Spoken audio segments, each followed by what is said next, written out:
Chapter 1, The Fate Villain System. Ding. The host has woken up, and the Fate Villain system is binding. Ding. System binding successful. Congratulations. You have received a novice gift pack. Meanwhile, the plot of the first novel has already begun, and all data has been transferred to your brain for you to access at any time. A series of beeps sounded in his head. Xiao Lin had just woken up, and his head was tingling. Huh? What's going on? I didn't die. And I've traveled to the world of fiction? Huh? What's my identity? A villainous rich kid? What the hell is this? It turned out that last night, after working overtime, Xiao Lin was on his way home due to fatigue driving, and accidentally had a car accident, and died on the spot. Unexpectedly, he woke up and traveled to a parallel world that was a fusion of multiple novels. Xiao Lin searched his brain for memories in the first novel script given by the system, while secretly complaining. Okay, at least I get to live again, and I'll accept the identity of a villain.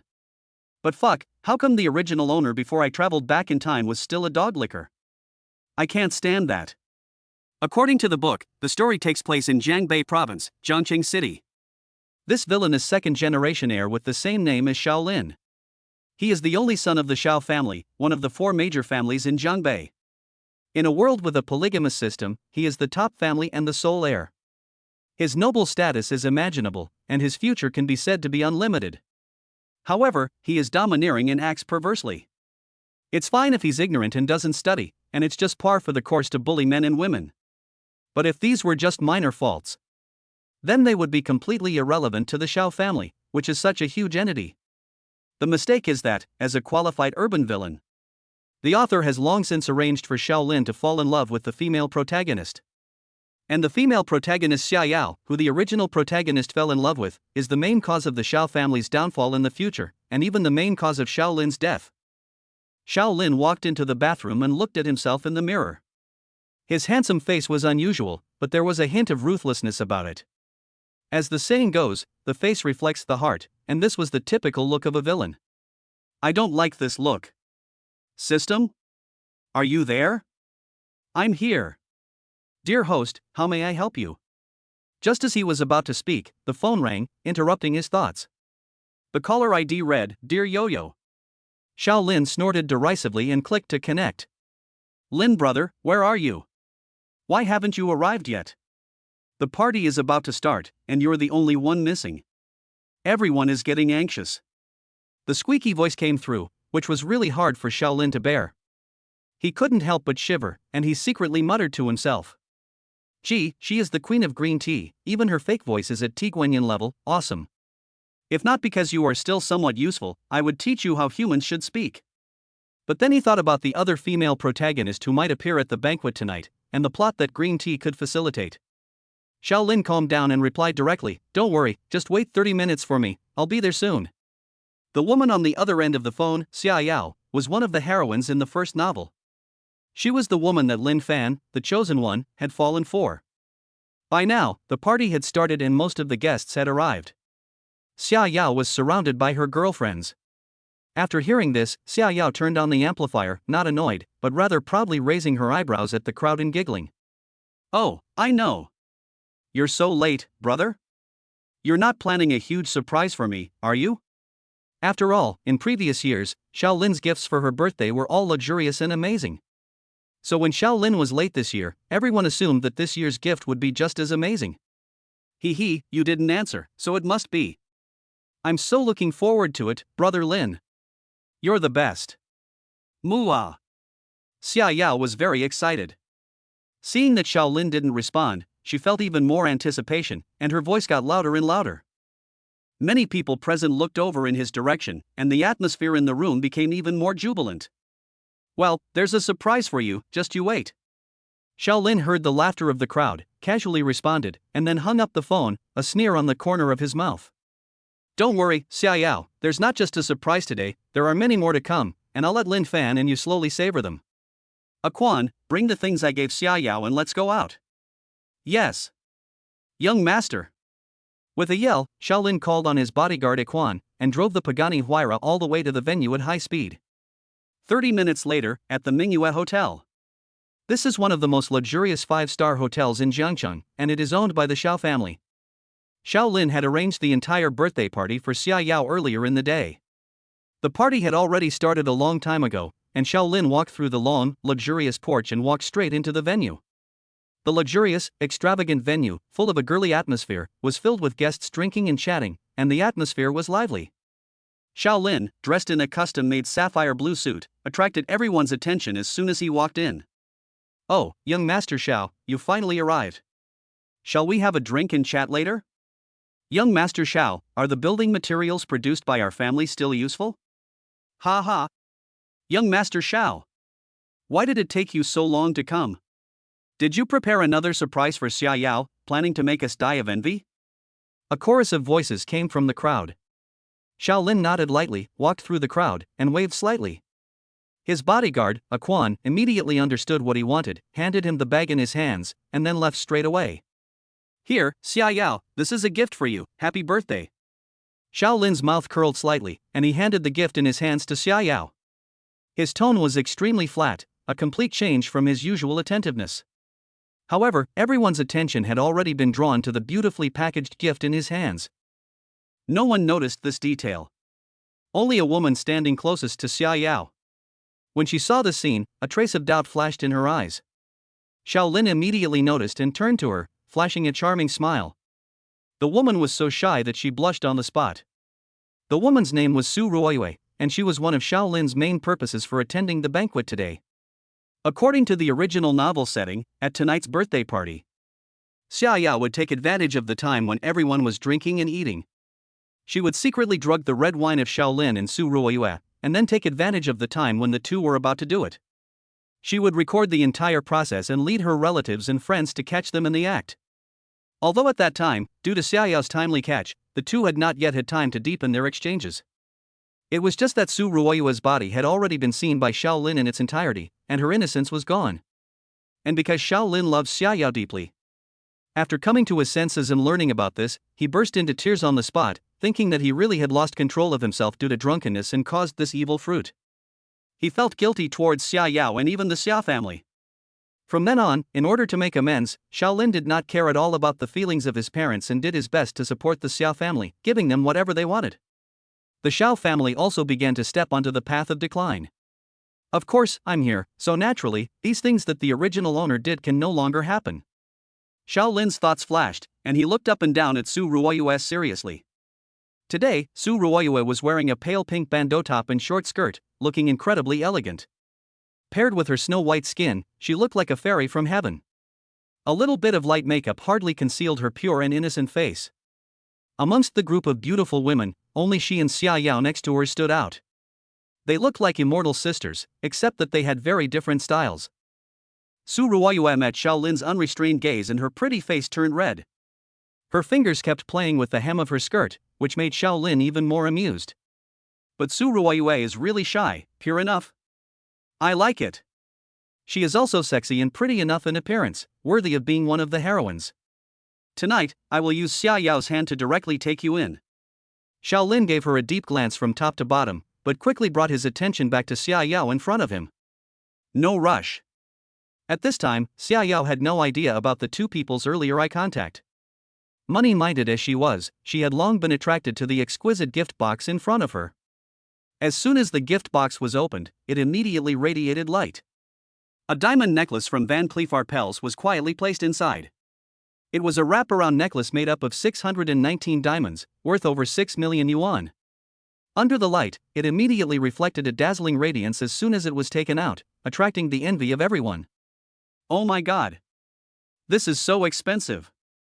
It's so shiny. What a big diamond. You're so happy, Yao Yao. Chapter 2, Picking a Fight. Time rewinds 30 minutes. Fuan, take the things I gave Xia Yao and let's go out. Yes, young master. On the speeding sports car. Xiao Lin seems to be closing his eyes to rest. In fact, he is communicating with the system in his mind. System, are you there? I am here, my respectful host. Tell me specifically about your specific role. Okay, host. We, the anti-hero system, are dedicated to helping the host grow and provide you with the strength to contend with various protagonists so that you can survive in this world. Stealing the protagonist's opportunities, winning over the heroine, influencing the plot, killing the protagonist, and achieving achievements can all earn you luck points. Luck points can be used to exchange for attributes, skills, items, etc., to help you become stronger. I see, no wonder it's an anti-hero system. To summarize, just kill the protagonist and collect the heroine, and you're done. You can think of it that way. Xiao Lin's mouth curled up slightly, and he opened the novel in his consciousness called The Mad Doctor of Huadu and asked, "Does the system have any skills to exchange for medical skills or the like, as I might need them tonight?" You still have a novice gift package that you haven't opened yet, so I suggest you open it in time.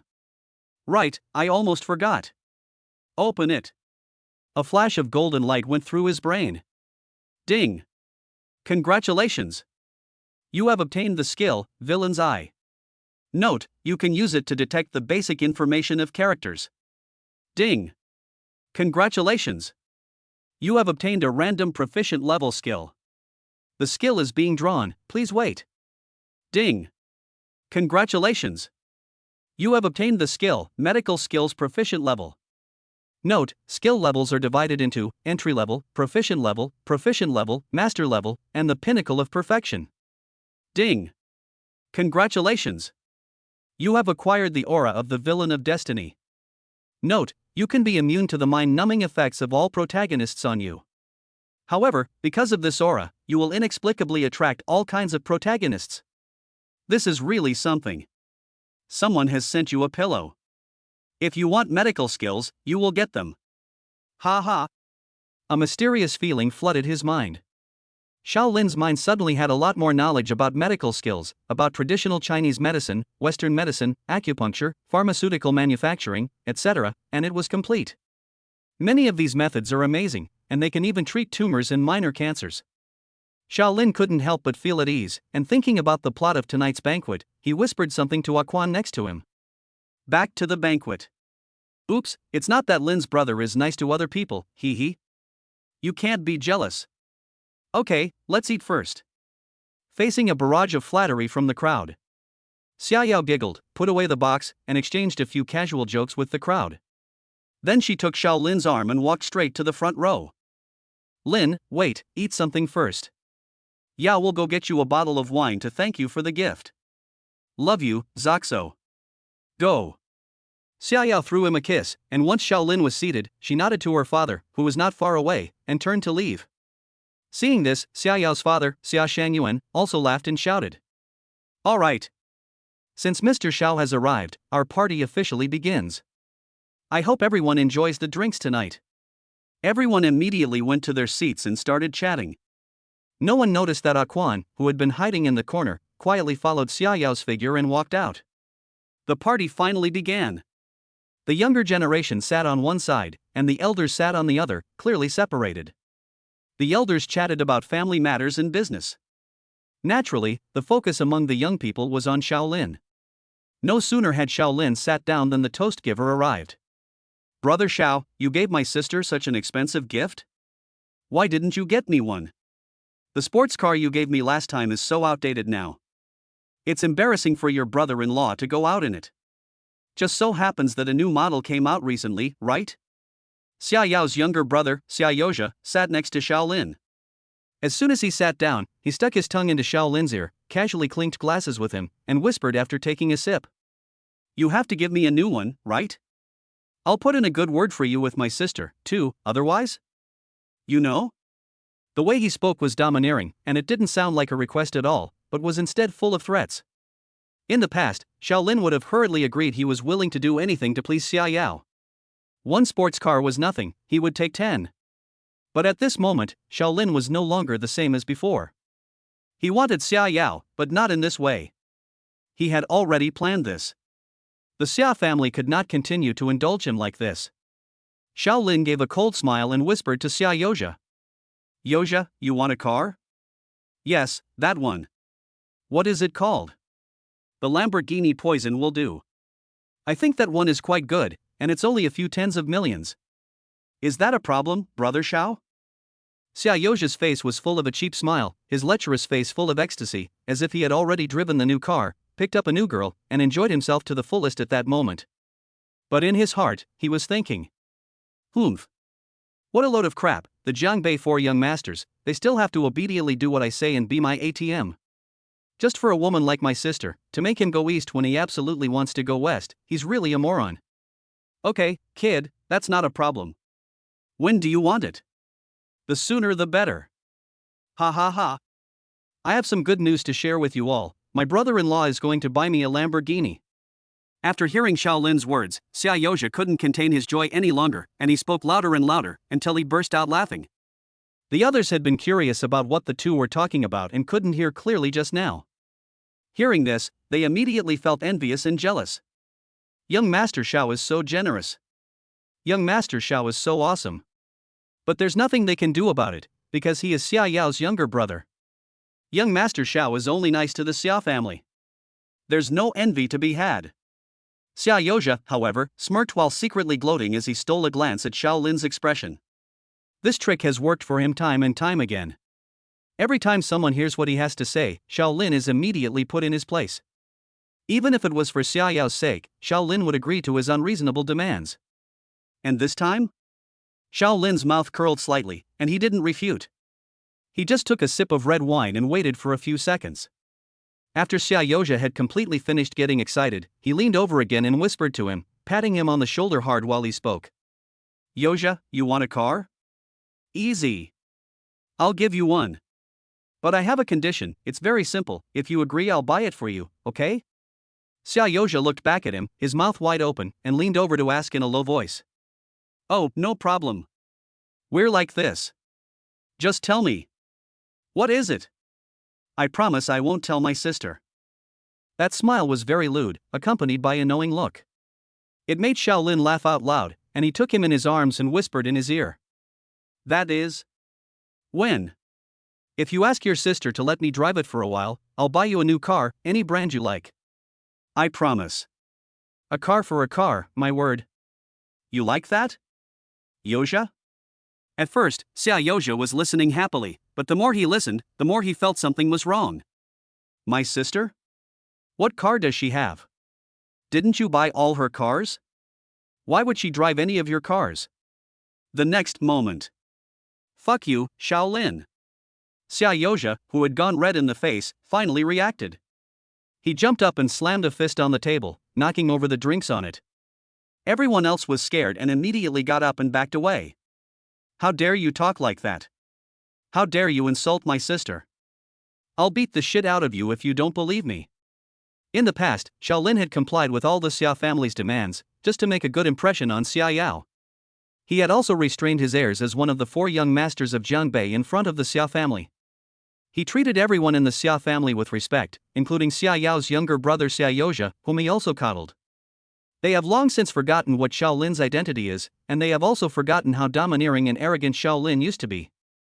"Sure enough, you've taken the bait, little punk. This is the effect I want." Shaolin let out a sneer, shook off the wine stains on his body, then casually took off his suit jacket and threw it on the ground. He stood up and looked up at Xia Youju. The aura of a top nobleman cultivated since childhood instantly exploded out, coupled with a cold and ruthless appearance.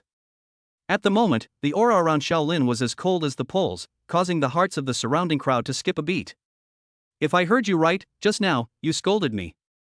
Not only did you scold me, you also scolded my Xiao family, right?" Chapter 3, All Young People. Although the icy words were not loud, everyone in the venue could hear them clearly.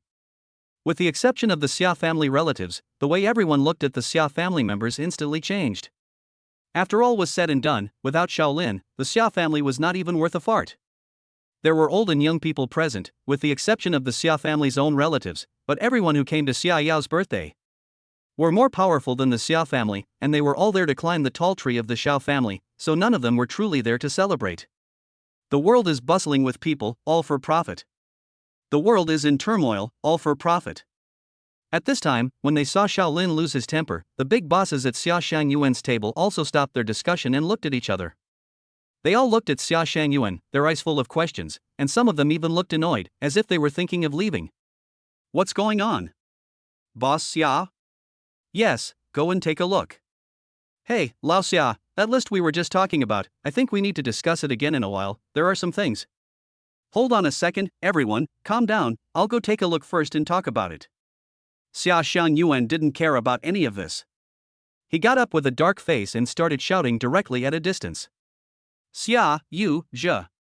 What's going on? You little brat. Today is your sister's birthday, and all these are distinguished guests. Don't you know? Shouting at me like that, what kind of manners are those? You want to die. He didn't care at all about what Shaolin said, and why he dared to abuse Shaolin, but only blamed his son for shouting. Dad. It wasn't me shouting, it was him insulting my sister first. He said, hey. I can't say it out loud, I'd better whisper it to you. Xia Yoja was furious, but seeing his father walking over, he dared not do anything rash and hurriedly went up to him, whispering in his ear. Shaolin was in no hurry either, casually sitting down and playing with his phone, a mischievous smile on the corner of his mouth. He had just deliberately started a fight, and at the moment, everything was under control. After a while, Xia Xiangyuan listened, and his face gradually turned from black to red. He turned back and whispered to Xia Yoja. Did you just say that for real? Really? Dad, how dare I lie to you? Xia Xiangyuan nodded coldly, patted his shoulder, and then strode over to Shaolin. Filled with anger, he was about to reprimand him. Shaolin, you just didn't expect to be interrupted directly by Shaolin. Are you done? Xiaolin's mouth curled into a faint smile. Looking at Xia Xiangyuan, he scratched his ear and began to take the lead. Then it's my turn to speak. What are you going to do about Xia Yoja's insults and the insults against the Xiao family? Uncle Xia. Everyone here heard it. Our relationship is separate. I am me, but the reputation of my family is not something he is qualified to sully. Are you going to do it yourself and break his legs, or should I do it and rip his mouth open? Ding. Just then, a cold female voice rang in Shaolin's mind. Ding. You shocked Xia Xiangyuan and gained 300 luck points. Ding. You shocked the Xia family and gained 300 luck points. Shaolin was holding a wine bottle and swinging it around casually, his tone flirty. Xia Xiangyuan's blank expression also made him feel very satisfied. Damn it. It was you who cursed my sister first. How dare you brag? I'll beat you up. Yoja.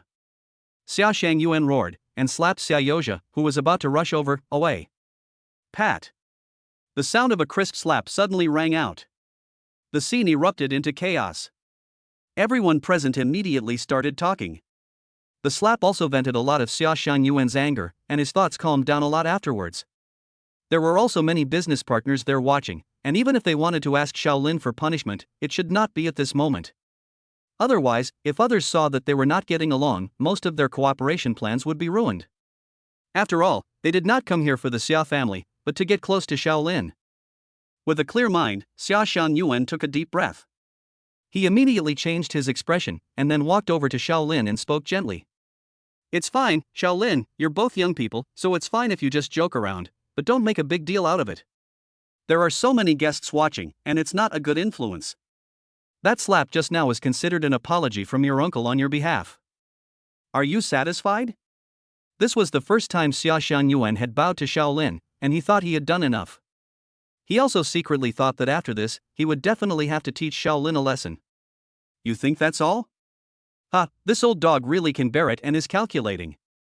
I remember all the tricks your family did to my family after the protagonist entered your family in the later part of the novel. I will settle the score with you for the assets and lives sooner or later. Looking at Xia Xiangyuan's inscrutable face-changing technique, Shaolin snorted derisively, full of mockery. Uncle Xia, you were right about one thing just now, we were indeed joking.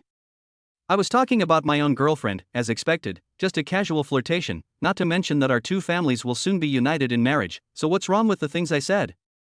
It's just a matter of a few days earlier or later, don't you think so? After a while, everyone was confused by what they had heard. However, the faces of Xia Xiangyuan and his son changed again. At the moment, they were as red as black iron that had been burned through. Damn it! You bastard! I handed Yo-Yo over to you, and that really was too good for you. If it weren't for the fact that you've been obedient to our family and given us whatever we've asked for, I'd turn my back on you right now. Xia Shangyuan secretly resented and glanced back at his business partners. The way they looked at him had gradually gone from enthusiasm to indifference. Hey, Yodio, I'm sorry, I can only put you through this. After all, I, your father, am responsible for the entire family's fate. He could only swallow this humiliation again and smile at Shaolin. Hey, that's right. I'm the one who's confused. Just joking. Just joking. Ha ha. So, Xiao, are you satisfied with how your uncle handled the situation? Dad. Xia Youji's face was swollen and red, and he shouted. Shut up. But all he got in return was Xia Shangyuan's even louder yell. Shaolin watched the scene of dogs fighting among themselves, and casually took the glass in front of Su Ruoyue and took a sip of red wine, thoroughly enjoying himself. I accept the first one, and I understand that you have a childish temper, so I'll just take the second one as an apology. What about the part where he cursed the Xiao family? How are you going to deal with that? Just then, Xia Yao walked over with a smile, carrying 2 bottles of red wine. What are you talking about? Dad, it's so lively. Tell me about it, too, hee hee. When she came over, Xia Shangyuan's face changed, and he quickly grabbed Xia Youji and whispered to him. Don't tell your sister a single word about what just happened and what you said to Shaolin. Dad. You. Xia Youji looked unhappy, but when he looked up at his father's eyes, he had no choice but to admit defeat. I know, I won't say anything. It was just his eyes that turned fiercely and stared at Shaolin, full of anger. What are you talking about? Lin, why aren't you saying anything? Look at the good wine I brought you, Romane Conti. I had a hard time buying it. Xia Yao walked over happily, puzzled but with more important things on her mind.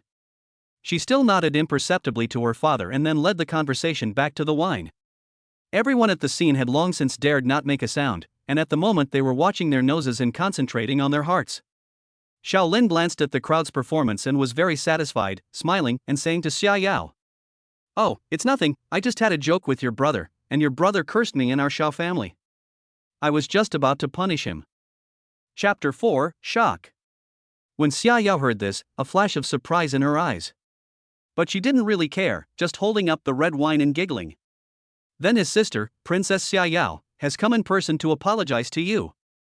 Lin brother, today is my birthday, please don't be angry, okay? Xia Yao walked up to Shaolin's table, put down the wine, and cooed as she took his arm. Please, Lin brother, give me face and let me have a complete birthday. Look, this is the green tea girl you fell for blindly. You are nothing in front of her. A flash of coldness passed through Shaolin's heart. The beautiful woman next to him was cooing and begging for mercy. She was pretty and smelled nice. But he didn't feel any pleasure at all. Because he had read the synopsis of the novel given by the system. He knew exactly what kind of woman Xia Yao was. He didn't feel anything when his man was scolded. Coquettish? Weak? That was just her cover. It could be said that the future downfall of the Xiao family was all due to her. It was just that the time had not yet come to expose her. Shaolin's mouth curled slightly, and he took Xia Yao in his arms, leaning against his side. The sweet fragrance filled the air, and Shaolin teased her casually. All right, since you came here in person to beg for mercy, I won't pursue the matter of your brother scolding me. Upon hearing these words, the hearts of everyone present, including Xia Yao and Xia Shangyuan, settled down. They thought to themselves, Shaolin is quite the wise guy. Seeing this, a few bosses not far away also took advantage of the situation to act old and sell old, playing Tai Chi. Good, young Master Xiao is really magnanimous. He is worthy of being one of the 4 young masters of Jiangbei. Exactly. Look at young Master Zhao's bearing, and then look at your son. It was indeed your son who went too far earlier. Come, let's not talk about it anymore, shall we? Let's continue drinking. Good. Drinking. Drinking. After hearing this, Xia Shangyuan was unhappy, but also quite satisfied. As long as the matter could be forgotten, it was fine. The atmosphere instantly became peaceful again, with singing and dancing in the air. Come on, let's have a drink first, Mr. Xia. Hey! I'll drink first, just to say that. Drink! I told you to drink your damn wine. Stand up, all of you. Suddenly, while everyone was extremely relaxed and enjoying the banquet again, Shaolinting suddenly sprang up, picked up a bottle of red wine and smashed it directly onto the ground. There was a loud bang. Instantly, the scene was filled with screams. Both men and women were screaming. Everyone was scared by the sudden loud noise, and their spirits were lost. The scene became extremely chaotic for a while, and everyone looked confused. Did I tell you to drink? Is it over? Xiao Lin shouted angrily, and then punched the wine table next to him, knocking it over. The exquisite delicacies scattered all over the floor, in a mess. Ah! Xia Ya was scared by the scene and screamed repeatedly. Everyone also hurriedly ran to the side, looking at Xiao Lin with fear. What's going on? Xiao Lin is like a different person today. In the past, he would never lose his temper like this in front of me. What's going on? What happened? What made him so angry? What I just said was that I forgive Xia Yoja for cursing at me, but did I say that I forgive him for cursing at our Xiao family? Ha! Xiao Lin laughed in anger, picked up a bottle of red wine and got up, walking straight towards Xia Yoja. Quan! Come out! Whoever dares to stop me today will be taught a lesson. Yes, young master. Quan, who was hiding in the shadows, rushed over in a few steps, looking around warily. The murderous intent that had come from the battlefield was intangible, but it made everyone feel scared and fearful. Within a 5-meter radius of Xiao Lin, everyone retreated one after the other, afraid of getting involved. Usually, you show no respect for me, but I put up with it because of your sister's face. But you dared to scold the rest of the Xiao family today. You really want to die, Xia Yoja? Xiao Lin walked with the wine bottle in his hand, a wicked smile on his lips, and he was about to walk up to Xia Yoja. At this moment, Xia Ya was hiding in a corner, too scared to move. She even began to doubt whether she really understood the man Xiao Lin was. And the trap she had set behind him, should she use it on Xiao Lin or not? Not to mention Xia Yao, even Xia Shan, who had been struggling in society for many years, felt a little fear in his heart at this moment. It's all because Xiao Lin has spoiled them over the past 3 years. The Xia family members are used to Xiao Lin giving them orders, and Xiao Lin has always responded with a smile, never showing any dissatisfaction. Today, he suddenly snapped. And it's because of something like this. Compared to his usual self, everyone finds it extremely difficult to adapt, and they feel even more shocked. What on earth has happened to him? How did Jiang Bei's most famous dog liquor turn into this overnight? This is the question that remains in everyone's mind. Ding! Congratulations, host! You have completed the Everyone is Amazed achievement for the first time. You have gained 300 luck points. Ding! Congratulations, host! You have changed Xia Yao's impression of you. You have gained 300 luck points. Ding! Xia Yao's favorability towards you has decreased by 10. Due to one of the heroine's change in feelings towards you, the beauty system has now been activated for you. Beauty system? What the hell? Xiao Lin, who was surveying the audience and exuding a domineering aura, suddenly heard the prompt and froze for a moment. Suddenly, a flash of golden light appeared in front of him, and Xiao Lin glanced in the direction of Tongyao and Su Ruoyue. He saw that above their heads, in addition to displaying their basic information, there was also a display of their favorability towards him. Xia Yao's favorability was displayed as 30 points, while Su Ruoyue's was 5 points. Xiao Lin was not surprised by Xia Yao's favorability score at all. He had long known that this green tea girl's feelings for him were fake. But after doing such a violent thing, he was surprised that Su Ruoyue still had a favorability score of 5. The thoughts in his mind only lasted a split second. Everyone felt like they had been killed by Xiao Lin's gaze, and they didn't notice anything unusual about him at all. Xiao Lin shook his neck and continued walking. Xia Yoja was shocked by his icy aura and remembered the rumors about Xiao Lin's ruthlessness from a long time ago. His pupils trembled at the moment, and he was so stunned that he didn't dare to move. My face can be lost, but the Xiao family's face cannot, understand? Seeing that he was getting closer and closer to Xia Yoja, Xia Shanyuan's face changed slightly and he rushed directly over. Stop! Xiao Lin! What do you want? Do you want to make the two families enemies from now on? Hearing this, Xiao Lin almost laughed out loud. A person who would ruin his own family in the future would care about being enemies? Ha ha! Quan, stop him.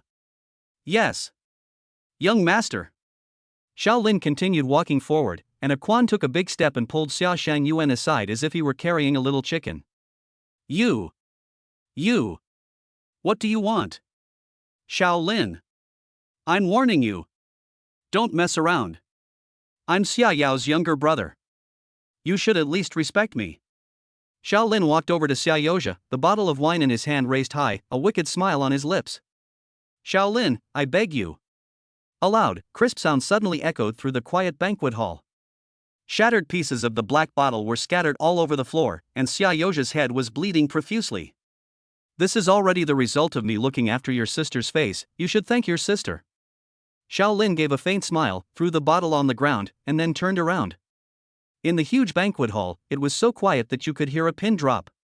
Chapter 5, Changing Faces. At this moment, everyone thought of a rumor they had heard a long time ago. Xiao, one of the Jiangbei 4 young masters, was extremely arrogant, acted erratically, and was vengeful. But ever since Xiao Lin fell in love with Xia Yao, he had been hanging around her all day, not doing anything excessive. He also stopped being short-tempered, and appeared to be perfectly normal. This rumor gradually faded, and was drowned out by his new identity as Xia Yao's lapdog. All people knew was that he was Xia Yao's lapdog and money spinner. Until today, when they saw this scene before them, they completely recalled that Xiao Lin was truly one of the Jiangbei 4 young masters, the most honorable leader of the upper class in Zhangchang. As the saying goes, even a clay figure has a temper. Not to mention him. After a short silence, there was suddenly chaos at the Xia family side. What are you still doing here? Quickly tell the 2 waiters to take Yoja to the hospital. Xia Shangyuan roared, and ordered Xia Yoja to be carried away. Then he looked at Xiao Lin's figure, looking like he dared to be angry but didn't dare to say anything. Sorry, everyone, due to my personal matters, I have disturbed your enjoyment. I, Xiao Lin, would like to apologize here, Uncle Xia and Xia Yao, I'm sorry. Xiao Lin smiled, and made a standard gentleman's bow towards the crowd, looking incredibly handsome. But this looked nothing like an apology. It looked like the perfect curtain call of a performance. Everyone present couldn't help but exclaim in admiration.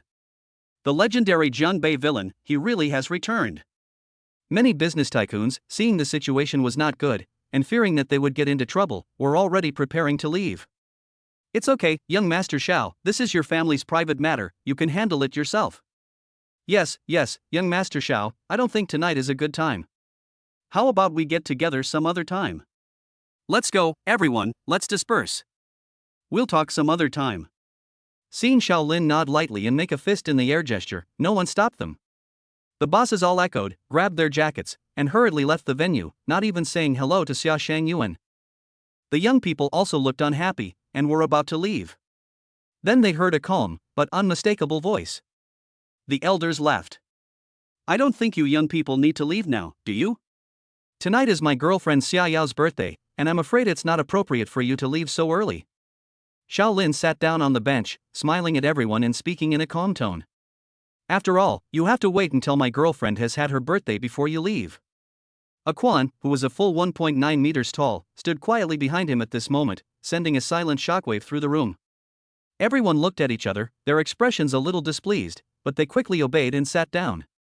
It was just a birthday party, and it had already reached this point. How was it going to continue? No one knew. Fuan, bring me the present I prepared for the Xia family. Yes, young master. Xiao Lin sat down in his chair with a flourish. He took what Fuan handed him and casually threw it on the table. Then he looked at Xia Shangyuan, who was frowning at the moment, and gave him an amiable smile.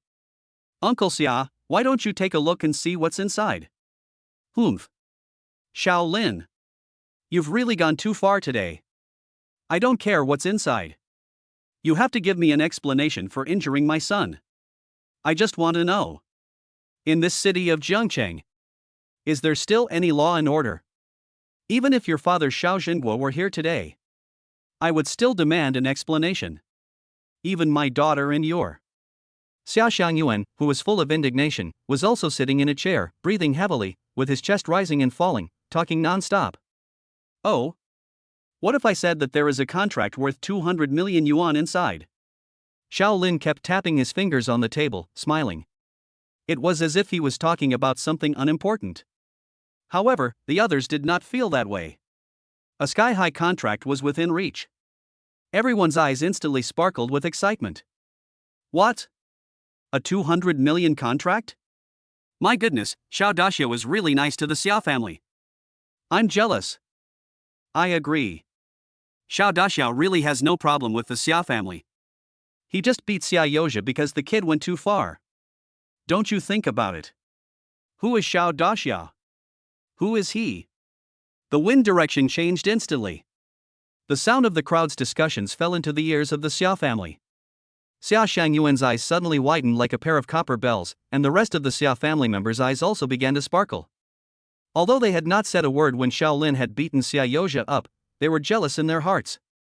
But at the moment, everyone's eyes were fixed on the contract on the table, completely forgetting all their grudges. Big brother. The contract.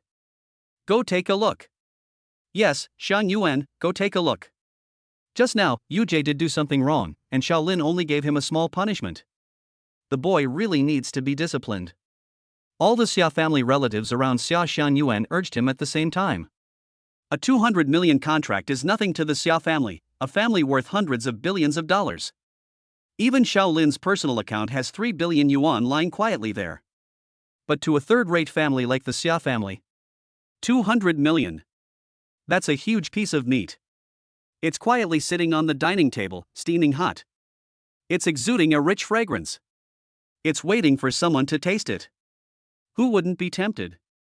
Xia Shangyuan was frowning darkly as he stared at the ground. His clenched fists were pressed hard against his thighs, motionless. His eyes were rolling around, however. He wasn't angry. He was just too excited. 200 million. 200 million can greatly expand the Xia family's assets. And I can now safely go ahead with many businesses that I was previously afraid to do. Not to mention the Xiao family's list, I have been cutting corners on it, and I can see that I can make a huge profit again. Gold Mountain is right in front of me. What's Sun being smashed? His face being humiliated? All trivial matters, let him go with the wind. But just thinking about what Xiao Lin just did, and the harsh words he let loose, Xia Shangyuan really felt a little embarrassed at the moment. Damn Xiao Lin. You brought the 200 million contract, but you didn't give it to me earlier. Just say so. If you gave it to me earlier, I would have scolded this prodigal son for you. What's the big deal about smashing him with a wine bottle twice? Xia Shangyuan was at a loss for words at the moment, pretending to scan the surroundings with indignant eyes. In fact, when his eyes passed Xia Yao, he blinked twice imperceptibly. They say that no one knows a child better than his or her father, but no one knows a father better than his or her child. Xia Yao immediately understood her father's gaze. This 200 million contract. She was also excited. Listening to the discussions of the people around her, Xia Yao's thoughts came alive again, and a smile of joy reappeared at the corner of her mouth. It turns out that Xiao Lin still cares about me, which surprised me. I thought he had changed his mind, and if that was the case, all the preparations I made today would have been for nothing. The 200 million contract. Xiao Lin must have also gone through a lot of trouble with my parents to get it, huh? Sure enough. No one can resist my charm. Coconut shreds. Xia Yao saw the cause and effect, tidied up her appearance, and then smiled as she walked out of the corner. Wow, Lin Gu. I thought the surprise today was the diamond necklace. Why go to so much trouble? I already really like that necklace. I didn't realize that the real big surprise was still to come, hee hee. You're so great, Lin Gu. Xia Yao giggled as she walked over to Xiao Lin and placed her hand lightly on his shoulder and gave it a gentle squeeze. The contract was something that had been prepared a long time ago, I just happened to bring it over today to surprise your family. I just didn't expect it. Xia Yoja, that brat, spoke disrespectfully to me, and now Uncle Xia is also very angry with me. What should I do now? Xiao Lin enjoyed Xia Yao's massage, while shaking his glass of red wine in one hand.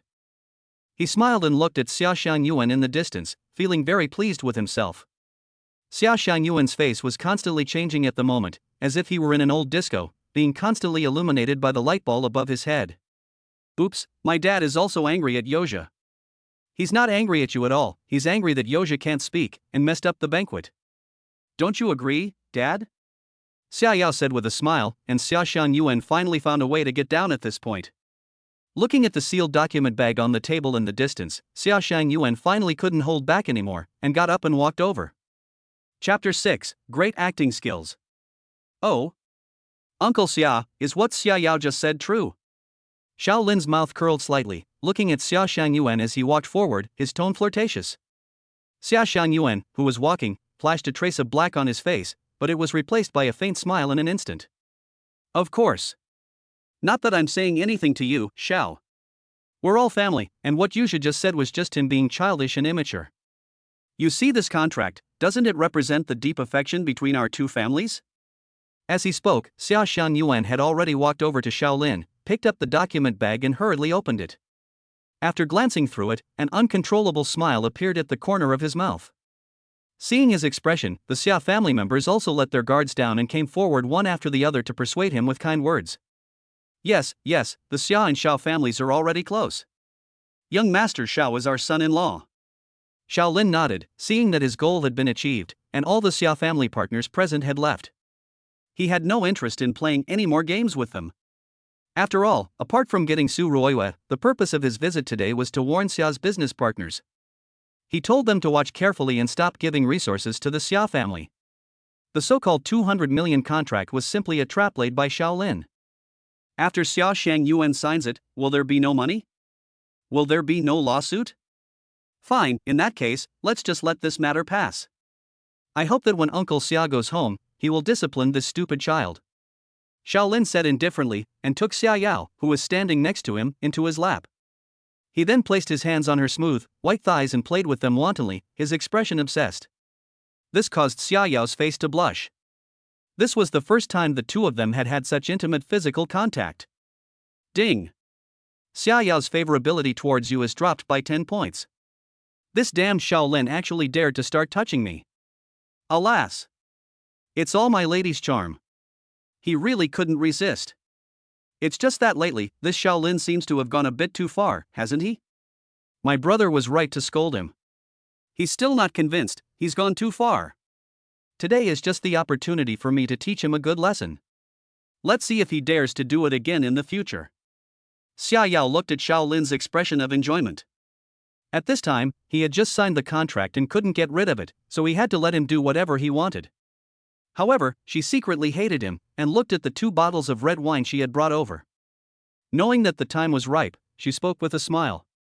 Alright, I get it, Brother Lin, even if my father doesn't say anything, I will scold that kid when we go back, so don't be angry. Xia Xiangyuan's eyes narrowed into a thin line as he watched Shaolin fondle her daughter, smiling insincerely. Humph! Without saying a word, he walked straight back to the Xia family relatives area. He talked to them about the content of the contract. Come, Brother Lin, let's change tables and continue drinking. It's my birthday tonight and you haven't even toasted me yet. Xia Yao rose from Shaolin without a trace, walked over to an unoccupied table on the other side, and beckoned everyone over. A few minutes later, a brand new table was set with food and drinks. Xia Yao sat next to Shaolin, spooning food into his bowl and refilling his glass. Of course, Shaolin cooperated without any problems. After 3 rounds of wine, Xia Yao was in the mood to play the truth-telling game, pouting and asking Shaolin questions. Lin brother, do you think you only like Yao Yao? Of course I do, I only like you. I've liked you since the day I first saw you 3 years ago, and I can't help it. Shaolin's face turned red, and he took Xia Yao's hand, whispering with deep affection. Really? Ha ha. That was some acting. Xia Yao felt exhilarated, but at the same time, her favorable impression of him decreased a bit. Ding! Xia Yao's favorable impression of you 10. Shaolin was not surprised by this. After all, he is nothing but a dog. So, would you like other women? I'm so worried about you. You're so handsome and come from a good family. I'm afraid of other people. One day, someone else will come along and take you away. Xia Yao was not to be outdone, unleashing her own divine acting skills and instantly putting Shaolin in his place. Her tearful, desperate look was so well acted that it was almost heartbreaking to watch. No wonder the original owner was such a fool, she was so easily fooled. Brilliant! Shaolin couldn't help but give her a thumbs up in his heart, before saying sincerely. Don't worry, Yao Yao. Shaolin promised that he would never fall in love with another woman. Saying this, Shaolin angrily drank another toast, showing his drunken state and stuttering as he spoke. In the blink of an eye, half an hour had passed since everyone had first gathered at the table. During this time, Xia Yao had kept encouraging everyone to drink and play various games. Unfortunately, it was only Su Ruoyue and Shaolin who had lost the most. At this point, the two of them were already so drunk that they could hardly hold onto the table, and they could hardly speak. Xia Yao's mouth curled up into a wicked smile, and she picked up a bottle of red wine directly from among the many bottles under the table. Alright, I think everyone has had enough to drink today. How about this? I want to toast to my boyfriend and my best girlfriend with these last 2 glasses of wine. After we finish this glass of wine, let's go home and rest, okay? Everyone was tired by now, and they all responded when they heard her say this. Shaolin, sure, no. No problem, Yao Yao. Su Ruoyue, however, was full of difficulty. She was a well-behaved and introverted person who was never used to refusing others. Seeing that Xia Yao had already poured it, she brought it over. Okay, Yao Yao. She had no choice but to take it, and she smiled sweetly. To friendship. Ding. The glasses clinked. To love. Ding. The sound of the glasses clinking together echoed. Shaolin and Su Ruoyue both emptied their glasses in one go and immediately passed out. Ouch, watch out. It seems that these two people still can't hold their alcohol. Laughter broke out in the crowd. Xia Yao helped Su Ruoyue while beckoning 2 waitresses over to help Shaolin. Go, take brother Lin and Ruoyue to the restroom and let them rest. One waiter took the order and led Shaolin to the 2nd floor of the banquet hall. The other waitress led Su Ruoyue in the other direction. Okay, everyone is leaving tonight. While I'm still sober, I'll see everyone off. Xia Yao led everyone towards the main entrance, laughing and joking the whole way. It took more than 10 minutes just to see the guests off. This gave Shaolin and Su Ruoyue plenty of time to do that thing. But it was all destined not to go as she wished. In the lounge, Shaolin lay horizontally on the bed. He opened his eyes as soon as he heard the knock on the door. A waitress walked in and said respectfully, "Young master, everything has been taken care of." Chapter 7, Su Ruoyue, the one who was set up. Very good. Shaolin got up and walked towards the door. When he was about to walk past the waitress, he whispered, "You know what to say and what not to say, right?" The waitress suddenly felt very uncomfortable, and cold sweat came out from the back of her body. "I understand, young master, don't worry." Without answering, Shaolin strode away and walked along the corridor to the elevator. He went from the 3rd floor to the 9th floor. As soon as he reached the 9th floor, he saw Quan standing guard at the entrance of a room. Standing with him was the waitress who had helped Shaolin upstairs earlier. Together with the waitress who had helped Su Ruoyue earlier, the two were bribed by Xia Yao beforehand. They just waited for Shaolin and Su Ruoyue to pass out, put them together in a room on the 3rd floor, and locked the door. However, in front of Shaolin, who had mastered all the plots, this trick was not even good enough. When Quan left with Xia Yao earlier, he not only filmed a clear video of her being drugged, he also intimidated the 2 waiters. The 2 were originally employees of this Mingyue hotel and members of the Xiao family. They were almost scared to urinate when Quan caught them red-handed and questioned them. They confessed on the spot and said that they would absolutely cooperate with the young master's actions. "Okay, you can go. Go wherever you want and stay there.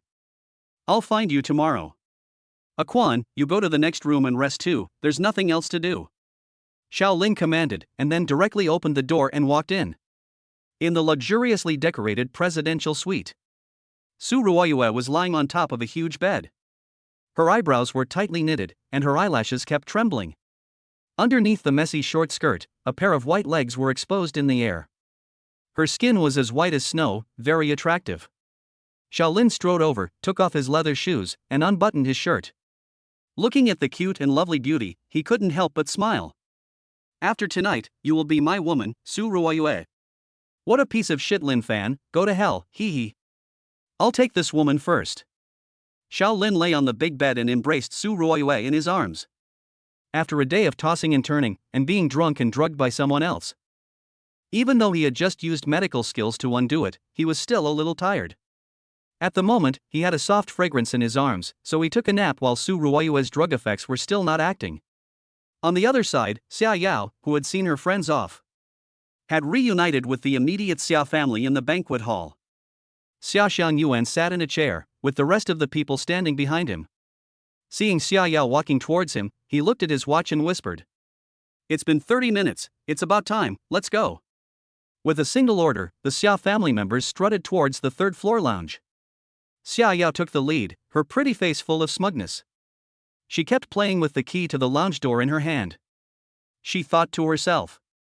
A little rich second generation, good for nothing, just because he's infatuated, he thinks he can marry me? Ha ha.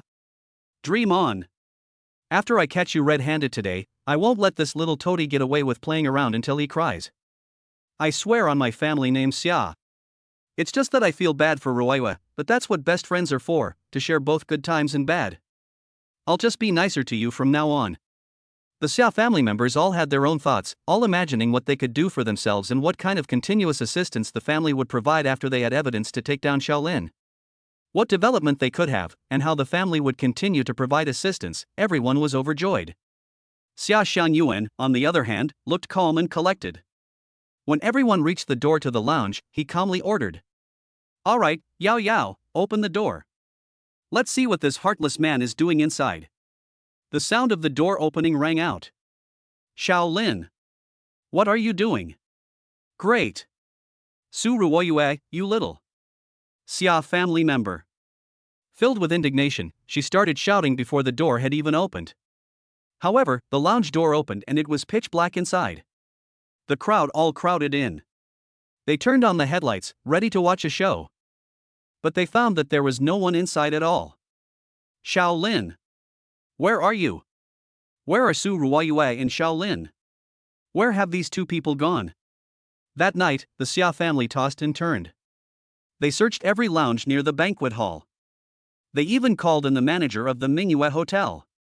They opened every unregistered room one by one to check. The commotion was really loud because they were so unwilling to accept it. They had planned for so long to come up with a solution.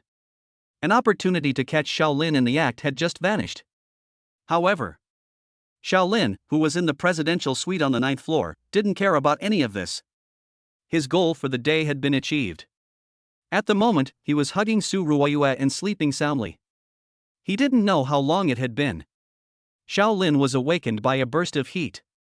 When he opened his eyes, he saw Su Ruoyue standing very close in front of him. They could hear each other breathing. Knowing that it was done, Shaolin hurriedly called out to the system. System! Come out quickly. I'm here. Dear host. Is there a prop for that in the system mall? I don't quite understand, which one are you talking about? Oh, damn it, it's that thing that's in all the novels. Look at my current situation, what do I need? Oh, I see. Host. Yes. Prop, Dragon Tiger Pills, price, 1000 luck points. Function, can help the host improve. Okay, don't introduce it, just give me one, I need it urgently. Ding. Congratulations. The item Longmu Pills has been successfully redeemed for you. It is being used automatically. Su Ruoyue's eyes were now misty. As she watched the effects of the medicine kick in, her behavior became more and more abnormal. She stared at Shaolin without moving, and a blush occasionally flashed across her face. What's wrong, Ruoyue? Shaolin asked softly, trying to buy some time. He felt a huge warm current rushing through his body. In an instant, he felt his energy become incredibly strong. Awesome. System. Shaolin smiled to himself, and as soon as the effect of the medicine wore off, he immediately placed his hands on Su Ruoyue's shoulders. Pretending to be concerned, he asked, Ruoyue, are you feeling unwell? This single action almost broke Su Ruoyue's defenses.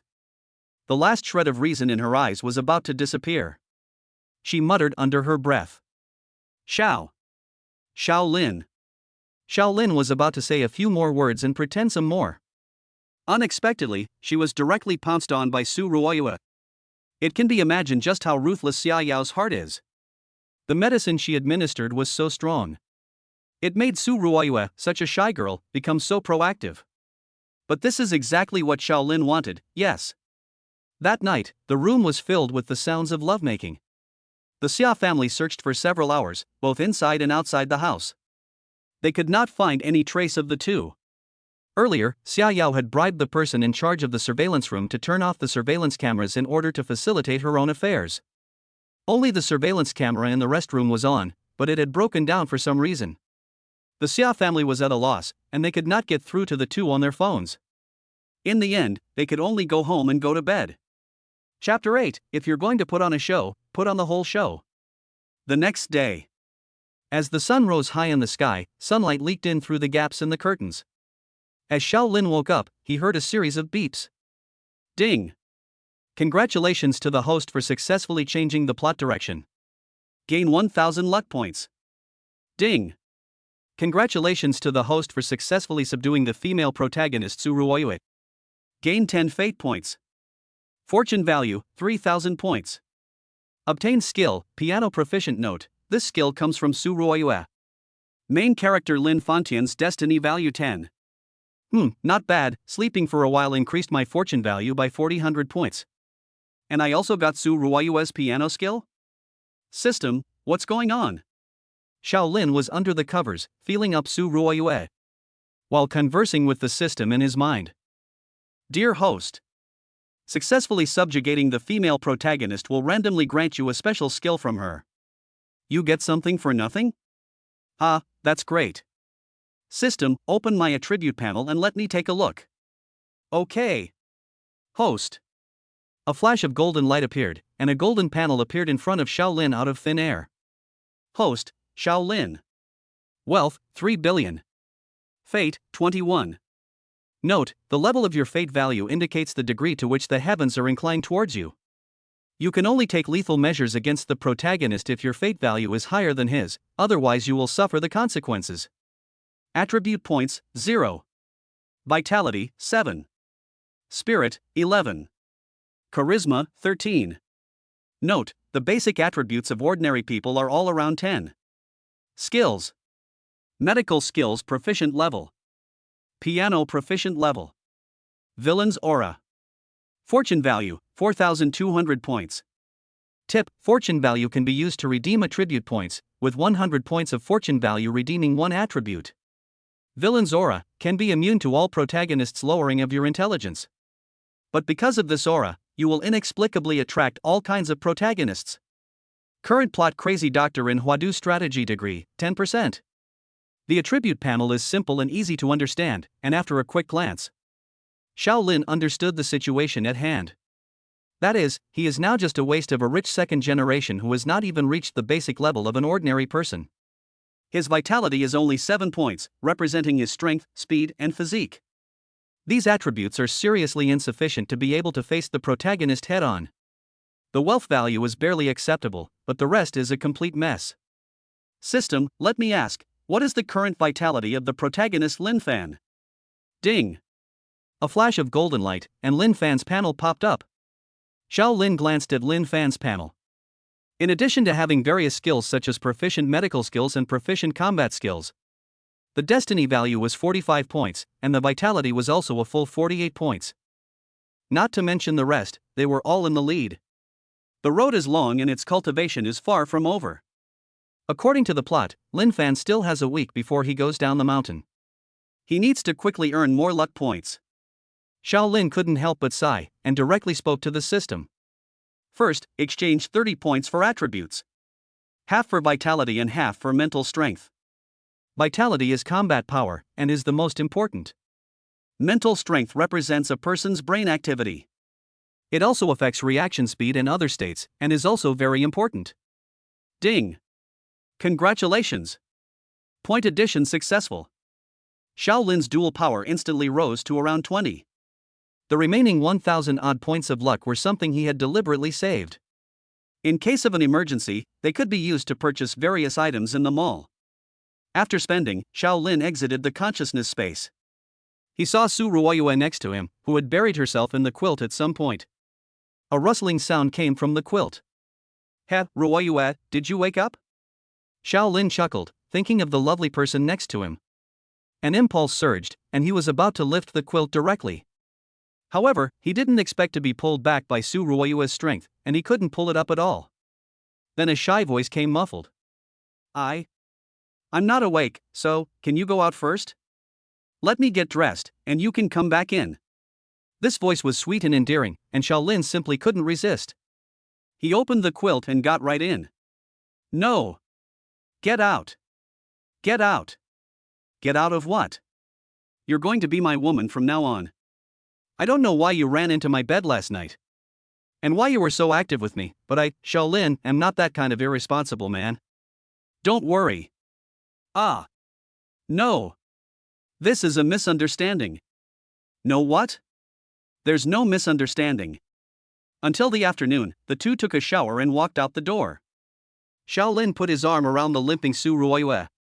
They arrived at the general manager's office of the Mingyue Hotel. They temporarily requisitioned the place as the interrogation site. Su Ruoyue sat on the sofa with red circles under her eyes. She had obviously cried a lot that night. But she also knew that what had happened could not be undone. Although she was the princess of one of the four major families, the Su family. However, her father, Su Ruoyue, had been paralyzed and bedridden for many years, and was unconscious. No matter how many famous doctors were consulted, there was no cure. After a few years, the family's power had already been usurped. No one cared about her as the daughter of the patriarch. And no one was destined to stand up for her. Su Ruoyue thought about this, and then remembered that she had betrayed the friendship of her best friend. She hated Shaolin, but she couldn't help but rely on him a little. After all, last night he became her man. Thinking about this, she began to cry again. Young master. Knock, knock, knock. The sound of knocking came from the door. Enter.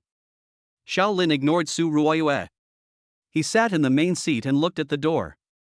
He was going to put on a good show, and first let Su Ruoyue let her guard down. He saw Quan walk in with the two waiters from last night. The two of them tiptoed, and as soon as they entered the door, they showed a very fearful look. They didn't dare to look directly at Shaolin, and kept their eyes on the ground. Tell me, Quan, what's going on? How did Su Ruoyue appear at my place last night? Shaolin looked at the two men coldly, his tone icy. Wasn't it because you wanted me? Did you deliberately drug me? What do you mean? Su Ruoyue was a little confused, and looked up at Shaolin. He glanced at the two waiters again. Not sure what they were up to, he watched quietly. Young master, we have already found out the truth. Last night, this waitress brought Miss Su here. And the fact that you and Miss Su were together is no coincidence. Someone deliberately did this to facilitate this matter. These two people are accomplices. Speak. What's going on? Quan kicked the male waiter, causing him to stumble. The male waiter immediately started to act, lying on the ground. He took advantage of the situation and started to cry and sob. Oh, young master. I was wrong. I was blind. I betrayed you for that little money. I dare not do it again. Don't blame me. If you want to blame someone, blame Miss Xia. She told me to do it. I was really confused. I deserve to die. Su Ruoyue was originally looking calmly. Hearing this, his eyes were full of shock. He asked incredulously. Who did you say it was? Chapter 9, Su Ruoyue breaks the defense. Shaolin was also surprised and asked in disbelief. Who? You mean Miss Xia, is it Xia Yao? The waiter was ashamed and didn't dare look at the two of them. Yes, it's Miss Xia Yao. Yesterday morning, Miss Xia suddenly came to the hotel and found me. She told me to help her with a small matter. After the matter was settled, she would not forget my part, at least this much. The waiter made a gesture. I was blinded by greed, and I agreed. She said. 3 minutes later. Su Ruoyue looked at the waiter in surprise. He glanced at Shaolin again, his face full of disbelief. No, I don't believe it. Shaolin, what is going on? How could Xia Yao? Wasn't it you? Shaolin, don't worry, Ruoyue. Let him continue, and you'll understand after listening. I really didn't do anything last night, and I'm very confused about this matter. The waiter wept bitterly and bowed to Shaolin and Su Ruoyue again and again. Then he said, Young master. I had no choice. After all, our family's situation is really bad. I failed to open a shop a few years ago and owed countless external debts. After hearing her words, I was tempted. I'm really sorry to you and Miss Su. Shaolin looked at him with cold eyes. Okay, no need for more nonsense.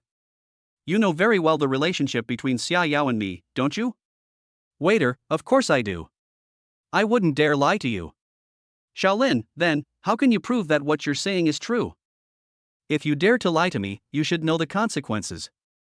At the threat, the waiter suddenly looked terrified, his eyes darting around. Then, he suddenly smiled with glee, thinking of something. Oh, yes. At the time, just to be safe, I also left evidence. It's in my phone. This can prove that Miss Xia asked me to do it. Young master. Oh? What evidence? Let me see. Shaolin got up and walked over to the waiter, taking the phone. Seeing Su Ruoyue walking over, he patted her shoulder lightly. Here is the video I secretly took of Miss Xia putting drugs in the wine. The waiter gave Su Ruoyue a slightly meaningful look. The video played, and it was clear in the picture. In the empty backstage kitchen, Xia Yao is holding a bag of white powder and pouring it into 2 bottles of red wine. That red wine is exactly the Romane Conti that Xia Yao later poured for the 2 of them alone. Master, here it is. There is also a recording, which is the evidence I left for insurance purposes. The waiter turned on the recording again, and Su Ruoyue listened with her ear cocked. Her face was full of a solemn expression. After just watching the video, she already believed most of it. As soon as the recording started playing, she recognized Xia Yao's voice. Her heart stopped for a moment, and she felt a little unsteady. Shaolin quickly helped her up and put his arm around her. Hey, Zhang, after Shaolin and Su Ruoyue get drunk, I'll have someone come and carry them away, and you and Li will be responsible for carrying them. Put them in a restroom and lock the door behind you. Don't worry about anything else. I'll transfer the money to your accounts tomorrow. Thank you, Miss Xia. Thank you, Miss Xia. The audio ends, and Su Ruoyue leans weakly in Shaolin's arms. Her face is full of pain and despair. Why? Why did she do this? We've been classmates since we were little. Why did she set me up like this? I really can't understand. Shaolin put his arm around Su Ruoyue and gave the 2 of them a look. The waitress, who had not spoken up until then, immediately understood. She added, in the morning, Miss Xia found us and didn't say much. She just told us 2 to take responsibility and put you 2 in the same room. Including the video just now, and the recording, they are all the evidence we 2 have kept for ourselves. There are also some parts that weren't recorded, which I and Xiao Zhang overheard. At that time, Miss Xia was hiding in the corner, talking on the phone to someone. The general idea was that the drugs were used to get the young master to do something he would regret, so that he would feel guilty towards her in the future. Well, that's unnecessary. I dare not say more. I think Miss Xia probably just wants to hold on to you a little tighter. What do you think? The waitress's comment made Su Ruoyue even more desperate. Tears flowed silently down her face. Shaolin was very satisfied, and secretly praised the acting skills of the 2 waitresses in his heart. He then tightly embraced Su Ruoyue, pulled her close to him, and said softly, "It's okay, Ruoyue. You probably already know what happened. No matter what Xia Yao's intentions were, you are now my woman. Don't worry, I, Shaolin, will not treat you badly. Since you have become my woman, I will be responsible for you until the end, and sooner or later I will marry you in a proper ceremony. As for Xia Yao, I will handle it, so don't confront her for now." Chapter 10, Biological Mother Xingyu. Shaolin, are you serious? Su Ruoyue looked up, her eyes sparkling as she looked at Shaolin. The tears glistening on her eyelashes. And the pink cheeks from crying. All of it made Shaolin feel pity. It's true, Ruoyue. Shaolin put his arm around Su Ruoyue's waist and looked at her sincerely. His tone was deep as he said, "I will marry you and take you home, and I will never let anyone bully you again." These words were incredibly true from Shaolin. Because he was not the same Shaolin who used to be a dog licker. He was a completely different person. Even if you set aside Su Ruoyue's identity as the heroine, a good girl like her, who is shy and reserved, has always been his type. Not to mention that Su Ruoyue is also so beautiful, she can be called a perfect goddess. She is completely worthy of his status. Su Ruoyue stared at Shaolin for a long time. It was as if she was confirming the truth of what he had said from his eyes. After a long while, she leaned quietly on Shaolin's shoulder. Her guard had been lowered considerably. "Okay, I'll do whatever you say, Shaolin." Ding. Su Ruoyue's favorability towards you +10. That's my girl, Ruoyue. A few minutes later, Shaolin sent Quan to take Su Ruoyue home. He drove the Pagani back to Shao Manor alone. He had disappeared for the whole night and his phone was turned off. He had to give an explanation to his cheap parents. The sports car roared along, the various sceneries flashing past. Shaolin lowered the window and enjoyed the view through his sunglasses. This was a luxurious manor covering an area of 250,000 square meters. The Shao family had spent 4 billion Xia country coins to build it. Inside there are not only multiple villas, each with their own function. In addition, there are countless facilities such as golf courses, horse riding arenas, and swimming pools. Even when guests come, they can enjoy the treatment of an entire villa. It's just money. It's just luxury. There's nothing you can't do if you want it. Soon, under the greetings of a group of servants, Shaolin parked the car under the main castle and walked straight towards the door. "Hello, young master." A chorus of well-rehearsed greetings sounded out. Shaolin's mouth curled up slightly, and he snorted lightly. He began to officially enjoy the treatment of being a top second-generation rich kid. "Where are my parents?" Shaolin asked directly as soon as the door was opened. "Young master, you finally returned, and my lady has been so worried that she hasn't slept all night. Please go and take a look." The white-haired butler Lao Shui respectfully stepped forward. He replaced Shaolin's shoes and said with a smile, "I understand, Uncle Shui." Shaolin responded, and went straight back to his room to change his clothes. He then walked towards his mother Xinyu's room. "Is that Liner back?" Before he reached the door, he saw Xinyu rushing out. She looked at Shaolin with concern, and walked around him several times. She kept looking up and down at him, and only let her guard down when she saw that he was unharmed. "Thank goodness you're okay, you little brat. I don't know why you didn't call me." "Mom, I was busy with something outside last night, I didn't have time to tell you, and my phone ran out of battery, so I didn't say anything. I'm back safe and sound, aren't I?" Shaolin smiled, and he was very happy to see that Xinyu cared so much about him. He turned around to show that he was safe and sound. Xinyu shook her head with a smile, took him into the living room, and then told the maid to cook for him. Only then did she sit down and glanced at him and said, "You went out with Xia Yao again, didn't you? Mom knows it was her birthday last night. You still want to lie to me? What are you busy with? You little brat." Shaolin couldn't help blushing, and even though he was a 30-year-old soul, he was ashamed for the original owner for a moment. After all, the novel started when he liked Xia Yao, and the Shao family began to decline.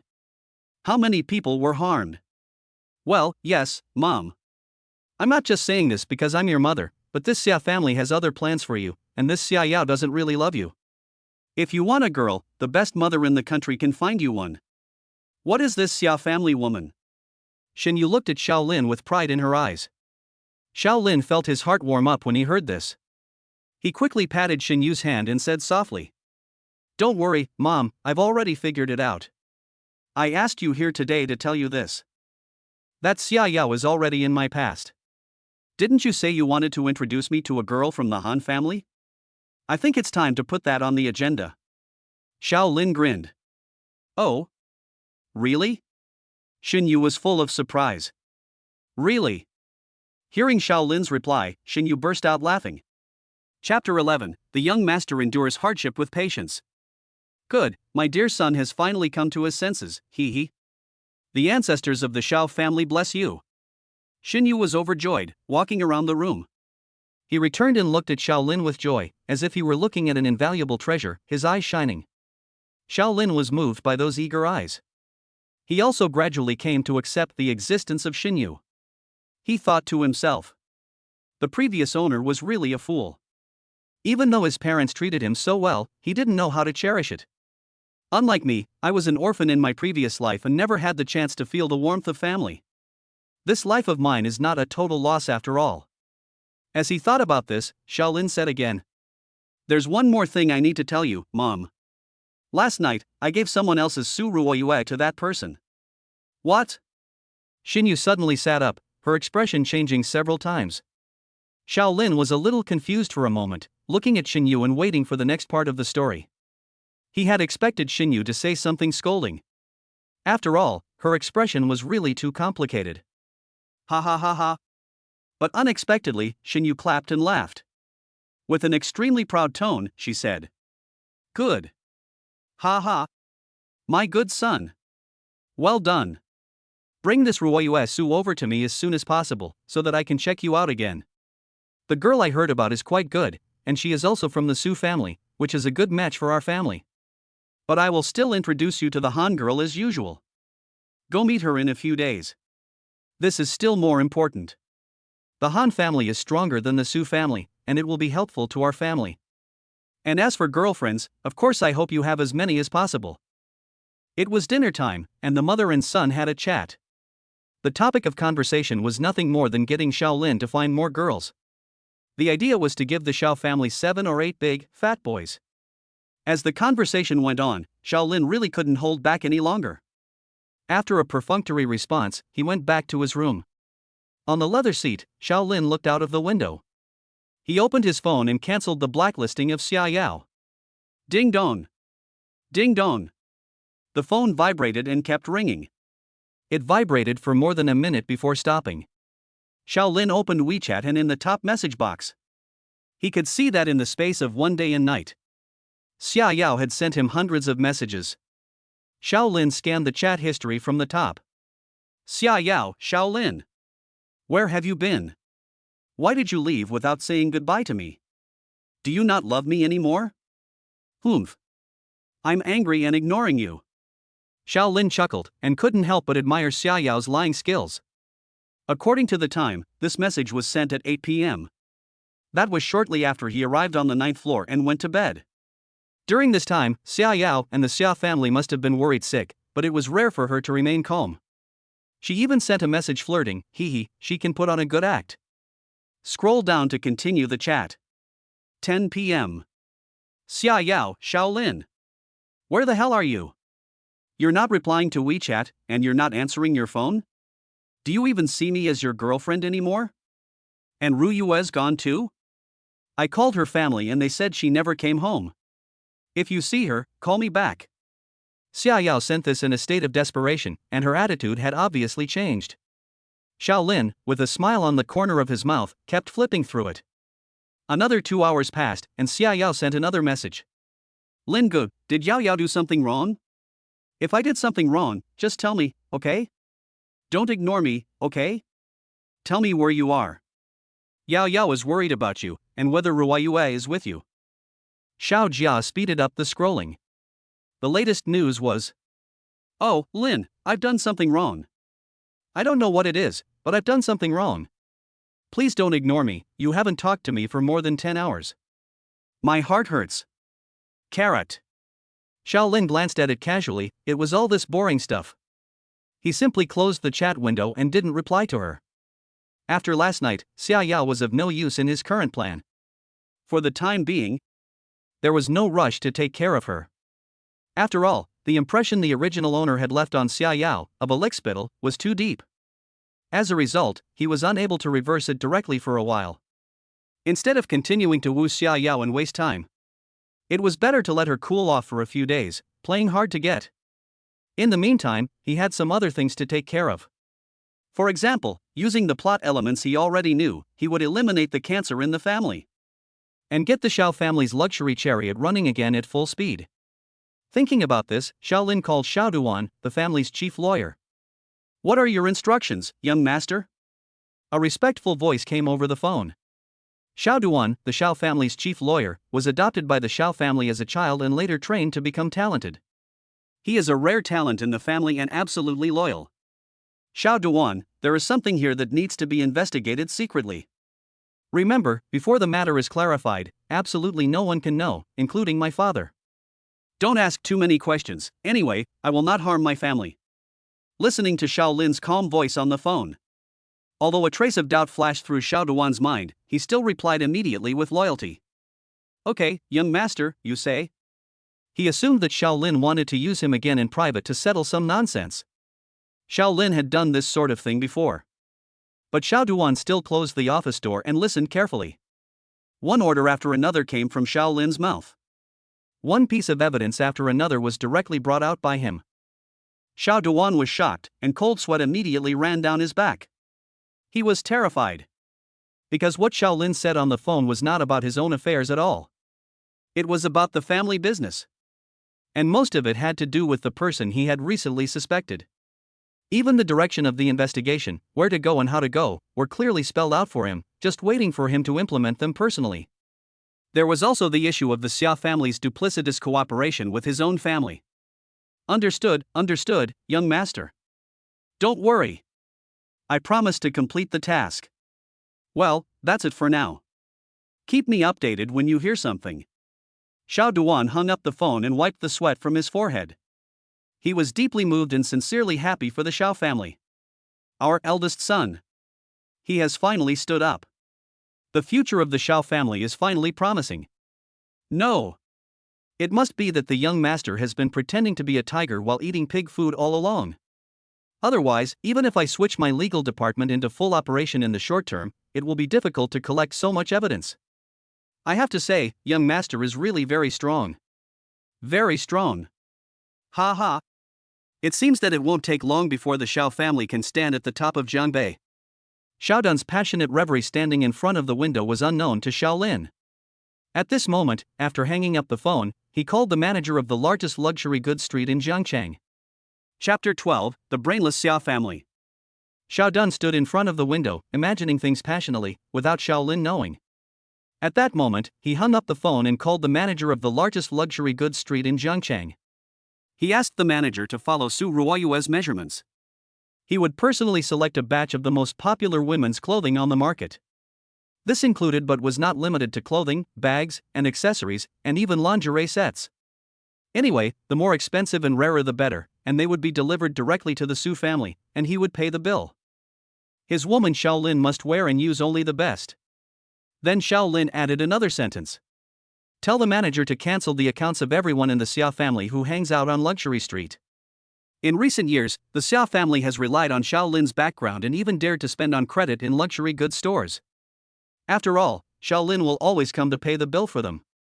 No matter how much they owe, the managers of luxury goods stores are happy to agree. Now that these things should be collected back, his Xia family is really unworthy. Finally, after dealing with all these trivial matters, he saw Ah Quan come back. Xiaolin directly took Ah Quan and ran into the manor. He played horse riding, golf, and so on. He played everything he couldn't afford or didn't have time to play before.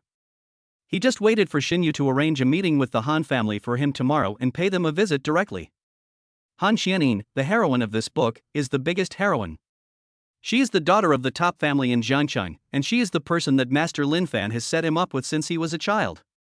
Of course, the setting is that they are first engaged as children, and then married as adults.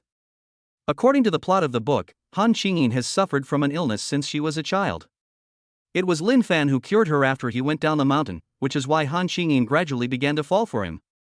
However, Xiaolin is now proficient in medicine, just like Lin Fan.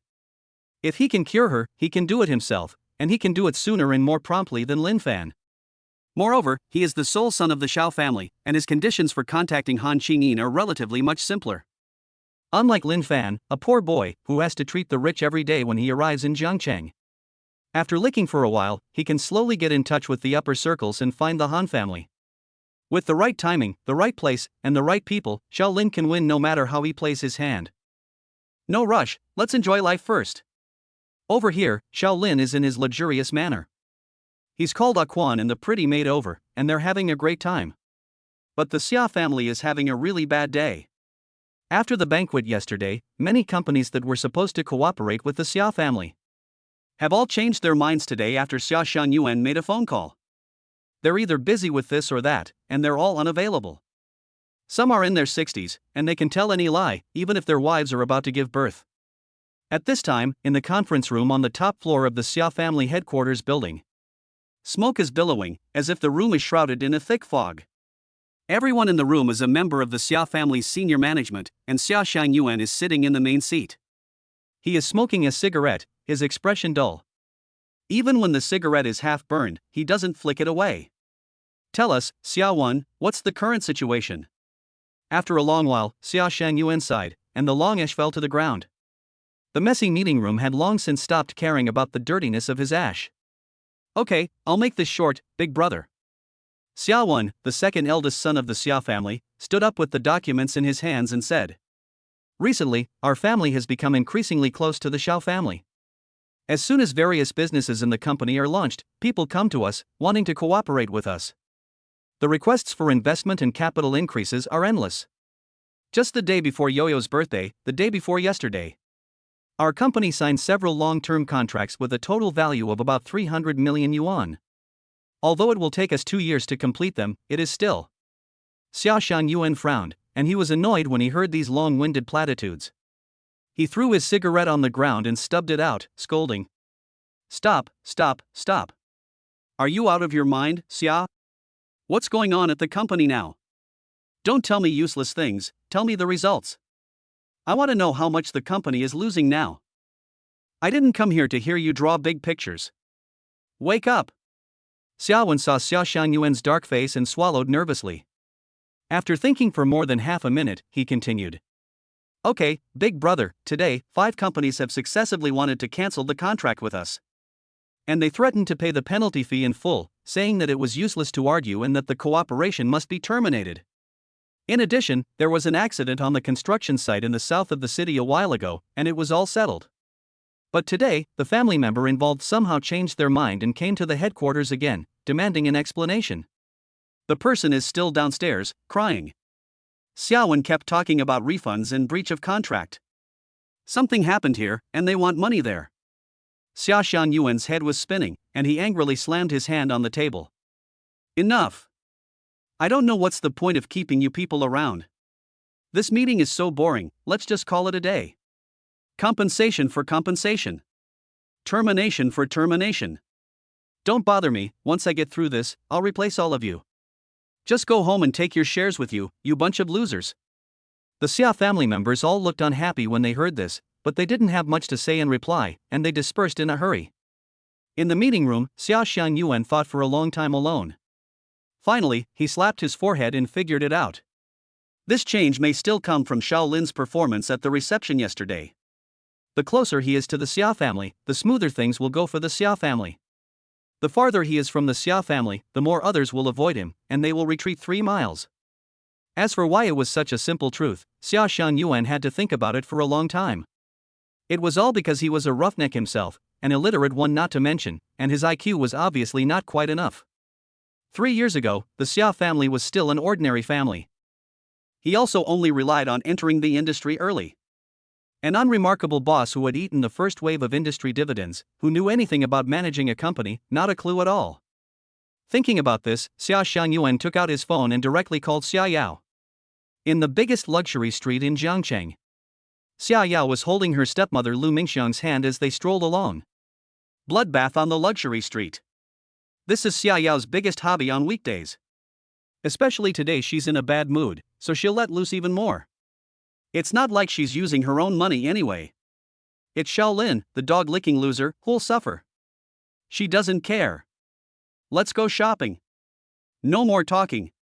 The mother and daughter were dressed in the season's limited edition clothes as they walked around the street. What about Prada and Gucci, although Xia Yao didn't really care much. But the shop assistant couldn't help but be dazzled when he saw them. After much persuasion, he had to drag the 2 of them in to have a look. After some flattery, Xia Yao would usually give in and go in to have a look. Because of this, no sales assistant on this luxury street in Jiangcheng didn't know Xia Yao. Xia Yao was full of pride, dragging Lu Mingxiang along as she listened to the sales assistant's flattery. As soon as she walked into a Gucci store, she received a call from Xia Shangyuan. Hello, Dad, what's up? Yao Yao, have you contacted Shaolin yet? Oh, Dad, you've asked me that several times today, and no, I haven't. I don't know what he's doing either. He hasn't replied to my messages. Maybe he got drunk yesterday and is being lectured by his mother right now? Don't worry, Dad. If you has already replied to my messages, Shaolin should be doing the same soon, right? Xia Yao spoke in a light-hearted tone, as if she were in a luxury store. She felt as if her soul had been elevated. It was coated in gold. She just wanted to go on a shopping spree and have fun, and didn't want to care about anything else. At this moment, she was answering the phone while selecting clothes. Oh, that's fine, just wait a little longer. Xia Shangyuan's heart settled a little as he continued to speak earnestly. But let me tell you, Yao Yao, Shaolin only hit your brother once at the banquet last night. Today, there were already a bunch of people in the company coming back to cancel their orders, which is very bad for business. You hold on to him tight. Train him well. Our family's business depends on him. Everyone needs to be careful about what they say to him in the future and be more considerate. Got it? Oops. Got it, Dad. Xia Yao gave a non-committal response and hung up the phone. She rushed into the sea of luxury goods and swam recklessly. She didn't care at all. Because in the afternoon, Su Ruoyue had already messaged her back. She said that she had drunk too much yesterday and fell asleep while going to the bathroom. She was discovered by a waiter and sent directly to the VIP room in the main building next to the Mingyue Ballroom. The Mingyue Hotel, the banquet hall is the banquet hall, and the main building is the main building, and the two are far apart. So it's normal that they didn't find the two of them last night. Since Su Ruoyue is fine, Shaolin doesn't care what she's doing. She only secretly cursed in her heart at the fake drug dealer who couldn't be contacted. And you can't continue living until you've spent it all. Chapter 13, Hello. The number you have dialed is switched off. And the big-breasted Xia Yao had no idea. The medicine the drug dealer gave her was really effective. Su Ruoyue and Shaolin used it, and the effect was quite good, and they didn't stop all night. What she didn't know was that just now, her card had been suspended by Shaolin. 10 minutes later. When Xia Yao yelled at the saleswoman, she was checking out dozens of her clothes. The tone was really heroic. Come on, check out. Just swipe the card. This girl is doing well. Next time there are new styles, you can just save them for me. It doesn't matter how many pieces there are, remember. In this city, there is nothing Xia Yao can't sell. Xia Yao leaned her body against the cash register counter, handed over her card, and spoke in a flippant tone. She was showing off to the cashier girl, with an expression of arrogance. Understood. Miss Xia. You can rest assured. I guarantee I'll leave it all to you. As soon as the goods arrive, I'll call you, okay? The cashier girl was also very accommodating, and immediately coaxed with a smile. When other passers-by in the store saw this scene, envy and jealousy could not help but appear in their eyes. Xia Yao snorted lightly, having noticed it long ago. She was secretly pleased and very satisfied with herself. She was thinking about which store to go to after this one. DDDD.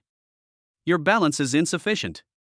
She heard the sound of the POS machine's constant reminder. How is that possible? This is a black gold card, and you can see for yourself that there is no limit. Is the POS machine broken? Lu Mingxian was a little confused and glanced at the expressions of the people around her. Her face immediately turned red. Coming from a poor background, she was most afraid of being looked down upon by others.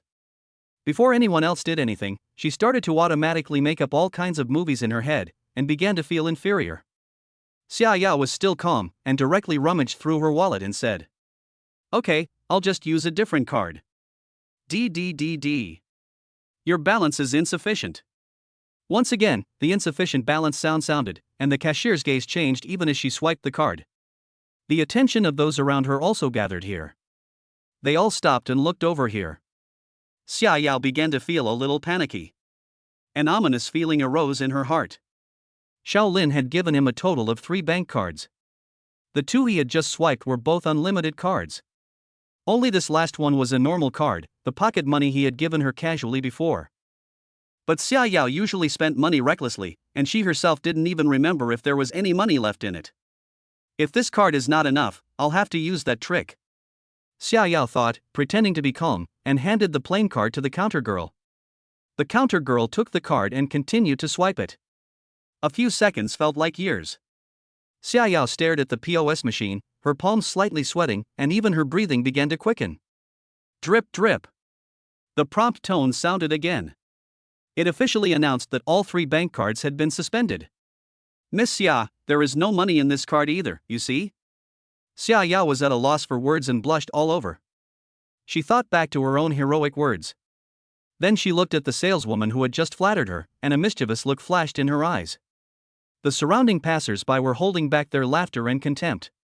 In an instant, Xia Yao was furious. You Xiaolin, you! I can't get in touch with you all day. You don't reply to my WeChat messages. I never thought you would dare to secretly cancel my card. I can see that you really don't want this young lady anymore. Prepare to be eliminated. Shaolin. Out. Xia Yao secretly thought to herself, filled with anger towards Shaolin. She was prepared to wait until she contacted him and give him a good dressing down. However, the current situation, although embarrassing, was only a minor problem. At the very least, she still had the option of credit. This is the ultimate privilege that Shaolin has given her on Lux Street. It's exclusive. Ordinary rich people aren't this brazen. All she needs to do is make a phone call. Thinking about this, Xia Yao's heart settled slightly, and she snorted lightly. Trying to pull back her arrogance, her god-level acting skills kicked in. She spoke softly. Hey! My boyfriend, you know, is Shaolin. The young master of the Shao family is very busy. He may have been doing some business and accidentally used this account. What carelessness! Just kidding, he was just too busy to tell me. But I just happen to need a batch of clothes today for washing, so what should I do? This is so difficult. How about this, let me give the manager on your street a call and have her deal with it. The situation was so embarrassing, and in the face of Xia Yao's steps. The saleswomen in the fitting rooms were bursting with laughter, and their stomachs started to hurt. But they didn't dare to make any decisions on their own. The manager, who was upstairs, hurried down when she heard the news and learned that it was Xia Yao. Only then did she agree on the spot. Lu Mingxiang finally let go of her nerves when she saw this. The whole back of her was soaked with sweat from the ordeal. With their backs now straightened, the mother and son glanced around the crowd, humming a little. Until. I'm sorry, Miss Xia. Young Master Shao called me today. He told me that all your privileges at Lux Street are being revoked as of today. I'm sorry. There's nothing I can do about it. What? Sorry, the number you have dialed is not in service. Sorry, the subscriber you dialed is power off, please try it later. Shaolin, you son of a bitch. I'll kill you. A roar of anger came from the store, attracting countless passers-by to peer in through the door. Ha ha ha ha. The onlookers in the store finally couldn't hold back any longer and burst out laughing. It was evening in Zhao's manor. Shaolin was sitting in the middle of the courtyard, drinking a beer and eating a small barbecue. He was enjoying the exquisite massage given to him by the maid behind him, and life was good. A giant screen TV was playing a program not far away. Shaolin didn't watch it, but just listened to the sound. At this time, he was holding his phone and chatting with Su Ruoyue on WeChat. Su Ruoyue, Shaolin, I just received the gift you sent me. Why is it such a big box? What's in it? A picture of a beautifully wrapped box.jpg is released, with the background being Su Ruoyue's pink bedroom. Shaolin sends a smirking face. Just open it and see for yourself. There's nothing special about it, just stuff you need. 1 minute later. Su Ruoyue, wow. You bought me so many clothes. They're all the latest styles, and I remember this one being an exclusive designer item, only one of its kind in the whole city. Shaolin, this is too much and too expensive, I can't accept it. No way. Absolutely not. I'll have someone send it back to you tomorrow. Shaolin shook his head at the message and a smile could not help but rise at the corner of his mouth. Look. This is her Su Ruoyue, and she's the only one who would say such a refusal. If it were Xia Yao? Humph, she would probably be overjoyed by now. She doesn't even know how to write the word refuse. She only knows how to write accept all comers. Shaolin continued his reply when he thought about this. Ridiculous, the woman I love, Shaolin, would never wear clothes that are not valuable. This is nothing, I was in a rush this time, so I asked the manager to help me choose. When we were together today, I saw that the clothes you were wearing were last year's style, and it broke my heart. So I got you some temporary clothes to wear. Just accept them, don't refuse, and if you dare to refuse again, I'll go to your bed and punish you. A wicked smile was sent. Su Ruoyue, on the other side of the screen, did not reply for a long time. Tears fell silently on her phone screen. Looking at the sentence, I feel so bad, Su Ruoyue kept staring blankly. How long has it been since no one has cared about her, she thought quietly. It has been several years since her father fell ill and never woke up. The elders of the family have never cared about her. Only Shaolin, who had a one-night stand with her last night, has not abandoned her after completely getting to know her, as she had imagined. Instead, he has shown concern and paid attention to her. And he even said he felt sorry for her. At this moment, Su Ruoyue's favorability rating for Shaolin soared. Dependence and admiration gushed out together. Chapter 14, Absolute Loyalty. Ding! Su Ruoyue's favorability rating plus 35. Congratulations on achieving your first achievement infatuation. You have been rewarded with 1000 luck points. Su Ruoyue's favorability rating towards you has now reached 50. Please continue to work hard. Shaolin gulped down a mouthful of beer and froze for a moment when he heard the system prompt sound. Did subduing the female protagonist not mean a successful strategy? Why was there still a reward? Hearing his question, the system immediately replied. Yes. Dear host. The strategy is only considered successful when the heroine's favorability towards you reaches 90 points or more. At that time, you will receive a large number of rewards, including but not limited to luck points, attribute points, etc. And starting from 90 points of favorability, for every point you increase, you will receive attribute value rewards. So that's how it is, hee. Shaolin understood and felt very comfortable. He didn't expect that just because he liked Su Ruoyue. He wanted to be nice to her, and there was actually a happy accident.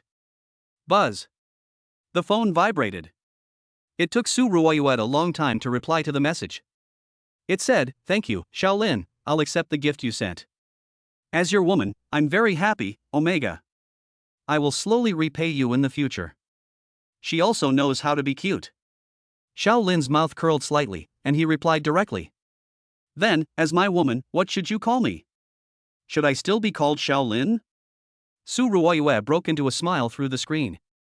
Thinking of Shaolin's appearance, her face immediately turned red. What else should I call you? Should I call you husband? I'm so shy, I can't say it, bashful.jpg.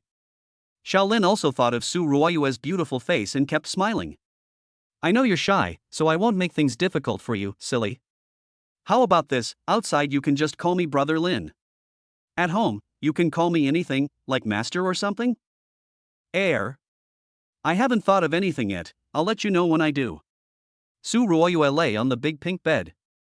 Holding her phone, she crossed her legs and had a smile on her face. Hey, okay, I'll call you Brother Lin. I can't say anything else, Omega. Shaolin, badsmile.jpg, that's fine too. Go and try on the clothes your husband bought you for me to see. I haven't seen you for most of the day, I want to see you. Su Ruoyue, hee, okay Lin brother, wait a minute. Over here, Shaolin and Su Ruoyue are having a lively conversation. Over there, Quan is sitting in front of the barbecue grill, looking at Shaolin from time to time, full of doubts. He even mutters to himself in front of the fragrant kebab in front of him. What on earth is wrong with the young master these 2 days?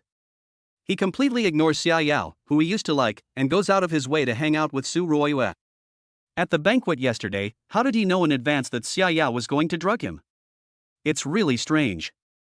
Amidst the billowing smoke, the mobile phone sitting nearby kept vibrating, annoying Quan no end. The phone was from Xia Yao, and it had been ringing non-stop since around 5 or 6 in the evening. Young master had blocked Xia Yao, regardless of the purpose. But I dare not block her. What if one day young master regrets it and thinks of Xia Yao again?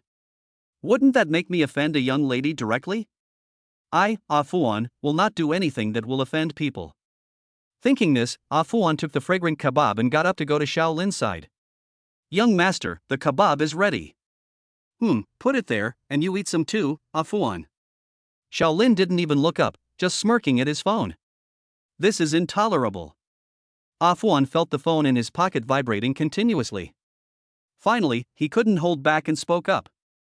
Young master, Miss Xia has been calling me. I hung up a few times like you said, but she still keeps calling. It's affecting my military videos, you see? Quan, with a face full of innocence, gathered his courage and blurted it all out in one go, smiling awkwardly. He and Shaolin had grown up together since childhood. The two of them seemed like master and servant, but in fact they were more like brothers. There was nothing they couldn't say to each other in normal times. The information panel all showed Quan's loyalty at 99 points absolute loyalty. Shaolin also had absolute trust in him. Ha? She's still calling? Shaolin looked up and put a smile on his face. Seeing Quan nod, he reached out directly to him. Okay, give me your phone, I'll talk to her. He took the phone and clicked to connect. Then he heard a huffing voice on the other end of the line. You have to know that it's been 2 hours since she made a fool of herself on Lux Street. It's really enough to get angry if she's still angry. Quan. How dare you not answer my call? Are you crazy? Shaolin, it's fine if you don't answer my calls, but how dare you? You stinking bodyguard. What are you? How dare you not listen to me? Ha? I don't know if I'm Shaolin. Xia Yao's face turned cold when she heard Xiaolin's words. Oh? What are you? The tone was like a cold winter wind, making people feel incredibly cold. She recognized Shaolin's voice. Xia Yao on the other end of the phone obviously froze for a moment. Even though they weren't talking face to face, a smile involuntarily appeared on her face, as if it were a reflex.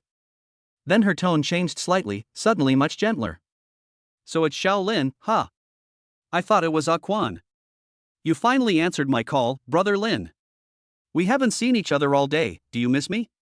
Xia Yao sat on the sofa with Lu Mingxiang and put her phone on speaker. The ostensible reason was to vent her anger at her aunt. In fact, she wanted to demonstrate her training skills, and holding him accountable was only secondary. First, she would give him a sweet treat, and then a smack. This was her usual training routine. She was also thinking about Shaolin, and that he would soon be kneeling before her, licking her feet. I'm asking you a question, what are you?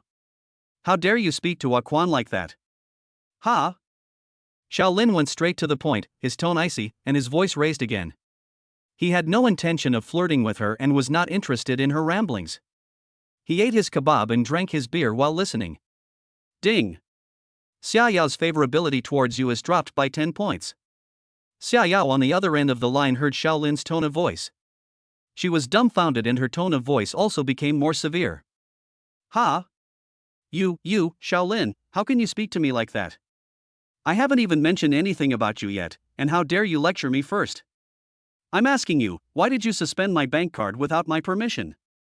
I thought about the humiliation I suffered on Lux Street today. I've held back from telling him, and he still dares to be rude to me first? Plus, Lu Mingxiang was listening on the side, which made it even more embarrassing. A wave of anger burned in Xia Yao's chest. Ha? Aren't you going to answer? Come here and lick me? Ha ha. I really spoiled you, Shaolin. It's been so long since I scolded you, you must be going crazy. If I don't push you, you'll be all high and mighty again? The more Xia Yao thought about it, the angrier she became. Seeing that Shaolin didn't say anything for a long time, she thought she had the upper hand. So she spoke harshly and continued to pressure him. Say something. Why aren't you saying anything? Say it. On what grounds did you suspend my bank card? Do you know how humiliating it was for me today? When have I, Xia Yao, ever been treated like this? She remembered that in the past, whenever she had broken up with someone, Shaolin would immediately kneel down and apologize. Plus, there have been so many recent changes, she had no choice but to use this big move. Xia Yao was determined to teach Shaolin a lesson. Fine, you won't talk? Fine, you win. Shaolin, with the attitude you've shown me today, I think I need to reconsider our relationship. Big move, the secrets of green tea. Use it.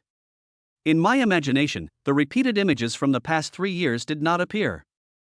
Instead, I saw her voice just fall, and Shaolin's reply this time was sharp. He directly put down the beer and sneered. No need to consider it, Xia Yao, I formally inform you, you are dumped. Still, you Xia Yao? What kind of person are you? Without this young master, you are nothing in Jiangcheng, right? I can stop using my bank card whenever I want. I can give you some of my money if I want to. If I don't want to, you won't get a single cent, get lost. And I'll remember the time you insulted Fuan. I'll take it out on your family. Do you really think I need to think about such nonsense? Are you trying to make me laugh to death? Ha ha ha. You've really ruined my appetite, I can't even eat anymore. In one breath, Shaolin hung up the phone and blocked Xia Yao's number. He then returned the phone to Quan, his expression returning to its usual indifferent one. As if nothing had happened, he then started eating skewers, drinking, and checking his phone. Quan opened his mouth wide, wanting to say something but unable to. The 1.9-meter tall strong man stood there like a child. His eyes were red for some reason. What is it?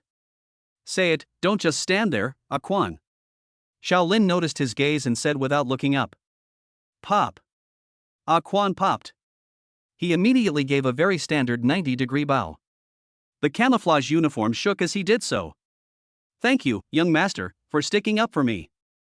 A real man can't say much in the way of flattery." Quan bowed, and didn't get up for a long time. Shaolin was shocked at first, but then couldn't help but smile. He immediately got up and helped Quan up. "It's fine, we're family, we don't need to beat around the bush. This Xia Yao has been going too far, and I was blind in the past. Now I've come to my senses, this woman, she's not worthy. Quan, you've suffered for so long." Shaolin patted his shoulder and smiled slightly. "Ding! Congratulations! First achievement reached, loyalty. Gain 800 luck points. Destiny value +3.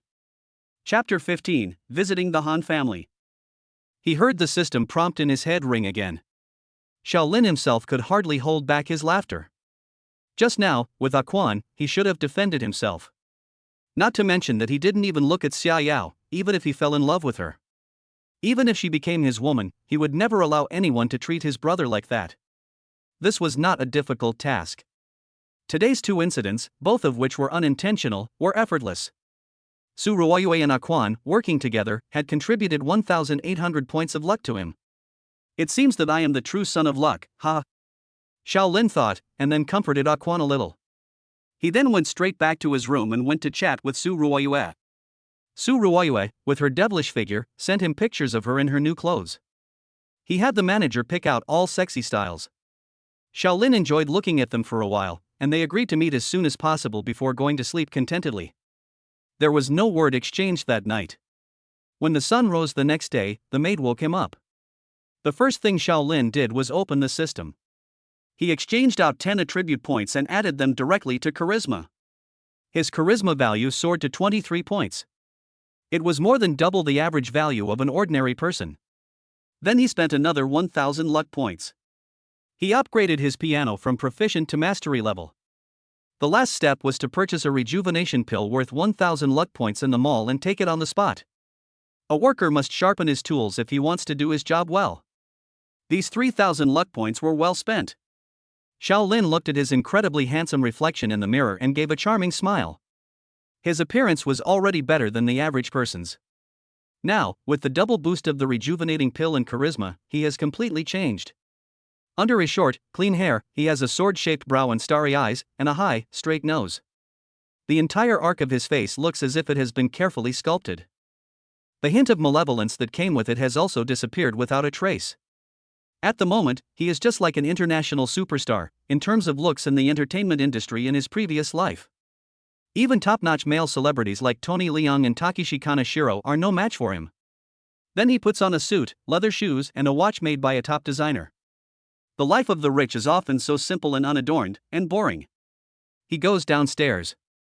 After a simple breakfast of exquisite dishes prepared by the national treasure-level chef, Shaolin is pulled by Xinyu and directly sits in the Cullinan and rushes to the Han family. Quan drove this car, followed by a commercial vehicle full of gifts. Inside were all kinds of antiques and rare items, the kind that money can't buy. The two biggest families in Zhongbei were meeting. Normally, they couldn't afford to give away such things, but the items they were taking today were priceless. The commercial vehicle was full, not to mention the trunk of the Cullinan. It was clear that Xinyu had really gone all out for Shaolin this time. Shaolin was touched, but also a little speechless. "Mom, is this really necessary? We just met for the first time, and you're already giving me so many things." Xinyu looked at Shaolin with a puzzled expression. "Many? You call this many? Son, it seems that I really have been treating you badly. You have no idea. When your father first came to my house, the things he gave me were really many. There were paintings, jewelry, a property deed, and some antiques that took up a lot of space. Anyway, it filled an entire truck, and that was just the beginning." Ha ha. This was the first time Xinyu had ever said this to him. Shaolin was at a loss for words, and could only give her a thumbs up. Xinyu smiled and glared at him. "You little brat. Ha ha. When we get to my place, remember to put away your childish ways. Behave yourself, okay? Your father is busy with work and can't get away. If not, he would have come with us too. We both value this meeting very much," Xinyu said with a serious face and a serious tone. "Don't worry, Mom. Just because your son has inherited your good looks, this will work out today. You know, Linner, I feel like you've become even more handsome since you woke up. Really? Maybe it's just because I've had a good rest. Really? You look more and more like your father, but you're not as good looking as he was when he was younger. Mom, I beg to differ. The mother and son chatted along the way. The car took the outer ring road and it was an hour before they arrived at the Han Manor. As the best in Jiangbei, the Han Manor was even more spectacular. The scenery along the way, which covered thousands of acres, was even more magnificent and beautiful than scenic spots. At this time, in the manor's grand living room, the husband and wife who held power in the Han family were talking. Xinyu, why did you come so suddenly? You're in such a hurry. I just got home from the airport, I'm exhausted, and I have to receive them both? The one who spoke was the current head of the Han family, Han Qingyin. He was wearing a suit, stocky, and his eyes were commanding without anger. He was the father of the female host, Han Qingyin.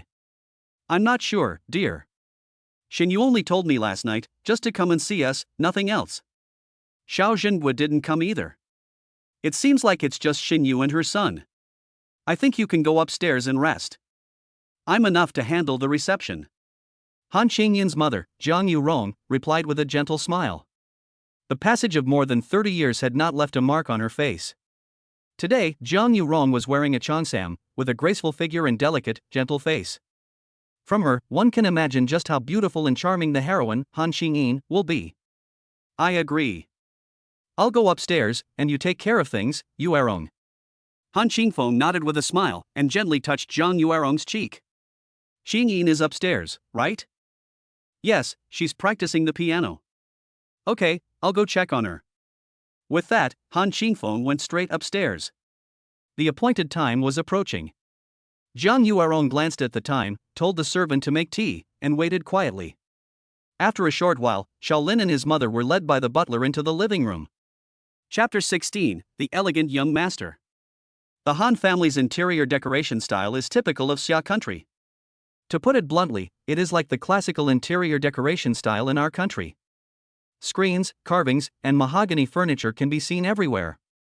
The antique space is filled with a light sandalwood fragrance.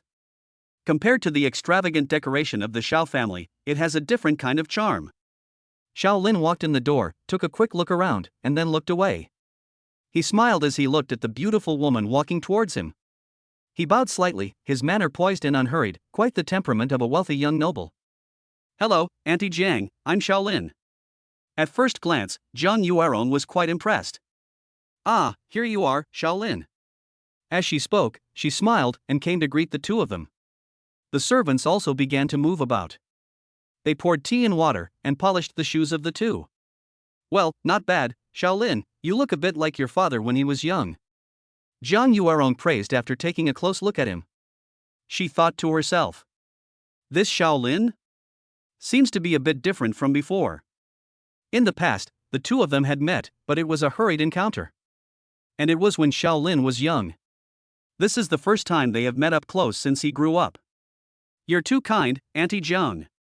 Shaolin gave a polite smile, and after speaking with her, he quietly stood to the side, leaving Xinyu and Jiang Yuerong enough space to talk. Jiang Yuerong saw this and nodded to herself, then looked at Xinyu again. It's been a long time, Mrs. Shen. Yes, it's been a long time, Yuerong. The last time we met was a few years ago, and you're still so beautiful. Xinyu smiled, took Jiang Yuerong's outstretched hand, and the two of them walked arm in arm towards the sofa, like a pair of sisters. No, you're the one who's become more and more beautiful. You seem a few years younger. A series of smiles rang out. As the four great beauties of the previous generation in Jiangbei, the two started to compare each other as soon as they met, and they immediately started talking about skin care. Shaolin quietly followed behind the two without saying a word. While paying attention to what the two were saying, he also searched his mind for the content of the novel. Although this was the first time he had met Jiang Yuerong, he could not help but have an advantage. He had already figured out the temperaments of the Han couple, and they attached great importance to etiquette. Therefore, the best way to behave at this time was to remain silent and listen quietly. Sure enough, with the villain's eyes open, Shaolin could see at a glance. On Jiang Yuerong's head, his favorability rating was displayed. It had already risen from 0 when he first entered the door to 10. The two had long been reunited and had a good chat over tea for a while. Zhang Yuerong had just turned his head, as if he had just noticed Shaolin standing there. He quickly pulled him onto the sofa and sat down, looking apologetic. Xiao, why aren't you sitting down yet? Hurry up, find a place to sit, and when you come here, just treat it as if you were at your own home. Hurry up and sit down, if you don't, it will seem like I'm being rude. It seemed like she was being careless, but in fact, she had been secretly observing him for a while.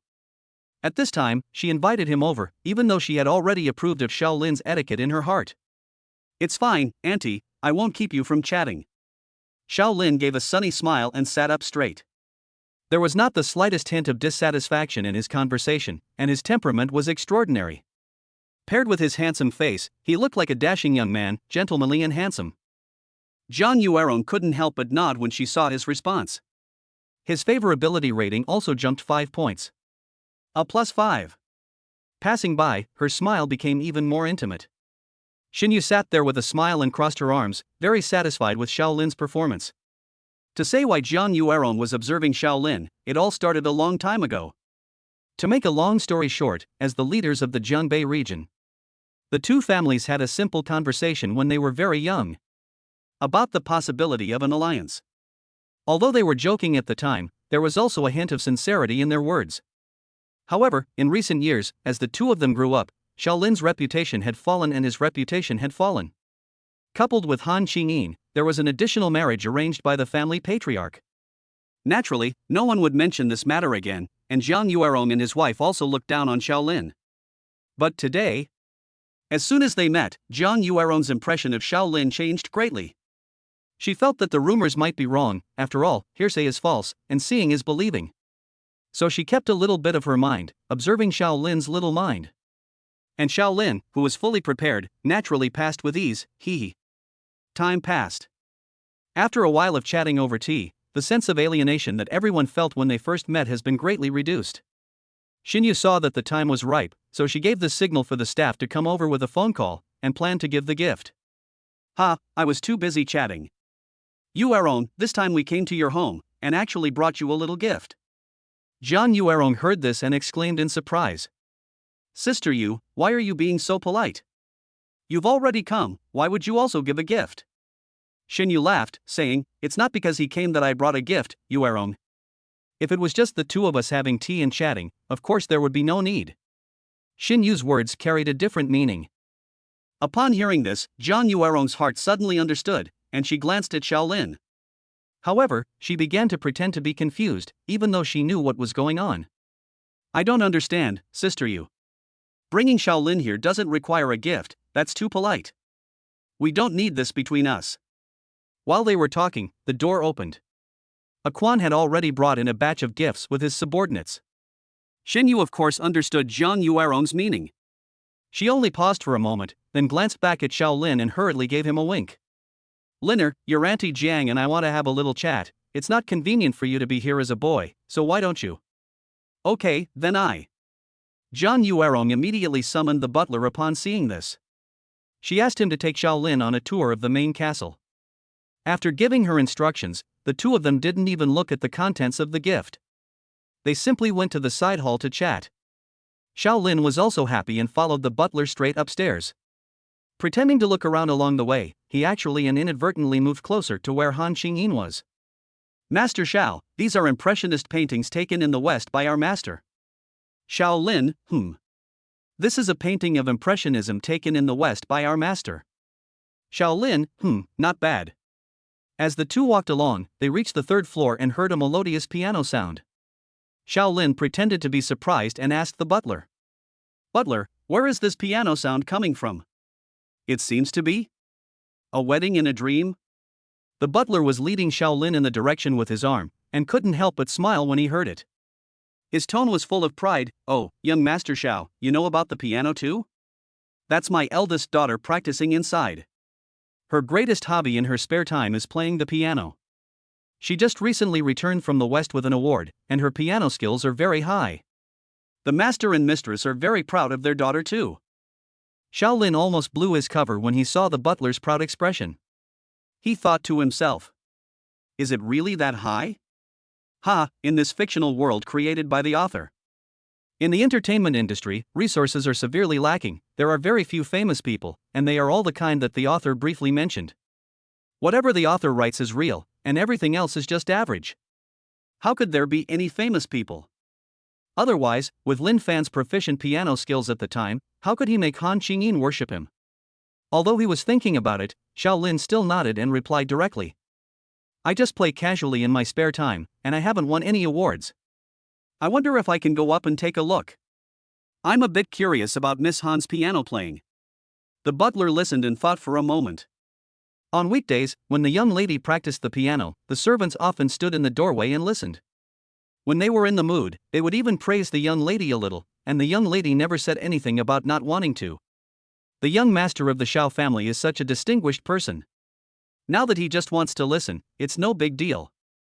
Okay, please. With that, he directly led him in the direction of the piano room.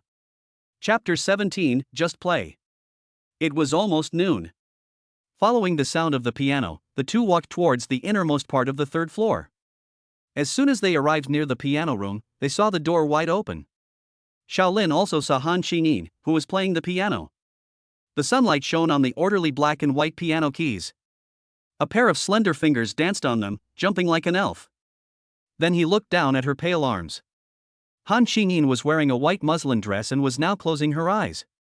Her long hair was falling down, revealing a face that was so beautiful it could enchant any demon. A faint, gentle smile was on the corner of her lips. What a peerless beauty! Xiao Lin couldn't help but praise her in his heart. Then he folded his arms and stood still, quietly enjoying the view. When she finished playing, she opened her eyes. Xiao Lin then slowly applauded, and praised in a light tone. What a dream wedding, Miss Han played it very charmingly. Han Qingyin had just finished enjoying a leisurely playing time. At first she was obviously a little shocked to hear someone talking, and she panicked for a moment. Who? But soon, she covered the piano lid and got up. Her expression was no longer the previous gentle and elegant. Instead, it became ice cold, like an iceberg. Seeing the butler walk in, she frowned and said, Uncle Su, who was that talking? From the sound, it doesn't seem to be someone from our family. Uncle Su was a little embarrassed, bowed, pointed at Xiao Lin, who was walking far away, and introduced him hastily. Miss, this is the young master of the Xiao family. Hello, my name is Xiao Lin, long time no see. At this time, Xiao Lin walked out of the shadows. With a smile on his face, he just entered the light. Han Qingyin's heart suddenly skipped a beat. This man is so handsome, probably the most handsome man I've seen in recent years. No, Xiao Lin? He is Xiao Lin? This incredibly handsome man full of charisma in front of her is actually Xiao Lin? Han Qingyin was a little surprised, and let Xiao Lin approach him, as if unaware, still carefully scrutinizing him. After all, when they first met, Xiao Lin had walked from the sunlight, looking very handsome. The visual impact on her had been too great. And on top of that, she had heard that he was Xiao Lin. Compared to the image of Xiao Lin in her memory, Han Qingyin was inevitably a little distracted at the moment. Xiao Lin's mouth curled up slightly, expressing his great satisfaction. Not to mention that men like beautiful women, but women also like handsome men. Even Jiang Yuerong, who had known countless people and had been tempered by the years. She couldn't help but feel a favorable impression of Xiao Lin as soon as they met. Not to mention the young and usually reclusive Han Qingyin. How could she resist? Miss Han? Miss Han. Seeing that Han Qingyin was staring at her blankly, Xiao Lin waved his hand in front of her face. Han Qingyin then reacted, her face instantly turning red. She was embarrassed by her inappropriate behavior. Oh, I'm sorry, Xiao Lin, I just saw you. I suddenly thought about how we looked when we were kids, so I got a little lost in thought. Sorry. But you've changed so much, I didn't recognize you. Xiao Lin laughed heartily, looked up and down at Han Qingyin, and teased her. It's okay, you've changed a lot too, I didn't recognize you when we were kids. You'll grow up to be so pretty and charming, otherwise I would have played with you more. Just consider it an early start to cultivating our relationship. Upon hearing this, a blush flashed across Han Qingyin's face. Ding! Han Qingyin's favorability towards you +3. But the thought of Xiao Lin having a girlfriend came to mind. Her face returned to normal as she said. You're so rude, Aren't you afraid that your girlfriend Xia Yao will hear you praising someone else as pretty? Xiao Lin put his hands in his pockets and looked around the music room while casually replying, "We broke up, and besides, why would I be afraid of her? Hey, are these all the trophies you've won internationally? Split up?" Yes. Han Qingyin replied casually, her face full of confusion. Xiao Lin and Xia Yao had been in a relationship for 3 years. In the upper circles of Jiangchang, no one was unaware of it. Everyone said that Xiao Lin was a dog licker, and the voices of private discussion were all uniformly contemptuous of him. However, Han Qingyin had a somewhat different opinion on this. She not only didn't look down on Xiao Lin, but often felt admiration for his persistence when she heard the rumors about the two of them. She felt very envious of his infatuation. At this time, she was really curious to hear about the two of them breaking up. But her nature made her not pursue it, and she could only speculate wildly in her heart. At this time, Xiao Lin had already finished touring the entire house. He walked over to the piano and looked at Han Qingyin and said lightly, "My mother is chatting with Aunt Jiang downstairs, so I have nothing to do, so I came up here for a while." "Make yourself at home. You can call me Qingyin, right?" Han Qingyin nodded, saying that it was fine. Xiao Lin nodded and smiled. Without saying a word, he sat straight down on the piano bench. He pushed open the piano lid and casually played a simple melody to warm up. After all, this was the first time he had touched the piano since he had acquired piano skills. Moreover, in his previous life, he knew nothing about music and needed some time to get used to it. Han Qingyin was quite surprised to see this scene and asked in surprise, "Do you like the piano too?" Xiao Lin. Because she saw that Xiao Lin's technique was very standard, and the melody he played casually was also very nice. "Well, in my spare time, I just play around." Xiao Lin didn't turn around and casually touched a few keys. Knowledge about the piano and music came rushing into his mind. According to the system, the skill levels in this world are divided into categories, whether it be medical skills or the piano. At the beginner level, one can already be considered an expert in the outside world. At the proficient level, one has truly reached the pinnacle, something that ordinary people can only achieve after a lifetime of hard work. This is already very good. What's more, Xiao Lin has now reached the proficient level. It's basically no different from being invincible in the world. Feeling the intimacy between the keys and himself, Xiao Lin closed his eyes, cultivating his emotions, and ignored Han Qingyin. Han Qingyin stood aside and saw him do so, so she can only watch quietly. She had no idea what he was going to do. But for some reason, it seemed as if she had seen a kind of profound temperament that she had seen when everyone in the world was playing. "What's wrong with me?" He already said that he only plays in his spare time. So what exactly am I expecting? Could it be that because he is handsome, I think that he can also play the piano very well? Han Qingyin tilted her head slightly, feeling puzzled at her reaction today. As her thoughts raced, she heard Xiao Lin strike the first note. The sound had just started. A strong sense of sadness spread through the room. He was playing the very song Han Qingyin had just played, "Wedding in a Dream." Lin Fan was supposed to use this song to woo Han Qingyin in the novel. He used his medical skills to first open her heart, and then secretly attracted her with her hobby of playing the piano. Little by little, he slowly revealed his own advantages. It was too late. Lin Fan was too late for everything. Xiao Lin's fingers kept dancing across the black and white keys. He performed the piece to the fullest. Han Qingyin stood not far from him. Hearing him play, her emotions were first shocked. Then came ecstasy, and soon she couldn't help but fall into the music. It became sad, melancholy, as if she saw a pair of lovers who were extremely in love. Forced to separate by various irresistible forces, they could never be together despite their love. It wasn't until the two died and their spirits finally reunited that they were finally able to be together forever. This is a piece of music that she practices every day. In fact, she has long since become numb to it, and cannot perceive any emotions when playing it. But at this moment, after Xiao Lin finished playing, Han Qingyin touched her own soft cheeks. She actually felt a few lines of warm, clear tears, which had silently fallen without her knowing when. Chapter 18, Breaking Up with Nu. Han Qingyin quietly looked at Xiao Lin's sculpted profile. Her mouth slightly open, her heart filled with 1,000 thoughts, but she didn't know how to speak.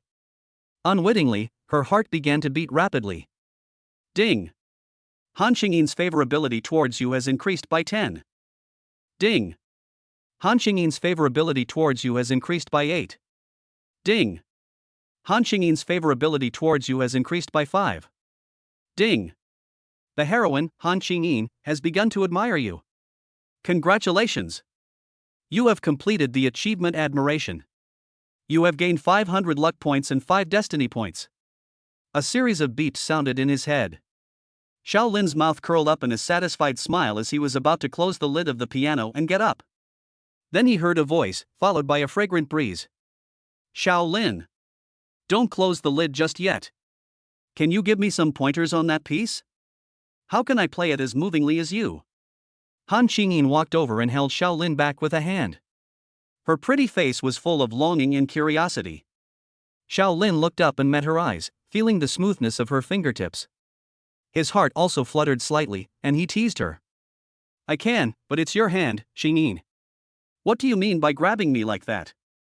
Do you want me to teach you hand to hand? As he spoke, Xiao Lin squeezed it with his other hand, and Han Qingyin tightly grasped the hand he was holding and covered it with his own. Oops.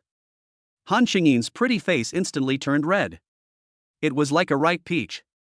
Hurry and pull your hand out, and I'll take 2 steps back. The old butler, who was standing not far away, had been watching Xiao Lin's showmanship from the beginning. His mouth had been wide open the whole time. When he saw the scene, even his jaw almost dislocated. His expression became extremely complicated, and he slowly backed out.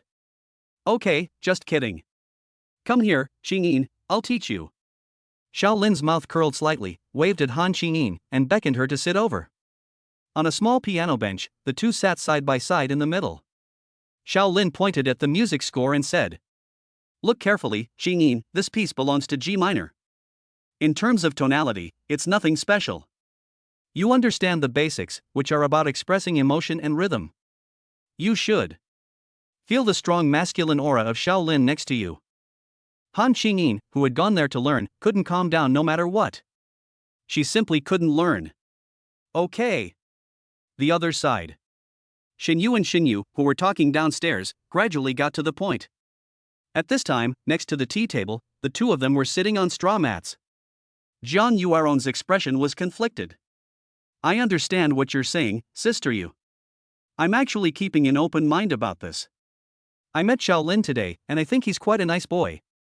And as you said, they're both single now, so I don't object to them getting together. At this, Jiang Yuaron's expression became a little difficult. But in this family, I don't have the final say. Xinyu glanced at her on hearing this, and her expression also sank. When she first entered the house, Jiang Yuaron tested Xiao Lin.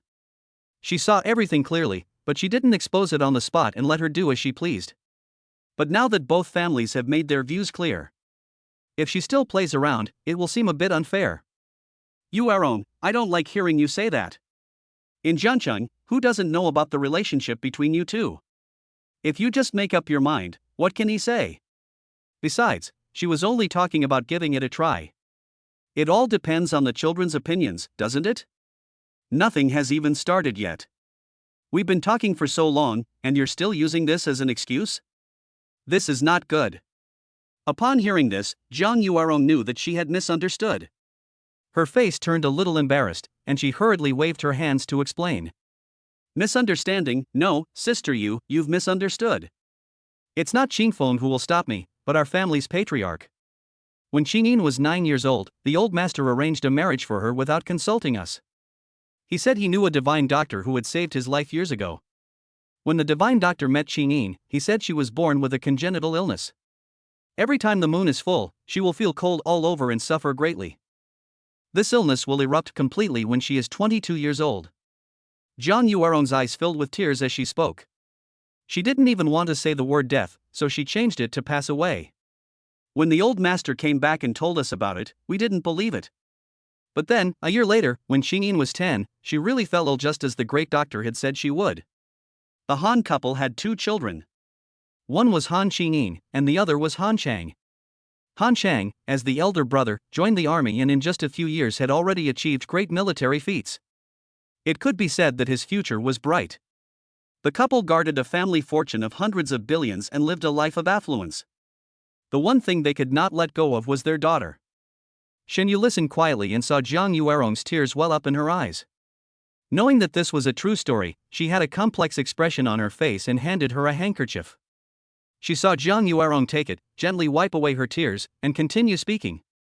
Fortunately, the great doctor also said that this illness can be cured. His apprentice can cure it, but he has one condition, which is to marry Qingyin to his apprentice. You tell me, I have no choice, sister Yu.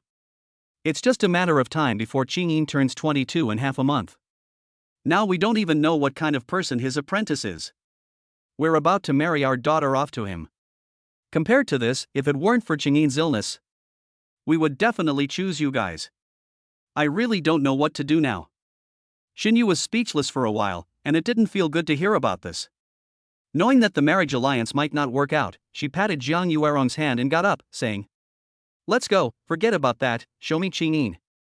It's been a long time since I saw her, I don't know what she looks like. Is she like you, a little demon?" Jiang Yuerong broke into a smile when she heard this. "Sister Yu, you're just teasing me. Alright, I'll take you upstairs. Qingyin should be practicing the piano." The two of them smiled at each other and walked hand in hand towards the third floor. From the piano room came the sound of melodious music. Han Qingyin, who was naturally very intelligent, gradually adapted to the presence of Shaolin by her side.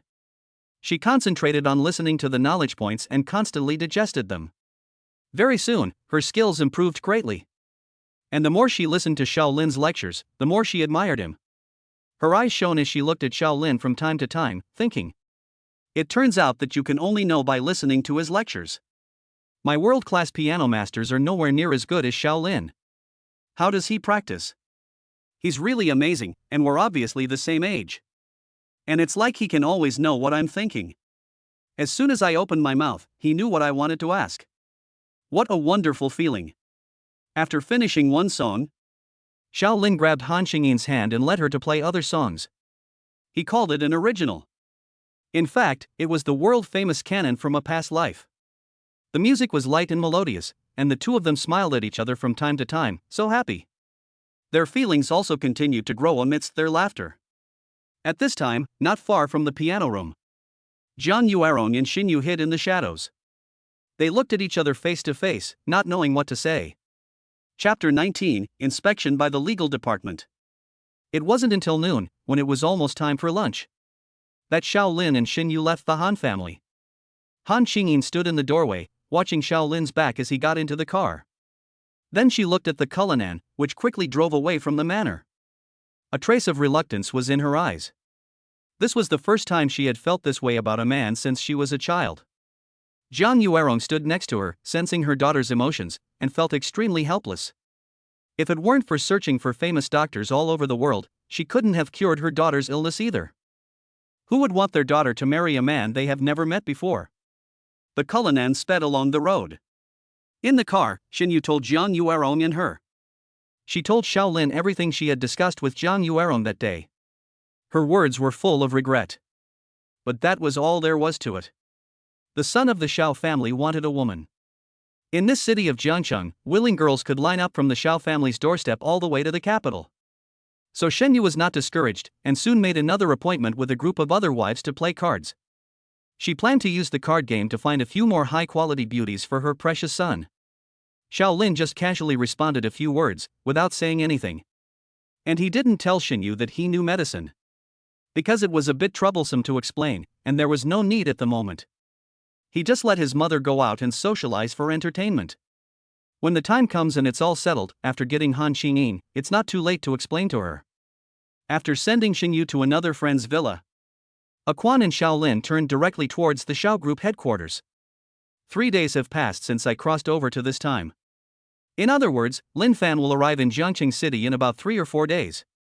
Shaolin sat in the passenger seat, resting his chin in one hand as he quietly analyzed the situation. There are 3 heroines in this book. Su Ruoyue is already mine, so there is no rush to increase her favor.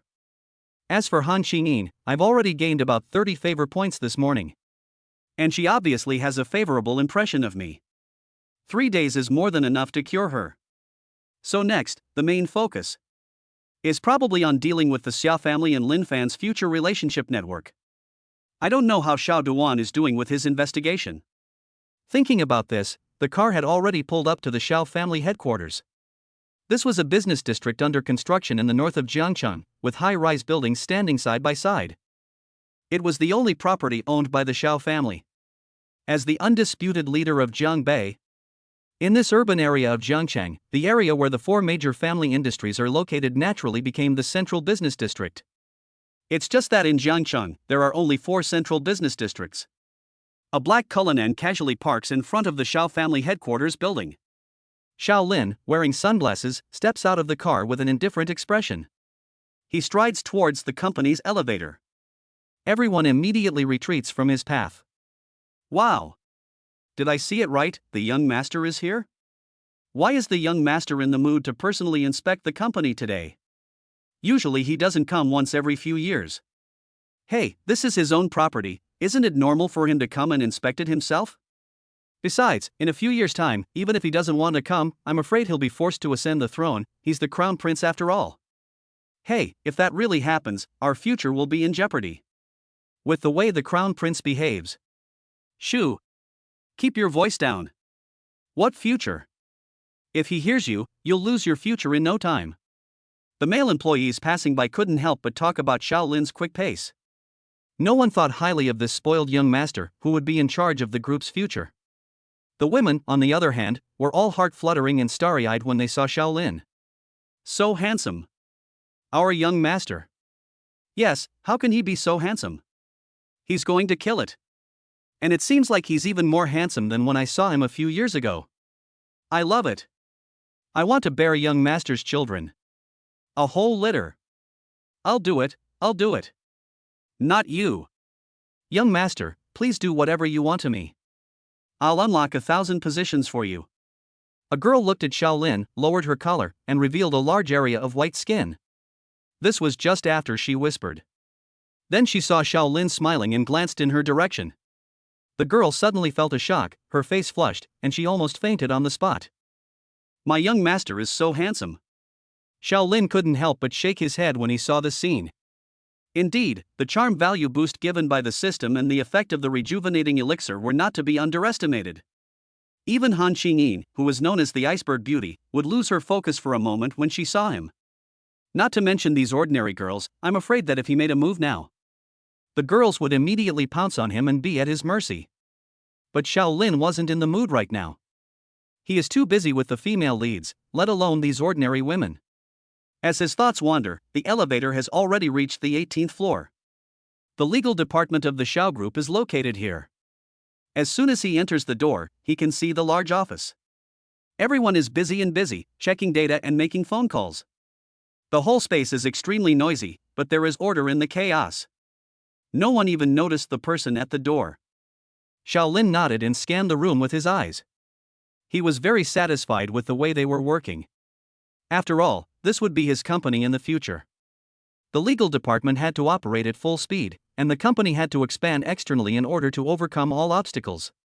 Without saying a word, he took a quan and walked directly towards Xiao Duan's office, without disturbing anyone. He pushed open the door to the chief lawyer's office. He saw a middle-aged man wearing gold-rimmed glasses and dressed extremely professionally. He was frowning and thinking about something as he looked at the computer screen. Xiao Dun. Xiao Lin called out and walked straight in. Young master? Why have you come in person? If there's anything, you can just call and let me know, there's no need to come in person. Xiao Dun looked up and saw the person coming, and immediately stood up respectfully, his eyes full of surprise. He hurriedly guided him to his seat. I've come to inspect the company and take a look at your work progress. Let's not waste time talking, let's get started. Sit down. Xiao Lin waved his hand, ignoring Xiao Duan's gesture to sit down. Instead, he took a broadsword approach and sat directly on the side sofa. He glanced at him indifferently. This look made Xiao Duan feel surprised. In the past, he had only seen this kind of awe-inspiring gaze on the faces of people in high positions, such as the old master. Seeing this kind of gaze filled him with shock. This is the kind of gaze that only people who have been in the business world for a long time and are decisive in their actions would have. Young master, he really has changed. I wasn't sure when I heard it on the phone earlier. Now that I've met him, it took just a glance, and I truly believe it. The Xiao family has hope. The Xiao family will prosper. Xiao Duan's thoughts raced through his mind, and although he was very happy, he hurriedly responded with his mouth. Yes, young master. I'll send someone over right away to report back to you immediately. With that, Showdown walked back to his desk and made a phone call. Shaolin snorted, crossed his arms and closed his eyes to rest. In less than 30 seconds, 3 people pushed open the door and walked in. They were all full of surprise at seeing Shaolin here. The whole person couldn't help but become nervous. All right, report to the young master everything you 3 have been working on in the past few days. Showdown, of course, did not dare to listen to Shaolin directly and sat down. Instead, he stood next to Shaolin, respectfully, and addressed the 3 men. Yes, Chief Shao. My area of responsibility is the issue of internal parasites in the group.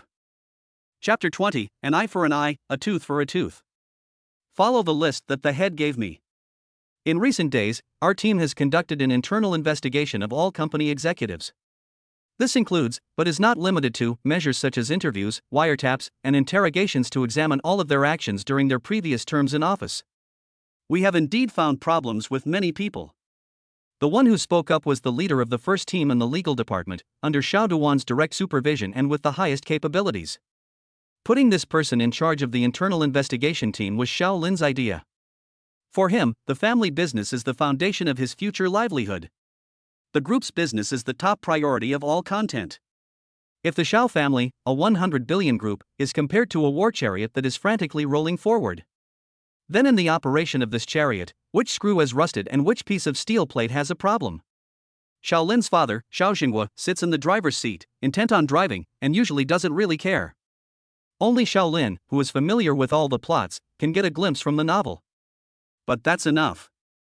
He has the advantage, and if he has the ability, why doesn't he fix it? Wouldn't that be stupid?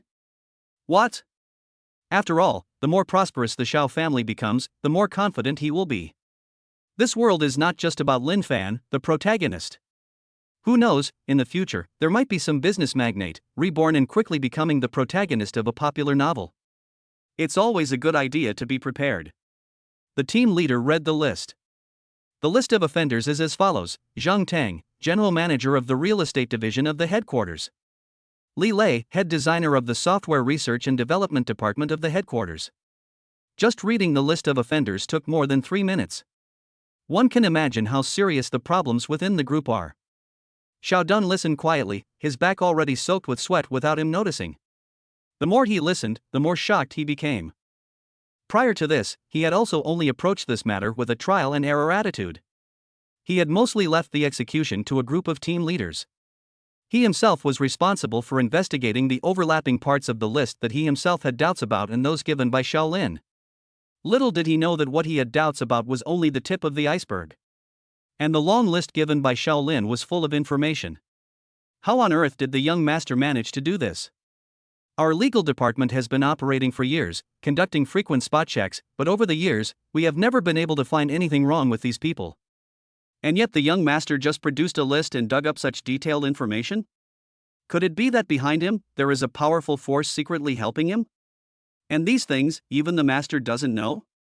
This is extremely frightening, and a strong sense of shock. It kept rising in Showdown's heart. He glanced at Shaolin next to him. Shaolin still had his eyes closed, his expression unruffled. He didn't show the slightest sign of emotion, as if this was only natural. Now it was just a matter of them doing the dirty work and sorting it out. After the team leader had finished speaking, Shaolin opened his eyes and said coldly, "You heard him, Showdown, the evidence is now conclusive. Within 2 days, I want you to get rid of everyone on that list. For minor offenses, impose heavy penalties, and you decide how. For more serious violations, fire them all, never hire them again, and hold them accountable. And spread the word that anyone who dares to hire someone fired from my Shao family will not be welcome. Don't take it personally, try it and see." An invisible chill swept over the others, including Showdown. Hearing Shaolin's words, they were shocked, and even their body movements became much more rigid. "Continue. I want to hear the Xia family's report." "Yes, young master. I am in charge of the Xia family." The second team leader quickly stepped forward at these words and began his nervous report. After investigation, it was found that there were many irregularities in the intersection of the Xia family's business and our company's business. These include: even though at this moment, several people were still afraid of Shaolin, they were all senior elites of the Shao family. Their business level was top-notch, and they quickly completed all the reports under pressure. Facing the few people waiting for instructions, Shaolin nodded after listening, without saying a word, but instead thinking to himself for a while. He then said, "A while ago, there was a woman who caused trouble at the Xia family headquarters. The one who wants compensation from her husband, was this handled by you?" Showdown hurriedly replied, "Yes, young master, this matter was just a decoy. It was something we did casually to distract their attention. If you don't like it, we'll have her removed immediately." However, Shaolin laughed and waved his hand. "That's not necessary. I didn't mean that. Just leave her there. Not only that, you have to add fuel to the fire and make it burn even hotter." Showdown was a little confused and hesitated for a while before continuing to ask. "Add fuel to the fire? What do you mean, young master? Make a big fuss about this? Destroy the Xia family by using public opinion?" Shaolin saw that he understood immediately and gave him a look of appreciation. "Yes, go and make some arrangements. Bribe a few newspapers. Send out the press release first thing in the morning. The headline can be, 'Husband dies needlessly on construction site, why does the company not care and treat human life as worthless?' Something like that, just exaggerate it as much as possible, the more exaggerated the better. Send a few people to her house and turn it into a wreck, and ask the reporters to interview her. But throughout this whole process, this woman must be under our control. Methods like these, I don't need to go into detail, you should understand. There is only one goal, I want to make the Xia family completely infamous in Jiangchen, disgraced and never able to recover." Shaolin said, a hint of ruthlessness flashing across his face. Showdown and the others shuddered at his expression. They thought about the Xia family, who had previously been in his hands. Now he has become so full of hatred, he is really going too far. Because if it is only a matter of the law, then as long as the Xia family does not die, they can still make a comeback if given the opportunity. But Shaolin's move will ensure that the Xia family will never be able to make a comeback. However, since they belong to the Xiao family, they just have to follow orders and do their jobs, and naturally they won't ask any more questions. "Understood, young master. Legal prosecution and reporting will begin immediately. And this, expose him too, and dig deeper." Shaolin took a piece of paper out of his pocket and handed it to Showdown. It said Xia Yoxia, Xia Yao's younger brother. Over the years, he has relied on the Xiao family's reputation to do evil deeds to many girls. This stuff has long been in his memory. It is something that the original owner has tacitly approved of and has not stopped. At this moment, it has all turned into dry wood, just adding fuel to the Xia family's decline. Soon, orders were passed down one after the other, and a storm was about to come. The entire legal affairs department of the Xiao family stopped all work in progress. They began to formally promote all matters ordered by Shaolin. Shaolin himself left the company and directly asked Su Ruoyue out. As for why he chose this kind of literary fight to directly attack the Xia family, instead of directly using people to trample on the Xia family and take their lives, it's all because in the novel, although Shaolin's death was caused by Xia Yao, it was only an incentive. After all, beautiful women are a curse. The two first became enemies because of Xia Yao's jealousy. Later, Lin Fan learned that Shaolin had done many shameful things over the years. Coupled with the evil fate between Su Ruoyue and him, Lin Fan found it hard to bear. Under the influence of multiple factors by the two heroines, Lin Fan killed Shaolin in a rage in the name of justice. And the biggest original sin of the Xia family is actually greed. They tried to covet the Xiao family's assets through a woman. So when dealing with the Xia family, he only used words, first striking back with equal force. He is a villain, yes, but he is not a psychopath, and he does not like to kill casually. In the future, when Lin Fan goes down the mountain, he cannot predict what will become of the Xia family. But if the Xia family dares to get involved with Lin Fan again in the future, then naturally he will not do the same. And as for Lin Fan, there is no need for a reason, he must be killed. Chapter 21. Not as beautiful as you. A private room in a high-end Michelin restaurant. Shaolin is sitting by the window, and Su Ruoyue is sitting opposite him. Today, Su Ruoyue is wearing a short blue silk dress. The luster of the silk brings out the fairness of her skin. Her long hair is tied up high, revealing her shoulders and neck with perfect curves. She is wearing a pair of simple strappy high heels. The whole look enhanced her temperament several times over. Compared to the last time they met at the banquet, She now looked more like the daughter of a noble. Lin, why aren't you saying anything? You're still staring at me. Is it because I don't look good in this outfit?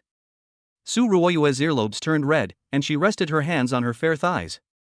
Her eyes, like those of a young deer, darted about, and she simply did not dare to look directly at Xiaolin. Because Xiaolin, who was sitting directly opposite her, had been staring at her since he sat down when he entered the room, and it had been several minutes already. And he still hadn't said a word, with a wicked smile on the corner of his mouth. This made her feel a little uneasy, and she pondered whether there was something wrong with the way she was dressed. But it had taken her more than an hour to make the difficult decision. And she had worn the royal blue dress that Xiaolin had worn at the banquet in order to please him. Xiaolin found it even more interesting when she said this, and his smile became more unrestrained. You want to know? Aha! Su Ruoyue nodded seriously, her eyes full of sincerity. Then answer me one question first, and after you've answered, I'll answer your question, okay? Okay, Lin brother, you say it. Xiaolin smiled and got up, walking over to Su Ruoyue and saying, This is the highest located restaurant in the entire city. He grabbed her immaculate, white arms again and led her to the huge French windows. Look at the world outside this window, isn't it beautiful? Yes, it's beautiful. Su Ruoyue stood in front of Xiaolin, pressed firmly against him. Feeling the heat of his body, she looked out over the magnificent scenery of Jiangcheng. Her pretty face involuntarily flushed. Then take another look. Isn't the layout and decor of this private room beautiful? Xiaolin's large hand grabbed Su Ruoyue's shoulders, and after she had admired the view of Jiangcheng for a few seconds, he gently turned her around again.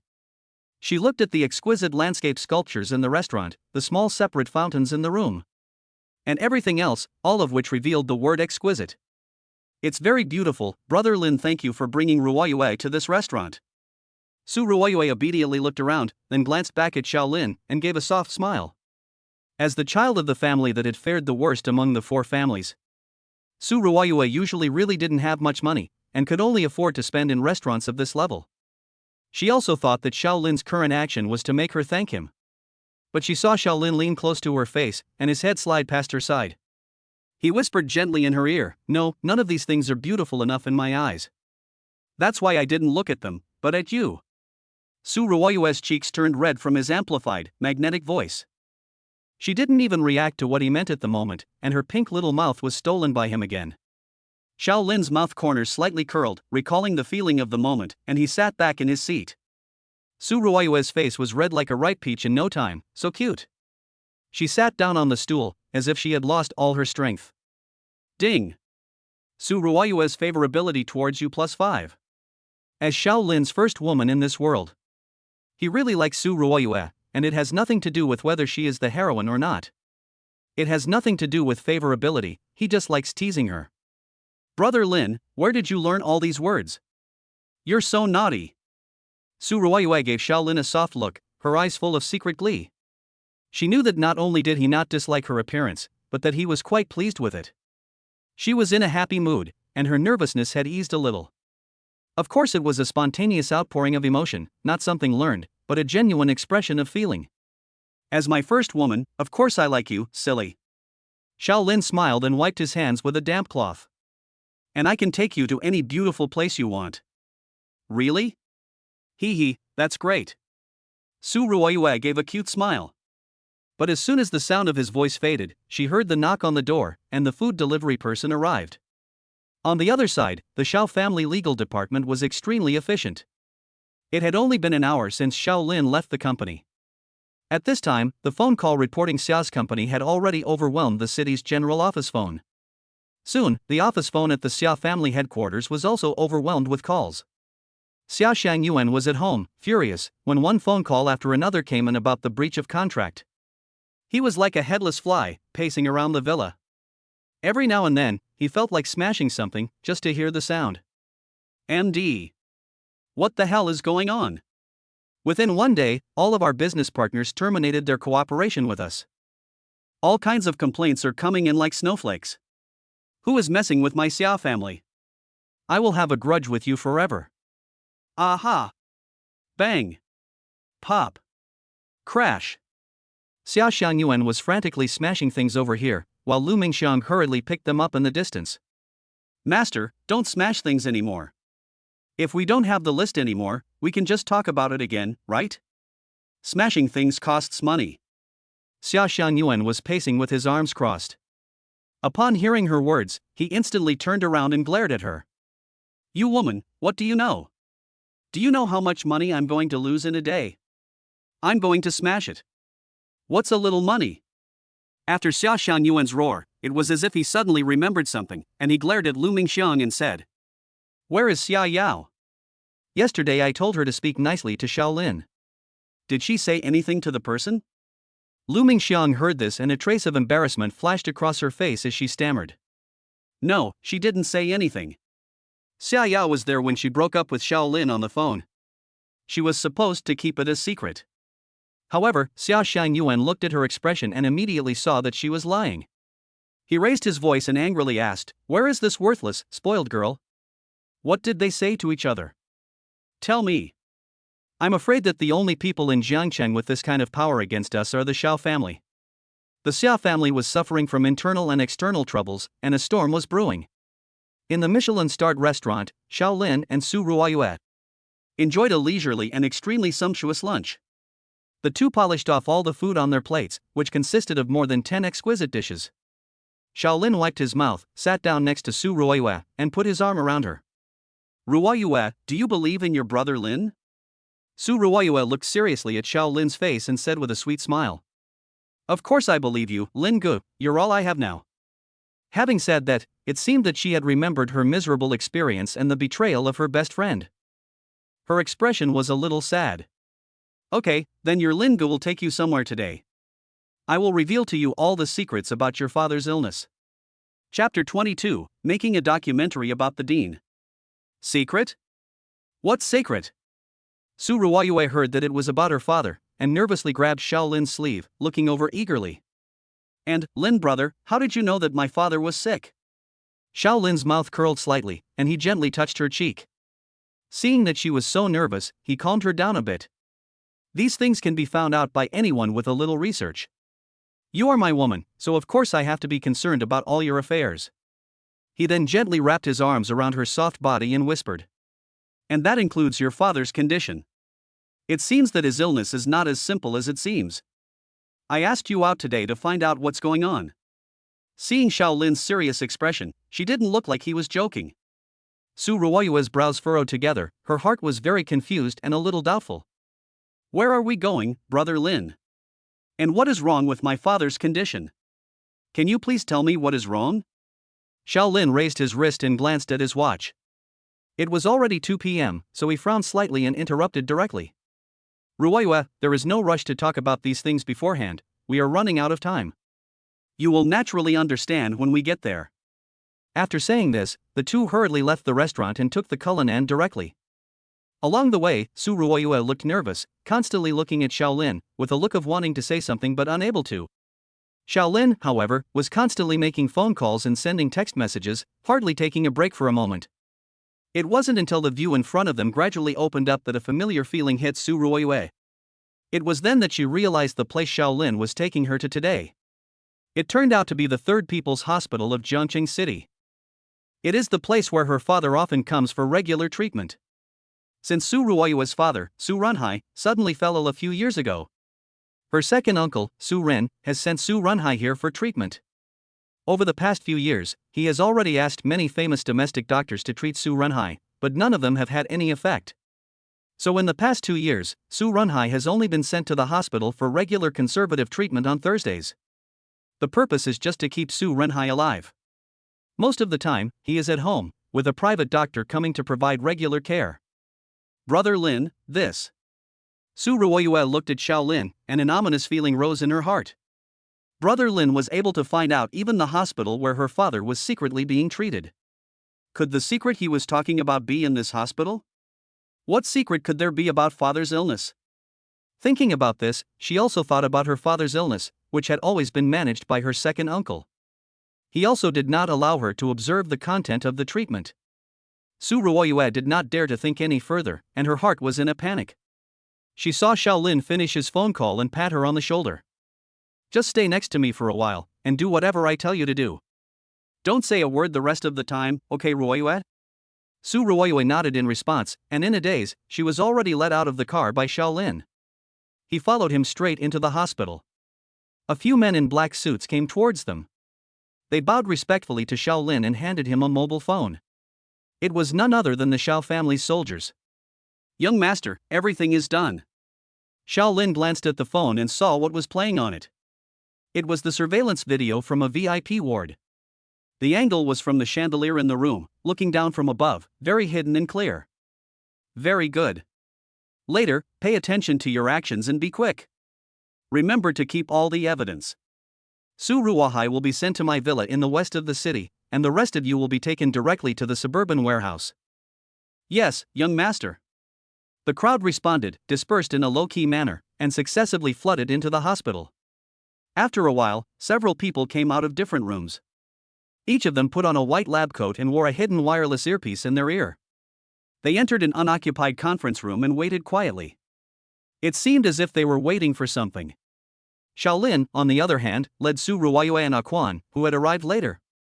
Swaggering into the elevator and heading towards the dean's office on the top floor. At this time, the top floor of the hospital was empty, except for the dean's office. There were just some large conference rooms, which were very empty. Lin's mouth curled slightly, and he whispered in Su Ruoyue's ear. Ruoyue, when we go in a bit later, cover your eyes first, I'm afraid it will dirty them. Upon hearing this, Quan also directly took out an advanced video camera from the bag he had brought beforehand and placed it on his shoulder. What do you mean, Lin Gu? Su Ruoyue was very confused, and before she could react, she was directly walked to the dean's office door by Lin with a strong force. As the three of them walked to the office door, they heard a faint sound of murmur, echoing each other. Su Ruoyue's face immediately turned red, and she instantly understood Lin's meaning. Quan! Open the door! Bang! Before she could cover her eyes, she heard a loud bang. Quan carried a camera, kicked open the door with one foot, and rushed in. Come, this is Jiangqing TV, now broadcasting live. We are at Jiangqing Third People's Hospital, where the esteemed dean is working on Thursday. Lin walked in with a smile on his lips and his hands behind his back. Ah! A sharp woman's scream sounded. I saw on the luxurious desk in the dean's office. A woman was propped up on the desk, and her face instantly turned red when she looked up.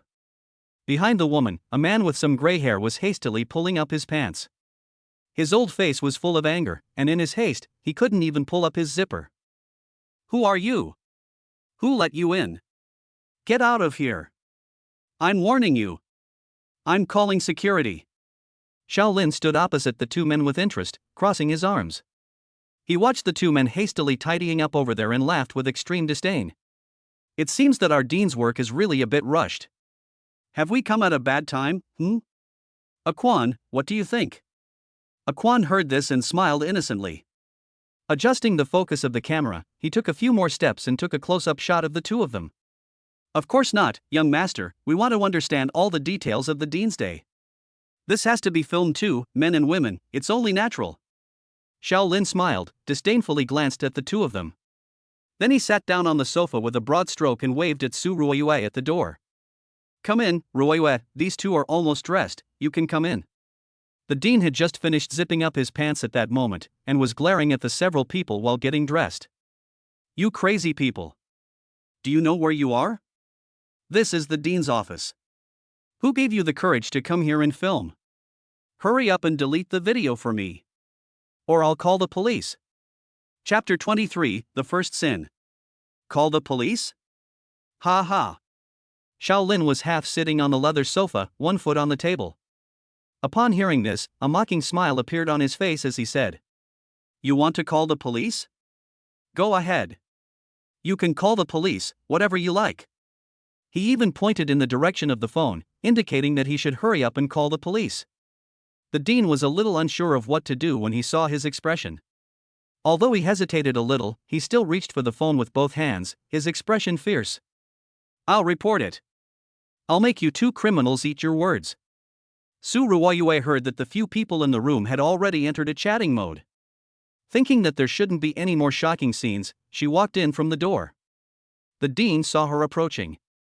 First, a flash of surprise crossed his eyes, and then his brows furrowed. His eyes narrowed as he looked carefully, and the more he looked, the more shocked he became.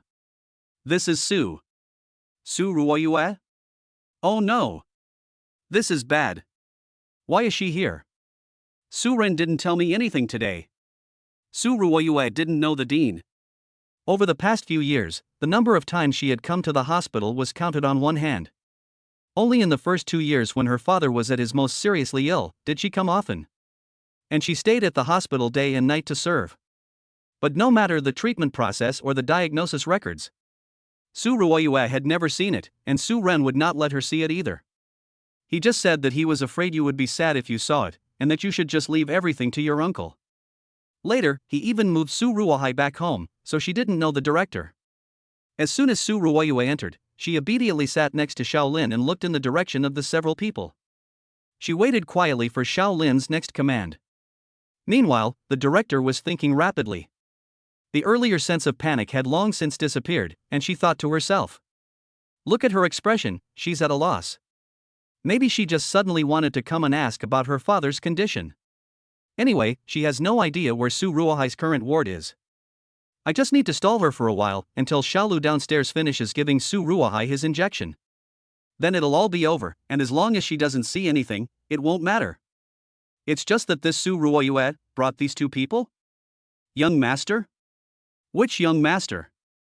He was emotional just now and didn't pay much attention. Now that he is calmed down, he sees that Su Ruoyue's posture is obviously below that of the man. He then reacted, wanting to secretly send a text message to Su Ren to inform him. After all, no young master of any family is one that even Su Ren of the 4 great families cannot solve. It's quite a beautiful thought, but at this time, Shaolin is a bit bored.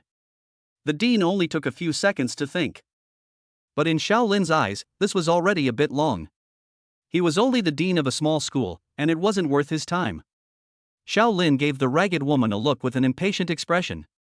Then he got up and walked around the room, saying, "Hey, I'm talking to you, you fat pig. Are you going to call the police or not? If you don't call the police, I'll do it for you." Quan also put down the camera and walked over to the dean with a stern expression. "What are you doing?" He snatched the phone he was hiding under the table and handed it directly to Shaolin. Then he continued to shoot with the camera, not meaning to hurt him at all. "What the hell do you want? Miss Su, what do you mean by this?" The dean was enraged, and as soon as he finished speaking, he heard a miserable cry behind him. "Reporters! You have to do something for me. This old man. He raped her." Whoa! The piercing cries echoed around the room and even reached outside. At the moment, the door was wide open, and it was fortunate that there was no one in the hallway. Usually this floor is empty, otherwise someone would definitely hear it and come up to see what was going on. Hearing the cries, the dean was dumbfounded and angrily turned his head away. Quan held the camera high, like a professional photographer. He took a few steps sideways and walked directly to the side of the two people. He patted one person and then the other. "What did you say?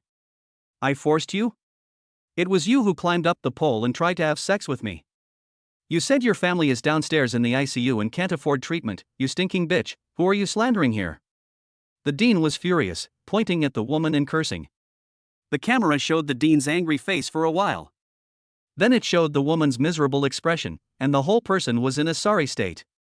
"Okay, cut." Shaolin slapped his hands together, a little speechless, and went over to Quan and directly pressed his camera. Pointing at the woman again, he said, "I'm telling you, your acting is really bad.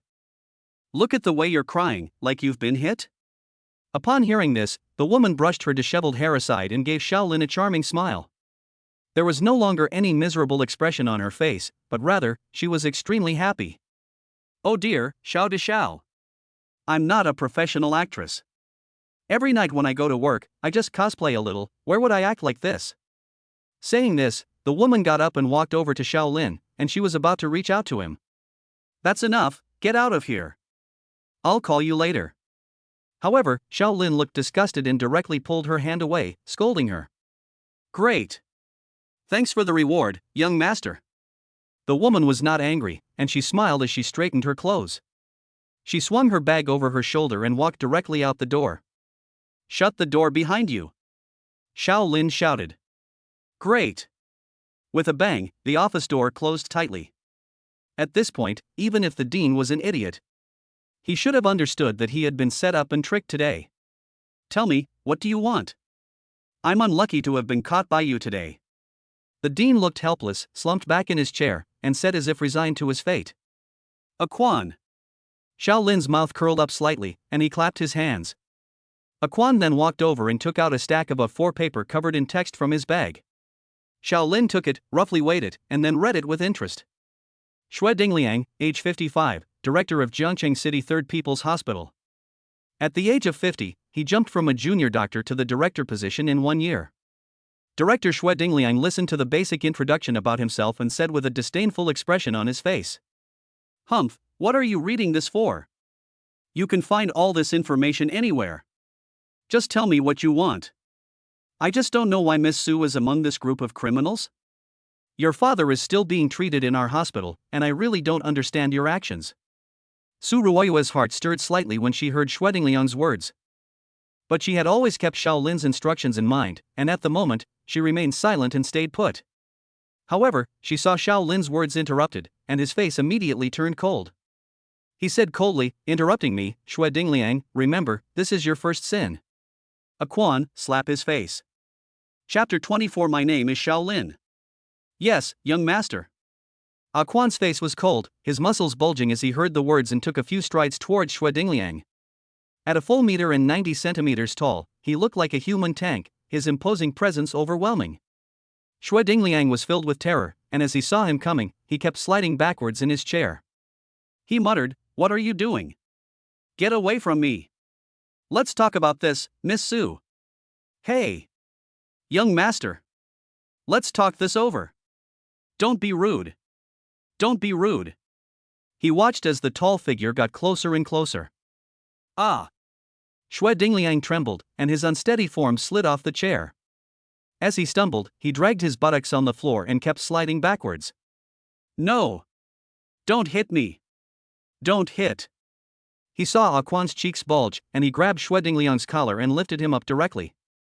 Then he swung his arm around and gave him a good slap. The sound of the slap echoed around the office. Ah! It hurts. Stop. Please stop. Xiao Lin's mouth curled up slightly. Seeing this scene made him feel a lot better, and he continued to read aloud. Xue Dingliang, the second crime accepting bribes. During his years in office, he had an improper style and accepted bribes to provide people with a convenient channel for promotion. Having said that, Xiao Lin looked up at Xue Dingliang. This list is too long, so I'll just read out a couple of them. For example, Li Chunwei, the head of the dermatology department, Chang Shi, the vice president, Lu Mingguan, the head of the gynecology department, etc. The third crime is trading power for sex. You have maintained improper relationships with many women in the hospital for many years. For example, Han Shui, etc., etc. It's too long, ditto, I won't read it. Of course, there are also problems between you and the families of patients, like the scene just now. At this time, Xue Dingliang was pinned to the wall by Aquan, with blood all over his mouth and several teeth knocked out. As Xiao Lin read out his crimes, his eyes bulged like bronze bells. His heart was shaking like an 8-magnitude earthquake. Then he heard Xiao Lin continue reading.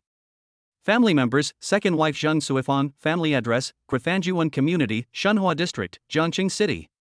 Small villa on the 3rd floor of number 8, with 2 big trees at the entrance. The yard is full of green plants and children's toys, and his wife is cooking at home. His son Shui Ming is in the 5th grade of Jiangqing City No. 1 primary school. Having said that, Xiao Lin paused for a moment, glanced at the time on his watch, and continued. It is now 2:55 p.m. In 5 minutes, your son Shui Ming will soon be at happy physical education class time. Ha, I'm not wrong about all this, am I, Director Shui? As soon as he finished speaking, Xiao Lin finally stopped and threw the file onto the desk. Looking at Xue Dingliang, who had blood all over his mouth, he let a wicked smile curl the corners of his mouth. Okay, Fuan, let him down. The tremendous force was removed, and Xue Dingliang's body was like a pool of rotten mud. He slid off the surface of the closet and collapsed directly to the ground. His limbs trembled uncontrollably, and he looked at Xiao Lin with fear in his eyes. As if he were looking at a demon, he said tremblingly, "Who are you? How did you find out so much? What do you want? Leave my family alone." The list of crimes was clear. and even the various pieces of information about the family members had been found out. Xue Dingliang was truly afraid for the first time. Over the years, he had secretly committed all these dirty deeds, and even Lu Ren might not know them as well. However, the man in front of him was like a judge, reading out the whole thing without omission. Even his family was now under his control, which made him have to give in. Ha, simple. Xiao Lin laughed lightly upon hearing this, seeing that he was almost shocked. He then pointed at Xue Dingliang and signaled Quan. Quan, give him the materials and tell him to sign them quickly. Upon hearing this, Quan took out a stack of thick documents from his bag and handed them directly to Xue Dingliang. It said opinion on the merger and acquisition of all staff of Jiangqing City Third People's Hospital. All the props that appeared today were handled by the Xiao family and Quan while Xiao Lin and Su Ruoyue were having dinner. Xue Dingliang's pupils trembled at this time, and he quickly flipped through the documents. He saw that the various regulations were clearly listed on the document. Even issues related to property rights reform were written in, and he could tell that the person who prepared the document was well prepared. A strong sense of shock rose from his heart. What kind of tactics and efficiency are these? This is something that ordinary people simply cannot do. Who on earth is this person? As his thoughts raced, Xiao Lin gave a faint smile, walked up to him, and said condescendingly, "Sorry, my esteemed President Xue. Today is the first time I've done this, and I'm not very skilled at it yet, so I've kept you waiting." He said this and then crouched down again, taking his jacket and wiping the old man's face roughly. "Oh, and my name is Xiao Lin. That old thing, Su Ren, is nothing in front of me. So don't you dare hope that he can come and save you. In this city of Jiangcheng, if I, Xiao Lin, want to get someone, no one can protect them." Boom! Xue Dingliang felt as if he had been struck by lightning. "Xiao Lin? Could it be that you are the young master of the Xiao family?" He looked like he was going crazy, pointing his finger at the ceiling, his eyes full of disbelief. "And how did you know about the relationship between Su Ren and me?" Xiao Lin's mouth curled up slightly, ignoring him completely, and continued. "Shut up. After signing this consent form, you should hurry up and start the general meeting of the entire hospital to unify all the opinions. You should be best at this trivial matter, and you don't need to worry about the other documents. Soon, people from the relevant departments will come to you to implement them, and I want to see the results by tomorrow night at the latest." After Xiao Lin finished speaking, he glanced at his watch and saw that it was already 3 o'clock. The few Xiao family members downstairs should also get moving, so he urged them. "Hurry up and sign it, you have other things to do later." "Oh, okay, I'll sign it." Xiao da Xiao. In the blink of an eye, Xue Dingliang immediately saw the situation and hurriedly took the pen to sign his name. Xiao Lin, on the other hand, sat down next to Su Ruoyue and took out the surveillance phone given by the Xiao family army. He looked at it with Su Ruoyue, saying, "Look, Ruoyue, this is the reason why your father has been paralyzed for so many years."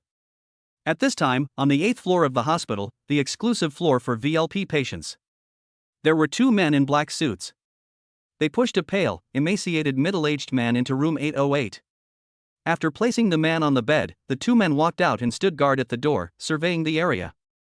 After a while, a doctor in a white coat nodded at the 2 men and walked in.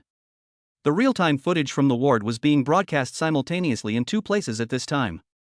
One was where Xiao Lin and Su Ruoyue were, and the other was where the Xiao family army was located. Seeing the doctor enter the ward, several Xiao family army fighters gave a sign. From the small conference room, they pushed a stretcher and went directly to the location of Ward 808. Chapter 25 Mission accomplished. Transfer imminent. Jiangqing City's 3rd hospital is a mid-level hospital in the city. In recent years, due to poor management by the dean, exorbitant fees, and many other reasons, many ordinary people have given up on this place and chosen to seek treatment at other hospitals. As a result, income has been poor, which has directly led to a decline in physician treatment. Many high-end medical professionals have already left here to seek greener pastures elsewhere. Naturally, the wealthy would never choose to seek medical treatment here. Today is Thursday, and there were still quite a few patients being diagnosed in the first few floors downstairs. However, on the 8th floor, the floor of the VLP exclusive ward, apart from the 2 people guarding in front of room 808, there was no one else. A few people from the Xiao family army walked over in white coats, disguised as a doctor's cart. There was also a pale middle-aged man lying on the cart. However, the man's build was really a bit too stocky, and he didn't even look like a patient. Click. At this moment, an old woman dressed in expensive clothes came out of a ward with a cup in her hand. She slammed the door behind her and muttered in a foreign accent. "What kind of shitty hospital is this? The VIP ward doesn't even have hot water to drink, this is ridiculous." Turning around, she saw several doctors in white coats walking over, and hurriedly asked with a smile on her face. "Oh, my! Doctors! Where is the hot water in this hospital?"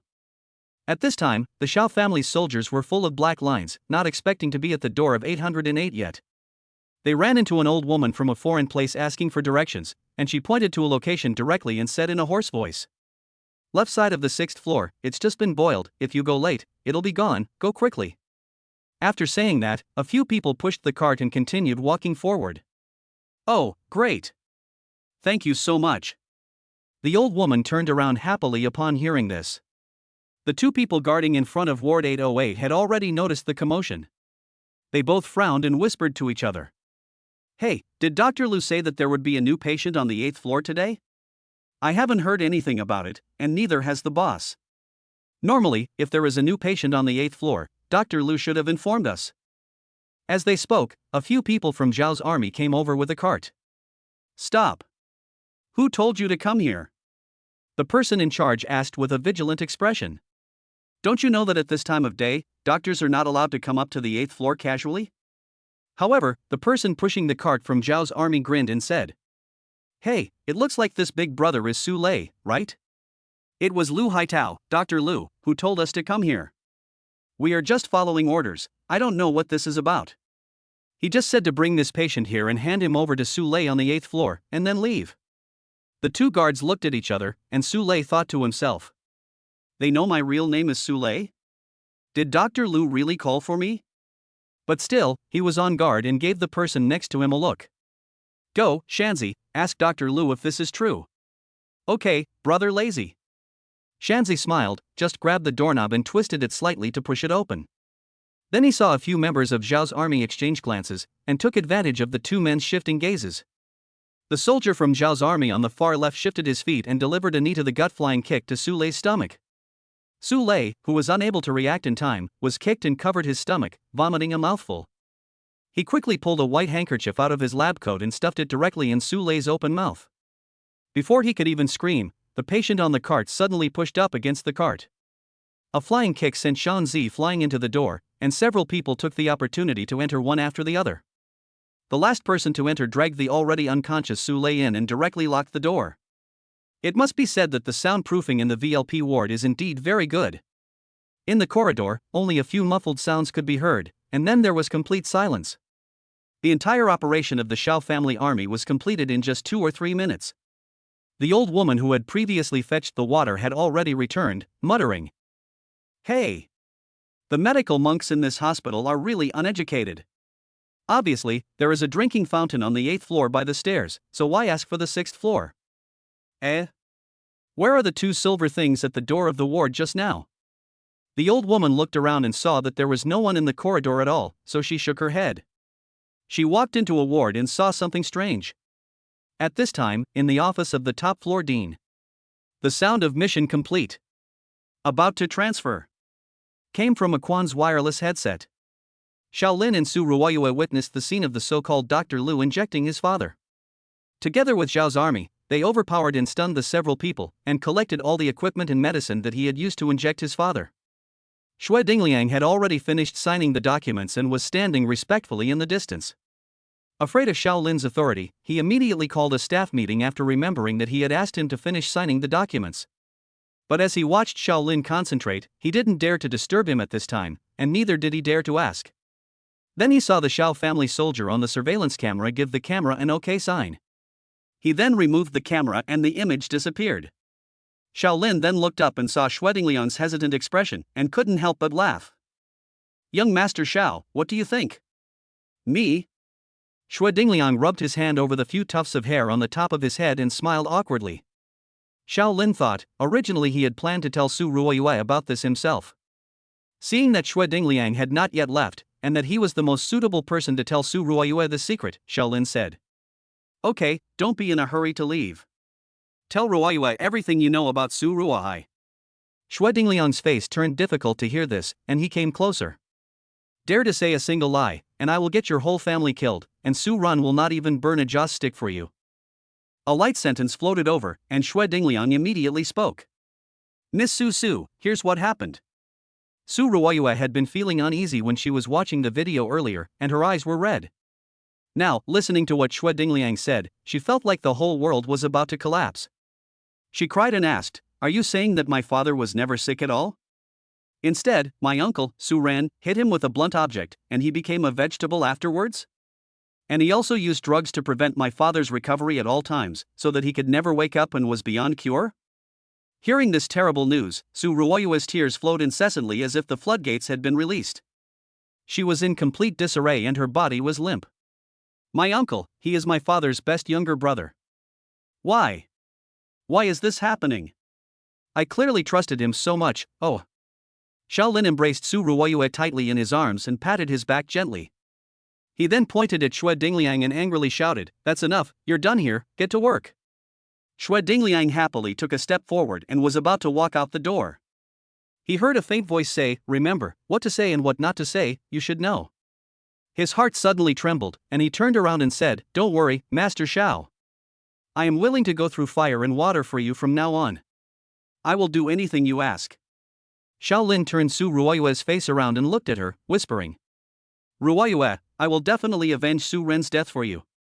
No one can touch my woman, not even her family. But right now, the more important thing is to cure your father's illness, so don't cry, okay?" What?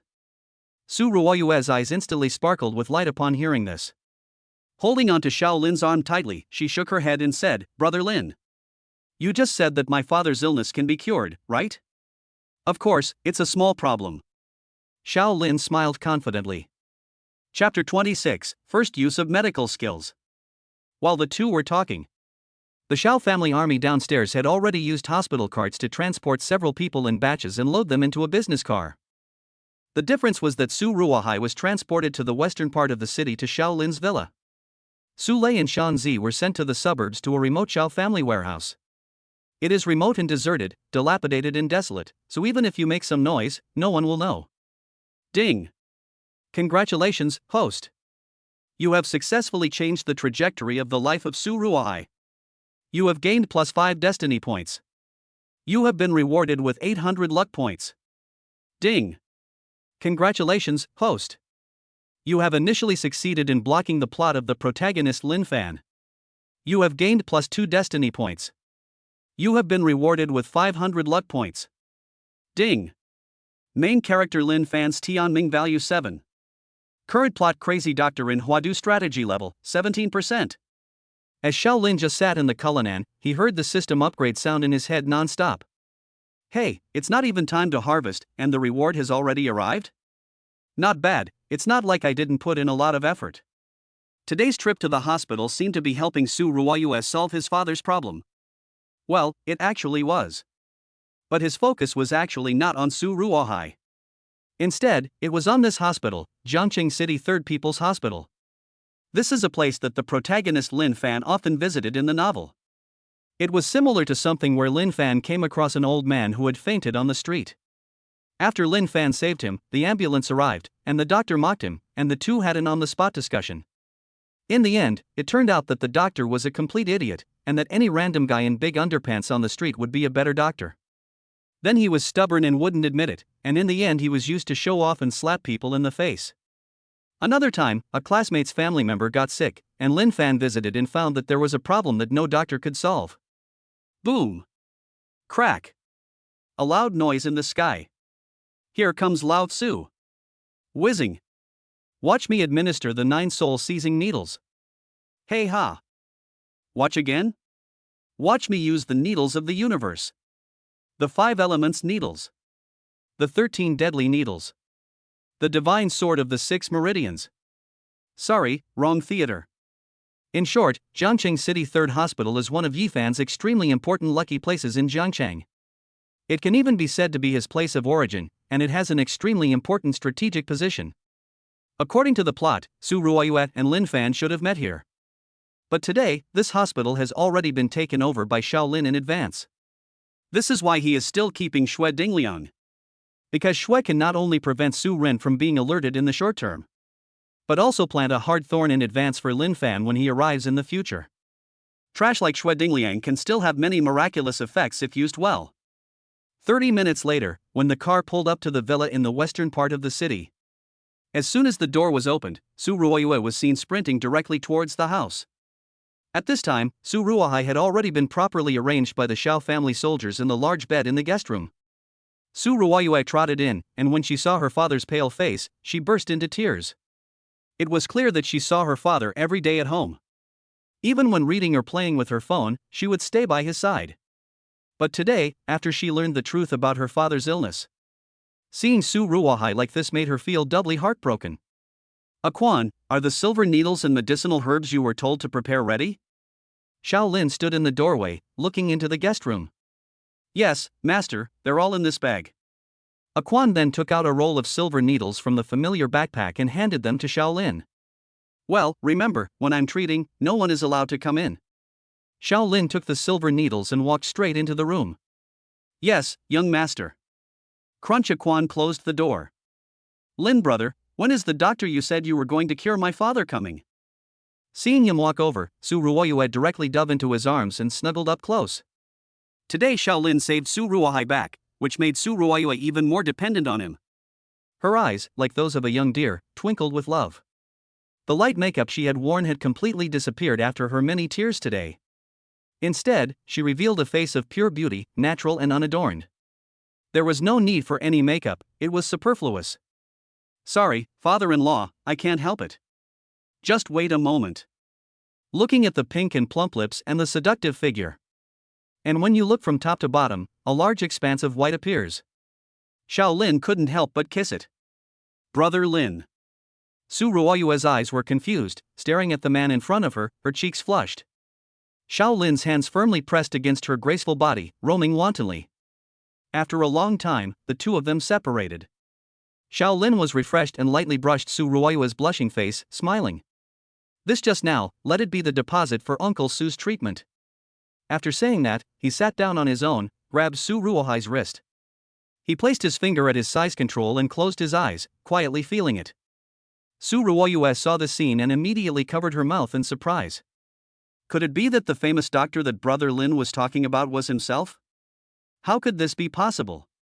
Xiao Lin's extraordinary mental strength came into play at this moment. In his sea of consciousness, he could clearly perceive every pulse beat in Su Ruoyue's body. His vast medical knowledge and techniques also surged from the depths of his mind in an instant. As soon as Xiao Lin opened his eyes, his brows furrowed slightly, and he instantly took out 5 silver needles. He acted like lightning.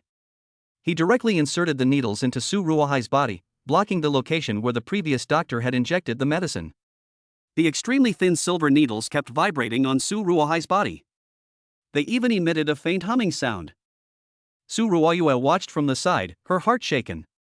Even though she had never seen someone being treated before, she could tell that Xiao Lin was definitely not acting recklessly. On the contrary, every movement revealed a profound medical cultivation. It was as if he had the temperament of a grandmaster. While her thoughts were racing, Xiao Lin showed no sign of stopping. The next moment, he took out 2 more silver needles and quickly stuck them into the fingertips of Su Ruoyue. A few drops of black blood slowly trickled down Su Ruoyue's fingertips. This is the final step, but I didn't expect ancient acupuncture to be so exhausting. After just a few needles, I feel a sense of fatigue coming over me. Xiao Lin's forehead was covered in fine sweat, and slowly, he took out 5 more silver needles from the needle bag and held them between his fingers. Su Ruoyue was extremely concerned at the sight of him, and walked over to him, gently wiping the sweat from his forehead with concern in her eyes. Xiao Lin turned his head and smiled, making a shushing gesture. Then he turned around and helped Su Ruoyue up and lean against the head of the bed. He moved like lightning. In an instant, he inserted 2 silver needles into the 2 main acupoints, Fingfu and Damemen. Then he took 3 more and inserted them into the 3 acupuncture points of Rinji, Baihui, and Naising. Su Ruoyue didn't even see his hand gestures clearly before she saw them on her father's body. At this point, the silver needles were densely covered and buzzing non-stop. Xiao Lin let out a light sigh and stood up from his seat, smiling. Okay, he should respond soon now, Ruoyue. It will probably take 2 more days to completely cure Uncle Su. Just then, Su Ruoyue's body, which had not moved for many years, twitched twice weakly. Su Ruoyue immediately caught it, her eyes filled with tears, and she flew directly toward Xiao Lin. Brother Lin. I love you. Ding. Su Ruoyue has developed a crush on you. Your favorability has doubled. Ding. Su Ruoyue's favorability towards you has increased by 20 points. It has now reached 75 points. Please continue to work hard. Chapter 27, Storm Clouds Gather. An overwhelming emotion suddenly welled up within her. Su Ruoyue took the initiative to kiss Xiao Lin's lips. Lingu, it seems that in the past, I didn't know you well enough. You are not the idle young master of Jiangcheng that they say you are, someone who is good for nothing. On the contrary, no one knows how outstanding you really are. How could such powerful medical skills be acquired overnight? You must have used your carefree appearance to hide your brilliance and quietly grow. Xia Yao, I should thank you for giving me such a wonderful man. Su Ruoyue's fingers twitched slightly, and once the signal was given, it completely calmed Su Ruoyue's restless heart. Okay Ruoyue, I love you too. Xiao Lin gave a gentle smile, and waited until the two of them parted. He kissed her forehead again, and then whispered. You don't need to go back to the Su family for a few days. Turn off your phone, no one can find me here at the villa, and there are Xiao family soldiers guarding the outside. After I completely cure Uncle Su, we'll go back together and take back everything that Su Ren has taken away from us. Having said this, Xiao Lin clenched his fists and looked at her. Aha! Su Ruoyue smiled like a flower and nodded vigorously. Also think about how you're going to repay your husband tonight. I'll go out and make Uncle Su some medicine. Xiao Lin patted her on the shoulder and walked out with a smile. Su Ruoyue's face turned red at the sound, and she covered her face with her hands, unable to stop daydreaming. Oops. This Lin brother. So naughty. Last time the two of them practiced together, Su Ruoyue's feelings for him weren't that deep yet. So Xiao Lin wasn't that satisfied either. He had been holding back for a whole day, and said that he had to have a deep exchange with her tonight. Otherwise, wouldn't the Longhu Dan be a waste of money? In the open kitchen, Xiao Lin followed the ancient recipe in his mind and prepared the medicine for Su Ruoyue. In addition to the medicine that could cure his paralysis, there were also many nourishing medicines such as 1,000-year ginseng in the medicine pot. It's only worth a few million, which is nothing compared to gaining the Su family's friendship. The rich second-generation young master has nothing but money. A few million is not even enough for his toys. Young master, the interrogation in the warehouse is ready. A wide came over and said respectfully to Xiao Lin. Well, let's take a look. Xiao Lin said indifferently, still mixing the medicine in his hands. The huge TV in the living room had been turned on. What appeared on the screen was a dark and dilapidated warehouse.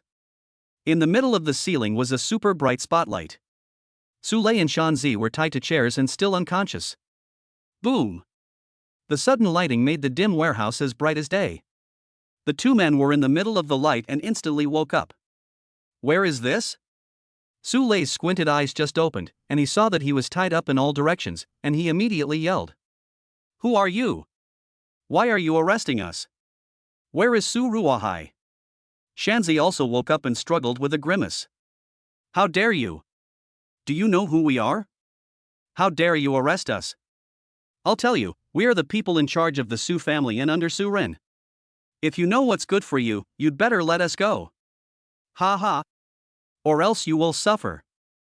Xiao Lin in the open kitchen heard these classic villain lines ring out. His hands trembled, and he was full of black lines. Oh, what a disgrace to our villains, what a thing. Is that all you can say? When the author wrote this book, he must have lowered the intelligence of these two people. No wonder Lin Fan was able to deal with a few people so smoothly at the beginning. They are practically retarded. It suddenly became boring, and he was speechless.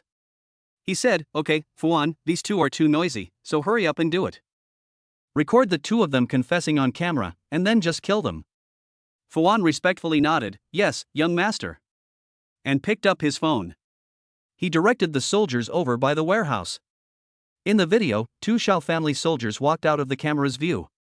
They were armed with the torture tools they had prepared, and they walked over with murderous intent.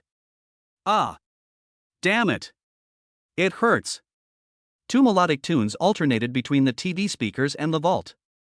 The Xiao family army's interrogation techniques were advanced and professionally trained. In no time at all, the two men confessed everything. So Su Ren's subordinates Su Lei and Shanzi, dead.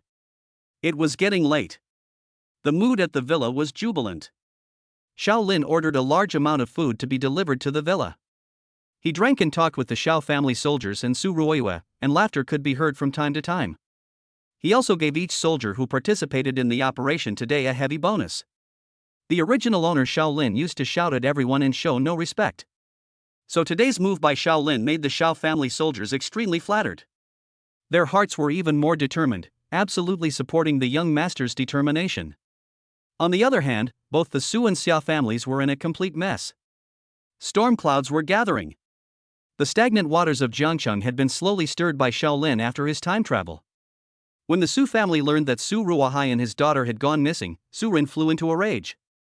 He deployed a large number of personnel to conduct a thorough search around Jiangcheng Third People's Hospital. However, whether it was the surveillance cameras in the hospital or those near the street, had long been shut down by the Xiao family hacker during its operation. Xue Dingliang didn't know anything.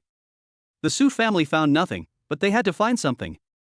Once Su Ruoyue falls into the hands of someone else, even if there is a sliver of a chance that he might regain consciousness, Su Ren will most likely be immediately pulled down with him, which has caused a great sense of panic in his heart. Tonight, the Su family will go all out. Xia family villa. After enduring a whole day of painful torture, Xia Xiangyuan, in a fit of anger, brought Xia Yao back from her best friend's house. When he arrived, Xia Yao was still happily swimming in someone else's pool in a hot swimsuit. She didn't look the least bit miserable or sad about breaking up with Xiao Lin. Dong. At home, Xia Xiangyuan slammed his hand on the table and angrily yelled, Xia Yao! Do you know how hard it has been for everyone in the family these past few days? Especially today. Do you know that everything has been ruined? Other people have even gone so far as to break their contracts with our family and pay compensation to terminate their cooperation with the Xia family. On the other hand, lawsuits are coming in one after the other. The compensation paid is not even enough to plug the smallest hole. And the only family in Jiangcheng with the power to do this to us is the Xiao family. Tell me, what happened between you and Xiao Lin? Xia Xiangyuan looked tired. After saying all that, he didn't even have the energy to be angry anymore. He sat down in his chair, dejected. Xia Yao lowered her head and didn't dare to look directly at Xia Xiangyuan. She was a little scared. Is Dad really that serious? She never thought that things would develop in this direction. In fact, the two of us didn't really have a problem. We just broke up last night. 3 years of unrequited love, and then one day he turns his back on you and chases you away? But at this moment, Xia Xiangyuan suddenly looked up at her, his expression stern as he asked, What did you say? You broke up? I'm afraid it's not that simple. Chapter 28, Desire Knows No Bounds. Of course it's not that simple. Because what happened today was just the appetizer. After tonight, the real offensive against the Xia family will begin. Yao, I don't know the details between the two of you. But you can't just stand by and watch Xiao Lin bring down our family, can you?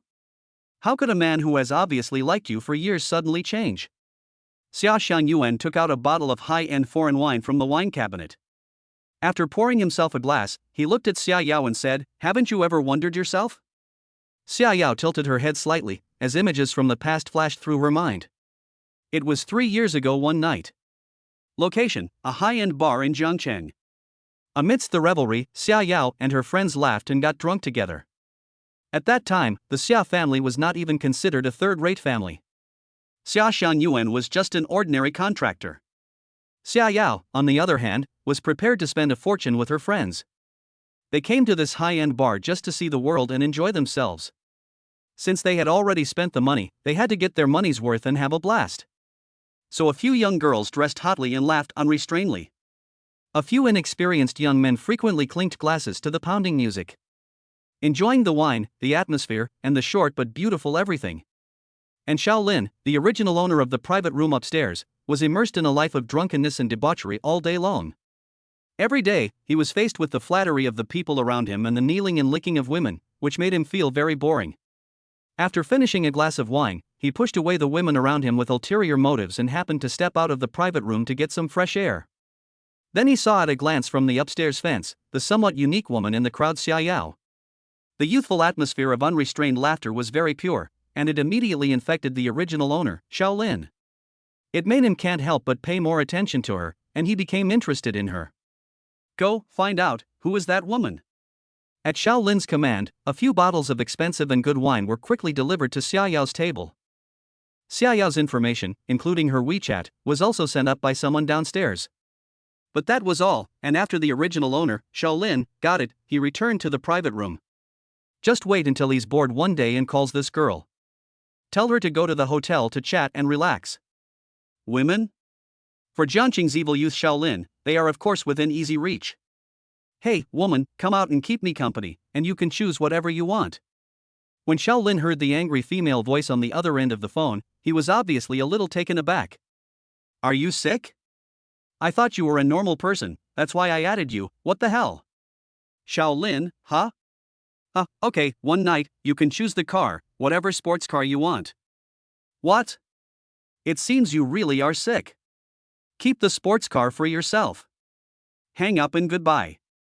The beep sound came on, and Shaolin's expression was stunned. Since childhood, in the circle of life he had been exposed to, no woman had ever rejected his money-spending offensive. This was the first time he had been rejected, which instantly piqued his interest. The corner of his mouth curled up slightly. Ha, interesting, this woman. From then on, Shaolin was enthusiastic and launched a crazy attack on Xia Yao. Not only did he find Xia Yao's university, he kept creating all kinds of romantic surprises for her. He also began to attack her younger brother Xia Yoja in a roundabout way. At the same time, as an inexperienced girl, she gradually entered the life of the upper echelons. It could even be said that from the moment she entered that bar, she gradually experienced the charm of money. What's more, the friends she made later were increasingly upper class. So she also inevitably fell into the trap of comparison and entered the cycle of comparison. As Xia Xiangyuan's career continued to rise, Xia Yao's pocket money also rose. Human desires are endless. But Xia Yao, using the pocket money her father gave her, stayed content in her own little circle. She didn't want to climb any higher, and she even looked down on Shaolin, refusing all offers. Until one day, Xia Xiangyuan's construction site had a major safety accident, killing several people. Government accountability, compensation payments, and project rectification quickly took the Xia family from a life of relative affluence to one of poverty. They fell from the top to the bottom overnight. As the saying goes, it is easy to go from frugality to luxury, but difficult to go from luxury to frugality. Xia Yao's desires had already risen, and it was difficult for them to fall again. The friends she had made earlier in life had long since become disconnected from her life and gradually drifted apart. And the friends in the upper circles, after learning about her family's decline, also began to slowly distance themselves from her. All the changes in her diet, clothing, and living expenses made it impossible for her to adapt. At this time, when Shaolin's unrelenting attack came again. Finally, Xia Yao's firm heart gradually began to waver a little. And Shaolin, after a period of contact with her, was unable to help but fall in love with her. He even began to yearn for a simple and pure love. There is no doubt that Xia Yao, as the heroine, must have her own unique charm. Finally, with the original owner's unremitting efforts, Xia Yao began to be moved and agreed to contact him. Her initial goal was indeed simple. But Shaolin's energy is terrifying. The Xia family's tribulations were quickly settled with one of his phone calls. Encouraged by the sweetness of those around her, she quickly rushed to the pinnacle of a luxurious life. Finally, she slowly changed. Touching is always touching, it's not like, and it's not love. Soon, after a period of contact, Xia Yao discovered that she actually didn't like Shaolin. What she liked was always the kind of talented guy. But she had changed, becoming inseparable from such a life of luxury, where everything was within reach. Depravity, greed, deception, conditioning, control has made today's new Xia Yao. Xia Yao looked at the glass of wine shaking in Xia Xiangyuan's hands. Memories kept coming back, and the unconditional kindness that Shaolin had shown her in the past kept popping up in her mind. Finally, she asked herself, have I been a bit too mean to him over the years? Okay, Dad, I'll talk to him in a few days. After a long while, Xia Yao looked up and whispered. Don't wait a few days, Yao Yao, the Xia family is already finished. Okay, then I'll talk to him tomorrow. It's a bit of a problem since he's blocked my phone number. Xiao Shangyuan heard this and a flash of surprise in his eyes, followed by a deep sigh. Ding! Xia Yao's favorability towards you has increased by 10. At this moment, Xiao Lin was taking a shower in the bathroom and couldn't help but freeze for a moment when he heard the prompt sound. Ha! Xia Yao's favorability has increased? What the hell? Heh, you ran out of money and the crystal is about to break, and you only think of me? Is that so? The spraying water fell on Xiao Lin's almost perfect body. The increase in charm and vitality, along with the rejuvenating pill, have transformed his body into something even more perfect. Xiao Lin shook his head and grabbed a towel to dry off. He didn't have time to think about Xia Yao, but instead tied the towel around his waist and walked directly towards the second-floor master bedroom. Su Ruoyue and the Xiao family soldiers were all placed on the first floor. Xiao Lin and Su Ruoyue, on the other hand, lived on the second floor. Pushing open the master bedroom door, the dim light revealed a woman wearing a black gauze dress, standing inside the transparent gauze curtain, looking at the moonlight. Even from a distance, her graceful curves are still clearly visible. Every curve is enough to make a man's blood boil. Hearing Xiao Lin's footsteps approaching the door, Su Ruoyue turned around and smiled. Looking at the woman in the transparent nightie, Xiao Lin lifted the towel and rushed over directly. He picked her up in his arms and said, "I'm here, my little treasure." On the balcony, bathed in moonlight, the spring scenery is enchanting. Chapter 29, Back to the Han family. That night, Su Ruoyue was fully engaged. In order to repay Xiao Lin's kindness and to make the man she loved happy, she used every trick in the book. She tossed and turned all night until the morning. After Xiao Lin had eaten Su Ruoyue and her homemade breakfast, he leisurely took the car to the Han residence. Another day had passed since Lin Fan's arrival. This time, Xiao Lin planned to start treating Han Qingyin officially. As soon as his car entered the manor, the news immediately reached the ears of the Han couple. Oh? This Xiao Lin is here again? Han Qingyin was sitting upright in the living room. The laptop in front of him displayed all the actions of the Xiao family yesterday, including the internal restructuring of the Xiao family and all the tactics used against the Xiao family. As the leader of the Han family, the head of the Zhongbei region, Han Qingyi's news channels are still very well informed. Interesting, it seems that the Xiao family has been making a lot of moves recently. Han Qingyin smiled as he browsed through all the summarized information from yesterday. Only then did he notify security to let Xiao Lin go. Zhang Yuerong got up to make tea and, upon hearing this, glanced at him flirtatiously and said, "I don't know if the Xiao family is making a big move. But you know what? My dear, Xiao Lin came to our house yesterday and stayed for a few hours. When he left, I saw the way Qingyin looked at him, full of reluctance, as if she had taken a liking to him. He's coming back today? Aren't you afraid? What if he takes your daughter away from you?" Han Qingyin heard this and laughed contemptuously. "Humph, we'll just have to see if he has the ability. My daughter, Han Qingyin, will not marry a playboy.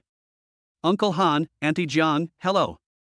When Xiao Lin walked calmly into the main hall of the castle in a white casual suit, Han Qingyin didn't even raise his eyelids, looking at the computer screen and saying lightly, "Well, sit down, Xiao. I heard that yesterday, the Xiao group had an internal cleanup operation. Do you know about this?" Xiao Lin, "Yes, I know, Uncle Han. So, what's your opinion on this matter? Is the Xiao family going to make any big moves?" Before Xiao Lin could sit down, he heard Han Qingyin continue speaking. "Uncle Han, it's just a routine rectification, just cleaning up the cancerous cells in the group, nothing big." Xiao Lin sat down on the sofa, took the cup of tea Zhang Yuerong handed him, and politely replied, "Thank you, Auntie." "You're welcome, Xiao." Zhang Yuerong gave a gentle smile, sat directly in front of him, and looked at him with very gentle eyes. "Oh? On such a large scale, is it really as simple as just routine rectification in your eyes?" "Yes, Uncle Han." Xiao Lin answered cleanly, without any hesitation. He knew for sure that there was no ulterior motive for what he had done himself. However, when Han Qingyin heard this, his brows knitted and he looked at him, before shaking his head. "Your father, Xiao Xinghua, has been hiding this for a long time. Yesterday alone, more than 10 people were purged from the group's senior management. What kind of routine rectification is this? They have pulled out all the nails that I have buried in your family for many years. I think there must be some big move coming." Han Qingyin looked at him deeply inside when he saw his expressionless face.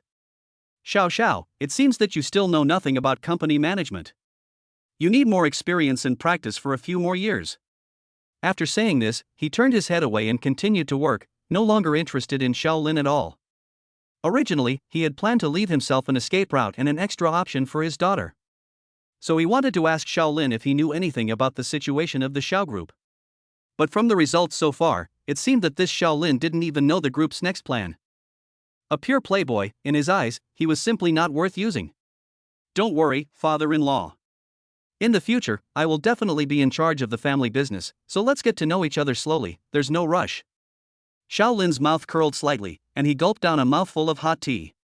He then slowly and calmly replied. Indeed, Uncle Han, regarding company management, there is still a lot for me to learn. But this purge was led by me, and my father had nothing to do with it. So I'm saying, this is just my usual rectification, and this is only the first wave, there will be more in the future. The Xiao Group is a family business, and in terms of internal management. Especially for something like purging, as long as Xiao Duan has sufficient evidence. After consulting with Xiao Zhenggui or Shaolin, it can be executed directly. Therefore, before Han Qingyin was purged, he naturally thought that it was all done by Xiao Zhenggui. What? You're saying that this was your doing? How is that possible?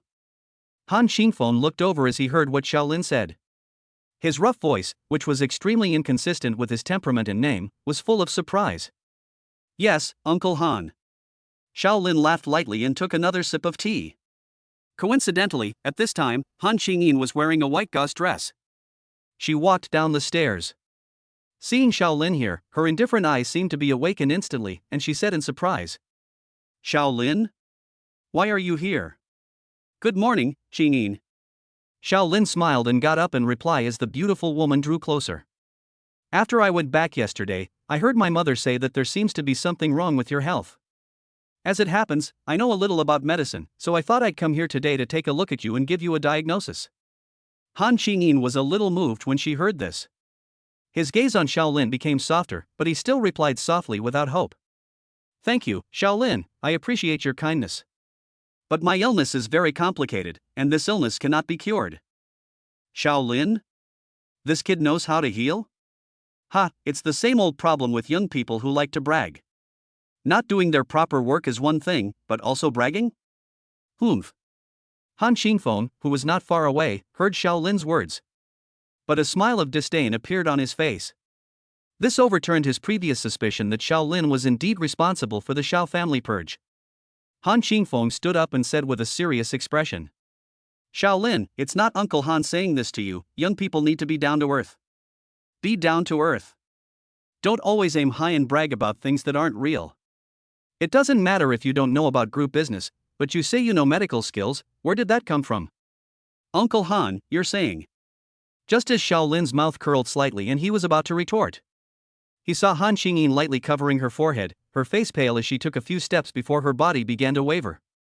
After a few steps, with a thud, she collapsed to the ground. Qingyin.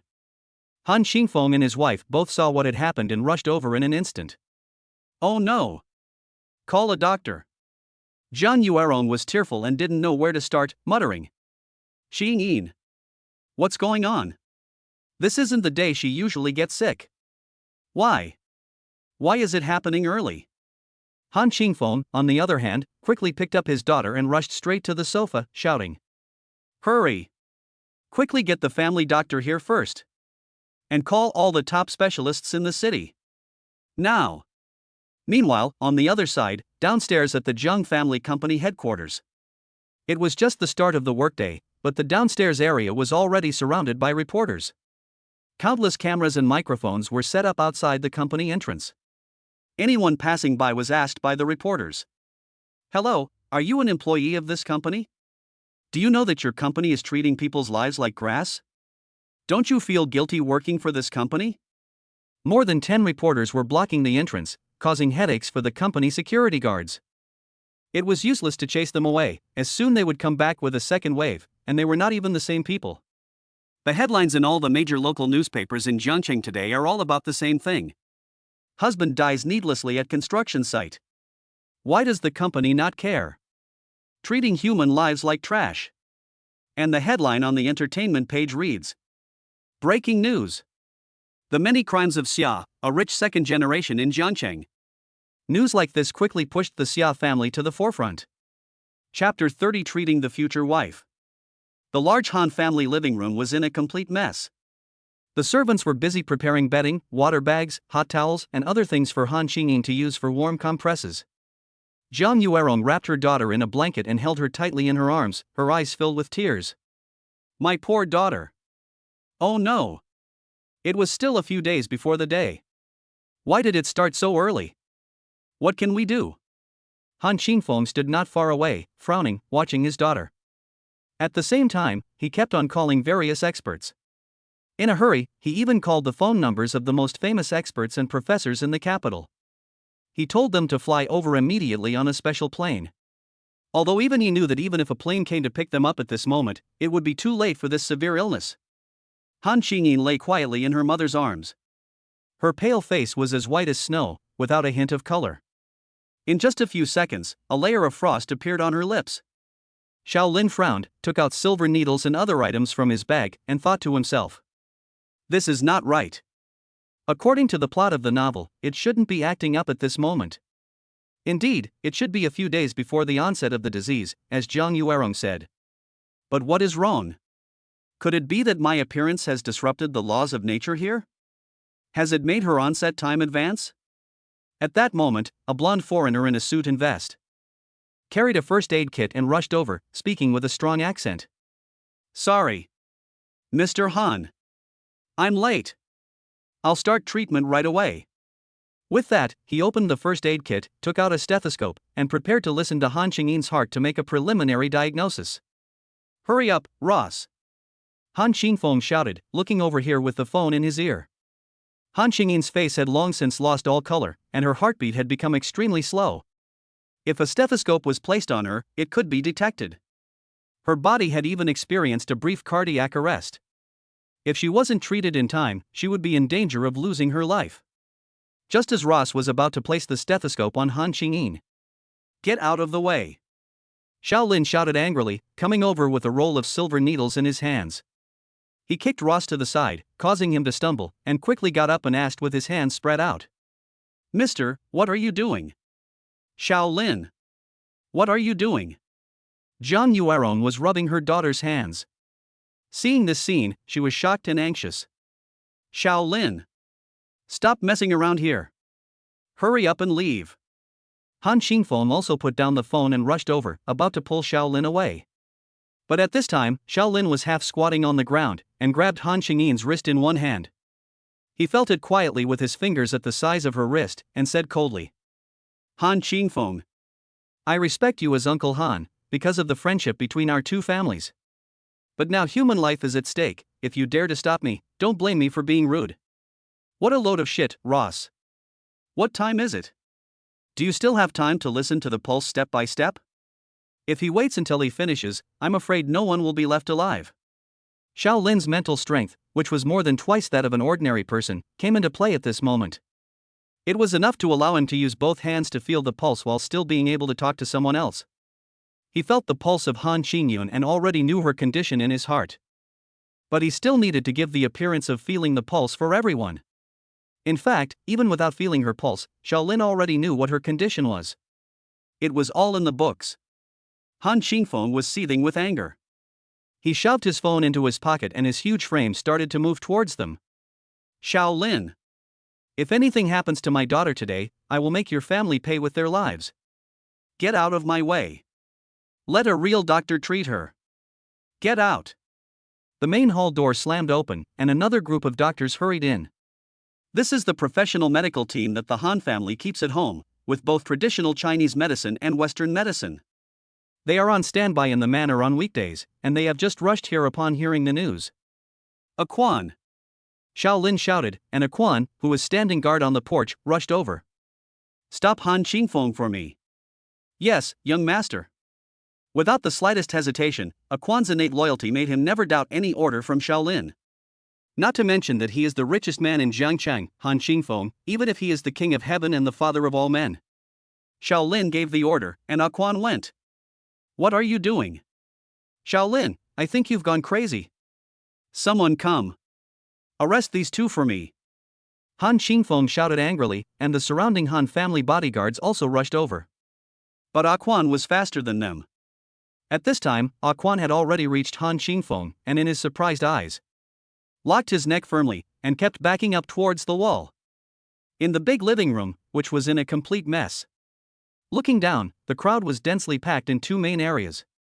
One area was where Shaolin Han Qingyin was, surrounded by doctors.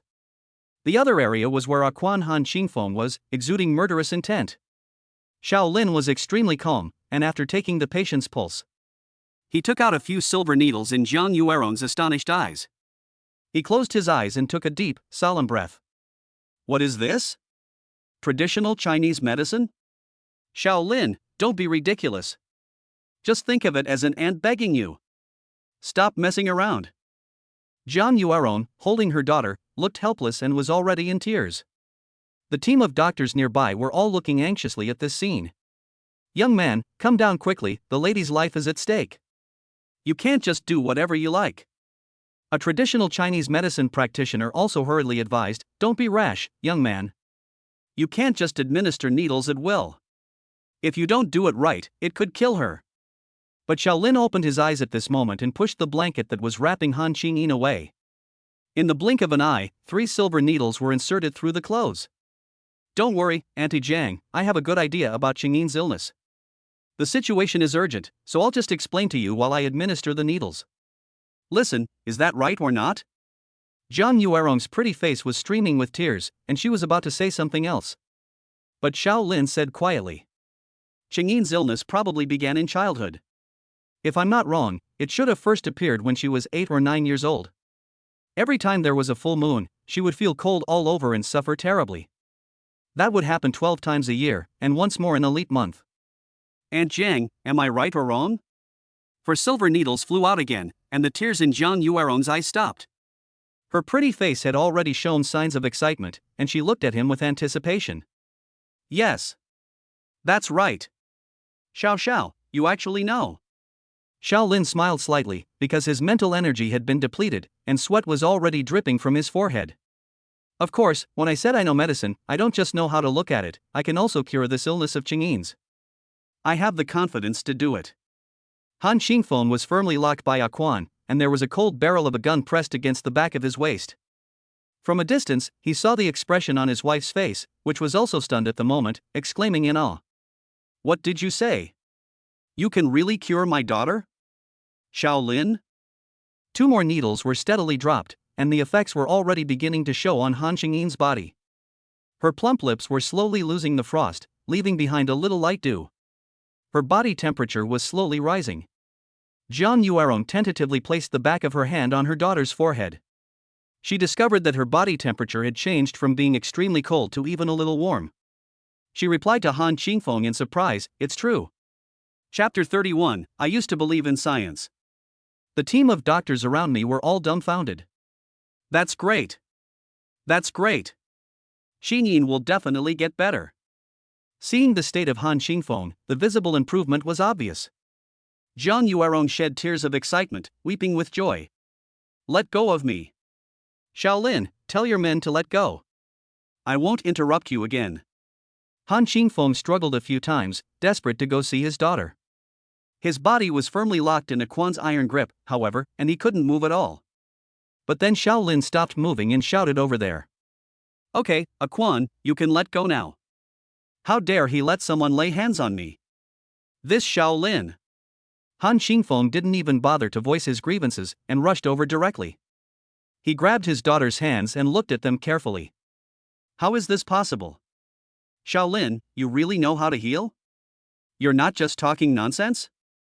Feeling her daughter's gradually rising body temperature, a voice of doubt that had been suppressed for a long time was released. Shaolin sneered, I told you so, but you didn't believe me. If I had been allowed to heal her earlier, and if there hadn't been this Ross getting in the way, your daughter would have probably already woken up by now. Uncle Han. Han Qingyin, who was usually very forceful, heard this and a flash of shame crossed his face. Among the medical team, Ross was also embarrassed, hiding behind the others, and was about to bury his head in the ground. A group of doctors beside him were pointing at him and discussing. Can traditional Chinese medicine really cure serious illnesses? I've studied the wrong subject? What's going on? My master, a famous doctor in the capital, couldn't diagnose what illness Miss Han has. Who is this young man? This is amazing, he knew right away. I just want to say one thing, I used to believe in science. There were exclamations of surprise in the Western medicine team. In the Chinese medicine team, however, everyone was frowning and racking their brains. Which acupuncture points did the master just stimulate? I remember there was Yan Qi, and which one was it? Hey, I didn't see it clearly. The master's movements were too fast, and he was also inserting the needles through the clothes. We can't just guess at the acupuncture points. That's right, don't think about it. This kind of acupuncture technique should be passed down in the family, and if you just jot it down, it won't work. Without knowing the depth, strength, and other techniques involved, it could kill someone if used indiscriminately. After the buzzing sound of the silver needles gradually stopped intermittently, Xiao Lin looked coldly at Han Qingyin, who was eagerly watching his daughter. Hey, Uncle Han, move aside, you're in the way. What if you miss the light sound therapy? Han Qingyin was almost outraged. Hearing this, his nose was not his nose and his eyes were not his eyes. He really wanted to lose his temper. But he could only rely on Xiao Lin's medical skills and quietly stepped aside. His fists were clenched behind his back, and he hated to smash Xiao Lin's head with a punch. Well, seeing him move aside, Xiao Lin walked over with satisfaction. Carefully, he removed each of the silver needles from Han Qingyin's body and put them back in the needle bag. Zhang Yuerong saw this and asked nervously, Xiao, how is Qingyin? Will she get better? For the time being, the illness has been suppressed, but I'm afraid it will take some time to cure. Xiao Lin replied slowly. That's good, thanks to you today, Xiao. Hearing this, she patted her chest, and her heart, which had been hanging in the balance, finally let go.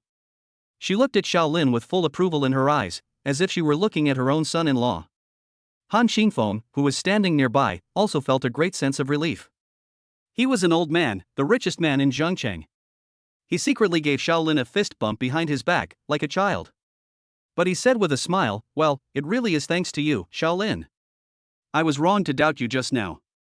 Seeing him lose face, Xiao Lin felt much better, and even waved his hand and said, Forget it, Uncle Han, I know that in your eyes, I, Xiao Lin, am a playboy.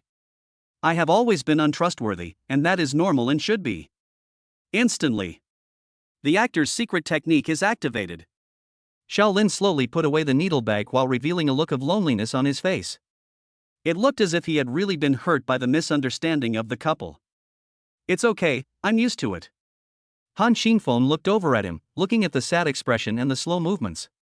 For a moment, a trace of guilt, real guilt, rose in his heart. He thought to himself, hey, Han Qingyin, you're such an old man. Why are you still competing with a child? You're so narrow-minded. You even listen to outsiders' rumors and jump to conclusions about other people's children. I thought so, but if I apologized again, he was a grown man and would not be able to lower his face and say it again. So he commanded the servants, that's enough, everyone, go. Hurry and tell the kitchen that tonight, I want to throw a big banquet to invite Xiao Lin. Zhang Yuerong also threw a grateful glance at him and said tenderly, yes, Xiao, stay at my house for dinner tonight. For the time being, I don't know how to thank you, and I also want to ask you about Qingyin's condition. Xiao Lin finally withdrew from his actor's state and replied gently. Okay, Aunt Jiang, then I will respectfully obey. However, at this moment, Han Qingyin, who was lying in Zhang Yuerong's arms, woke up slowly with her eyebrows lightly furrowed. Zhangcheng City, the old city district, a dilapidated neighborhood. In the dilapidated room, the woman who cried out at the Xia family headquarters that day. Sitting on a worn wooden bench, behind her is a dilapidated white wall covered with smashed marks. There are a few pieces of furniture in the room, but they are also dilapidated. Except for the single wooden bed that barely looks like it is in working condition, all the other furniture is broken. Okay, the scene is ready, just follow the script we prepared beforehand. Is that okay? Lu Mei? The woman whose husband died in a work accident is Lu Mei. At the moment, the director, who is directly opposite Lu Mei, is asking her with an okay sign. No problem, director. Lu Mei smiles, straightens her collar, and her simple face is full of tension. Okay. Action. The reporter enters. With the director's clapboard, a female reporter with a good-looking face slowly walked down the rubbish-strewn corridor and entered the frame, explaining as she walked. Focus on the hotspots of Jiangcheng. All in Jiangcheng first line. This is Jiangcheng TV station, Jiangcheng first line column team. Today, we are here in Qingsong community in the old town of the city. We came here for an interview. Recently, her husband passed away in a work accident, leaving Lu Mei, Ms. Lu, all alone. The camera follows the reporter into the house, then cuts away to a close-up of the entire room. What a miserable room. It even looks like it has been trampled by war. It is incredibly run down. Okay, Ms. Lu, hello, can you say hello to everyone first? The camera then zooms in on Lu Mei, who says hello everyone, I am Lu Mei. Facing the camera, Lu Mei's eyebrows are lowered and her expression is sad. Okay, Ms. Lu, I'd like to ask you about the recent rumors circulating online about your husband. What exactly is the situation? The director kept gesturing to the cameraman to zoom in. As the camera moved in, it captured Lu Mei's full face. She suddenly sprang up, her emotions running high as she screamed. Xia Group. You're worse than animals. Give me back my husband's life. It looks something like the scene in the movie RAP where the female ghost in the well is killed. Chapter 32, Heaven's Malice. Hey! Very good, very good. Cut. The director, behind the camera, watched Lu Mei's performance. He couldn't help but give her a thumbs up. The emotions were so full. With the sound of the card, everyone present began to move around. Lu Mei came over happily, with an accent, and asked the director. Director, is my performance okay? The director suddenly clapped and laughed, it's good. That's great. You're no different from a professional actor. Keep it up. After saying this, he took out his thermos, took a sip and then shouted. Come on, let's get ready to continue. Lu Mei should be recording the second part now. It's the part after the editing is finished and you've calmed down, understand? Lu Mei's face tightened at this news, and she immediately suppressed her smile. She started to get into character and prepare to get emotional. Without saying a word, she sat back down in the wooden chair and tilted her head 45 to the ground. Her expression gradually became dull, with a hint of despair and a sense of hopelessness. The director was so impressed that he wanted to take Lu Mei to any group and let her play a role. Not to mention her acting skills, she was also dedicated to her work. Where can you find such a good actress these days? Hey, what are the props people doing over there? Pull the curtains for me a few times. Tear them a little. The filming continued soon. On-site preparations, second take 5.4.3.2.1. Action. And in the quaint Han family living room. Han Qingyin slowly woke up, her long eyelashes blinking. Her eyes were confused, looking at her mother in front of her, who was staring at her. Mom, what's wrong with me? Jiang Yueron was overjoyed to see her daughter wake up. She spoke in a trembling voice. Hey, my dear daughter, you just didn't know what was wrong. You had a seizure and fainted. You were cold. You scared your father and me to death, but luckily Shaolin was here. That's how he managed to revive you. How do you feel now? Do you feel any discomfort anywhere? Han Qingyin struggled to get up, shook her head, and felt weak. Her brain was also a little unclear due to a lack of blood supply for a long time. Are you not uncomfortable anymore, Qingyin? How about your stomach? Does it hurt? Han Qingfeng, who was sitting nearby, also asked with concern. No, it doesn't hurt anymore, said Han Qingyin indifferently, looking into the distance blankly. Seeing Shaolin sitting at the tea table, looking out the window and drinking tea, she recovered a little of her dazed spirit. She then lightly covered her forehead, as if thinking about something. After a few seconds, Han Qingyin's beautiful eyes suddenly widened, and she exclaimed, "Eh? Why isn't my stomach hurting? Mom and Dad, really, my stomach really isn't hurting. Every time I passed out in the past, even if I woke up later, my body would still feel really bad, with a stomachache. But this time, I really don't feel any pain. And Mom and Dad, you just said that Shaolin cured me?" Jiang Yuerong smiled, relieved to see her spirits return. She also had a few more favorable thoughts about Shaolin. Yes, I never thought Shaolin's medical skills were so superb. So she told Han Qingyin everything that had happened just now. Although Han Qingfen's embellishments were inevitable, Han Qingyin could still feel how critical her situation had been and just how terrifying Shaolin's medical skills really were. Because until today, the entire Han family had been worried sick about the little princess's illness. They had sought out countless top doctors, both domestic and international. Everyone was world-renowned, but no one could cure her. That was why Han Qingyin was so desperate. From childhood to adulthood, she had always maintained an icy demeanor towards others. But in reality, she was cold on the outside but warm on the inside. She was just afraid of dying young. She was afraid of befriending people for no reason, only to have them leave her in the end, leaving those who loved her to grieve. She didn't want to marry the apprentice of some so-called divine doctor, and once she turned 22, she would rather die. But starting today, everything will be different. A light shone in Han Qingyin's eyes, and she smiled as she stood up and twirled around. Feeling a lightness in her body that she had never felt before, her mood suddenly brightened. The white skirt of her dress unfurled with her movements, revealing her long, pale legs underneath. Her smile was also as bright as an elf's, very warm and moving. "Mom and Dad, I'm so happy. I've never felt my body feel so light before. It seems like my illness is getting better, I feel warm and toasty." He. The couple looked at their daughter happily and hugged each other tightly. "That's great. What a happy family scene." Ding. Ding. Ding. Ding. Ding. A series of reminders sounded in his head, like firecrackers going off. Shaolin looked over here and saw the scene of Han Qingyin smiling and twirling her skirt. "So beautiful, she is worthy of being my wife, just as I had expected." Ding. Han Qingyin's favorability towards you has increased by +5. Ding. Han Qingyin's favorability towards you has increased by 10 points. Ding. Han Qingyin's favorability towards you has increased by 15 points. A heroic rescue has boosted Han Qingyin's favorability from 30 to 60 points. Ding.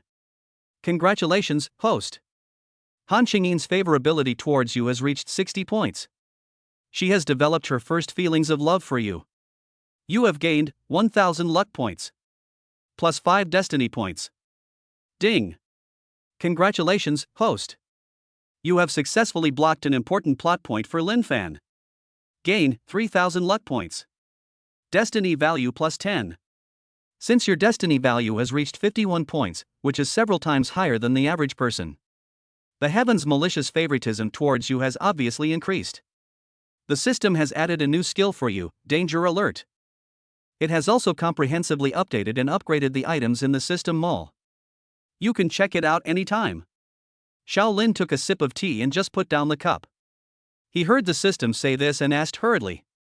Danger warning, I know about this. But the malicious inclination of the natural order has become stronger? What does this mean? System. The female voice of the system immediately replied. Host, since you belong to the villain role in the novel's setting, the natural order of this world, in order to protect the development of the Son of Destiny, has set your destiny value performance to, in addition to allowing you to gain more opportunities. Your attractiveness to various plot-related characters will also significantly increase as your destiny value increases. In short, an increase in destiny value equals an increase in the aura of the villain. This will encourage the various protagonists to appear as soon as possible. Eliminate you as an unstable factor. But the existence of the protagonist is both a challenge for you and an opportunity given to you by the heavens. Shaolin rubbed his chin, the corners of his mouth slightly curling. Hearing such an outcome, not only did he not feel any discomfort, but he felt a sense of relief. What's the point of a mediocre life as a rich second generation? Only by constantly accepting challenges is it cool. Is there more to it? Very well. Send more protagonists to play with me soon. But I remember Lin Fan's destiny value, it seems to be only a little over 40, right? I'm already at 51 now, so can't I just kill him directly? The female voice replied in seconds. Currently, the protagonist Lin Fan, the divine doctor, has a destiny value of 83 points. You cannot kill him yet. 83 points? Could it be that in just a few days, his destiny value has risen again? Is this still the result of my weakening? Yes, host.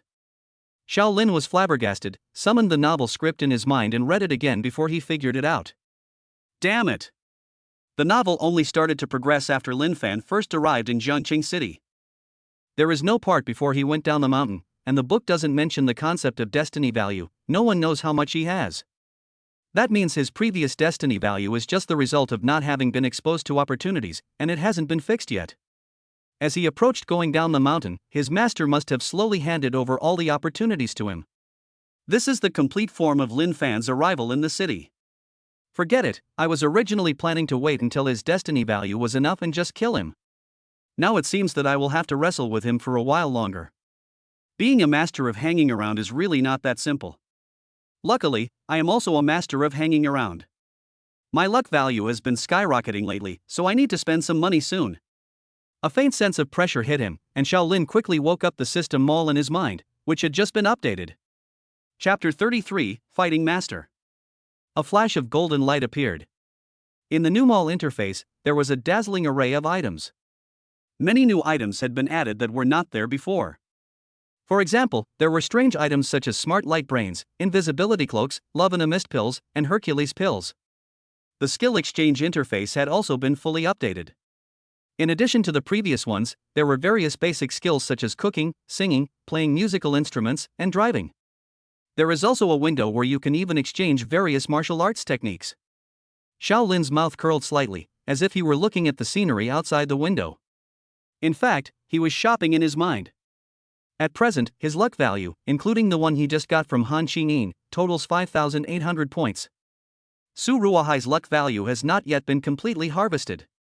After he is cured and wakes up, I am afraid that there will still be a lot of luck value credited to his account. System, first give me 30 points of attribute points to add to my vitality. Ding! Your vitality has been successfully increased. Your current vitality attribute has been increased to 52 points. A burning sensation instantly surged through Shaolin's body meridians. He was sitting on the straw mat on the ground, and he felt his muscles suddenly swell up. An uncontrollable sense of surging power burst out. If he had worn a suit instead of casual clothes today, I'm afraid that at this moment, the bulging muscles would rip the shirt right off.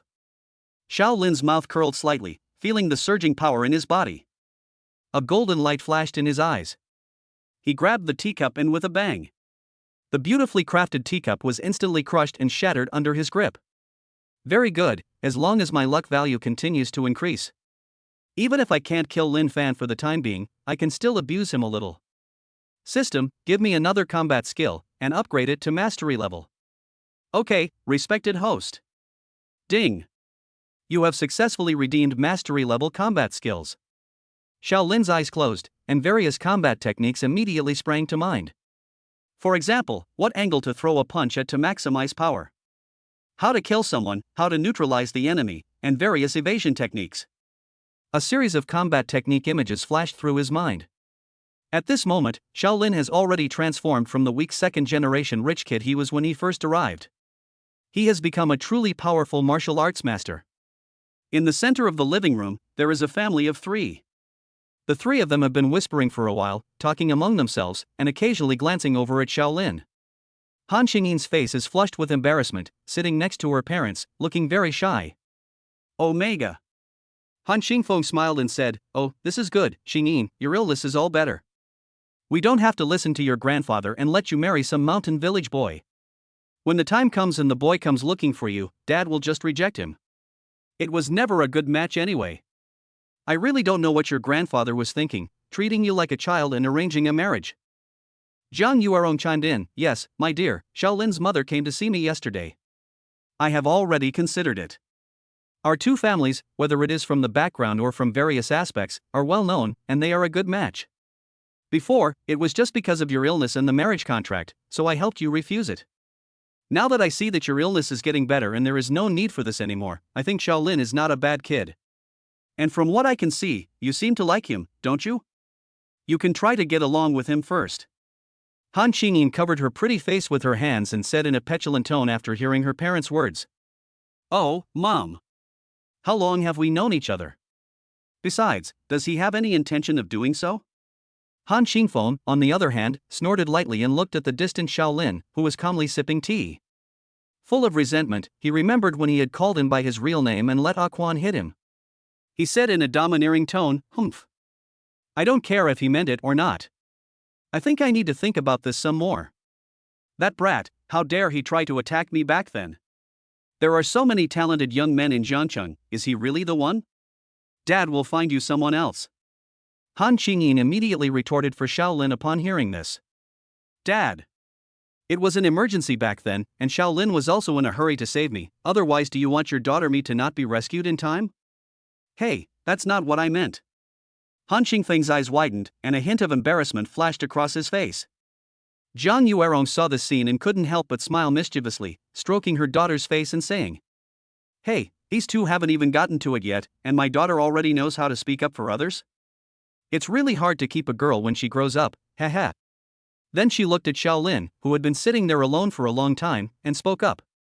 "Okay, Qingyin, Xiaolin has saved your life, and our family will definitely repay you in any way we can, as soon as your father and I come up with a plan. Now, go and spend some time with Xiaolin and thank him properly. It's not good to leave him hanging." Han Qingyin nodded and started walking. Her pretty face was full of embarrassment, and she walked over shyly. "Xiaolin, thank you for saving me today.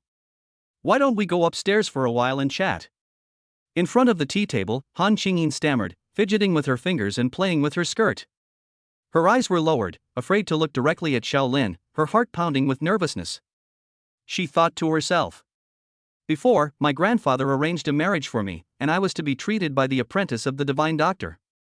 Of course I didn't want to, but now, Xiaolin cured my illness first. Doesn't that mean?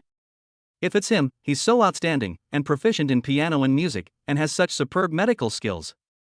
Oh, I'm so embarrassed. Han Qingyin, what are you thinking?" Han Qingyin's thoughts kept changing. Of course Xiaolin wouldn't know. He just gave a faint smile and replied, "Okay, let's go upstairs first and talk about it." So the handsome man and beautiful woman, one in front of the other, walked towards Han Qingyin's room upstairs. By this time, it was already noon. In front of the Xia family headquarters, several white sedans slowly stopped.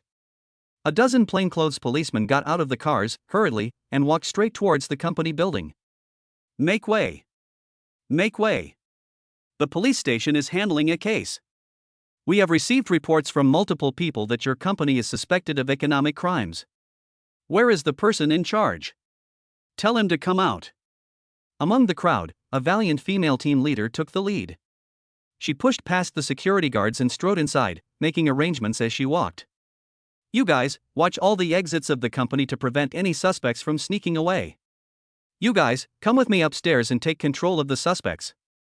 Seal up all the materials. Take them back to the police station for unified processing." "Yes."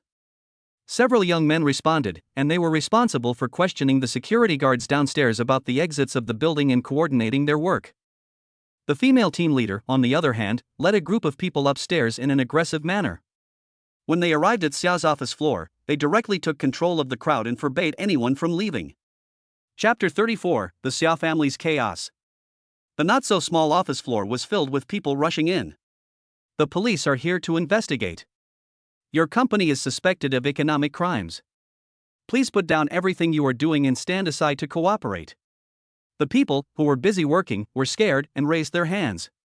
They had never seen such a scene before, and they looked at each other, obediently standing aside. These past few days at the Xia family company had not been peaceful. There have been a lot of terminations and breaches of contract. The staff have long been very disappointed with the company. Unexpectedly, just a few days later, even the police came. They just hate that they didn't leave this company sooner. After today, Xia's family is afraid that they won't be able to pay them even their last month's salary. In the office floor, the police were very busy collecting various materials and putting them into storage boxes, waiting to go back and review them. The heroic female team leader strode towards the chairman's office. She pushed open the door, and just as she took out her police ID, she saw Xia Yuan standing in front of the paper shredder, nervously stuffing documents into it. "Don't move." The female team leader immediately drew her gun from her waistband, aimed directly, and said in a serious tone, "Xia Yuan, you are suspected of economic crimes, and some of the evidence is now conclusive. My superior ordered me to bring you in immediately. If you dare to move again, you will be charged with another crime, destroying evidence. A prison sentence of less than 3 years. Have you thought it through?" Xia Yuan clenched his teeth, and beads of sweat ran down his forehead.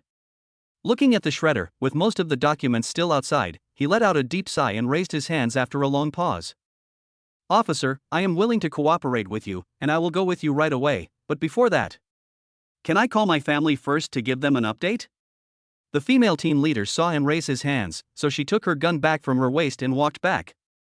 She picked up the documents he hadn't completely destroyed and looked at them. She said casually, "Okay, you can make a call, but..." Speaking of which, she gave Xia Shangyuan a scrutinizing look and said, "You have to use speakerphone, and you can only make the call here." Upon hearing this, Xia Shangyuan thought about it for a moment, and quickly agreed, "Okay." He took out his phone and directly called Xia Yao, pressing the speakerphone button. Do. "Hello, Dad, what's up? I'm just about to call Shaolin's friends, what's the matter?" Yao. "Hurry up and go find Shaolin. Immediately. Right away. If you can't reach him by phone, just go to the Zhao's house. Dad is going to be taken to the police station. It's urgent." However, when the female captain heard this, her brows furrowed. She snatched the phone from Xia Shangyuan's ear and hung up. "Who are you looking for? The police station is arresting you for investigation, so come with us right now. It's useless to look for anyone." With that, a pair of cold silver handcuffs were placed on Xia Shangyuan's wrists. The video that Lu Mei had shot at home earlier had already been broadcast by Zhongqing TV in various programs. After a day of fermentation, the discussion about the Xia family in the newspapers, on TV, on internet forums, and on a certain blog was a raging topic of conversation, and everyone knew about it. Meanwhile, outside the suburbs of Zhongchang, in a sports car club, Xia Youzhe was also arrested by the police. The charges were molesting a young girl, star harassment, etc. Xia Yao received the phone call. She was indeed preparing to call Shaolin's friend to ask for news about where he was, but she was leisurely getting ready, sitting in front of the dressing table, applying makeup, and occasionally making a couple of phone calls. In the middle, she had to talk with people, laughing and making small talk for half a day. But at this time, after learning that his father was about to enter the police station, she really couldn't sit still. She picked up her phone and started pacing around her room. What's going on? How could it be so serious? Dad's been arrested? What's going on? Could it really be Shaolin's doing? What should I do? Xia Yao was so anxious that tears were about to fall. She unlocked her phone and quickly called everyone that Shaolin had been friendly with in the past. At that moment, the front door of the villa opened. Inside, a series of high heels clicking on the floor could be heard. It turned out to be Lu Mingxiang, who was at the beauty salon getting a skin treatment, and who had seen the news and rushed back in a panic. Yo. Where are you? Hurry up and watch the news. Something big has happened. Right now, the whole internet is full of news about our family. There's your father's company, and there's your brother's too, so go check it out." Lu Mingxiang rushed into Xia Yao's bedroom and handed her the phone, sweating profusely. "What?" Xia Yao took it and her face instantly changed. She didn't expect that the incident with Lu Mei's husband, such a small matter in their eyes, would have shot to the top of the search rankings. And the comments were all invective against their Xia family company. Some people even attacked their family members with their words. "Netizen Sakura, I know the Xia group. I used to work there, and it's really heartless. Not to mention the shoddy workmanship on construction projects.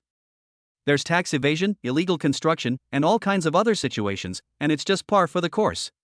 Netizen Hasaki, did everyone read the newspaper? Not only is their company in big trouble, there's more juicy stuff. I heard that the son of the Xia family boss is a dead rich second generation, who has done nothing but evil, and has also molested young girls. What kind of people are in this family?" There were endless comments like this. It was just a sea of abuse. Xia Yao looked at her phone, her face changing from one expression to the next. Now that she knew the seriousness of the situation, she could wait no longer. "Auntie, my father has been arrested." "What?" Lu Mingxiang felt like she had been struck by lightning. "Can you drive? Wait, can you drive me? I need to go to the Shao family and find Shaolin in person.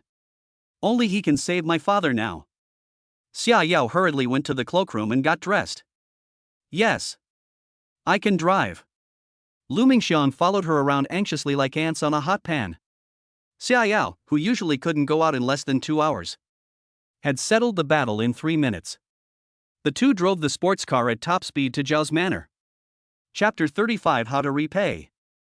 At this time, in Han Qingyin's bedroom, Han Qingyin sat opposite Xiaolin, looking a little nervous, her fingers grasping the hem of her skirt. She looked at him with sparkling eyes and said softly, "Thank you for today, Xiaolin. If you hadn't been there, I probably wouldn't have made it through this time. My condition has been getting worse recently. I feel like I won't be able to wait until I'm 22, and I'll be gone. Thanks to you. I really thank you for curing me. I feel like my body is already much better now." Seeing her smile bloom, Xiaolin also waved his hand and smiled, speaking in a casual tone. "It's fine, don't worry about it, Qingyin. Actually, I mainly came for that engagement contract in your family. I heard that if I cure you, I can marry you? Is that true? Right? Ha?" Han Qingyin didn't expect Xiaolin to be so direct, and her pretty face instantly turned red. That was arranged by my grandfather when I was young. I never intended to go through with it. I want to be the one to decide about my marriage." Xiaolin's mouth curled up slightly, and he moved his chair forward quite a bit, leaning in closer and teasing. "Oh? So that means I'll get no reward for saving you today? You don't know, do you? Treating your illness required a particularly large expenditure of energy. Have you heard of true qi?" Han Qingyin shook her head, looking confused. "It's something I've cultivated for more than 10 years. I used it all up treating you today, and I feel extremely weak now." Xiaolin spoke carelessly, with a look of regret on his face, and he covered his chest with his hand. "If I had known, I would have exchanged for an acting skill. This is too useful." Han Qingyin heard this and a flash of guilt flashed in her eyes. She didn't expect treating her illness would cost Xiaolin so much. She thought to herself. Yes, such a serious illness, so many internationally renowned doctors can't cure it. It must be very difficult to cure, and he has sacrificed a lot for me. Then she whispered, "Ah. Then how can I make it up to you? I want to repay you." This recovery of true energy is difficult to say, but also simple to say. "Come closer and I'll tell you," Xiaolin said, moving the chair a little further forward, so that the distance between them was now just half a body length apart. Rao Lin looked at her handsome face, and her heart beat rapidly. But she still said very seriously in a low voice, "Okay, you say it, Xiaolin, as long as I can do it, no matter what it is, I am willing to do it for you, because that is what I should do." Rao Lin's mouth curled slightly, and he leaned up at an angle and whispered in her ear. "That's the true energy. It needs a kiss from a beautiful woman to recover quickly, especially a beautiful woman like you. A kiss from you will double the recovery rate. What do you say? I'm not being too much, am I? You don't need to repay me with anything, and you don't need to promise to marry me first, like your grandfather promised someone else." Feeling the low, deep voice close at hand, and the content of those words, Han Qingyin's face flushed, and her breathing began to quicken. She knew Xiaolin was joking, and he had never wanted anything in return. Then she heard Xiaolin continue. "And your illness has not been completely cured, so in the future, whenever I come here, I will treat you once. At the end, you will have to kiss me once, and that will be enough. What do you say, Qingyin, is this method okay?" After Xiaolin finished speaking, he sat back in his chair and looked at Han Qingyin's shy expression.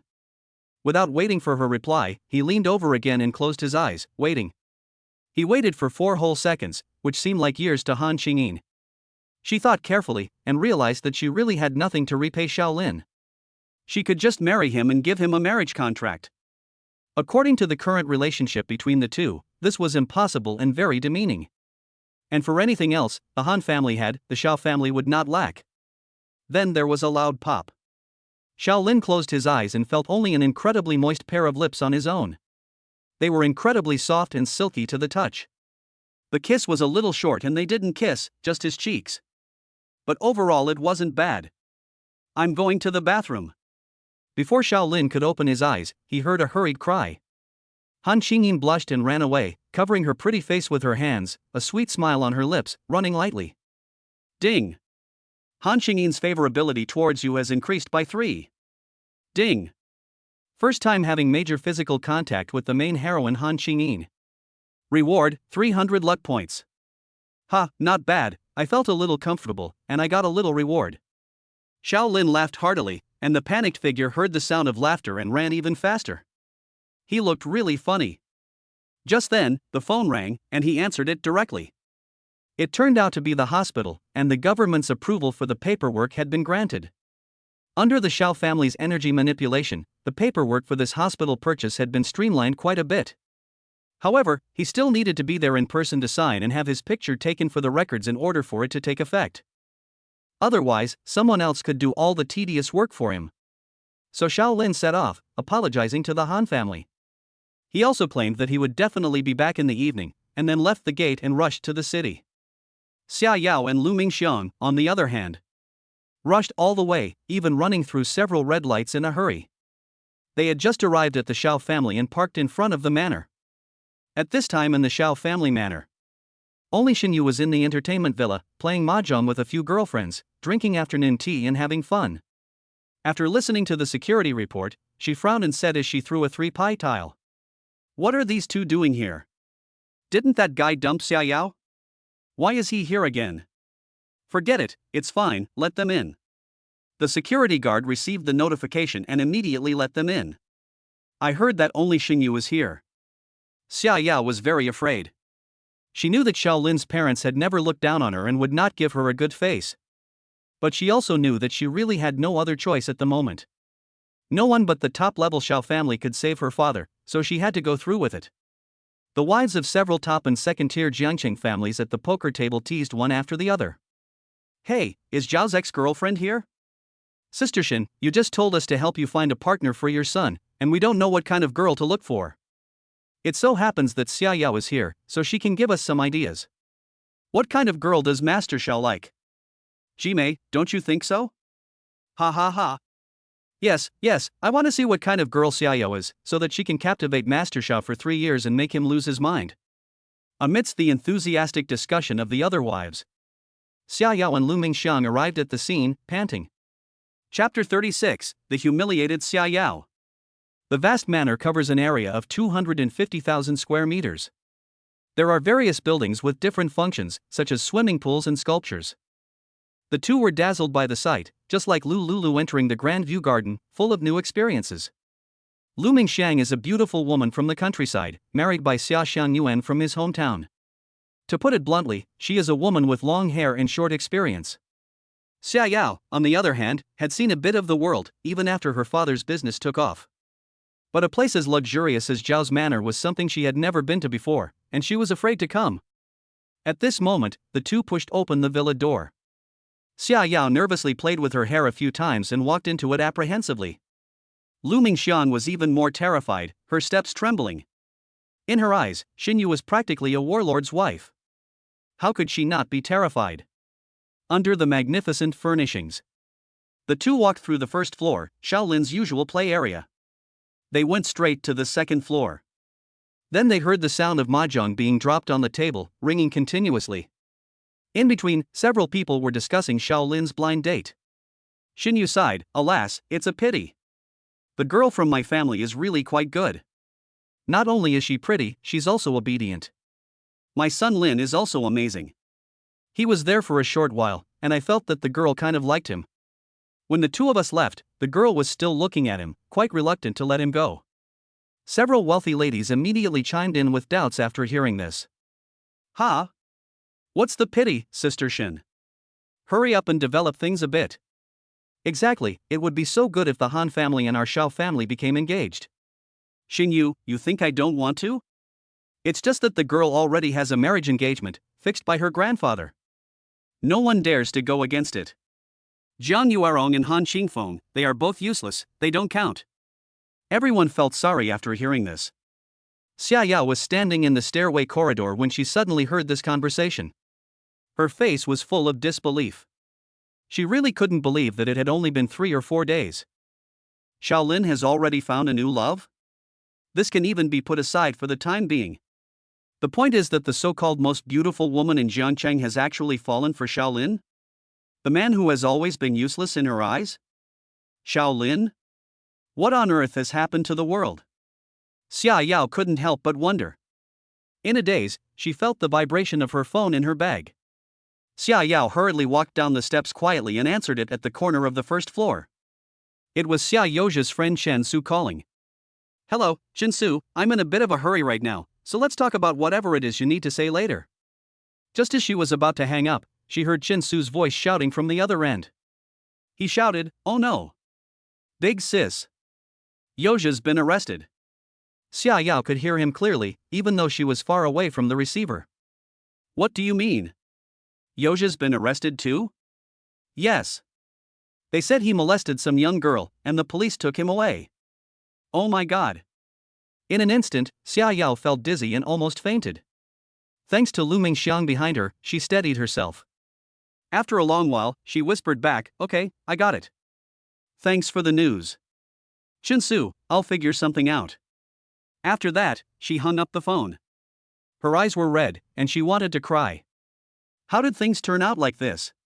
It's so serious. At the moment, all the men in the family have been arrested. If she can't handle it anymore, the Xia family's wooden frame will collapse in an instant.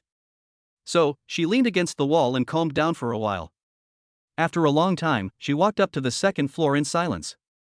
Among the scrutinizing gazes of the other wealthy ladies, she bowed, said hello, smiled, and said, "Hello, Auntie Shin, I'm Xia Yao." At this time, the mahjong game on the table had not yet ended. Xinyu glanced at her with downcast eyes and then looked back at the cards in her hands. She casually said, "Well, you're here, find a place to sit. If there's anything, just say it." The other wives, however, stared at Xia Yao, unable to take their eyes off her. The light that flashed in their eyes was due to some unknown emotion. Was it a survey? An inspection? Or was it disdain? Today Xia Yao was wearing a long, luxurious dress. She had only lightly applied makeup to her beautiful, radiant face. She looked very beautiful and delicate, and her figure was also outstanding, with a protruding belly and a round behind. "Auntie Shin, it's a bit inconvenient for me to talk about these things right now," Xia Yao said, her heart pounding and her voice trembling as she faced the stares of the crowd. "What is it? You've come to me for help. I know everything. Our son Lin has already broken up with you, and you're still begging me?" Xinyu looked indifferent as she tossed a mahjong tile onto the table. Xia Yao clenched her teeth and her hands into fists. "It's about our family. I want to ask you for a favor, or perhaps you can put me in touch with Shaolin. I really have no other way to deal with Xia Yao, who is here with a request." Xinyu's expressionless face didn't even acknowledge her words. Instead, she started a new topic and continued talking. "A long time ago, I already told Linner that our families are not a good match. You are a girl who is ambitious and gold-digging." She looked at Xia Yao up and down, and said, "Apart from being a bit good-looking, with a nice figure, she is fertile. There is nothing else at all." Xia Yao's self-esteem seemed to be shattered at this moment. Listening to Xinyu's words and looking at the eyes of everyone, she felt extremely uncomfortable and in pain. In fact, on the way here, she had thought that this might be the situation today. But she didn't think it would be so embarrassing. In the past, she was outside, relying on the Xiao family's reputation, calling the shots everywhere, and used to being sought after by others. But when she arrived at the Xiao family, she suddenly realized that she was actually nothing. At best, she would be a concubine to my son? That's about right. Are you interested? Xinyu picked up a tile, pushed it down, and laughed, "I win." Yes, this game is so boring, and you always win. Why don't we change the game and go to my place for a party? Xinyu threw her jacket over her shoulders and laughed back, "That's not a bad idea." An invisible air wall appeared in the crowded space, separating Gue Taiqian from Xia Yao, who was in a sorry state. No one seemed to care about the two of them, and they even went off to chat and drink tea on their own. Xia Yao watched this scene and clenched her fists. After a long while, she mustered the courage to walk next to Xinyu again. It was as if she had used up all her strength just to say this, and her voice was weak as she said, "Mrs. Shin, please, I beg you, my father and my brother have been arrested by the police. The situation is really very critical. If you can promise me to help rescue my family, I'm willing to pay any price." By this point, Xia Yao was already tearful and her voice trembled. Xinyu was already sitting at the round table, lifting a cup of coffee and blowing on the hot air. After a long while, he slowly replied, "This matter depends on my son's wishes. If he wants to help, I will help you. But if you want to pressure them from me first, that's not impossible. Now go immediately to please my son, use everything you have. Think of it as making up for the good my son has done for you in the past, okay? But in your life, do you want to marry into my Xiao family? That's absolutely delusional, so don't even think about it anymore, do you understand?" Chapter 37 Xia Yao, the Maid. Xia Yao clenched her fists and gritted her teeth. The tears that had been building up in her eyes for a long time finally fell silently. Xin Yu's words made her feel a strong sense of sadness. This feeling, of course, did not come from the fact that she could not marry into the Shao family. Rather, it came from her own insignificance, and even more so from the actions of her father and younger brother. A sense of helplessness that she, a mere woman, had to pay for. After a long pause, she replied in a trembling voice. I understand. I promise you, Auntie Xin, then may I ask if you can help me now? It really is an emergency. Otherwise I wouldn't have come to beg you. Upon hearing this, Xin Yu glanced at her and put down the cup in her hand. She directly picked up her phone and dialed. The Shao family is a top family in Jiangcheng. Passed down to this generation, apart from the direct line in power, Shao Jinghua's lineage. There are also quite a few relatives outside the mainstream who are doing well, and there are also big officials who have gone down the civil service path. Immediately, news came back immediately. Xia Yao, I just asked for you.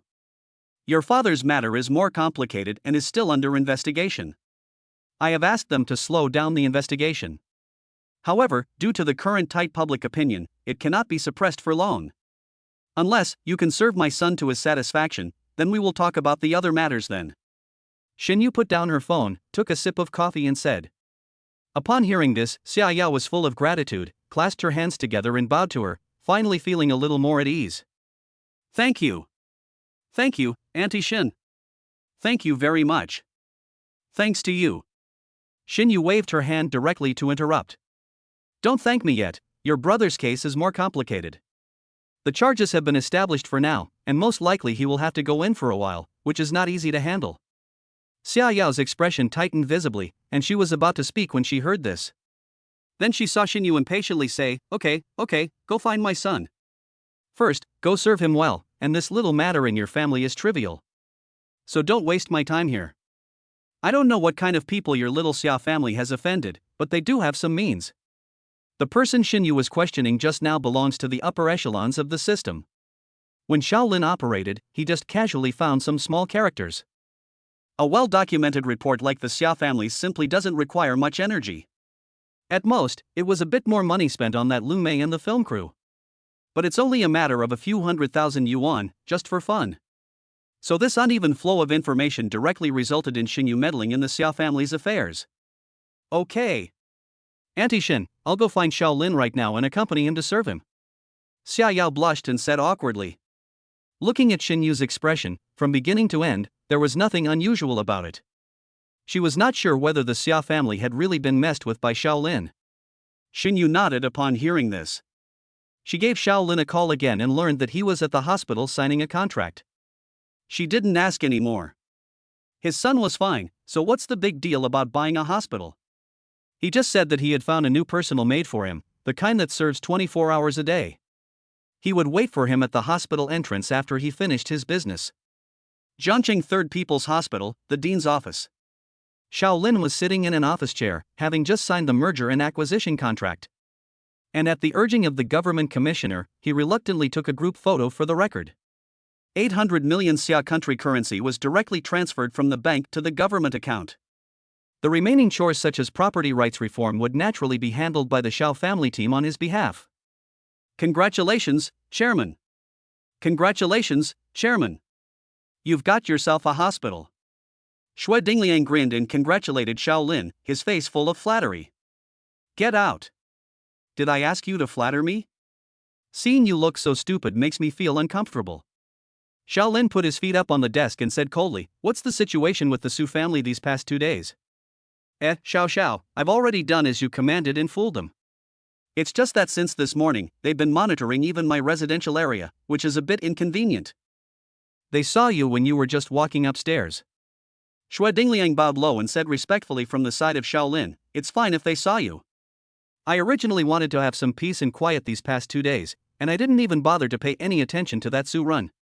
In a few days, I'll get rid of him. Shui Dingliang's mouth tightened shut, as if he had heard some earth-shattering news and was filled with fear. But then, when Shaolin finished speaking, he sat up straight and looked at him intently. There is one more thing that is more important, so take note. Yes, what is it? Hearing this, Shui Dingliang took out a notebook and picked up a pen, ready to start writing. Seeing this, Shaolin was extremely speechless and impatiently said, "That is, this hospital has now been taken over by me. Just so you know, I didn't buy this mess just to play the role of hospital director for you, and that's why I spent so much money. I will run this hospital into the best it can be. Soon, I will find someone to help me manage the hospital. As for you, you can just stay here for a while. I only have one task for you. In the next 2 days, someone named Lin Fan may come to the hospital. Keep an eye on him for me, and notify all the people in the hospital, big and small, to notify me immediately if they see this person coming. Whatever he wants to do, like trying to heal someone or anything, just tell everyone to stop him, don't let him succeed, understand?" Xue Dingliang saw him take notes hurriedly with a serious expression, and kept saying, "Lin Fan, Lin Fan. I understand, I understand. That young Master Xiao, this person called Lin Fan, there are just too many of them, how am I supposed to know which one is it?" Xiao Lin laughed loudly, got up and walked directly towards the door, his voice resounding throughout the entire office. "Just remember, the one wearing a vest, slippers, and big underpants is the one." Xiao Lin put on his sunglasses and, under the watchful eyes of the Su family's informants, strutted out of the hospital. As soon as he exited the gate, he saw Xia Yao standing there, looking prim and proper. This was a change from the usual expression the two had when they met. Xia Yao had taken the time to go home and change clothes. She was wearing a white sleeveless shirt that showed off her waist, and her pair of white arms were by her heaving breasts. She was wearing a super short pleated skirt, and her long, white, straight legs were nicely shaped. When she saw Shaolin walking over to her, she was shocked to see how different he looked from before. Xia Yao covered her face with her hands and said in shock, "You are Shaolin? You are the maid?" The two of them said in unison. Chapter 38, Get Lost. They froze for a few seconds. Then Shaolin gave a playful smile and walked up to them. In just a few seconds, he had figured out the cause and effect. He already knew the progress on the Xia family side. The father and son entered the police station holding hands. So it must be Xia Yao who went to his mother to beg for leniency, which resulted in the maid's appearance. "Maid, let's go, let's talk in the car." Shaolin took the fragrant Xia Yao into his arms. Then he hurried her directly towards the car. Xia Yao's emotions at this time were difficult to describe in words. Looking at the handsome profile of the man next to her, she felt his strong muscles. Although she could tell from the outline that it was still the same person. It had only been a few days since they had last seen each other, and the improvement in his appearance was a bit too much. It made her inexplicably feel a flutter in her heart. She had never felt this way before in the past 3 years. Could this man really be Shaolin? He is so handsome. Why didn't I notice this before? Quan, just find a restaurant in our family and I'll go sit there. Also spread the word, and have all the leisure and entertainment venues under the Xiao group keep an eye out for someone named Lin Fan. Let me know immediately if you hear anything. Yes, young master. The Xiao family's vast wealth radiates into every area of Jiangchang. Han Qingyin's early onset of illness gave Shaolin a warning. If one place has changed, it is inevitable that 2 places will change, and precautions must be taken.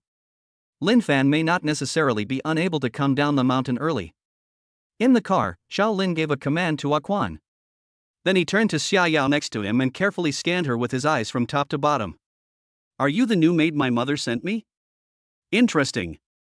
Shaolin held Xia Yao's face up with his hand and pinched it a few times. He made the pink little face bulge and pout. "Well, Shaolin. What did you just call me?" Xia Yao was about to speak, but when she looked at the familiar man beside her, she couldn't help but feel a little strange. She had just opened her mouth when Shaolin's cold words interrupted her directly.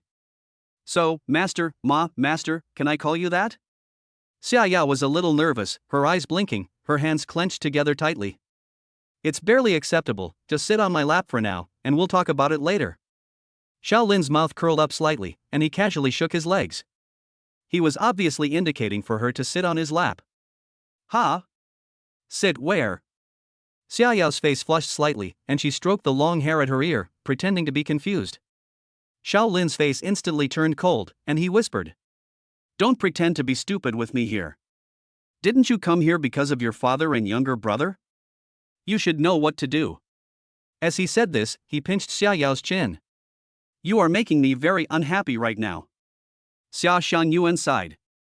Shaolin dragged out the long sound, and then his words came to an abrupt end. The full meaning of the threat was evident. It really is you? Why? Why are you doing this? Xiao Lin. Upon hearing this, Xia Yao instantly and excitedly broke free of Xiao Lin's hand, her expression agitated. Even if we broke up, you didn't have to go this far, did you? Why do you want to destroy our family? Why? He squeezed Xia Yao's hand, but she broke free. Together with the interrogative tone. This made Xiao Lin very unhappy, and his face gradually darkened. He said coldly, "Not enough? Over the years, your father has taken advantage of you to get his hands on how much of the Xiao family's property? You dare to say that's not enough? Are you worthy, Xia Yao? You are the only one who is not qualified to say that. What I want to do is my business, and I can do whatever I want. Even now, I'm not satisfied." A cold and stern aura instantly rose in the car. Upon hearing this, Xia Yao's expression of anger suddenly stopped. She asked herself, and indeed, she was not qualified to say this. She also knew that what her father and younger brother had done was purely their own fault. But how could these tactics be done by a man who had been infatuated with him for 3 years? Isn't that a bit too ruthless? And I'm not happy with your performance today. I would have given you a chance to atone for your sins, just like my mother said. But you didn't cherish it. The car was speeding along the city highway. Cars kept passing by outside the window. Xiao Lin sneered, and after just a moment of thought, he patted the back of the driver's seat. "Hey, Fuan, stop the car. Let this woman get off." The car immediately came to a screeching halt in the middle of the road, allowing cars to pass by on both sides. Xiao Lin walked over to Xia Yao, who was stunned, and opened the car door directly, pointing outside and saying with a stern face, "Get out, now." The sound of the whistling wind from the passing cars could be heard. Xia Yao's eyes were red from the sudden situation, and tears fell drop by drop. She said with a pout, "No, I'm not getting out. I'm telling you to get out." Xiao Lin let out a roar, remembering the kindness the previous owner had shown her. He felt a sense of injustice and became even more irritated. This roar scared Xia Yao, her beautiful eyes wide open. In an instant, she burst into tears. I don't want to get out." While crying, she reached out and slowly pulled the car door closed. Looking at Xiao Lin's face, she felt so wronged. "I'm sorry. Please, Xiao, master. Please don't let me get off the car, save them. I'll do whatever you say." In the rearview mirror, the traffic patrol noticed the situation and was walking over. Xiao Lin smacked his lips, and to avoid trouble, he closed the door directly. "Forget it, let's go, Quan." The car continued on its way. Xia Yao kept crying on the side. Xiao Lin adjusted his sitting position, closed his eyes to rest, and slightly moved his legs. He was thinking about when to throw her off. Xia Yao pursed her lips and sat back up with tears all over her face. She also put her hands on both sides of Xiao Lin's neck, saying, "I'm sorry. I'll be good." With the soft fragrance in his arms, Xiao Lin's mouth curled slightly, and he slowly opened his eyes and said, "Well, you're quite sensible, so for now I'll let you stay." Xia Yao was feeling both aggrieved and shy, and also a little resentful, but she really had no other choice at the moment. She could only suffer for the time being and submit to Xiao Lin. Her eyes were red like a rabbit's, her face flushed, and her tears gradually stopped. "Master, Auntie Shen said that if I serve you well, you will help me save my father and brother. Is that true?" "It can be true. If you serve me well enough, I might consider it." Xiao Lin looked at the beautiful girl in front of him. She was incredibly soft and fragrant. He reached out his hands to her tiny waist and squeezed them. Then he slowly took her in. Xia Yao's figure was the most directly hot and sexy compared to Su Ruoyue and Han Qingyin. It had to be said, it was very good. Xia Yao looked nervous, biting her lower lip lightly. Feeling the beauty of the moment, she didn't dare to move even a little, and was so nervous that she was slightly trembling. Ding! Xia Yao's favorability towards you +10. Xiao Lin's mouth curled slightly, listening to the prompt in his head. Feeling her trembling, he felt even more playful, and the more he wanted to tease her. At the moment, Quan was sitting in the front driving, not looking aside, and not listening to the sound. But in the back seat of the car, the two of them became more and more involved. Chapter 39 Taming. My mother is truly something, she knows me so well. I was planning to do just that. At this moment, Xiao Lin's mouth curled slightly, his mood pleasant. Xia Yao, who was next to him, was so aroused that her cheeks turned red. And she dared only bury her head in his arms, begging for mercy in a very low voice, "Master." No. In fact, after this incident, the Xia family's reputation has reached rock bottom. His objective has already been achieved. To be honest, whether they come out or not, the Xia family's decline is already set in stone. It will be difficult for them to make a comeback, and it will not affect him in any way. Shaolin kept going, looking at the woman in front of him. A face of absolute beauty and flawlessness, with a rosy complexion, as beautiful as a peach blossom. Her eyes were like water, full of passion and confusion. Add to that her cherry-like, fresh and rosy lips, which were incredibly sexy. Her figure was so hot that it was enough to make a person's blood boil. Of course, he had to be the one to enjoy it. Thinking this, he embraced the woman's limp body against his own. In her surprised eyes, he kissed her lips fiercely. Xia Yao's heart was beating so fast it sounded like a drum. At the moment, she and Shaolin were embracing each other tightly. Her soft, weak little fists were lightly pounding on Shaolin's back. One blow after another, each one slower than the last. No matter how you looked at it, it looked like she was being cute, and soon there was no more movement. But inside her heart, it was in turmoil. Crap. This is my first kiss. This Shaolin. This is too much. After the car passed through 3 or 4 traffic lights, Shaolin finally stopped, with a faint smile on the corner of his mouth. He looked at Xia Yao with interest. What do you think? Do you like it? Like what? That was my first kiss. At that moment, the two of them parted, and Xia Yao was both ashamed and angry. Unconsciously, she had once again acted like her old self. However, she had not yet left Shaolin's lap. Shaolin's face turned cold as he said, "What did you say?" "Oh. I'm sorry. Master, I shouldn't have spoken like that." Xia Yao suddenly felt a chill and reacted, her expression a little flustered. "I'll ask you again, do you like it?" Shaolin said, his expression fierce, and he kissed her again. This time, they only parted after a brief touch, and Xia Yao said, "I like it." Pop. Before the word "like" could even leave her mouth, she heard a crisp sound ring out in the car. Shaolin didn't seem to intend to let her reply. Instead, he once again forcefully kissed Xia Yao's soft lips. Xia Yao was so embarrassed that the blush on her face spread to her neck. After a while, the two of them parted, and she hurriedly breathed a sigh of relief and shouted, "I like it. I really like it.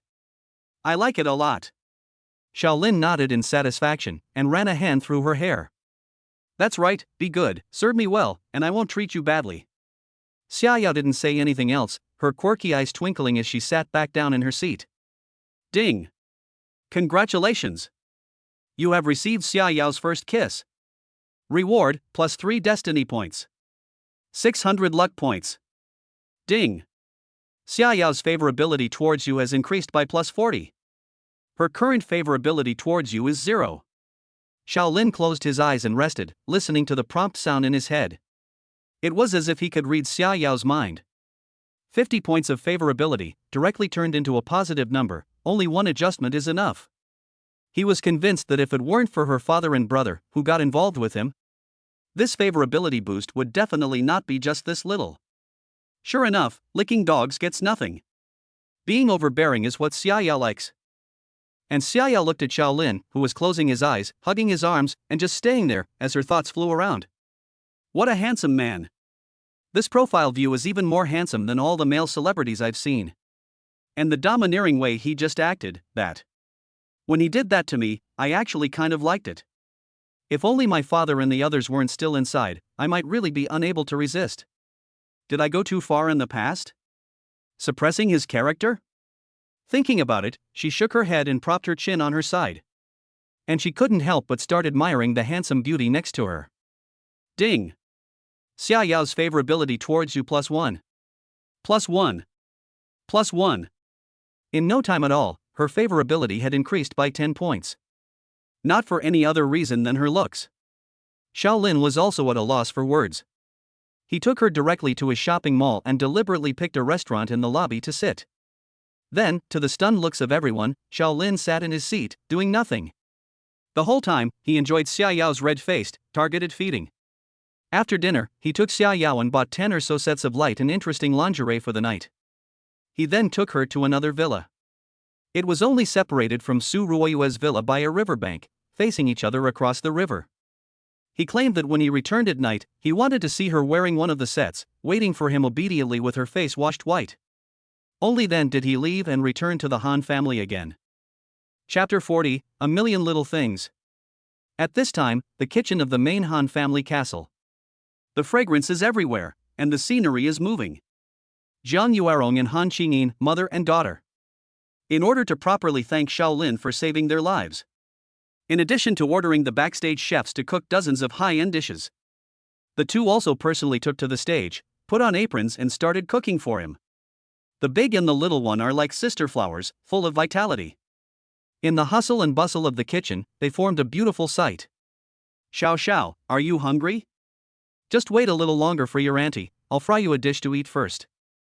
Jiang Yuerong stood in front of the stove, smiling gently, her hands busy.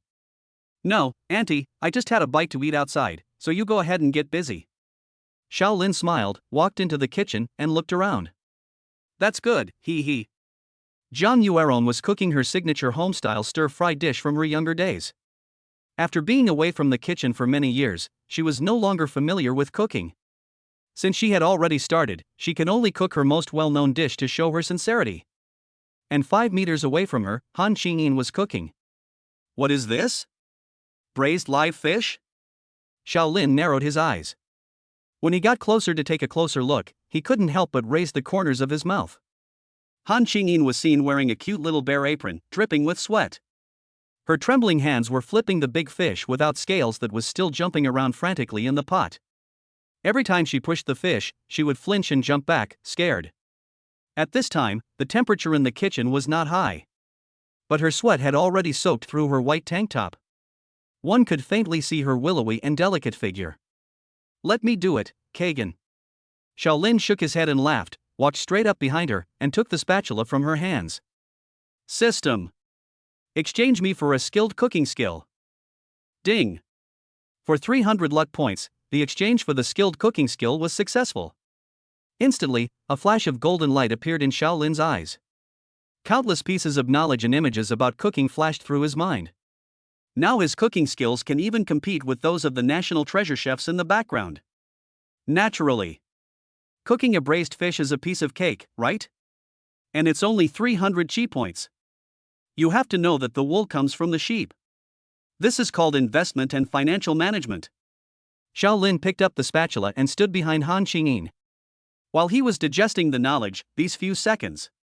Han Qingyin turned around and looked up, looking at the tall Shaolin in front of her, and said anxiously. Shaolin, let me do it, I'll do it, I want to thank you. I want to cook a dish for you myself. Shaolin came back to his senses and had already assimilated all the knowledge. He patted her head and laughed. Okay, Qingyin, don't worry, you can't make this braised fish, it's more troublesome, and you have to kill the fish and all that. I'll do it.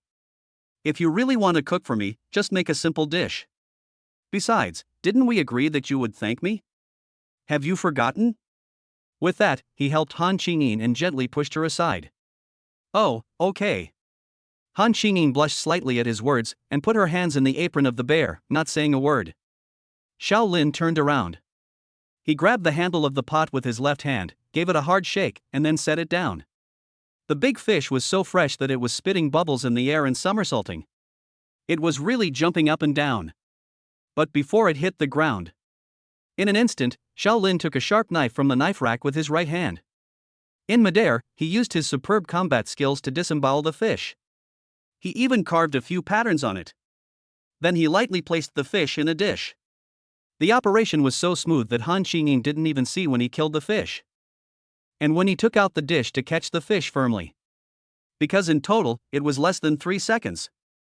To be honest, this operation is useless for cooking fish and does not improve it at all.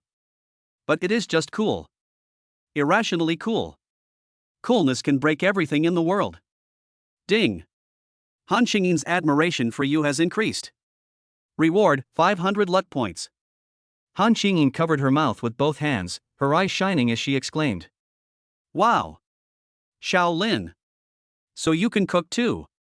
What a great knife technique. Is there anything else in the world you can't do? In the past, she was seen as an iceberg goddess by others. In front of Shaolin, she was like a little kid at the moment, her eyes full of stars. In response, Shaolin casually replied while handling the large fish. It's okay, I don't do it often, so it's just a little bit. At the same time, in a remote and uninhabited mountain far away in the Zhongbei region, a young man with his shirt off was practicing martial arts hard on the mountainside. With every punch and kick, drops of sweat splashed out with his movements. Hey! Ha! Hoo-yah! The boy practiced diligently, looking like a martial arts master. Not far behind him, in a small pavilion, an old man with white hair and a boyish face was lying on his side with his eyes closed. He looked somewhat like an immortal. He was lazily swinging a fan in his hands and said, "When punching and kicking, you must unite mind and body. Xiao Fan, how many times have I taught you? Look at that kick you just did. I can tell from the sound that you didn't use enough strength and it was completely imprecise. What's wrong? Do you feel like going to the glamorous world at the foot of the mountain? Can't you hold your thoughts together?" The young man saw the master close his fist and stand still, wiped the sweat from his forehead and said respectfully, "Master, it's true that I was a little distracted just now. But it wasn't because of the glamorous world at the foot of the mountain. It's just the city, nothing to make me panic. It's just that recently, for some reason, a feeling of palpitations often appears in my body for no reason. But I've already checked my pulse, and there's nothing abnormal at all. It's this that makes me a little concerned and unable to calm down." The young man is the protagonist of the book, Lin Fan. The old man is his master, Feng Xiaoshang. Oh? Upon hearing this, the old man's movements with the fan came to an abrupt halt. He jumped up like a carp, and jumped more than 2 meters across. Then he landed softly on the ground without raising a speck of dust. It was clear that his strength was profound and his body movements mysterious. "Come here, let me show you." "Yes." Lin Fan walked up to his master with long strides and held out his wrist. The old man placed his hand on the joint without haste. His tightly shut eyelids moved again and again. After quietly feeling for a long time, he looked at him with kindness in his eyes and said, "It's okay, Fan, I've seen it. There really is nothing wrong with your body. It's probably still about going down the mountain that's making you feel a little too uneasy, right? But there's also another possibility." When Lin Fan heard this, he clasped his hands in a fist and frowned. His heart, which had just let go, was raised again. "Please, master, give me your advice. Recently, his body has been really uncomfortable, and it's a bit strange." The first 2 times, they occurred at night. In the dead of night, when everyone should be sleeping, his heart ached and his heart palpitated. Just now when practicing boxing, as soon as he reached the halfway point, a strong feeling of palpitation came over him. It's as if in the dark he had lost something that belonged to him? But there's no reason for this at all? In the world below, he doesn't have anything at all, so how can he talk about losing it? The old man was seen fanning himself with a fan made of rushes and walking slowly along the mountainside. Looking at the distant mountains and myriad things, he spoke in a low voice. "When you were very young, before my sect had split up completely, I took you to a sect meeting. My senior, Xingshi Daoran, felt something unusual in his heart as soon as he saw you, and he had a divination for you. He said, 'You are the son of good fortune, the favorite of heaven, and your life will be smooth and unimpeded.'" Having said this, the old man turned to look at him with a piercing gaze. "I just tested your meridians and found that there is nothing unusual about your body. Then perhaps, your heart palpitations this time may be related to that mysterious good fortune. But whether it is good or bad, I am not quite sure. But my disciple, under my tutelage, has been practicing for so many years. I don't believe that in this city, there is anyone who can do anything to you. You should just go and experience it for yourself. There's no need to continue practicing on this mountain, you're not calm enough." After the old man finished speaking, he turned around, his eyes slightly red. The disciple he has raised for more than 20 years is as intimate as his own son. It will be painful to part with him one day. A young bird also needs the sky. Lin Fan heard the old man's voice tremble slightly. With a thud, Lin Fan fell to his knees. He was very emotional, and gave him several loud head bobs, before speaking with a trembling voice. "Yes, master, I will listen to you and go down the mountain to gain experience. You are alone on the mountain, so please take care of your health." Chapter 41, Lin Fan went down the mountain. Not long after, The master and apprentice returned to their mountain residence with a heavy heart. As they approached parting, the master Feng Xiaosheng took a big sip from his gourd. He said to Lin Fan, "Fanner, you won't know how long it will be before you return this time. But remember this, don't lose your heart as a healer in this world of mortals." As he spoke, he handed Lin Fan a stack of thin Xia country cash. "After you leave, you'll be on your own. I've given you everything I can." With a sad expression, Feng Xiaosheng opened another treasure box. He took out a delicate jade pendant that was a bright green in color and put it around Lin Fan's neck. "This is an inherited jade pendant from my sect. Don't lose it. Back then, my sect split into 3, and what master passed down was only the medical arts and some martial arts. The more martial arts techniques and secret manuals of the sect were all kept by your master's senior, Qingshi Daoren. The martial arts foundation that your master has laid for you since you were young is enough for you to use in the city. If you want to be a carefree healer, then you don't need to bother him and be free. But if you want to enter the martial arts world and make a big splash, then your master won't stop you. Remember the contact information your master told you about and go find your master's senior to contact. At that time, show him the jade pendant, and he will naturally teach you everything he knows. And with the foundation your master has laid for you, your training speed will definitely be several times faster than normal. Alas, the future path is up to you to choose." After a short while, Lin Fan's eyes turned red, and he walked down the mountain with his backpack. When he arrived in the village, he boarded an old man's tricycle. After many twists and turns along the way, he went to Jiangcheng. And in the Han family restaurant, the huge round table was already full of dozens of strange dishes. The rich aroma of the delicious food filled the entire restaurant. Xiao Lin and the 3 members of the Han family sat in the 4 directions of the table. Han Qingyin sat in the main seat and looked in a very good mood. While opening a bottle of white wine, he asked with a smile, "Xiao Lin, what would you like to drink? Red wine, white wine, or beer?" "Just beer, Uncle Han, I'm not used to anything else." Xiao Lin smiled, placed the napkin on his lap, and then sat back comfortably. "Oh? That's interesting. Do people in your generation still drink beer?" Han Qingyin laughed silently and shook his head. He took a second look at him and felt that he was a down-to-earth person with no fussy habits.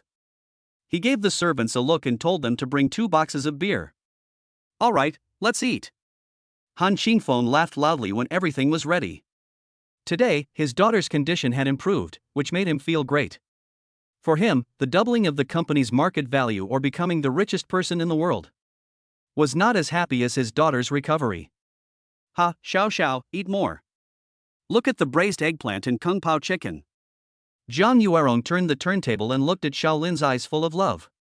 "These are all the dishes that Auntie used to be good at, you try them." Xiao Lin nodded with a smile on hearing this. Without saying a word, he directly picked up the chopsticks and took 2 bites. Auntie's dishes are really delicious. They taste better than those made by the chef at my house." "Delicious." Jiang Yuerong's smile filled her face as she heard this, and she couldn't be more satisfied with Xiao Lin. Looking at Han Qingyin, she said, Look, how well spoken Xiao is. What a good boy." Han Qingyin just smiled and didn't say anything, just minding his own business and eating. Han Qingyin, who was sitting to Xiao Lin's right, looked around with her beautiful eyes. Taking advantage of the free time while everyone was finishing their dishes, she hurriedly turned the turntable. She aimed the braised fish that Xiao Lin had made at herself and took a bite. In the blink of an eye, she took a bite of the fish. She saw her freeze in place, her cute face full of shock. Jiang Yuerong had just taken a bite of her food when she turned back and saw the scene. She hurriedly got up and asked, "What's wrong? Qingyin? Did a fish bone get stuck in your throat?" Her face changed as she immediately came over to pat her daughter on the back. Then she saw Han Qingyin turn her head, her hands raised high in the air, exclaiming in surprise, "Mom! Xiao Lin made this braised fish. It's so delicious. It's like the taste of heaven. Mom! You have to try it." Upon hearing this, Jiang Yuerong patted her chest and glanced at her with a smile. "Oh, I was worried about you. Here, let Mom try some." Han Qingyin picked up a piece of fish and brought it to her mother's mouth. Jiang Yuerong, dressed in a cheongsam, stood there. As soon as the fish entered her mouth, she stood there just as stunned as her daughter had reacted. After a long while, she finally reacted, and after a few light bites, she exclaimed in surprise, This fish. It's even more delicious than the one cooked by the chef at home? The fragrance fills the mouth, and the meat is tender. This is the first time I've had such delicious braised fish. I never imagined that Xiao Lin was also so good at cooking. Auntie really regrets not letting you two get to know each other sooner. Jiang Yuerong smiled, patted her daughter on the shoulder, picked up her chopsticks, and took a couple of bites. She then returned to her seat contentedly, her eyes flicking between the braised fish, Han Qingyin, and Xiao Lin. Han Qingyin blushed. Omega. You're kidding, Auntie. I don't cook very often, and it just so happens that this is my specialty. Then tell me how you make this dish. It's so delicious, teach me. Jiang Yuerong heard this and took the opportunity to discuss the dish with him. She also chatted with Xiao Lin for a while, improving their relationship. The address also changed from Xiao to Lin during the chat. The atmosphere in the restaurant was hot and harmonious. Han Qingyin, on the other hand, appeared to be bowing his head and eating. In fact, he was listening attentively to all the conversations between the three of them. From time to time, he would nod silently without being noticed. Gradually, he came to have a certain understanding and recognition of Xiao Lin's character. He knew in his heart that Xiao Lin was not a person who liked to brag about his achievements. He would never brag casually, but was instead very low-key and pragmatic, with a proper character. So, after a few tens of minutes, when the few people had eaten and drunk their fill and became more familiar with each other, Han Qingyin made an excuse that he wanted to chat with Xiao Lin about something. He wanted to get rid of the mother and daughter and talk to him alone. But Jiang Yuerong and Han Qingyin simply refused. So, the mother and daughter sat quietly in the living room, sipping tea. Han Qingyin and Xiao Lin, sipping beer, talked about the business situation in Jiangcheng. Xiao, in the morning, it was your uncle who misunderstood you, mistaking you for bragging. Xiao Lin was about to wave his hand, when he heard Han Qingyin continue. But now that the misunderstanding has been cleared up, let's just chat between father and son. Tell me your views on Jiangcheng's future business plans. Think of it as learning from each other, your uncle will never hold back on you. If you have any questions for me, you can ask. I'm different to you, and to your father Xiao Jinghua. Han Qingyin drank white wine and then beer. At the moment, he was slightly drunk and said with a proud expression. Invisible, he showed off his contentment as the richest man in Jiangcheng. Xiao Lin saw this and didn't argue with him about anything. Okay, Uncle Han, let me think. Instead, he took a deep breath, drank some more beer, and made a pose to think. In fact, he had already opened the novel in his head. He flipped through it at a rapid pace, looking for the key plot points about the Jiangcheng business world. According to the original laws of this world, if the time traveler hadn't appeared, then the biggest dark horse in the Jiangcheng business world in the future wouldn't be Xiao Jingui or Han Qingyin. It would be someone no one would have expected. Su Ruoyue. She had only been deeply hurt by him, and she had turned dark. Of course, the situation has now changed, and there is no need to go into details. But there is no doubt that Su Ruoyue has great business talent that is yet to be developed. Just then, Xiao Lin thought for a while, then put down his beer. Leaning forward, he began to speak eloquently. Uncle Han, then I will start with the smaller ones. First, regarding land development, all the lots in Hunan district will soon begin to collectively increase in value. Chapter 42, Forging an Alliance, the Han family. 5 minutes later. As for the development of the company, I am currently optimistic about one direction. It is mainly focused on the medical industry and software development. Because in Jiangcheng, most of the basic industries have been developed by our 4 companies. Even if some openings are left, there is not much value to invest energy in them. However, developing a good software can take the family to the whole country, and even the whole world. Xiao Lin was talking incessantly about business insights, without a moment's rest. At the moment, he had just finished part of his speech and had just taken a sip of beer to moisten his throat. Then I saw Han Qingfeng's face full of urgency, and he asked directly. Hey, Xiao, let's not talk about medical care or anything. What exactly is this software development? What kind of software are you developing? Tell me, uncle. That eager to learn look. It's like a model student. It's near the exam, and he suddenly knows that the test center has suddenly increased. He desperately wants to learn the correct answer immediately. You have to know that just 5 minutes ago, he was acting like he was the best in Jiangcheng. But now, he's listening to Xiao Lin's short speech, His expression slowly changes from nodding in appreciation to shock, then to frowning in thought, and finally to thirst for knowledge. Everything Shaolin has said is actually in the book about the future direction of Jiangcheng. It contains a lot of government policy decisions, which he has spoken about in advance.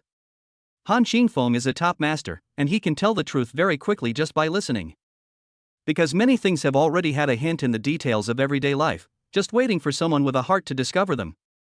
If it were Shaolin, talking to another passerby, people would probably think he was crazy.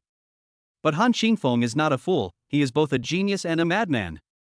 Whenever Shaolin spoke about something, as soon as he opened his mouth, images would immediately appear in his mind. And he would start to think about whether what Shaolin said was actually feasible. The result was always the same, it was feasible, completely feasible. By now, when he looked at Shaolin, he already regarded him as his peer. There was even a hint of mutual admiration and respect. Shaolin saw his expression and smiled. He put down his beer and continued. In terms of software development, I tend to favor 3 directions. The first is to create a professional free short video platform. Han Qingyin frowned, a little puzzled, but did not interrupt him. Because at that time, the era depicted in the novel, it was similar to our world a few years ago, when the short video industry had not yet fully emerged. Even if similar software had been released, it had not yet gained momentum. It could be used to share various moments in life. A short video is posted by recording a few minutes or even tens, dozens, or even hundreds of seconds of life moments. In the early days of the software's establishment, a large number of celebrities and outstanding amateurs were hired to increase its influence. For example, there were all kinds of beautiful women, talent masters, dance masters, video comedians, etc. A batch of high-quality videos were directly added to attract everyone's attention. Then, the greatest investment was made in terms of data statistics and user portrait analysis, with a focus on analysis. Design a product that will immediately play the user's favorite content as soon as the app is opened. Han Qingyin couldn't help but ask after hearing this. Xiao, are you sure this will work? Will it make money? Shaolin just smiled and continued. Uncle Han, do you like watching movies? Ha? Han Qingyin was taken aback. It's okay, so, I'm very busy. Shaolin almost rolled his eyes. That's right, he asked the wrong person. Who would be like him, all-powerful and able to predict the future, and it would be easy to make money? What about Qingyin? Shaolin asked, turning his head. Han Qingyin gave a sweet smile and said, I like to watch it. Occasionally, I will deliberately take some time out to watch movies for fun. I also like to watch live music videos. It's just that there isn't a lot of time for this kind of thing, because it takes a lot of time to watch it once, and I'm also a bit busy. Shaolin smiled and nodded after listening, and replied. Ha, I like watching the things you mentioned too. Let's do it together if we have the chance. Then he turned his head and faced her, and in a flash his face turned pale as he continued. What if I said that this app knows that you like music, and it will push music to you? When you open the app, you will see one after another music scene that will blow your mind. And it only takes you a few seconds to experience it once? Han Qingyin folded his hands together and nodded, saying, then I will definitely use it. I like watching music videos. Shaolin clapped his hands together and looked at Han Qingyin with sparkling eyes. Okay, then here's the key.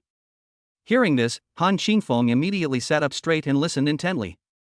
When you don't have enough time, but you want to relax, and most pastimes require a long time to prepare, brew, and finally reap the rewards. So what if I told you that my software can give you a short burst of happiness in just a few seconds? The cost is so low that you can get 5 bursts of happiness in just a few seconds while waiting for the elevator.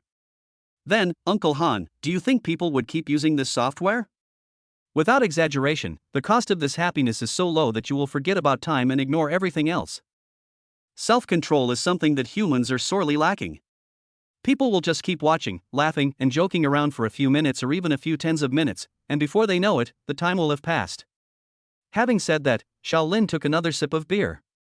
He felt that there was no need to say anything more, and that it was enough to just touch on the subject.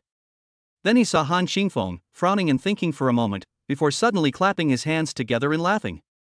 Wonderful! Wonderful! Excellent! Shaolin! Once this software becomes a complete craze, the next step is to push advertisements. Right? Ha, monetize the traffic.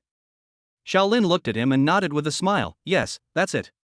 After a lot of talk, even though Han Qingyin is the richest man in Jiangchang, at this moment, he has also been completely convinced of him. He thought to himself, this kid will definitely go far in the future. The beautiful mother and daughter next to him also admired Shaolin greatly. The system prompt sounded in his head, including the reward for cooking, during the time he spent with the Han family in the afternoon.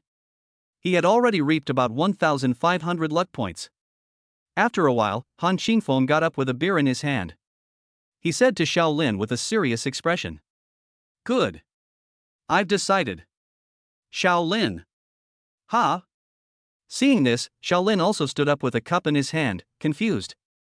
What's wrong, Uncle Han? I've decided. If the future of the Shao group is in your hands, then our Han family will join forces with you to develop and prosper together. What do you say? Just say if you can make decisions for your father. Han Qingyin was excited, raised his beer in signal to him. Shaolin pretended to ponder for a moment, laughed heartily, and said, Okay, Uncle Han. Of course I can make decisions in the Shao family. Our two families will form an alliance. Bang! The two men's beer bottles clashed, sending up a light haze of foam. Ha ha ha ha. Then the two men looked at each other and laughed, and a sense of friendship that transcended age was fermented. Han Qingyin was extremely happy, and put his arm around Shaolin's shoulders, almost calling him brother. I say you kid. You've hidden it so deep all this time, and you're countless times better than your father Shao Zhenghua. Ha? A playboy? Ridiculous. You're the one who can pretend the most and hide your light under a bushel in the whole city. If the Shao family had let you manage earlier, I'm afraid you would have surpassed me long ago. Ha? Eh? Uncle Han, you're being a bit too humble. This is killing me, isn't it? Ha ha ha. The mother and daughter beside him couldn't help but smile at this scene. Han Qingyin nestled in her mother's arms, her heart at peace and happy. She was very gratified and happy that Shaolin had received her father's approval. An hour later, Shaolin finished cooking Han Qingyin's medicine. After feeding her, he left the Han family. During the time he spent chatting with Han Qingyin behind her back. The two of them even initially hammered out a shocking plan that would make the entire city of Jiangcheng tremble. That is, uniting the Han, Shao, and Su families to pool the strength of the three families. Completely annex and eliminate the last of the four families, the Lu family. Then divide it up and empty it.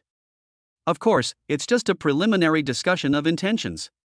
How exactly to unite with the Su family and how to do it. Shaolin hasn't told him yet, and he hasn't thought it through yet. Hey, Uncle Han, not only am I going to woo your daughter, I've also got Su Ruoyue from the Su family. In the future, the Su family and the Han family will both be my in-laws, so let's do something big and spectacular together. On the other side, Lin Fan, carrying a cloth bag, wearing slippers, big underpants, and a vest, has already arrived in Jiangcheng City amidst the neon lights. Chapter 43, Cat and Mouse Natural Enemies. Who is the cat? Who is the mouse? Hello? Who is this? What is it? Speak quickly. Hey, you'd better pull out all the stops. Damn it. Half an hour later, when Lin Fan had settled in the hotel, standing on the street in the city center with nothing to do, the first thing that came to mind was his best friend from when he was a child in elementary school in Jiangcheng. Best friend, Zhao Yuxuan. Even after he graduated from elementary school and left Jiangcheng to go to the mountains to practice kung fu, the two would often exchange letters. Because for Zhao Yuxuan, a second-generation rich kid, friendship without impurities was really rare and precious. Communicating by letter, without having to meet in person, allowed him to vent all his frustrations to his friend. Damn, I'm dead again, the jungler doesn't catch anyone, the support doesn't roam. Can't the three people on the opposite side see that I'm being ganked? What are you people here for? Ha? Oh, Shin, don't be angry, I don't know how to play this game. I'll make it up to you tonight, okay? Just wait a second. Hey, say something. Why are you talking on the phone and not saying anything? Who are you? Lin Fan was walking down the street when he heard the irritated voice on the phone. With a faint smile, he said, Yu Xian, this is Lin Fan. I've arrived in Jiangcheng. Who? Who did you say you were? Zhao Yuxuan on the other end of the line was momentarily stunned, before his voice became urgent. In his panic, he could still hear the sound of objects, such as headphones, hitting the keyboard. It's Lin Fan. Can't you even recognize my voice? Lin Fan? You really came to Jiangcheng? Haha, yeah. Come out for a while? I'll buy you dinner. Lin Fan smiled as he felt the thin stack of cash in his pocket. Hey, where is it? Tell me quickly. I'll come over right away to pick you up. I'll treat you. You don't need to treat me.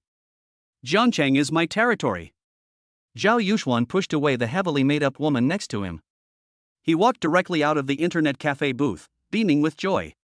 Let me see. Lin Fan squinted his eyes as he looked up at the countless neon signs overhead. He picked the largest one and read it directly, I'm at Mingyue Shopping Mall. Wait, I'll be right there. After the call ended, Lin Fan smiled. He put down the smartphone he had just spent 1,000 yuan on. He walked across the street to the entrance of the biggest and brightest, Mingyue Shopping Mall. He found a step and sat down directly. Click. A security guard stared at him from afar for a long time. When he saw him walking in just sitting down, he directly picked up his phone and took a picture of him, then walked away in a hurry. This made Lin Fan frown. He looked down at his attire and shook his head in puzzlement. Before long, SKR. An orange Ferrari roared up and stopped directly in front of the mall. A young man wearing a Givenchy suit and an uninhibited expression got out. He came over laughing and gave Lin Fan a bear hug. You brat. You haven't been seen for so many years, but you're so handsome. Let's go. I'll treat you to dinner. I'll treat you, we've already agreed. As for Shaolin, after leaving the Han residence, he went straight to the villa where Su Ruoyue and her father were staying. He gave Su's father a second acupuncture treatment. Then he drove across the Jiangshan Bridge to Xia Yao's place. At that time, he was watching TV in the living room on the big screen. He was eating fruit and enjoying a delicate massage from Xia Yao, the maid. A little harder, the technique is not yet proficient. Looks like I'll have to send you to my house for some professional maid training when I have time. At your current level, you're definitely not good enough to serve me. Shaolin was relaxed, half lying on the big sofa, watching TV. I know, young master. Xia Yao half squatted on his side, giving her best effort at massaging him, with a face full of grievances. Tonight, Xia Yao was wearing the bunny girl suit that Shaolin had bought for her in the afternoon. She had black silk stockings on her legs, a cute bunny tail, a pale upper body, and a pair of bunny ears on her head. Even in the dim living room, it was a dazzling sight. Buzz, the phone vibrated. Shaolin picked it up and saw that there were about 10 pictures from Quan on it. They were all taken by people under the Shao family's banner in various places in the city, according to his description. One of the pictures showed Lin Fan wearing the standard suit, sitting in front of the mall. Shaolin's mouth curled slightly, even though he had never seen Lin Fan before. The description in the book was very general, but he was able to accurately find Lin Fan's picture from a crowd of people dressed similarly. Perhaps this is a kind of instinctive sense of mutual natural enemies. Sure enough, he came early, hee. Welcome to my main battlefield, Lin Fan. The cat and mouse game is about to begin. Soon I will show you that I am the king of this Jiangcheng. And you will one day regret your rash decision to enter this Jiangcheng. Quan, send 2 of your best scouts to follow this person for me. Report to me at all times on his whereabouts. Remember, don't let him find you, and don't follow him too closely. A text message was sent by Shaolin. Soon, 2 elites from the Shao family army disguised themselves and went out. They followed the trajectory of the bright, orange sports car. They quietly found Lin Fan next to an ordinary roadside barbecue stall. Then they quietly sat down, drank wine and chatted, eavesdropping on what the 2 were saying at any time. Chapter 44, Lin Fan's sense of justice. I really can't argue with you. I already said I'd treat you, and you didn't make any money on the mountain. Buddy, the thing I don't lack the most is money. You just got to Jiangcheng. Why are we eating here? Zhao Yuxuan sat at the outdoor table. He used the napkin slightly disdainfully to wipe the table several times. In the end, he didn't dare to put his hands on the table, and looked at Lin Fan helplessly. It's fine, just eat. Young master, when I was a child, I ate a lot of your food. I just arrived in Jiangcheng, so I'll treat you first. Lin Fan looked at Zhao Yuxuan's face and first smiled. Then his brows furrowed as he carefully examined his face. Here you go. 2 skewers and a beer. The waiter brought a plate and a few bottles of cold beer. He slammed it onto the table. Zhao Yuxuan looked at the plate, at the fragrant, oily neat skewers. Although he had said he didn't like it, at the moment, he was still a hypocrite, and directly picked up a skewer and started munching. Emma, it smells so good. Lin Fan saw this and directly grabbed his other wrist. Close your eyes and quietly feel it. Fan. Ahem. Stop it. You've been away from the city for a long time, and now you have this kind of habit? I don't like this kind of thing. Get away from me quickly. There are so many people watching. Zhao Yuxuan looked disgusted, and when he saw Lin Fan close his eyes, he thought he was gay and enjoying his soft arms. He felt a chill and hurriedly tried to pull his hand out. But he saw Lin Fan's hand firmly clamp his, and he whispered to him, "Don't move." "What nonsense are you talking about, Yuxuan? I'm checking your pulse." "Checking my pulse?" Zhao Yuxuan put down the kebab and, upon hearing this, let out a sigh of relief. He laughed awkwardly and said, "Oh, so it's checking my pulse. Haha, look. It's not a misunderstanding. So, have you figured out what's wrong with me?" Zhao Yuxuan looked nervous as he said this. He had known that Lin Fan had studied medicine in the mountains and that his master was extremely powerful. He can cure any illness. It just so happens that he has a problem that is a bit difficult to talk about. And saw Lin Fan put down his wrist and pick up a skewer of meat, saying nonchalantly, "Well, I'm done. You don't have any major problems, just a bit of a serious kidney deficiency and minor problems. Just now, I looked at your face, your eye sockets are dark, your eyes are white and yellow, and your philtrum is full. This is a typical manifestation of kidney deficiency. Do you usually lead a lifestyle that is too?" Zhao Yuxuan's face was dark, and he saw the gazes of the people around him converging. He looked at him with slightly meaningful eyes, and quickly pulled Lin Fan, Get. Brother. You're my real brother. Let's not yell about this kind of thing so loudly, okay?" Lin Fan only smiled and glanced at him and said, "What's the big deal?" "It's no big deal. I'll write you a prescription. If you take it for 7 days, I guarantee you'll be full of energy and your fighting power will double." "Really?" Zhao Yuxuan grinned and moved his stool closer to him. "Lin Fan, of course, it's a small problem. Do you not trust me? That's great. If you can cure my problem, I'll call you Brother Fan, okay?" "No problem, Xian." The two then chatted and reminisced. They talked about all kinds of interesting things from their elementary school days. All of their conversation was monitored by Xiao family scouts. And it was all recorded. People kept coming and going at the roadside barbecue stand. From time to time, people got up from the table and others came up. Soon, 2 young men in suits, but a little disheveled, sat down at the table next to Lin Fan. "Person A, boss, 2 cases of beer first. Get rid of the bad luck." "Damn it. What bad luck to have joined this shitty company." "Boss, alright." B, yeah. This Xia Shangyuan has really screwed me over, not to mention costing me my salary. I've spent the whole day being investigated by the police today, and I didn't do any of those things. I was just following orders from my superiors. My wife just called and we had a huge fight. What bad luck." The 2 men opened their beers and clinked glasses. Lin Fan's attention was already focused here, listening intently. Because in his impression, the most beautiful girl in his class when he was young was Xia Yao. And the father of this Xia Yao, he also remembered the name, which was Xia Shangyuan. However, Zhao Yuxuan had long known about this matter. He continued to drink and eat skewers, oblivious to this matter. Passerby A, damn, Xia Shangyuan is indeed a fool, messing around all the time. He deserved to go to prison. But it's not that simple. I heard about it, just a rumor. I heard that it was Xiao Lin, the young master Xiao, who did it, who wanted to ruin the Xia family. Isn't Xia Yao his girlfriend? It seems that they broke up recently. The young master Xiao was unhappy with the Xia family's actions, so he started a fight to ruin them. We're just collateral damage. Passerby B, this is terrible. When the gods fight, the mortals suffer. Passerby A, what the hell? Xia Shangyuan is no match for Xiao Xiao. He's just an ant, he'll be crushed. Ha ha ha ha. Lin Fan's brows furrowed as he heard this. He thought to himself, who is this Xiao Xiao? Why is he so overbearing? It's just a breakup, why go after the girl's family and kill them all? So he silently noted this incident in his heart, and also the name Shaolin. Thinking that tomorrow happens to be the first elementary school reunion in many years. I have to go find this Xia Yao and ask her to find out more, and see if I can help in any way. The time for pondering passed in an instant.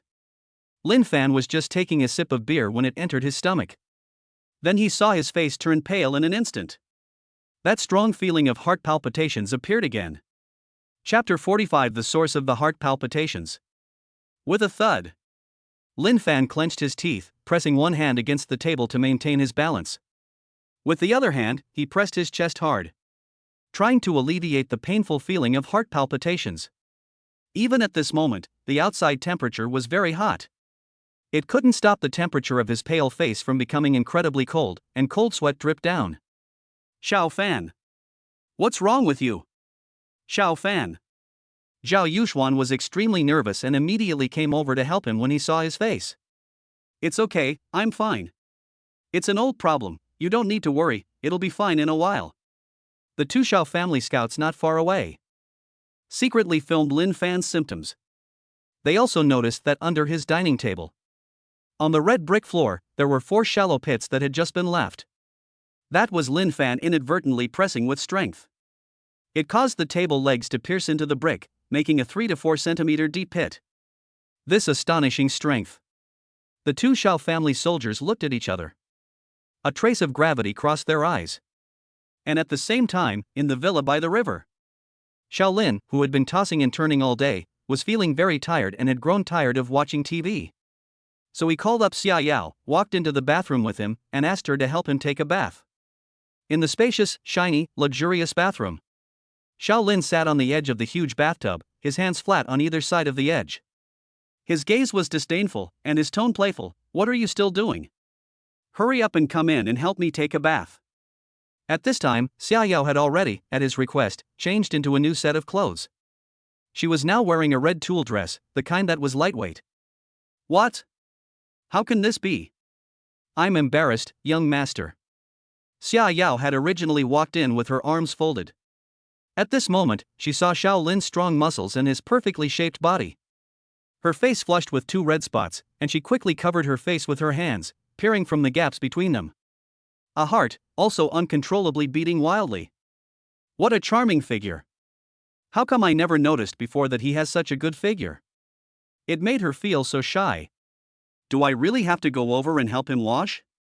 Shaolin said nonchalantly as he poured water over himself. Oh, you don't have to come. It's only been a dozen hours since your father was arrested. At this moment, I guess he's just finished eating the communal meal and is watching TV with his new friends. It's good that the food is free and the place is safe for people to stay. At least no one is coming to collect debts. Xia Yao heard this and her heart tightened. She walked over with small, quick steps, pouting and complaining. I know, young master, I'm coming. She swayed her steps while muttering under her breath. Humph. I knew you were just using that to threaten me. I was almost lured away by your figure just now, and now you immediately make me come back to my senses. You stinking man. Shaolin frowned and heard her muttering, so he turned his head and asked. Ha? What did you say? Nothing, nothing. Xia Yao quickly waved her hands, biting her lower lip as she stepped into the bathtub. Shaolin leaned his neck against the edge, his eyes lightly closed, his body completely relaxed. Stop mumbling and get to work. I don't need to teach you how to take a bath, do I? Xia Yao's pretty face turned red, her movements trembling. At this time, the hem of her clothes had been completely soaked by the water in the tub, revealing a pair of smooth, white legs. I know, young master, I'll get started right away. Shaolin let out a muffled grunt, not speaking, and quietly enjoying himself. So handsome. Shaolin, how can you be so handsome? With a body like that, how can anyone resist you?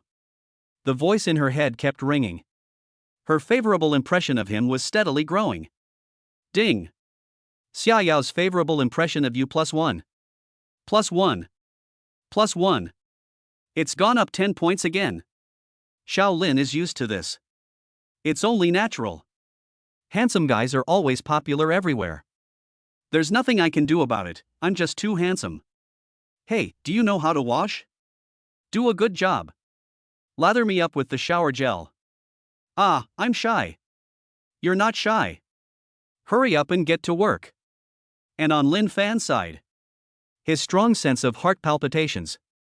As time passed, it slowly decreased and became almost non-existent in no time. It wasn't until Shaolin had finished his shower that he finally returned to normal and returned to the hotel with a heavy heart. He had made an appointment with Zhao Yuxuan to accompany him to buy some clothes tomorrow. Then the two of them would go to the party venue together. Chapter 46. What is the protagonist's physique? It was late at night. On the big bed, the fine satin quilt flowed slowly. Shaolin embraced. And Xia Yao, who was both soft and stiff, asked, "Hey, don't you have a class reunion tomorrow at Fengqi Building?" Xia Yao's forehead was covered in sweat. Upon hearing this, she blushed, suddenly poked her head out of the quilt, and said in confusion, "Eh? How did you know, host? That's our elementary school reunion. You know about it? Are you secretly paying attention to me?" Xia Yao gave a mischievous smile, and her heart was filled with sweetness for a moment. Even her stiff body felt much more relaxed. If this were the previous owner, she would have just asked a question. "Ha? You're spying on me again. What's the point? You're going to follow me again, right? Wherever I go? Aren't you annoying? However, now. Ding. Xia Yao's favorability towards you +3. Shaolin ignored it and said in a bad mood, "What the hell am I concerned about you for? I'm warning you, dress up nicely for the party tomorrow. Go out as my maid and don't disgrace me." Xia Yao pouted her lips and said when she heard this, "Oh, I know. I won't disgrace you. I thought you were worried about." Shaolin thought for a while and said, "Also, don't have any physical contact with any man. Even if it's just shaking hands or passing by, it's not allowed, understand?" According to the original plot of the novel, tomorrow's class reunion. It's Lin Fan and Xia Yao, reuniting for the first time since elementary school. Based on Xia Yao's superb appearance, Lin Fan fell in love with her at first sight. Of course, that was just Lin Fan's wishful thinking. A poor young man from a mountain village. It was only a gathering, so of course Xia Yao wouldn't fall in love with him right away. It was Lin Fan who, through a series of pretentious actions, repeatedly crossed the line. Slowly, he attracted Xia Yao's attention, and that was the beginning of their future together. But now, none of that was possible. Xia Yao's delicate body was in Shaolin's arms. When she heard him say, "Don't have physical contact with any man," Xia Yao blushed, covering her face with her hands. Looking up from between her hands, she saw the dark ceiling. It seemed like a bunch of pink bubbles were floating past from above. She said coquettishly, "Ooh. Lin, I knew you loved me the most, and you still like me, don't you? He. You can't fool me. Don't worry, I won't shake hands or pass by other men." As she spoke, she excitedly wrapped her arms around Shaolin's arm, locking it firmly. She completely forgot about the situation under the covers at the moment. Shaolin wanted to argue back a few words, but seeing that she was so understanding, he let it go. He turned directly around, moved his hand slightly, and said faintly, "What did you call me? Say it again?" "Xia Yao, he. I know, master." Oops. After a while, a shout suddenly echoed through the bedroom. Xia Yao suddenly realized that her embrace just now had obviously put her in a dangerous situation. You, me,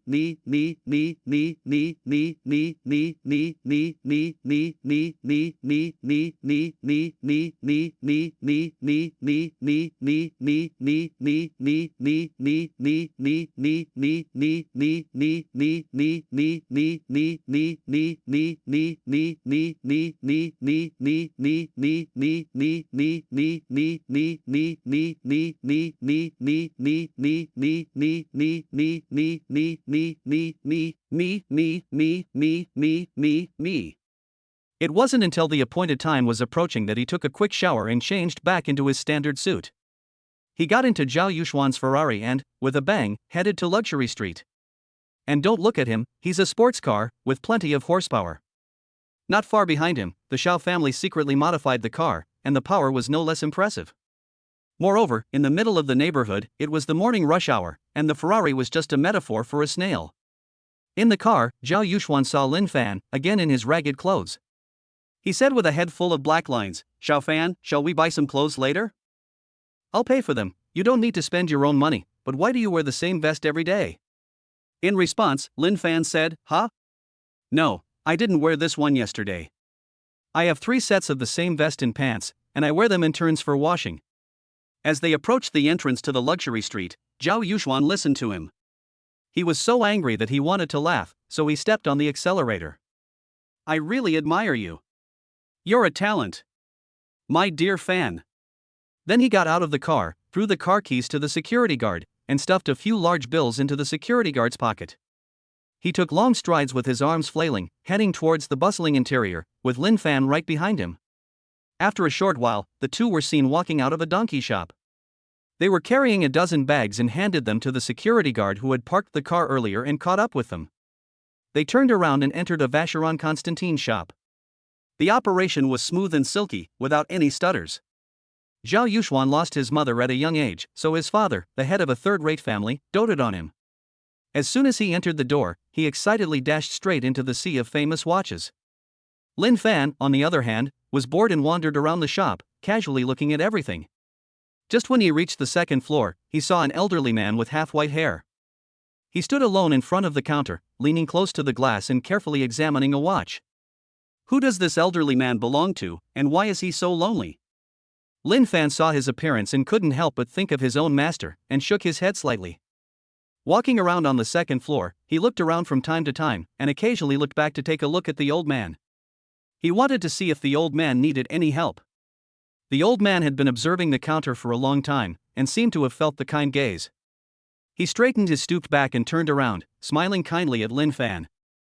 Lin Fan also waved his hand and shouted from afar, "Old man, do you need any help?" Upon hearing this, the old man, with a smile on his face, took a few steps forward. Just as he was about to speak, suddenly everything went dark. With a thud, he fell to the ground, his body twitching uncontrollably. Lin Fan froze for a moment. "Old man." Immediately, he rushed over directly. He placed his hand on the old man's pulse point and felt it in silence. Chapter 47, This is the protagonist's physique. And in the Vacheron Constantin store, directly across from the second floor. In front of the second floor window of a women's high-end lingerie store. 2 Xiao family army scout soldiers stood upright. They had just put down their binoculars and smiled at each other. "Hey, the young master was right, an old man really is about to have a stroke. Awesome, this is the young master, clairvoyant. I'm impressed. If we hadn't asked Quan in advance, we would have thought that you had arranged the actors yourself. You're unbelievable, great prophet." The saleswoman not far away watched the two of them for a long time with her arms folded, and was about to go up and ask a question. Then she saw the two of them take a picture facing each other, and then give a sign, before turning around and walking away. "Move up early and take your seat in the Phoenix building." Seeing the two men's dashing backs as they left, they even knocked an exquisite bra onto the ground on their way out. The female shop assistant was so angry that she stamped her foot hard, unable to vent her anger anywhere. She muttered angrily, "What kind of people are they, sick freaks?" Lin Fan removed his finger from the old man's wrist. Within a few seconds, he already knew the cause of the old man's illness.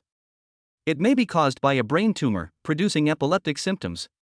To put it more professionally, the elderly man's current state is also known as status epilepticus. Lin Fan has been practicing medicine in the mountains since he was a child for more than 10 years. Not to mention traditional Chinese medicine, he has also extensively studied Western medicine pathology. I saw Lin Fan put his 2 fingers together. He quickly flew a few more acupuncture points on the elderly man's body. The old man's strong rigidity slightly eased, and even the frequency of his convulsions decreased. "Zhao Yuxuan, hurry up and come up here." Lin Fan slightly flattened the old man on the ground without moving his body. He tilted the old man's head to one side and then yelled towards the stairwell.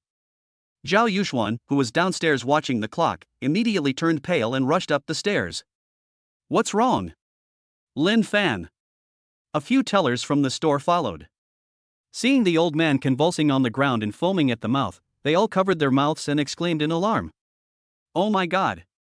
Call 120. Call 120. Someone's had a seizure." Yes, yes, yes. Call. Don't let the old man blame us if something happens to him. Oh, it's so disgusting, there's vomit all over the floor. How can we do business like this? I'll have to clean it up again later, ugh. Lin Fan heard this chorus of caustic comments. His face turned pale, and his fists clenched. He thought to himself, how can city people be so cold-hearted? They treat human life like nothing. It's really chilling. He stood up and walked menacingly into the crowd, knocking several people over. He pulled Zhao Yuxuan out of the way and then took his jacket directly off him. Lend it to me, Yuxuan. He then returned to the old man's side. Ouch. What are you doing? Don't you know how to walk carefully? What kind of person are you? Exactly. Look at that poor appearance. The female shop assistants already looked down on him because of his appearance. Now that he had been bumped hard, their opinions were even stronger. The way they looked at him was full of contempt. Zhao Yuxuan was a little confused too. But he still pushed the female shop assistants twice. What did you do to bump into me? I'm the one who pushed you. Shut up and keep still. Damn it. Shut up. Then he turned to Lin Fan and asked with a puzzled expression. Hey, Lin Fan, you said you just want to heal people, so why are you taking my clothes? The shop assistants knew Zhao Yuxuan's identity. A flash of resentment appeared on their faces, but they dared not speak out, and their lips touched each other silently. However, at that moment, Lin Fan had no distracting thoughts. He simply ignored everyone. He saw Zhao Yuxuan's jacket and gently wrapped it around the old man's lower body. Then he took out a brand new roll of silver needles from the pocket of his underpants. He was ready to start the official rescue. According to common sense, traditional Chinese medicine acupuncture cannot truly cure epilepsy, only alleviate it. But Lin Fan relied on his profound and solid ancient medical techniques. And the mysterious silver needle acupuncture method from the hidden sect of the world. After a deep breath, he swiftly inserted the needles. Epsilon equals epsilon equals epsilon equals epsilon equals epsilon equals epsilon equals epsilon equals epsilon equals epsilon equals. He transformed the old man's body into a hedgehog. However, after 10 seconds, the old man woke up with a cough. Before she could give the address, she saw the scene in front of her eyes and was shocked. Her phone quietly slipped from her ear and she didn't even notice. With a crack, the phone fell to the ground. Everyone then woke up from their daze and exclaimed in amazement. Holy shit! This is a miracle healer in the folk. I haven't even connected the call here yet, and he's already cured the person? What the hell?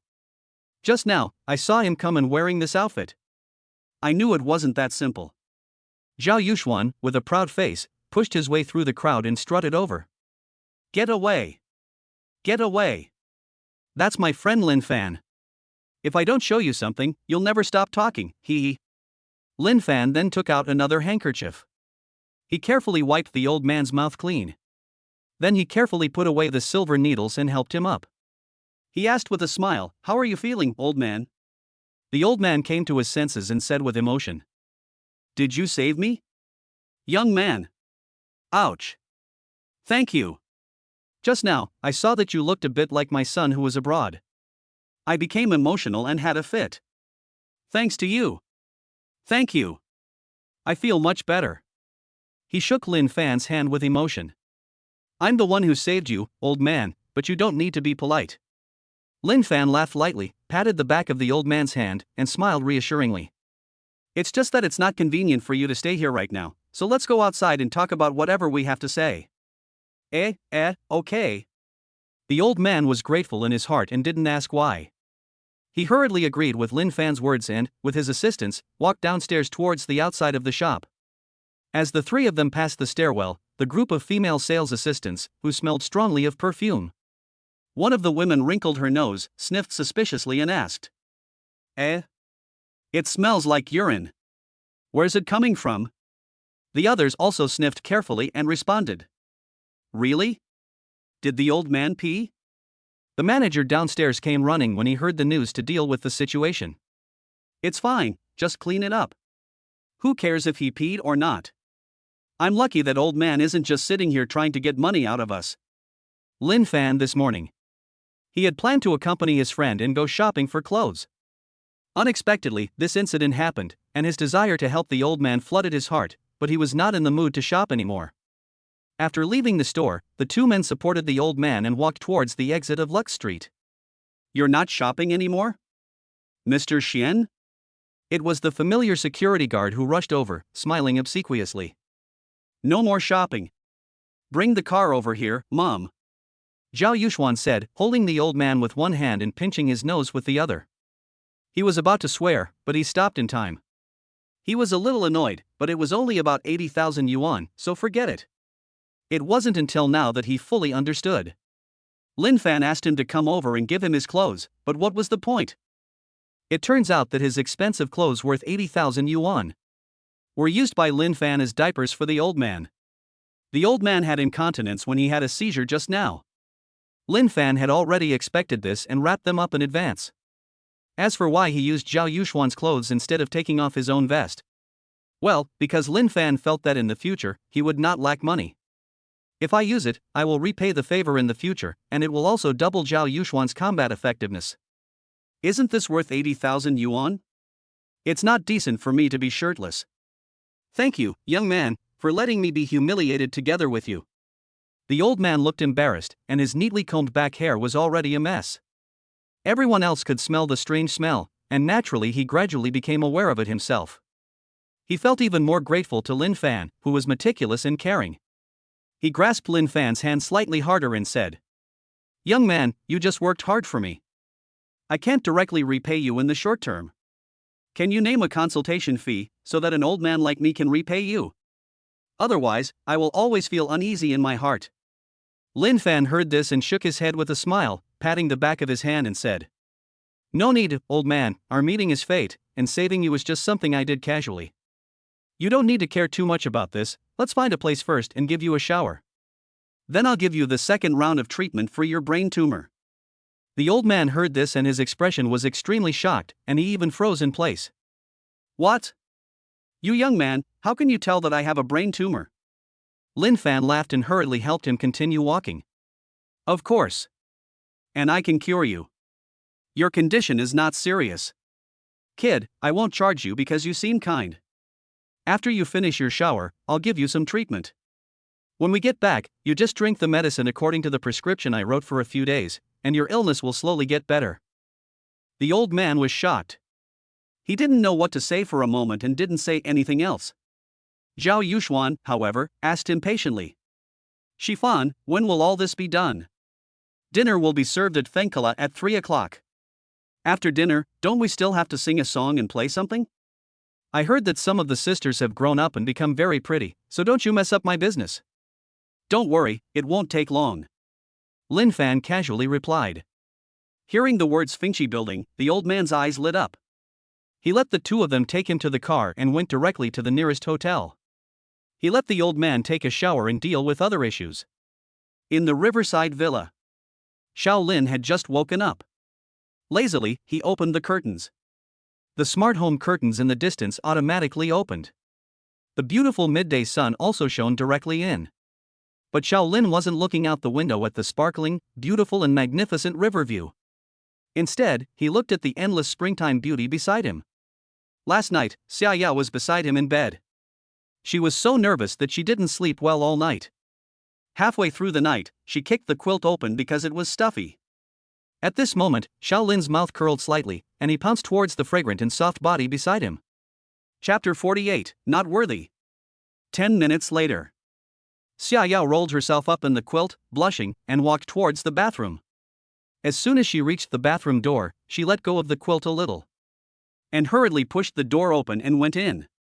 She was still shouting, Yeah, open it quickly," and saw Xiao Lin's corner of his mouth hanging, a faint smile. He followed her in, and a scream came from inside. Until half an hour later. Xiao Lin stroked her short, fresh, slightly damp hair and walked out of the bathroom. Xia Yao, however, was sitting collapsed on the edge of the bathtub. Her delicate body had lost its strength. It was a long time before she slowly crept out. She found some clothes to wear and walked over to the dressing table. She blow-dried her hair and put on makeup, starting to carefully dress herself up. Looking at the myriad of products in front of her, there were dozens. perhaps even hundreds of different kinds of makeup products. Xia Yao couldn't help but smile sweetly. Ding! Xia Yao's favorability towards you has increased by 5. When Xia Yao was brought to the villa, Xiao Lin had already sent someone to deliver the items she might need. They were all top quality goods, and she lacked for nothing. That was why her favorability rating had automatically increased at that moment.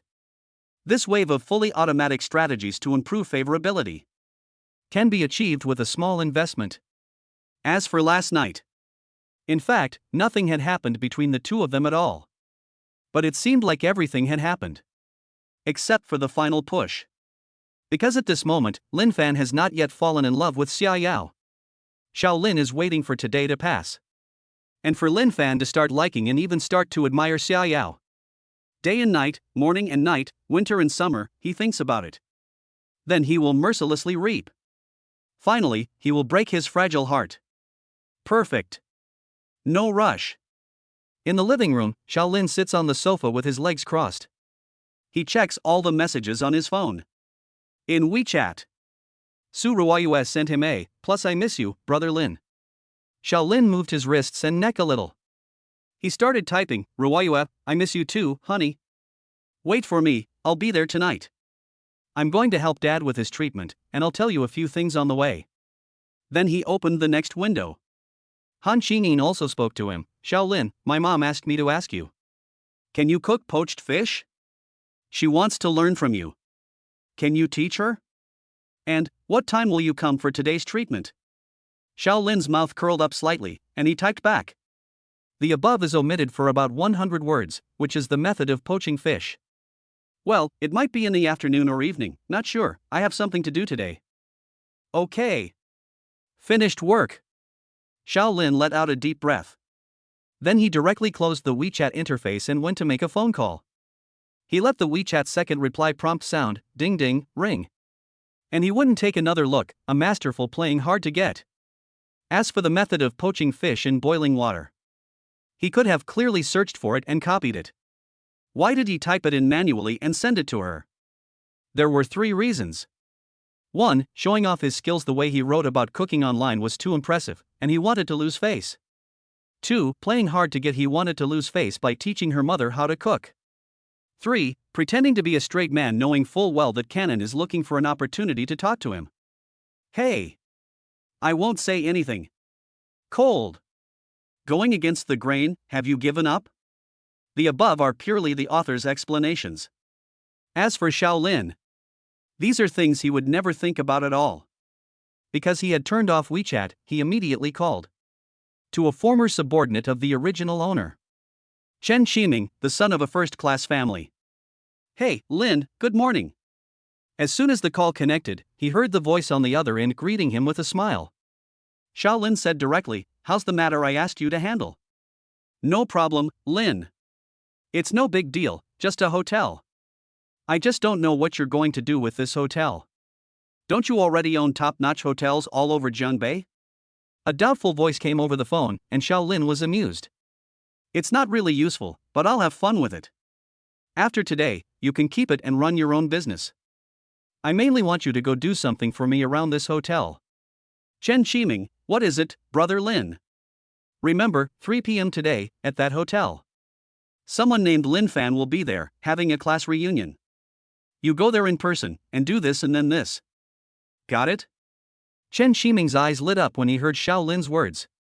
Understood. I understand perfectly, brother Lin. This is fun. I'll take it. Doodle-doo-doo. Xiao Lin hung up the phone directly. He walked over to the clothing room and changed into a handsome suit. His handsome and upright figure matched the suit that fit him perfectly.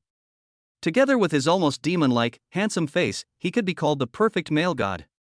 Xia Yao's eyes lit up when she saw him walking past. He was so handsome. This is going to be a big score. Xiao Lin walked halfway, ignoring the good-feeling tone, and was about to go out. But then he quickly turned back, grabbed Xia Yao's pretty face. He kissed her pink lips a few times, and then moved to her neck. Then he turned directly and went out, his destination the Xiao family headquarters. He was going to implement the part of the business plan that he had thought of last night. After all, he did not come into this world just to live for the son of the airborne. He definitely had to live his life well. If he worked hard to make money, he could spend it without restraint and live life to the fullest. As for Lin Fan today, having his own little brother to keep him company was enough fun to watch. It was not worthy of him to get personally involved. Chapter 49, One Look Can Change Your Life. It was approaching 3 p.m. Xiao Lin was busy in the company, laying out the government's plans. His next plan was to buy up as many of the various land uses as possible. And in the Fengqi building, a group of special guests had finally arrived one after the other. Among them were handsome men and beautiful women, and most of them were dressed in eye-catching outfits. Even in this high-end restaurant, they were undoubtedly an extremely beautiful sight. In the top private room, through the doors of the new millennium, many classmates were already in position. Their faces were filled with the joy of a long-awaited reunion and a strong sense of novelty. They were all young people in their early 20s, with hormones running high. It was inevitable that they would blush when they first saw each other after a long time. Soon, a dozen people walked into the room one after the other. Everyone chatted and reminisced, and the atmosphere was lively. Is everyone here? I'll check the head count. In the crowd, a man with a shiny back and smart clothes named Su Hao. He was the initiator of this reunion and the son of a third-rate family. No, there seem to be a few more missing. That brat Zhao Yuxuan hasn't arrived yet. He stood and smiled, checking everyone in the room. But the only person he saw was, directly in front of him, Xia Yao, who was wearing a Chanel white camellia long dress today. His eyes were lost for a moment and he stared straight at her. When Xia Yao looked up and gave him a quick glance, Su Hao's face instantly changed. He quickly withdrew his gaze and looked for other prey. Wanner, I haven't seen you for so many years, and you're even more beautiful, wow. Su Hao sat down, his eyes narrowed, and looked at the woman next to him and said, "Oh, brother Hao, what are you talking about? You're the one who's gotten so much better looking." Upon hearing this, Wanner even threw a flirtatious glance, which made Su Hao feel at ease for a moment. That's it. I'll settle down tonight. We'll talk about tomorrow. Then he lifted his $2 million Patek Philippe diamond-studded watch and waved his hand. Great. It's already 3 o'clock. Let's eat. No waiting. Whoever you love. Waiter. Bring the food. With a shout, the wooden door opened. A dozen or so beautiful women in cheongsams walked in from the outside. They brought up all kinds of exquisite delicacies, and at the end there were a few bottles of good wine. Su Hao's eyes were popping, and he was dazzled. Until he saw a man wearing a vest and shorts. He followed the beautiful women and walked in, blocking his view of their backs. His mood was instantly dampened. The dark-faced man asked, Hey. Who are you? Is this the kind of place a bumpkin like you can come to? Get out of here, now. Security. Get him out of here. When the others heard this, they also stopped what they were doing and focused their attention on him. Some of them looked disgusted, while others looked thoughtful. I'm Lin Fan, and I can't think of anything nice to say. Lin Fan heard this and a murderous gleam flashed in his eyes. He glanced at him and then sat down directly in his seat, saying coldly, Lin Fan? The people around the table immediately started to discuss it. As someone who had come from a high-level private school, Lin Fan's attire was indeed the most undignified among this group of people. Hey! How dare you speak like that? Su Hao slapped the table and his face turned slightly red. Then they heard a distant voice from outside. How dare you speak like that? What are you doing? It's so lively. It turned out to be Zhao Yuxuan, who had just gone out to relieve himself and walked in with a smile. Xuanzi is here. Hello, Xian. Come and sit. The crowd immediately welcomed him in, very warmly. This was in stark contrast to Lin Fan's entrance. Su Hao saw this and didn't say anything again. He knew that Lin Fan had been good friends with Zhao Yuxuan since childhood. Seeing the two of them sitting together, he didn't bother arguing anymore, so he just said directly. All right. Since everyone is here, let's raise our glasses together. I'll propose a toast. Let's celebrate the reunion of our old friends. Each of us will go our separate ways in the future. Upon hearing this, everyone ignored the little incident and raised their glasses together. Lin Fan stood up with a cold expression. As soon as he looked up, he saw the most dazzling woman in the crowd. Today's Xia Yao, having listened to Xiao Lin's words, had dressed even more elaborately. She was wearing a long white camellia dress with a halter neckline. It revealed her snow-white shoulders and neck, and her slender, delicate arms. The camellias complemented her complexion. Her hair was tied back in a ponytail. Her carefully applied light makeup was so high-end that it seemed invisible. It made her pure and innocent face look impeccable. The crowd clinked glasses with a duong sound and drained their glasses. Lin Fan, however, held up a glass and stood stock still, staring blankly. For a moment, his heart raced and his blood rushed. When everyone else sat down, they saw his dazed expression and couldn't help but burst into laughter. Xia Yao couldn't help but smile, but she was also used to it. Once she sat down, she started chatting with the girls around her. Lin Fan rarely blushed for a moment. He slowly sat down a few beats behind everyone else. Another burst of giggles broke out. Most of them were from the women. And among the local men in Zhangchang, there was no one who didn't know that Xia Yao was Xiao Lin's person. Even if they had broken up, they didn't dare to take a casual glance. At this moment, the boys all looked at each other, with an unintelligible smile on the corners of their mouths. Su Hao also gave a disdainful smile, and then looked at Lin Fan's shabby attire. He said in a teasing tone, "All right, it's been a long time since our last reunion. Many of us haven't seen each other for many years, so let's introduce ourselves first. Tell us what you're all doing now that you've all entered society. Tell us about your occupations in current situations, so that we can turn to our own people for help in the future." After hearing this, most of the people's gazes converged on Xia Yao, Zhao Yuxuan, and Su Hao. Because these three people were also the children of third-rate families. Compared to the others, they were incomparably more powerful. Su Hao stood up and said with a condescending look, "Let me set an example. I, Su Hao, am the young master of the Jiangqing Su family. I don't need to say anything else, everyone understands. Currently, I work in my father's branch company as the general manager." Cut. Zhao Yuxuan heard this and a look of disdain appeared at the corner of his mouth. He said directly, sitting down, "I, Zhao Yuxuan, am unemployed, proficient in everything from eating to drinking and having fun. Everyone is welcome to come find me if you have any fun. Especially welcome, beautiful ladies." Having said this, he swept his gaze. Seeing that there were a few girls sending him secret glances, he nodded contentedly. As soon as he finished speaking, everyone glanced at Xia Yao, who was looking down at her phone. Then one girl stood up, her expression flirtatious, "Duangduang. I'm Xiaocui, the dance teacher. If anyone wants to learn to dance, you can come to me." After saying that, she sat down with a shy expression, and added, "Of course, if the boys want to learn, that's fine too." The introductions by turns from everyone quickly came to an end. The only two people left in the room were Lin Fan and Xia Yao. Almost everyone's eyes were focused on the two of them. Lin Fan was inevitably a little nervous and was about to get up. But he saw Xia Yao stand up at almost the same time as him. Lin Fan smiled awkwardly and said, "Ladies first, you go ahead." Xia Yao looked at him with interest and then said lightly, "I'm Xia Yao, I hope everyone enjoys their meal." After saying that, she sat down lightly and looked at Lin Fan. The audience burst into warm applause. Zhao Yuxuan, who was standing nearby, was full of black lines. Seeing Lin Fan's expression, he knew that there was something wrong with him.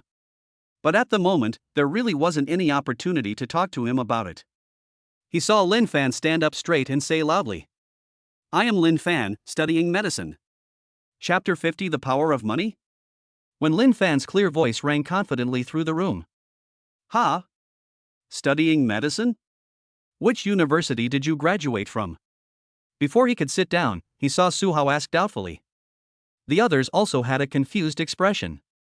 "Yes, Lin Fan, did you go to the capital to study? Studying medicine is good. Studying medicine is actually quite good."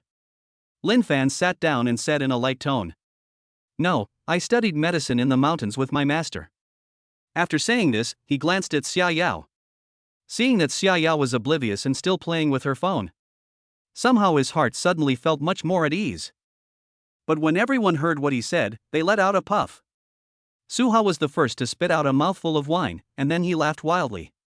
"Learning medicine in the mountains. Ha ha ha ha.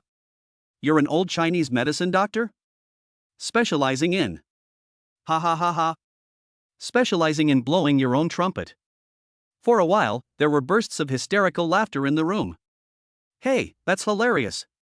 Xiaofan, how's your study of medicine in the mountains going? Can you give me a diagnosis or something? You can charge whatever you want.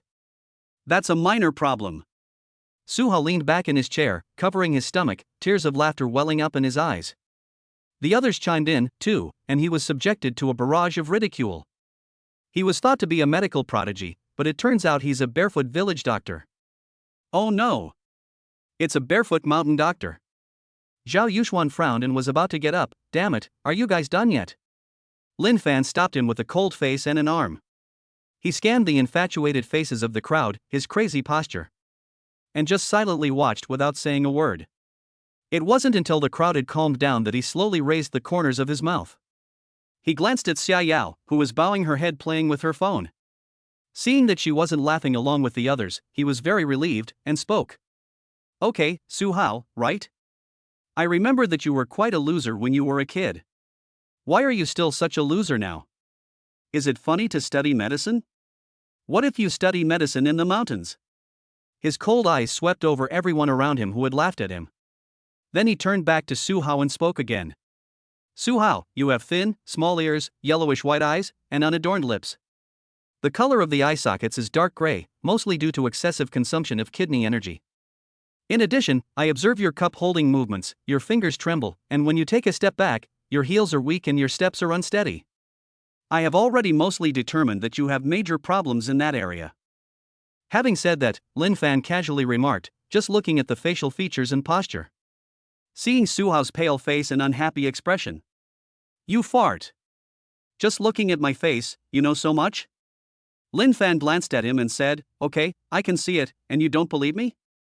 Then stick out your tongue so I can look at the coating and then let me feel your pulse. None of the people present knew anything about medicine. They only heard Lin Fan say it, and it sounded reasonable. They already looked at Su Hao with strange eyes. But he was right, Su Hao did have this problem. At this moment, Su Hao was already furious with anger.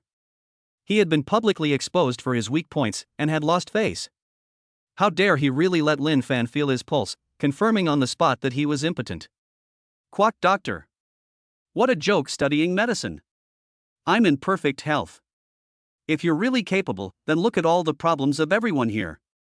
I'll be convinced. Su Hao angrily clinked glasses and glared fiercely at Lin Fan. At this time, his wisdom-reducing reaction had already skyrocketed to the top level. Great. Lin Fan gave a carefree smile, looked at the crowd, and spoke non-stop. You have gynecological problems, go get checked. You, based on speculation, you should have liver problems. You're just like Su Hao. In no time at all, Lin Fan had offended most of the people here. However, he also said that some of the people were blushing and had no way to refute. At this point, not many people looked at Lin Fan with a good face. Su Hao looked at his side and saw Wanner's disdainful glance at him. He was so angry that his teeth were clenched and he was furious. The atmosphere in the room was quiet for a moment, and then he saw him clap his hands and get up. He said in a strange voice, good. Very good. I don't care if what you learned on your little hill is good or not. It seems that our brother Fan has his own set of skills. He must be doing very well, right? Su Hao walked over to Lin Fan, leaned down, and grinned coldly. Even if you are just a street con man, you must have made a lot of money, right? I don't deserve that. Lin Fan looked at him indifferently. He didn't care at all, and he didn't know what face was. Su Hao heard this, but straightened up, put his hands in his pockets, sighed, and laughed. Hey, forget it, today is a happy day, and we're not in the hospital. We have to eat well and drink well. I won't say any more. Since our great Dr. Lin is so capable, can you please treat us to a meal? We're all old classmates. You're so capable, why not contribute a little? You should know that the wine you just drank costs several $1,000s a glass. Upon hearing this, Lin Fan's indifferent expression finally changed slightly.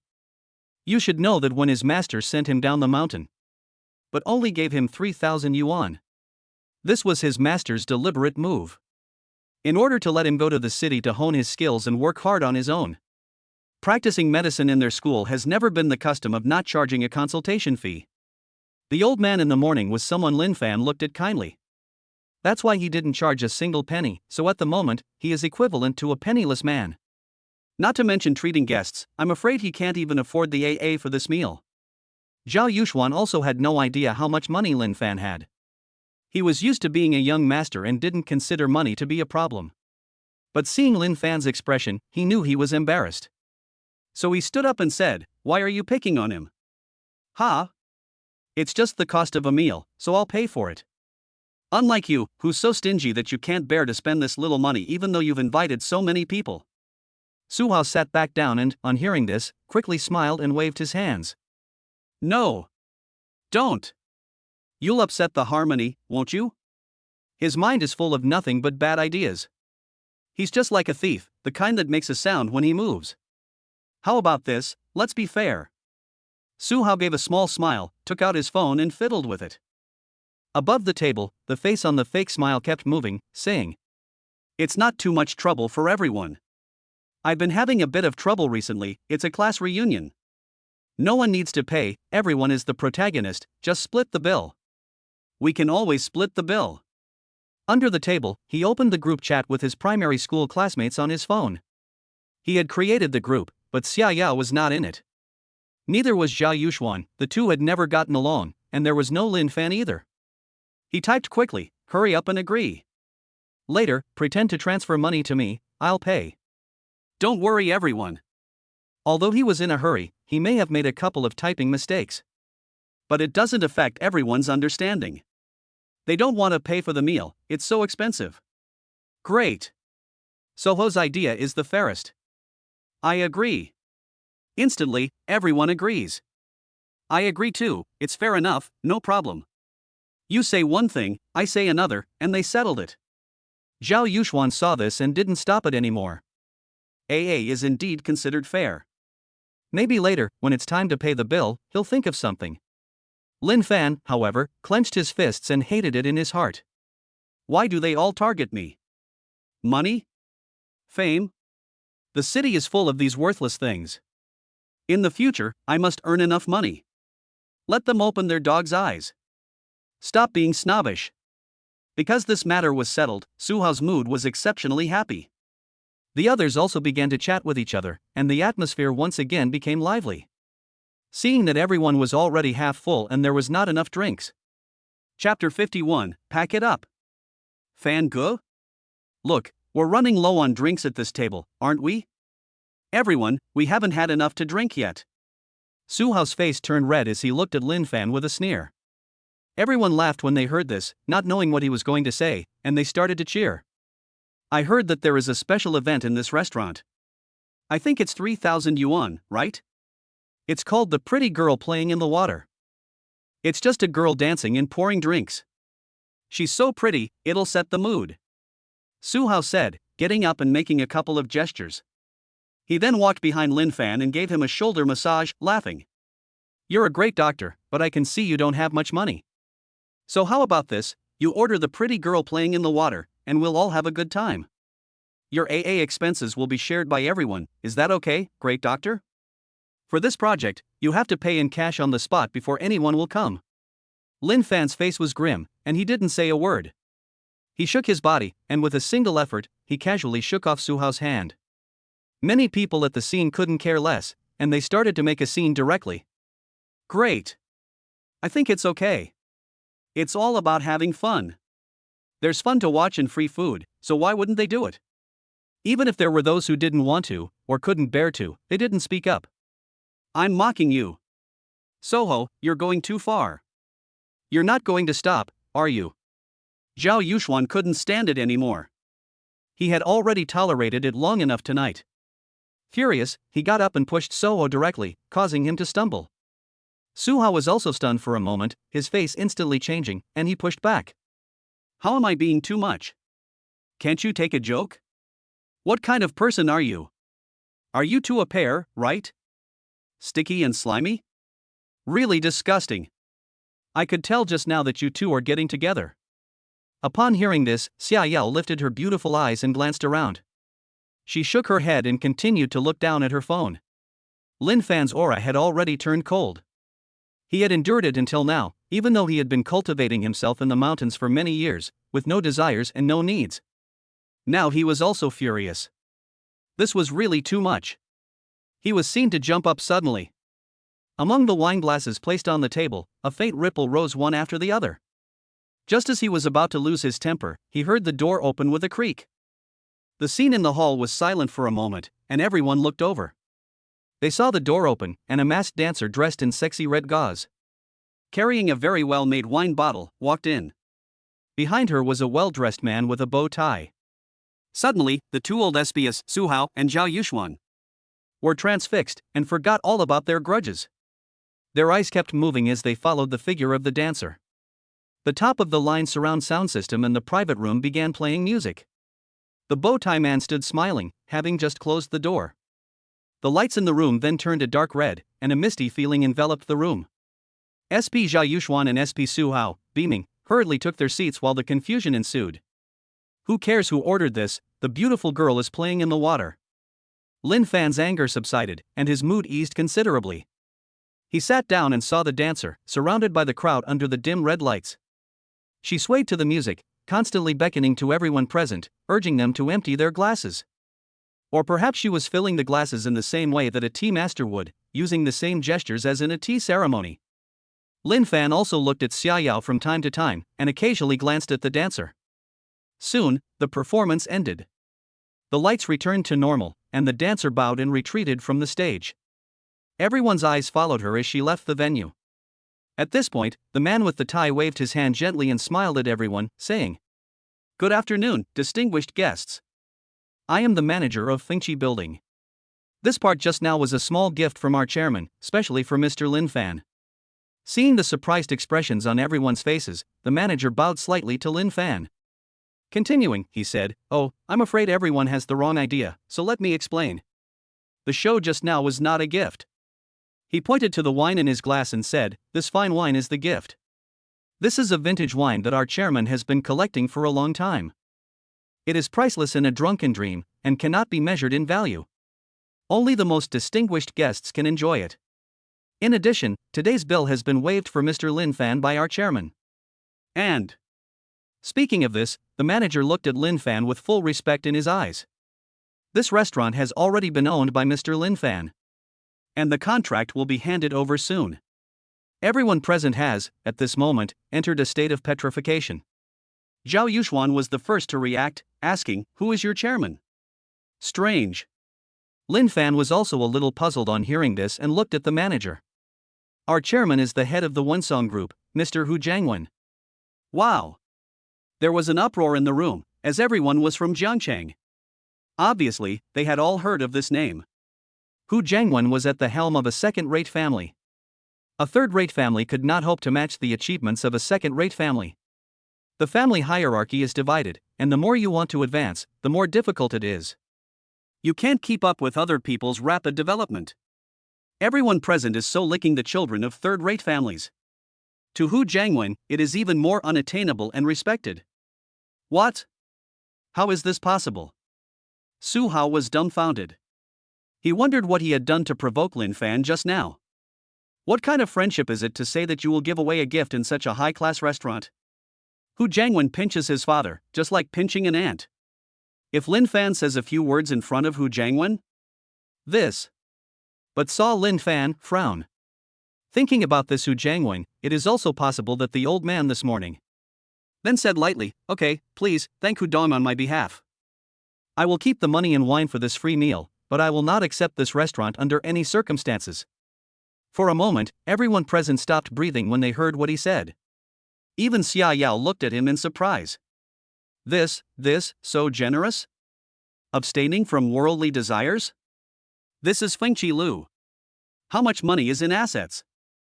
The manager just smiled and shook his head, saying, "Mr. Lin Fan, I can't make that decision. I just served you the wine and let you know. If there's nothing else, I'll leave now. A new batch of drinks will be delivered shortly. I hope you and your friends enjoy your meal." Seeing Lin Fan nod, the manager left, and the wooden door closed. The crowd then swarmed up. "You're awesome, Lin Fan. You're so secretive, and you're also too low-key. You actually know that kind of big shot. I now understand Lin Fan's attire. He is indeed low-key, it's not that he can't afford it. Inside the door, there was a sound of praise and flattery. It drifted towards Lin Fan. At this time, at the entrance of Fingqi building, a Koenigsegg, SKR, drifted backwards and came over, making a dark circle in front of the building. Immediately afterwards, a group of black business cars drove over and stopped behind it. The door of the Koenigsegg opened, and a man with short blue-dyed hair walked out. He was wearing sunglasses, a devilish smile, and a leopard print suit. His shirt was half-buttoned. He held his head high and waved. Then a bunch of strong men in black sunglasses rushed out of the business car and headed towards Fingqi building. It was Xiao Lin's former number 1 underling, Chen Qingyin, the son of a first-class family. Chapter 52, My little brother is here to take care of things, 1 is worth 2. Stop. Leave 10 men at the door for me. From now on, Phoenix building is closed. No one is allowed in or out. Chen Qingyin said lightly, and walked towards the door. 10 burly men were left behind to form an iron tower defense line. The rest of the men surrounded him. Judging from the situation, it's just a matter of time before they play Superstar in Troubled Times on the stereo. At this moment, in the lobby of Fingqi building, there are still quite a few guests walking around, welcoming and seeing people off, and the atmosphere is happy. Suddenly, more than 20 burly men suddenly pour into the lobby, exuding a fierce aura. Everyone's face changes, and they all hurry to leave. Chen Qingyin takes off his sunglasses, his mouth curling into a wicked smile. From afar, he saw the restaurant manager and the red-clad dancer walking towards the bar. He waved his hand and said, "Go, bring those 2 people over to me. And those bottles of wine, bring them all over as well." Then he walked straight to the lobby lounge area. He sat on the sofa with a broadsword-cutting attitude, looking leisurely. A few burly men followed orders and went straight to the bar. At this time, the manager was asking the receptionist for wine. He tapped his fingers on the tabletop while thinking of ways to please Lin Fan. After a while, he said, "Bring me 10 bottles of Glenfiddich 1975, and charge it to the company account." Before Chen Qingyin arrived here, he had already done some research. His boss Lin had only asked him to do such a trivial task today. If he couldn't even handle this, then he might as well find a piece of tofu and just ram his head into it. In the bar, the waiter just brought up 10 bottles of foreign liquor. The manager turned with a smile and saw 2 burly men coming at him menacingly. "What? What do you want?" The manager looked panicked and hadn't taken a few steps back yet. The burly men grabbed him by the bow tie and carried him around as if he were a chicken. His feet were in the air doing a spacewalk. "Are you crazy? This is Fingqi %@." He was dragged along with the red-clad dancer. Ah! Help! Soon, the mouths of the 2 were covered. Chen Qingyin smiled slightly as he watched the 2 drift over. He first gave the big man who had grabbed the manager a little chin twitch. The manager was then released and kicked to the ground. "What are you doing? Do you know where this is? This is Hu Kongwen's property, General Hu's property. Are you crazy?" The manager staggered to his feet, his face red with anger. Before Chen Qingyin could say a word, the big man in black slapped him hard across the face. "What kind of person is Hu Kongwen? He's not even worthy of being mentioned in the same sentence as me." Chen Qingyin looked down his nose, wanting to laugh. The other big man had already thrown the dancer next to him. With a stumble, she fell into Chen Qingyin's arms and crashed into him. "Wow, she's got some stuff going on. Ha ha. I declare, from now on, you are my new favorite." Chen Qingyin pulled the dancer into his arms with all his strength and grinned evilly, but only for today. "Let go of me. Let go of me. What are you doing?" After saying that, Chen Qingyin locked the dancer's body firmly. He covered her mouth and told the crowd, "Go and open all those bottles of wine and pour half of it away, then try to fill them again. As for what to fill them with, you can do whatever you like. And that manager, give him a good dressing down as well, I'll come back to check." The crowd took their orders, grabbed the foreign wine and headed straight for the bathroom. Accompanied by the crisp sound of a slap on the side, it sounded again and again. Chen Qingyin smiled and began his own movements. And in the private room of Qianqi Gate, after Lin Fan, the moment of glory just passed. The atmosphere in the room had become incredibly harmonious. No one dared to provoke him anymore, but instead began to flatter him. To be honest, at the moment, Lin Fan's heart. He was indeed a little overwhelmed. Is this the feeling of power? At the very least, it made him feel a little better. But in the face of everyone's flattery, he had a look of, sorry, no, on his face. This gradually made the crowd lose interest in him. Soon, everyone got up to catch up with each other. The seats in the room were disrupted. Zhao Yuxuan had drunk too much and went to the bathroom to throw up. Lin Fan finally found an opportunity. He sat next to Xia Yao. He quietly watched the screen of her phone and didn't want to disturb her. It turned out that the reason Xia Yao didn't say a word at the party today was because she was focused on playing a mobile competitive game. At this moment, Xia Yao's eyebrows were slightly furrowed. In the mini-map, the four teammates were advancing together in the middle of the road. Xia Yao was controlling a hero with a long spear. 7 in, 7 out. Incredible hand speed. Swish. Swish. He cut down the army lines on the top lane with his spear. Then he turned around with style. In the upper right corner, 4 green things suddenly lit up. In the bottom left corner of the screen, there were also a series of messages popping up. Jungler, you #at. Only heard a loud bang. Lin Fan didn't understand either what was going on. She saw something seem to have broken inside her screen.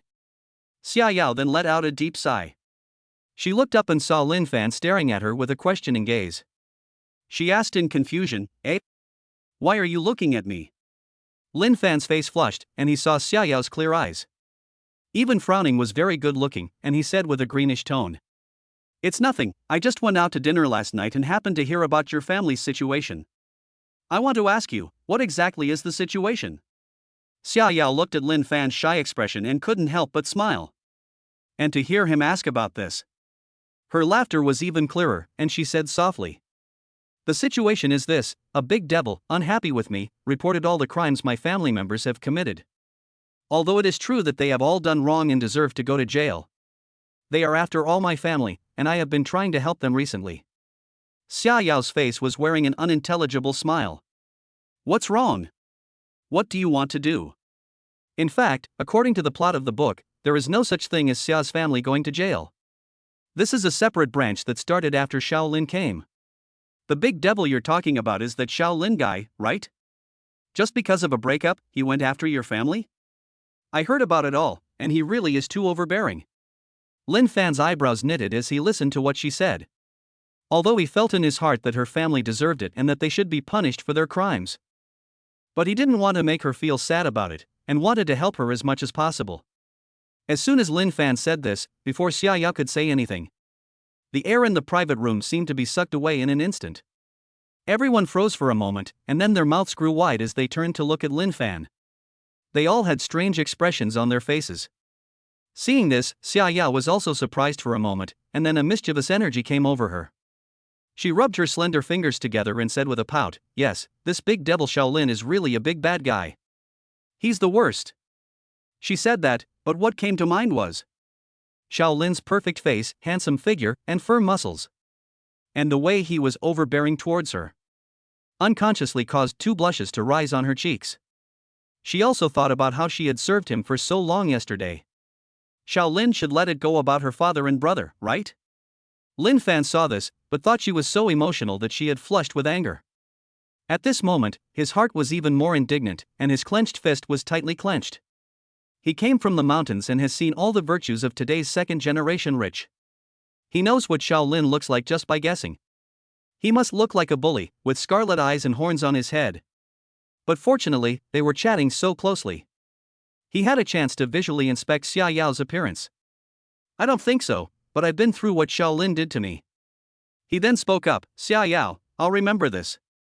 I'll help you figure something out later. Just wait, let's add a contact method first. I'll let you know if I hear anything, okay?" When Lin Fan spoke, he only had Xia Yao in his eyes. He didn't even notice that everyone behind him had been staring at him with dumbfounded expressions. Su Hao also suddenly felt that he was fine again, with a smile hanging at the corner of his mouth. "This is your own damnation. No one is stopping you. How dare you meddle in Xiao Xiao's affairs? Ha ha." Then he suddenly shouted, "Brother Fan! Didn't the manager just say that there was wine to be delivered? Where is the wine? Lin Fan heard this and turned his head, giving him a disgusted look. Creak! At that moment, the wooden door opened. Zhao Yuxuan stumbled and was helped in by a waiter. Immediately behind him, a waiter carrying the wine, with a stiff expression, said with a shaky voice. Mr. Lin. Lin Fan, this is the wine our manager sent you, please enjoy. After saying that, the two of them hurriedly turned around and left. Chapter 53, The Fake Wine Scandal. The people in the private room looked at the wine tray on the table. There were 10 bottles of wine worth more than 50,000 yuan, quietly arranged there. It had raised the tone of the gathering quite a bit, because before, Soho had only ordered 3 bottles of the same type. Someone then said with gratitude, "Thank you, Brother Fan, for your hospitality." Yes. I also want to thank Brother Fan for letting us have so much fun. Thank you so much, Brother Fan. If there's anything in the future, I'll definitely let you know. Lin Fan frowned as he watched the waiters departing back. With some doubts in his heart, he waved his hand and said, "It's fine, just help yourselves." The crowd was delighted to hear this. Soon, the drinks were distributed one after the other. At this time, Zhao Yuxuan was already drunk beyond recognition. He was sitting slouched in his seat, pointing at the tray of drinks and giggling. Hey, not bad, quite a connoisseur. That old man in the morning still knew how to be grateful. It wasn't a waste after all. Do you know? This restaurant, these wines, the bill, everything, Xiaofan earned it all with his medical skills. Back then, you all laughed at him, learning medicine in the mountains? Laugh all you like. Learning medicine in the mountains is awesome. When the others heard this, they knew there was a story to it and hurriedly asked curiously. Hey, Xian, tell us the story. What happened? I'm curious. Me too. How could the treatment be so effective that it made Mr. Hu give away his restaurant? I want to hear it too. Zhao Yuxuan was full of pride. Upon hearing this, he sat up a little straighter in his chair and spoke. After all, his brother was awesome, and that meant he was awesome too. If not now, when? Lin Fan had wanted to stop him, but he didn't want to make a scene. But when he saw Xia Yao's beautiful eyes gathering, he gave up on that idea. Well, let them listen, and it's also good for us ancient medical people to clear our names. But it was just a few words, and it could be finished. But Zhao Yuxuan let Lin Fan go on, adding embellishments, for several minutes. He made Lin Fan sound like a medical immortal. He only described the last consultation, when Lin Fan's hands were like lightning, swishing, swishing, swishing, clearing all the lesions on the old man's body. The old man spat out a mouthful of blood. Epsilon equals epsilon equals epsilon equals epsilon equals epsilon equals epsilon equals epsilon equals epsilon equals epsilon equals. After listening to everyone, they were full of respect for Lin Fan. It turned out that before, they had been presumptuous. Wearing tinted glasses, they looked down on others. After Zhao Yuxuan finished speaking, everyone's impression of Lin Fan had completely changed. Even Xia Yao looked at Lin Fan and paid him a little attention. She saw Xia Yao open her phone and release the WeChat QR code. She held it up to Lin Fan and whispered, "Here, scan it. You're a miracle doctor. If someone in the family gets sick in the future, they can come to you, right?" Lin Fan smiled in relief and said, "Ding. Add as friend. Of course it's no problem, you can say it any time." The crowd started whispering. Su Hao was already furious at Lin Fan for stealing the limelight. He got up in a rage and forcefully took a bottle of foreign wine from the tray. He directly drilled the cork and pulled it out, pouring himself a glass. With a vicious expression, he gulped it down in one go. Coincidentally, at this time, the crowd was actually just talking about. If Lin Fan's medical skills were real, then what about the illnesses of these people here? Along with Su Hao's problem, they must all be real too. They were looking at Su Hao when they saw his face turn pale. A mouthful of wine spurted out, scattering a sky full of water droplets. Damn! Fake wine! Su Hao, with a face full of anger, slammed the glass down. At the moment, his anger was real, as was his opportunity to stir up trouble. What? Fake wine? No way!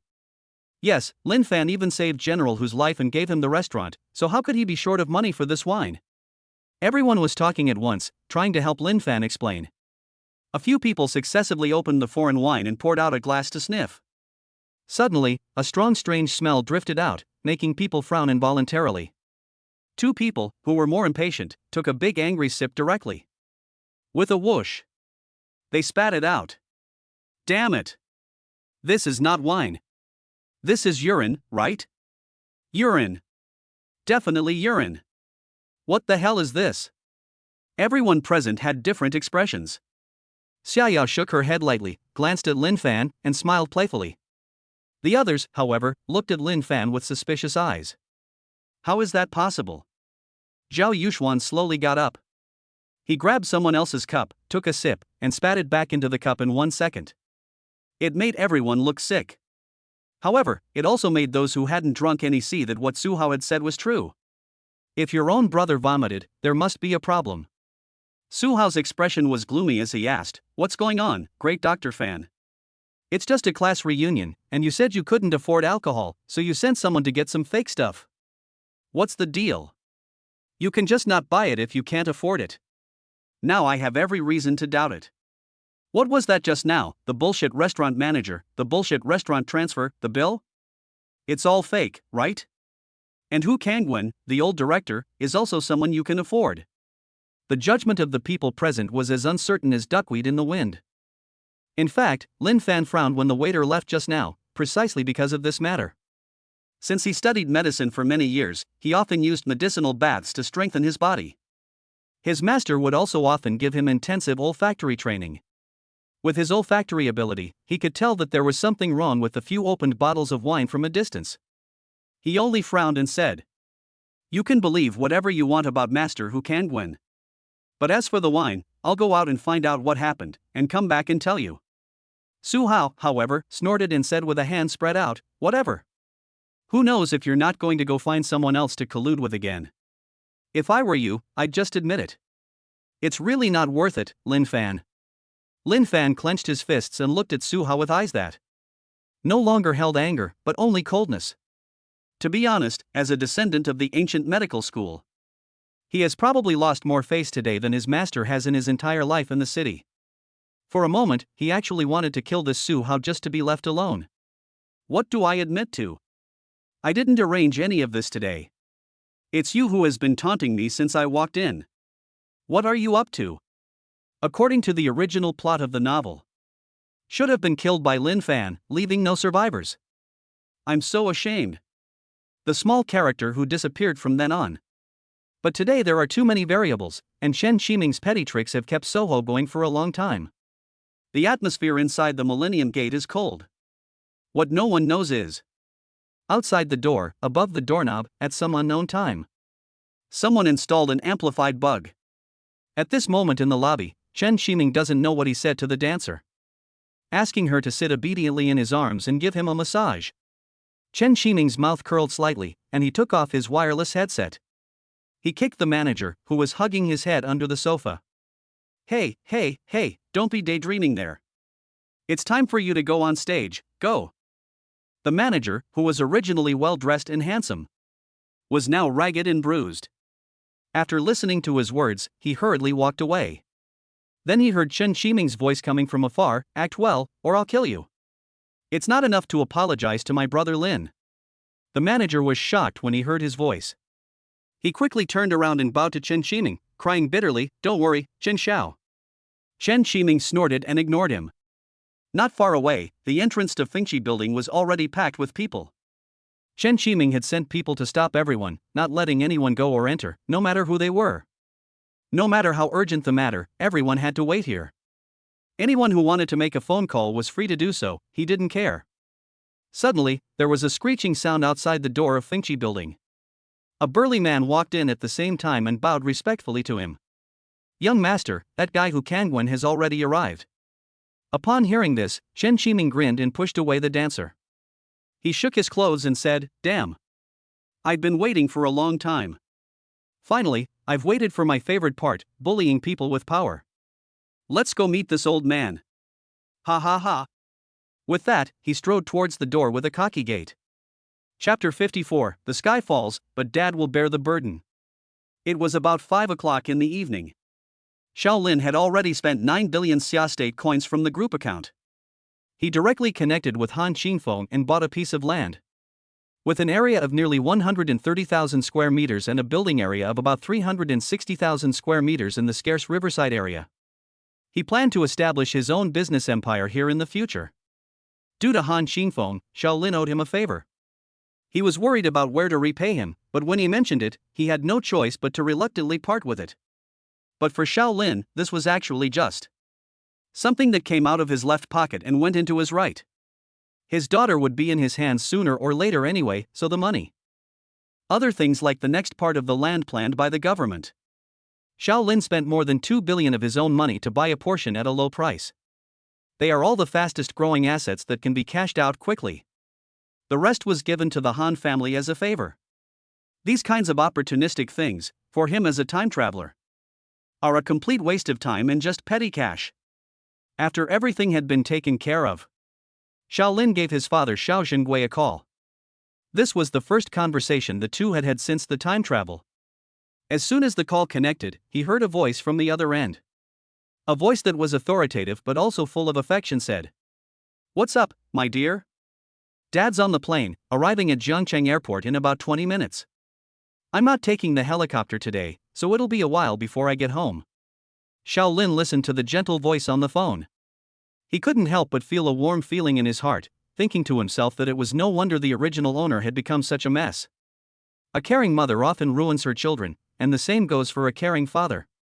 He whispered back, "It's fine, Dad, don't worry. I just want to tell you something, so listen first." Xiao Zhengui on the other end of the line took a sip of champagne and hummed lightly, "Well, go ahead. I went ahead and took action without first reporting to you today, and transferred 90,000 yuan from the company account. I bought a piece of land along the river from the Han family. Do you have any objections?" Xiao Zhengui was taken aback and asked doubtfully, "Land along the river? Are you talking about that piece of land? The old bastard treasures it, the one that was just built? In this second-tier city near the Yangtze River, this price can be reached."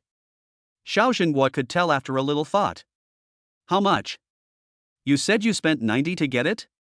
Xiaolin directly replied, "Yes, I have a big use for it, Han Qingyin."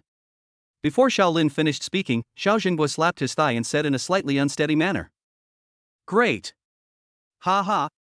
This old boy is actually willing to part with it. Damn it. I thought you were going to tell me something, Liner. Do whatever you want. Go for it. I heard about it. The other day, you carried out internal restructuring of the group. You did a very good job. There were no problems. Your father has been working hard for so many years, just to build a kingdom for you. Not to mention that piece of land, you already bought it at a very low price. That old bastard spent around 90 yuan just to buy the land, not to mention the expenses he incurred later on construction." A burst of laughter came over the phone. Xiao Zhengui's mood was very pleased. Apart from his son's achievements, it was also due to Han Qingfeng's embarrassment. Suddenly, he reacted and asked again, Son, what were you saying just now? What happened to Han Qingyin? Has he lost his mind?" Ha ha ha ha. The more he thought about it, the funnier it got. These two middle-aged men had been fighting for years, but they were also friends. Seeing him get embarrassed like that was enough to make Xiao Zhengui happy for days. Xiaolin was also feeling helpless, and said, "This is a bit of a long story, so I'll make it short. I did Han Qingyin a big favor, and he owes me. We'll talk about the details when we get back, Dad." Xiao Zhengui's smile did not fade, and he replied, "Okay, I'll listen to it when I get back. Anything else, Liner?" "Xiaolin, there's one last thing, and it's the most important. That is, in the next 2 days, Su Ruoyue of the Su family will soon recover from his illness and regain consciousness. I will mobilize all the resources of the family that can be moved to help Su Ruoyue regain power over the Su family." After hearing this, there was silence on the other end of the line.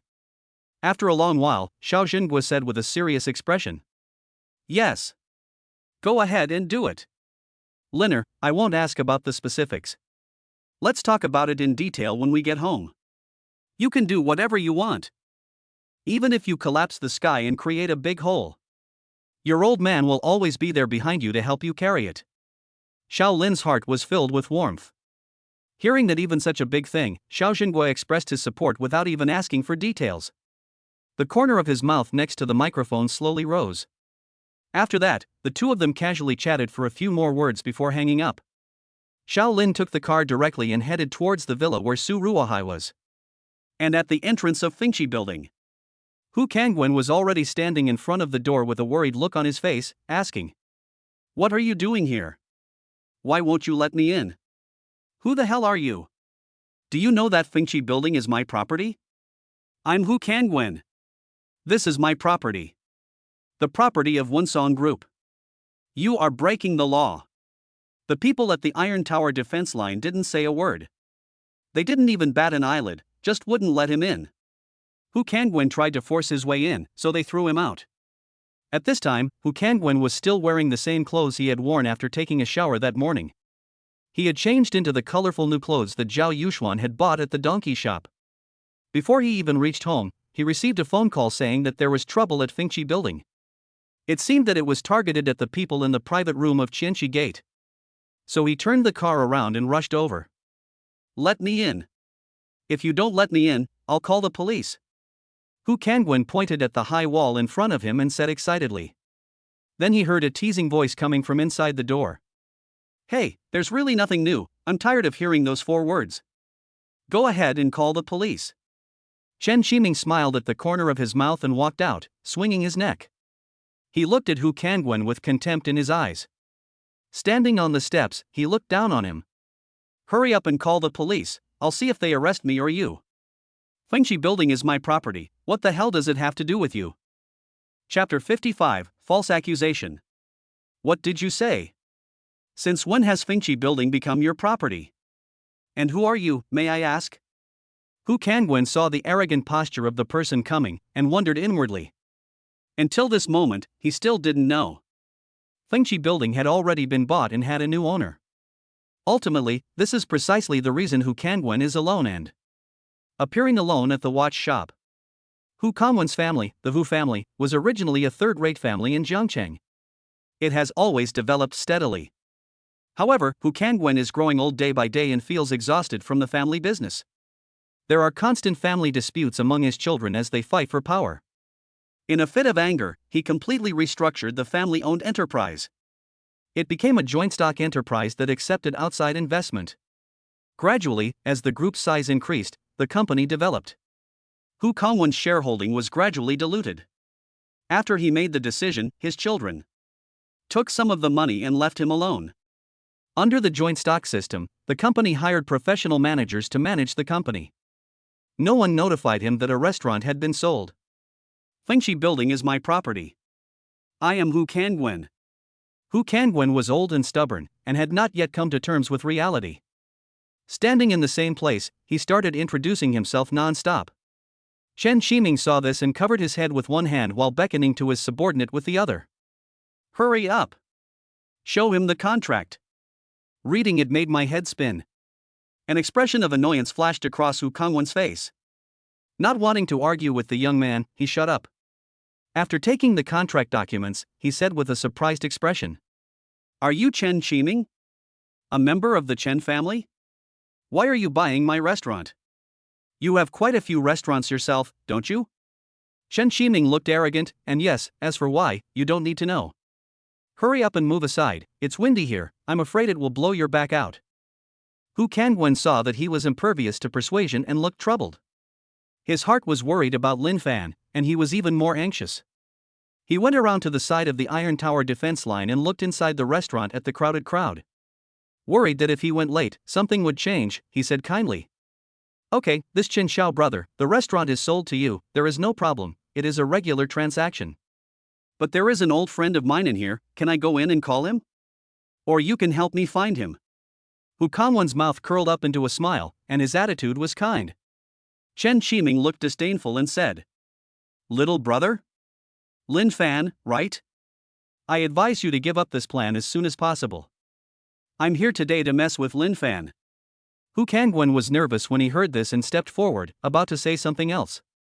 Chen Qiming was impatient and waved his hand vigorously.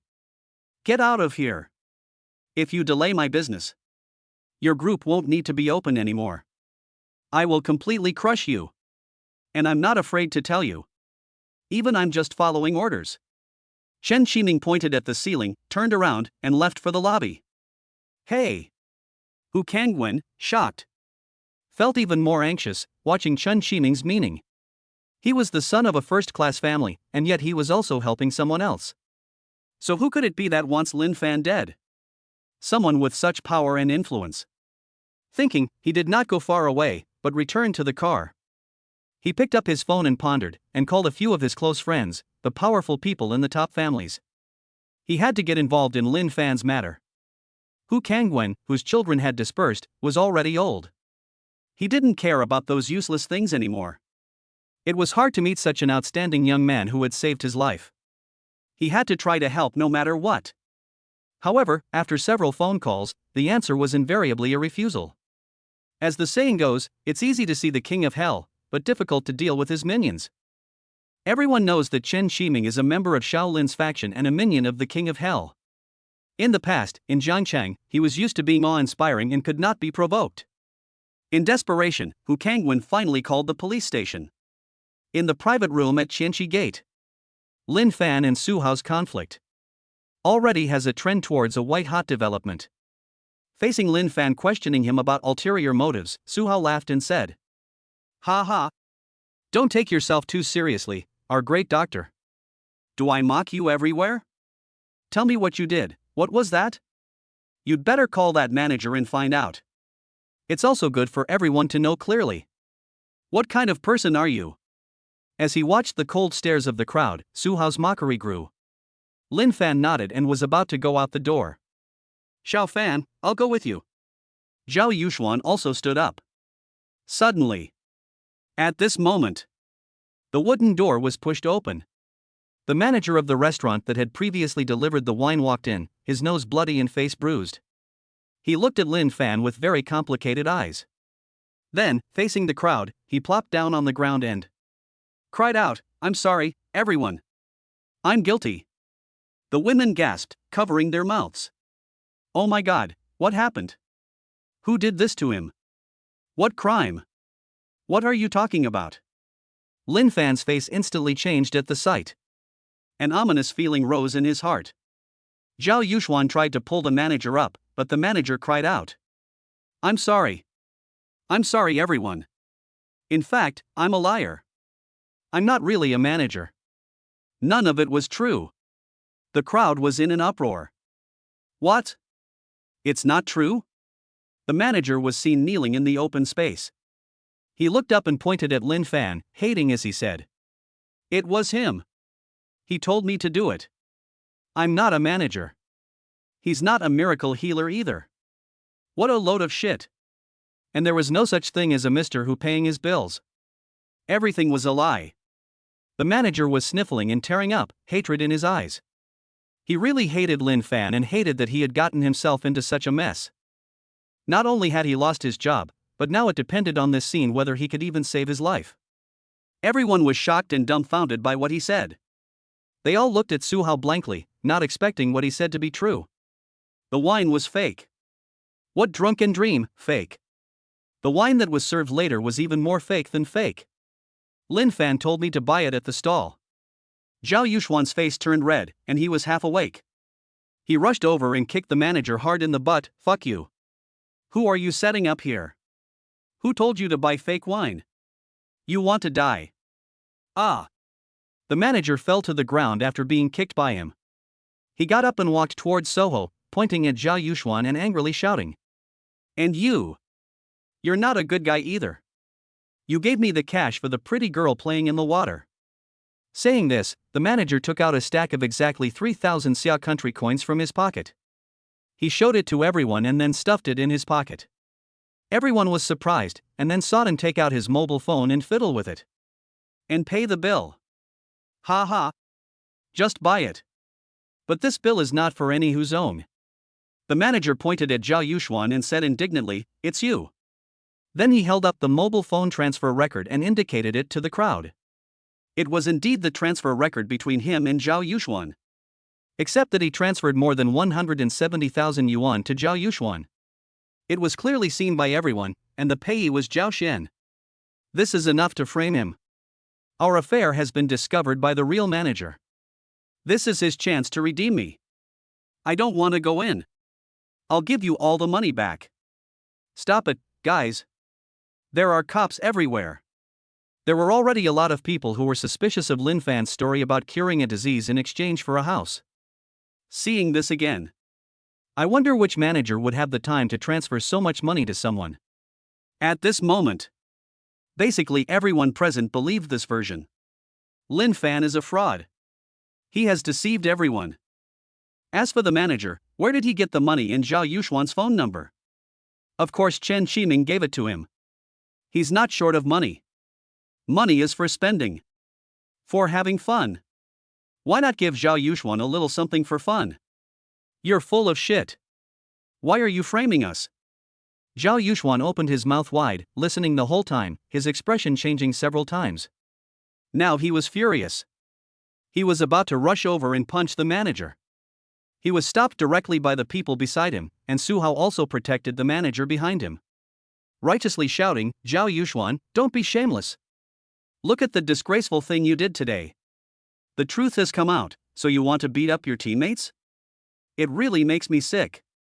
After saying that, he spat viciously towards the open space.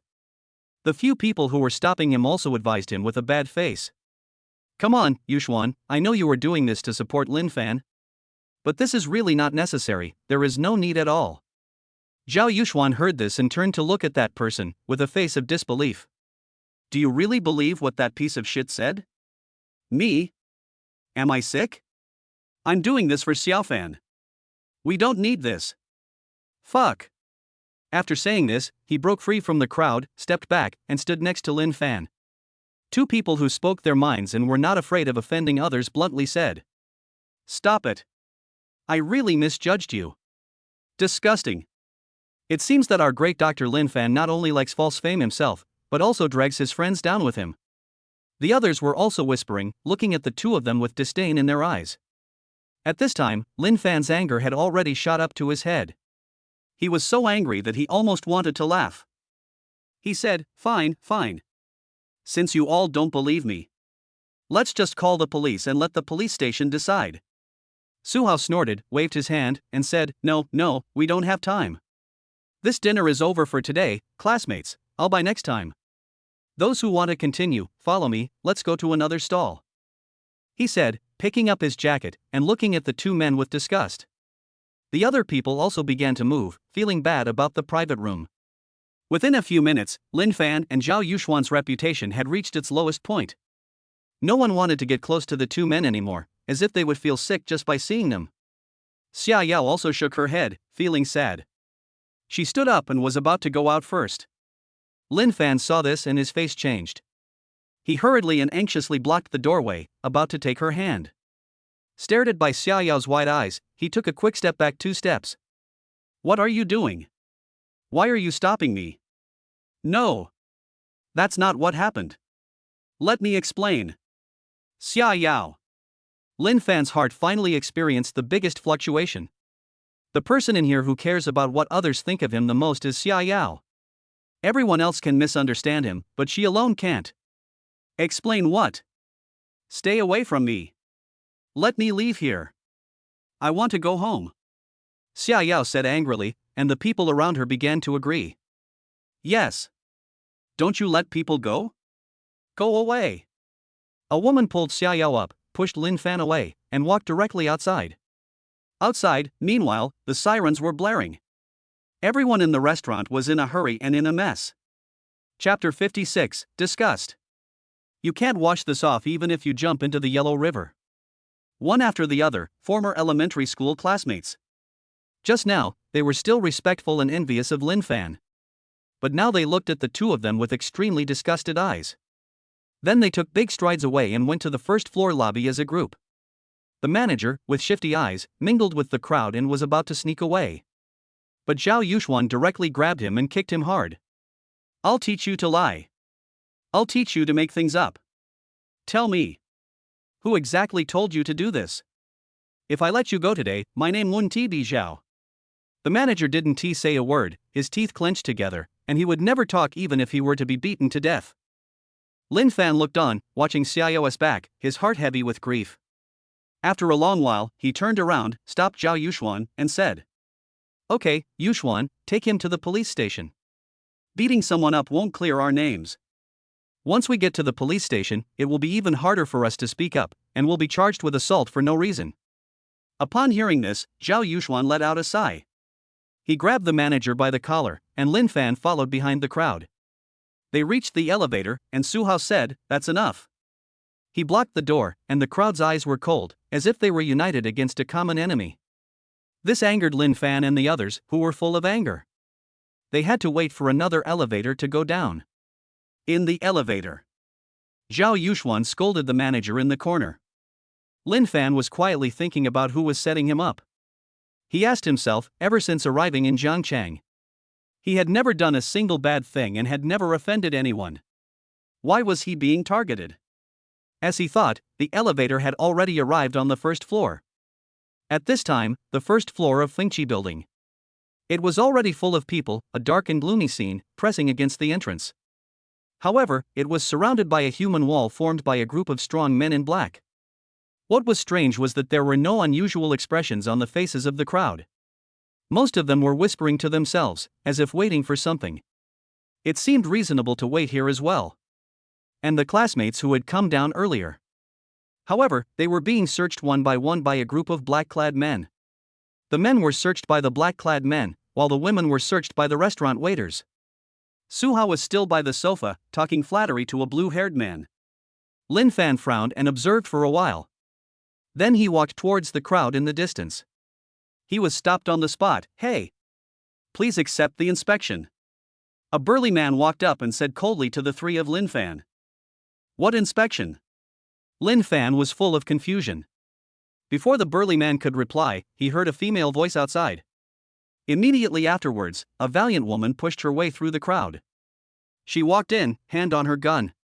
Underneath the neat uniform, she had a stunning figure, with her breasts rising high. She had a pretty face, with a hint of charm in her valor. It gave one an indescribable feeling. It seemed as if her valor had been cultivated, but her charm was as if it had come naturally. "Get out of the way. Police. We have received a report from the public. You are illegally detaining someone at Fengqi building. This is my police ID. I am Tangman, the female captain of the Zhangcheng Police Department's 3rd branch. Which one of you is in charge here?" The female captain Tangman frowned slightly and looked around. She saw Chen Qiming striding over. He was accompanied by a man wearing gold-rimmed glasses. "I am the restaurant owner, Chen Qiming. He is the manager here, Su Huanshan." From the first moment Chen Qiming saw this woman, he couldn't stop smiling. Even now, as he walked closer, he kept staring. Tangman felt a chill and beckoned one of the team members. "You deal with him, I'll deal with the manager. Go." "Yes." The young team member obeyed the order and led Chen Qiming away to one side. This made Chen Qiming feel unhappy, and he looked at the sky. Thinking that he shouldn't keep Lin Ge waiting, he shook his hand and went to cooperate on one side. Tangman, on the other hand, learned from the new manager brought by Chen Qiming about everything that had happened here today. This included a ridiculous, minor incident of friction that had occurred here. It refers to the incident in the private room of the Millennium Gate. There was also a theft of property here. The hotel owner, Chen Qiming, had stored his jewelry with his subordinates. A Cullinan blue diamond ring worth more than 60 million was lost here. That's why he resorted to this desperate measure of locking everyone up here for inspection. Now only the last 3 people standing at the end of the crowd have not been inspected. And the consistent attitude of the police station is, once a report is received, it must be dealt with, and false reports are a different matter. So Tangman walked towards Lin Fan. Regardless of whether this matter was true or not. She asked him, "Sir, there has been a loss of property in the hotel. We will hold the hotel responsible for their actions. According to the hotel manager, you are the only 3 people who have not been searched. Please cooperate." After saying this, she didn't care whether Lin Fan wanted to or not. She then turned around and shouted, "Zhang, come here," and ordered the 3 of them to be searched. "Okay." A police officer came running towards them. He began to search Lin Fan carefully. At this time, the attention of most people in the audience was focused here. This included Xia Yao, who had not yet left the house, and the other students. Manjie, nothing. Zhang finished searching Lin Fan. He turned around and began searching the former manager again. When Lin Fan's classmates heard this, some of them let out a quiet sigh of relief. They were all classmates, and they really didn't want to see it. Lin Fan was already vain, and now he was going to steal and cheat. Then they heard Xiao Zhang say again, "This one is also not there." So the only person in the whole audience who had not yet been searched was Zhao Yuxuan. What? What did you lose? I didn't steal it, and I don't need money. Zhao Yuxuan saw the gazes of nearly 100 people in the audience converging on him. He became inexplicably nervous and stuttered slightly. Little Zhang didn't care about that and walked up to him directly to search him. He frowned and looked up and down, and surprisingly found it in the deepest part of his trouser pocket. He really felt something, a huge diamond ring. Wow! The whole audience fell silent for a moment. Then came the sound of a tsunami of discussion, which hit like crazy. There were nearly 100 people there. Everyone was talking at once. The noise was so loud that it seemed like it could pierce the ceiling of the lobby. Zhao Yuxuan was full of panic, and took 2 steps back. It wasn't me.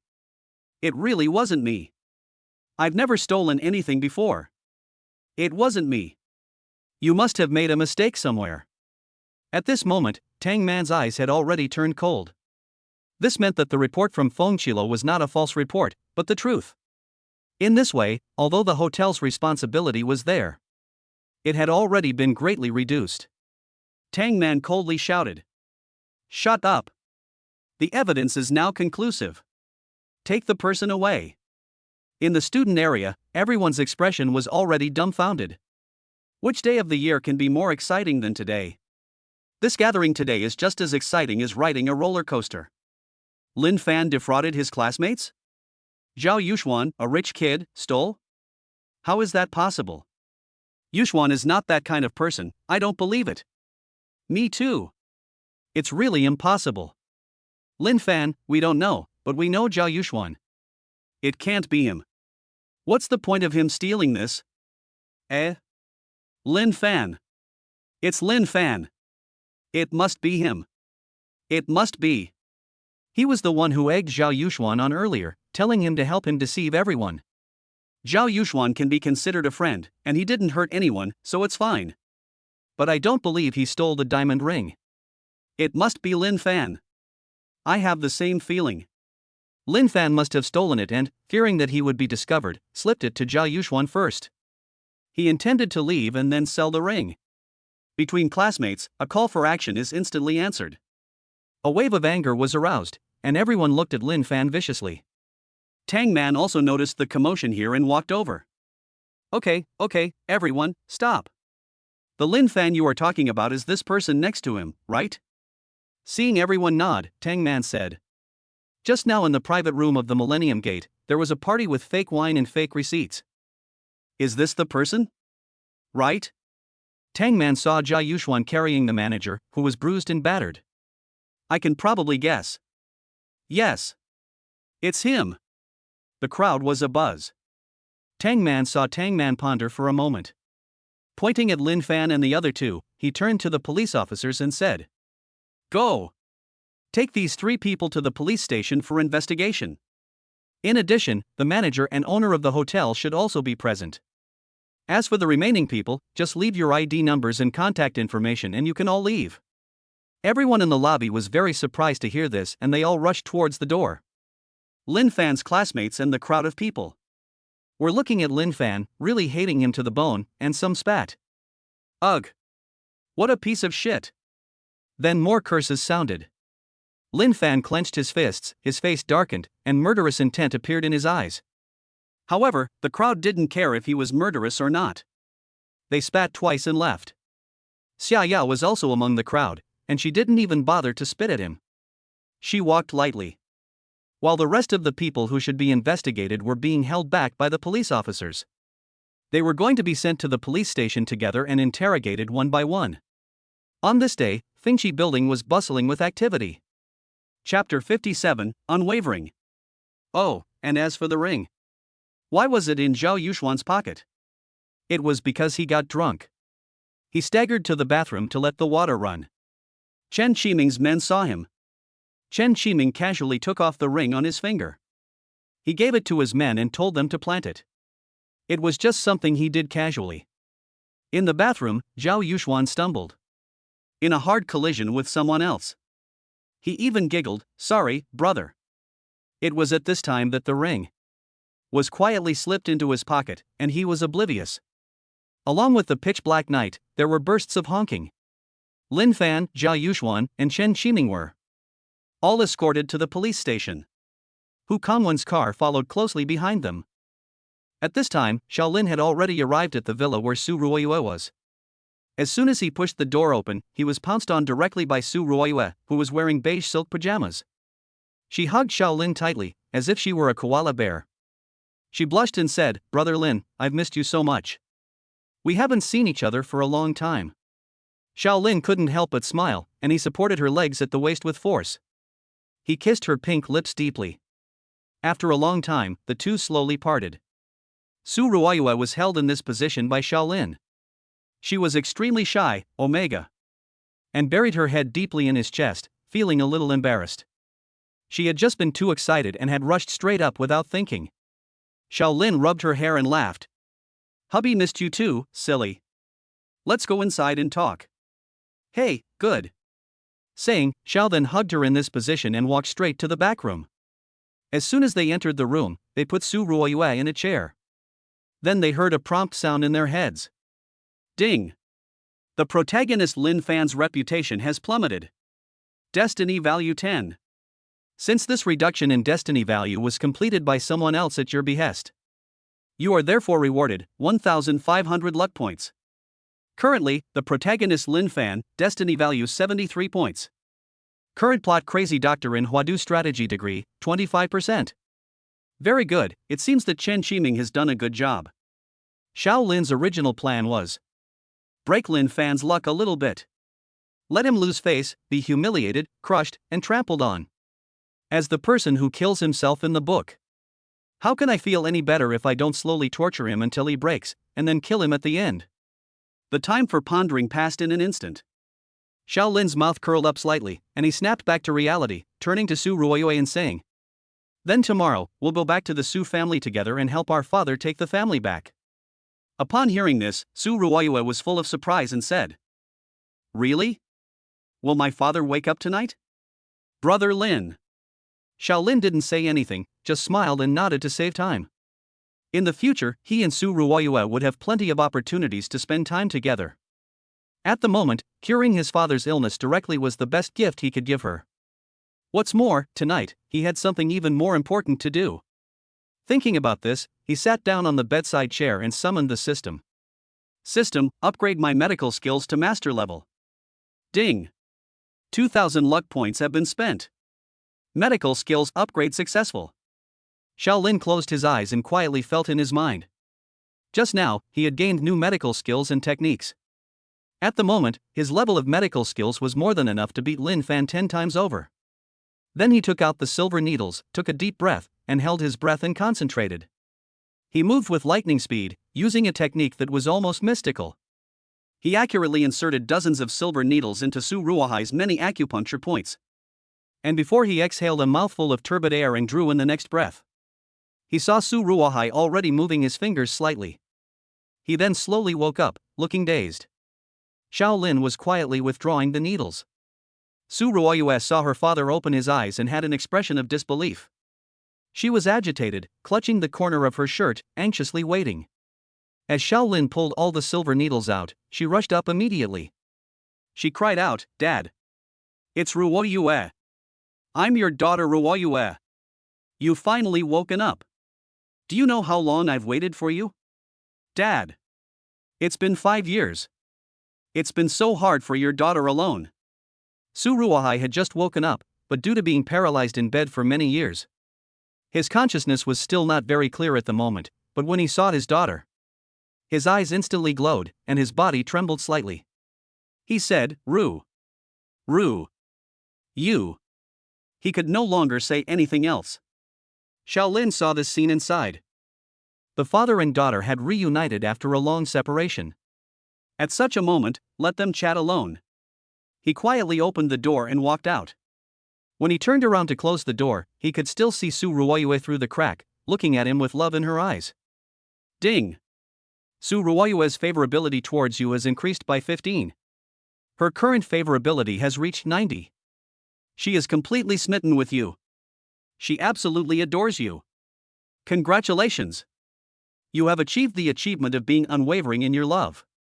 Reward, 1,500 luck points. Plus 10 destiny points. Xiao Lin walked into the kitchen and began to prepare medicine for Su Ruoyue. At the same time, he listened to the prompts in his head. His mouth slowly curled up, and he was very happy. Then he heard his phone vibrate, and Chen Qiming called. He clicked to answer, and an extremely helpless voice came from the other end immediately. Brother Lin, I've already done what you asked. Xiao Lin left the speakerphone on, and his hands were adding herbs to the pot. He replied lightly, well, that's good work. It's just that I'm at the police station right now, and there's this new female captain. She won't let me go back no matter what, and she says there's something fishy about today's incident, and she wants me to cooperate with the investigation.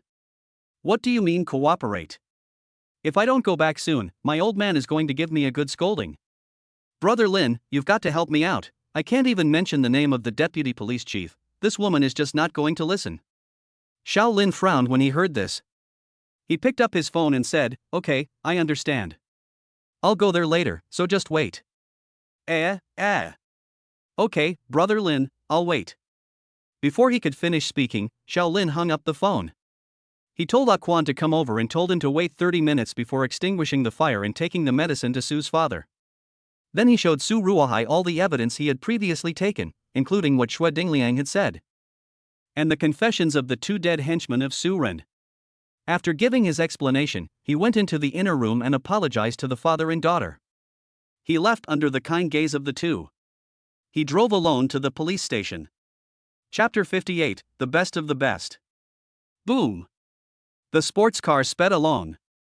Xiao Lin overtook countless cars on the way. He soon arrived at the Jiangcheng City 3rd Patrol Bureau. While on the road, he had already called the chief of the General Bureau. The chief said he would inform the chief of the branch bureau first. He himself was also on his way and would soon arrive. As the four families that support Jiangcheng City, and even the entire Jiangbei province, whenever the person in power among them has a matter, the authorities will definitely give it priority and handle it with urgency. It's not. As soon as Xiao Lin got out of the car, he saw the police chief, who was sweating profusely, coming towards him. With an embarrassed expression, he said, Sorry, Mr. Xiao. I only just learned about this. I just rushed over from home, and haven't had time to ask them yet. Please. With these words, the police chief led Xiao Lin towards the inside. Along the way, Xiao Lin did not say a word and walked in silence. The police chief walked on the side, observing the situation and feeling even more headache. He had to shift the blame in advance and said, Mr. Xiao, Chen Qiming's case today was not a big deal. But in our bureau, a new female team leader has just arrived. She is very stubborn. The director asked me to protect her. Even I can't control her. I don't know where she heard the news that the trouble in the restaurant today is a bit related to you. She just has to seize this point and ask you to come over and ask. Do you think I should hold her back and let Chen Xiao go, or should you wait for the director? The police station chief was explaining to Xiao Lin as they walked. Okay, I'll talk to the woman myself. After a while, almost in front of the interrogation room, Xiao Lin finally spoke. This made the branch chief's heart, which had been hanging in the balance, finally drop. He quickly wiped the sweat off his face and responded, Yes. The chief will be here soon, so you guys chat first. If there's anything, just let me know. To be honest, not to mention Xiao Lin, even Chen Qiming, who was being questioned inside, was not someone a branch chief could afford to offend. Not to mention that he had already explained everything clearly. The new manager was behind all the illegal activities in the restaurant. The boss, Chen Qiming, knew nothing about it and is absolutely innocent. But the woman team leader is really a pain in the ass. He is the head of a branch office. He can't even control this little woman team leader. Alas! This fucked up society with its complicated background. With these thoughts, the police chief led Xiao Lin they walked into an empty room. There they met the female team leader, Tang Man, who had been waiting for a long time. Xiao Xiao. This is the female team leader in charge of Chen Xiao's case, Tang Man. She will explain the details to you, and I will leave first. Xiao Lin did not turn around, waved his hand and coldly said. The usual rules apply, the surveillance is off. With that, he looked at Tang Man with a cold stare and walked in. Understood, Xiao Xiao. The police station chief nodded and bowed, shut the door, and finally let out a sigh of relief. As soon as the door closed, Tang Man's expression of contempt flashed across her face. With a cold attitude, she pointed to the seat opposite her and said, Sit, Master Xiao. Xiao Lin's face had originally been expressionless. Although this woman is quite good looking. But even if she is pretty, he really isn't the type to fall in love with every girl he sees. But suddenly, he saw a change in her expression, as if she had become seductive, and a hint of novelty appeared in her eyes. It was as if she had seen something new and interesting, her face full of confusion and curiosity. It turned out that, with the villain's eye activated, Xiao Lin saw the panel above Tang Man's head, which displayed Heroine, Tang Man, other information? Plot? You need to interact with 3 or more characters in the relevant plot. A new script will then be activated. Xiao Lin sat down and saw the female team leader's disdainful gaze again. His expression also turned cold, and he suppressed his curiosity, thinking to himself. I just went out to run some errands, and I ran into a female protagonist? It seems that the system is right, and it is my destiny value that is increasing that is having an effect. But what is this woman dragging on about? He heard Tang Man looking at him and saying coldly, Name? No. Xiao Lin crossed his legs and did not cooperate. Instead, he took a closer look at the woman in front of him. He could only see Tang Man's temperament, heroic and valiant. Every movement and gaze exuded a capable air. On her beautiful and moving face, her lips were full and her eyes were moving. Although she looked serious at the moment, her mouth seemed to be revealing a faint smile. Under her arched eyebrows, her eyes seemed determined and heroic. But if you look at her eyebrows and eyes together, staring into her eyes, you can feel an inexplicable charm. Well, she's pretty, and her figure is even better. She's got the charm of nature, right? The female team leader is a classic, and I'm familiar with it. Tang Man took the pen and was about to make a note. She had already written the character Xiao, meaning surname Xiao, but when she heard what he said, she looked up and frowned. She saw that he was looking at her upper body with a measuring look. She snapped, What are you looking at? Where are you looking? Please cooperate with my work. Don't think that just because you're a rich young master, you can act like this. Everyone else is afraid of you, but I, Tang Man, am not afraid of you. Tang Man's expression was angry, but the anger in her brows made her look even more charming. And it made people feel that she was being petulant, which was really strange. Seeing this, Xiao Lin actually laughed, ha ha ha. Then he said, You're not afraid of me, which is normal, and I'm not some kind of monster. If you're afraid of me, then it's no fun. Tang Man was even more angry when she heard this. Thinking that he was provoking her, she slammed her hand down on the table. With a bang, she shouted. What's fun and no fun? What do you want? Are you willing to cooperate with your work? Upon hearing this, Xiao Lin raised his eyes slightly. His eyes turned cold as he looked at her. Ha, so what if I don't cooperate? A mere female team leader? But you dare to be so insolent because you have the General Administration Bureau backing you up? What the hell are you pulling? You! Tang Man was full of anger. She slammed her pen down and stood up, looking down on Xiao Lin with contempt. The light from the side of the interrogation room fell on Tang Man's silhouette. It slanted and hit the white wall next to her. The graceful curve of the light and shadow was perfect. Xiao Lin couldn't help but be shocked when he looked sideways. Tang Man was standing with her arms crossed, overlooking Xiao Lin, and saw his gaze on his own shadow on the wall. Her face was originally a fierce expression of shame and annoyance, but it quickly turned determined, and she said, Good. You're very good. Even if the head office came today. You have to be here and tell me what you're talking about clearly. Otherwise, we'll just stay here and talk all night. I'm the one talking. No one else can help. Tang Man spoke loudly and repeatedly, slapping the table. It was all very noisy and annoying to Xiao Lin. He scratched his ear, his patience having long since run out. Even though she was the woman in charge, Lin had no interest in wooing her, and was about to speak. Then he saw Tang Man pull out a pair of shiny silver handcuffs. He thought about what an old man named Han Qingyin had said to him before the police station. She was even more determined. Even if she lost this job again, she would get to the bottom of this. She wouldn't wrong any good people. With that in mind, she strode over to Lin. She grabbed his hand and was about to cuff him.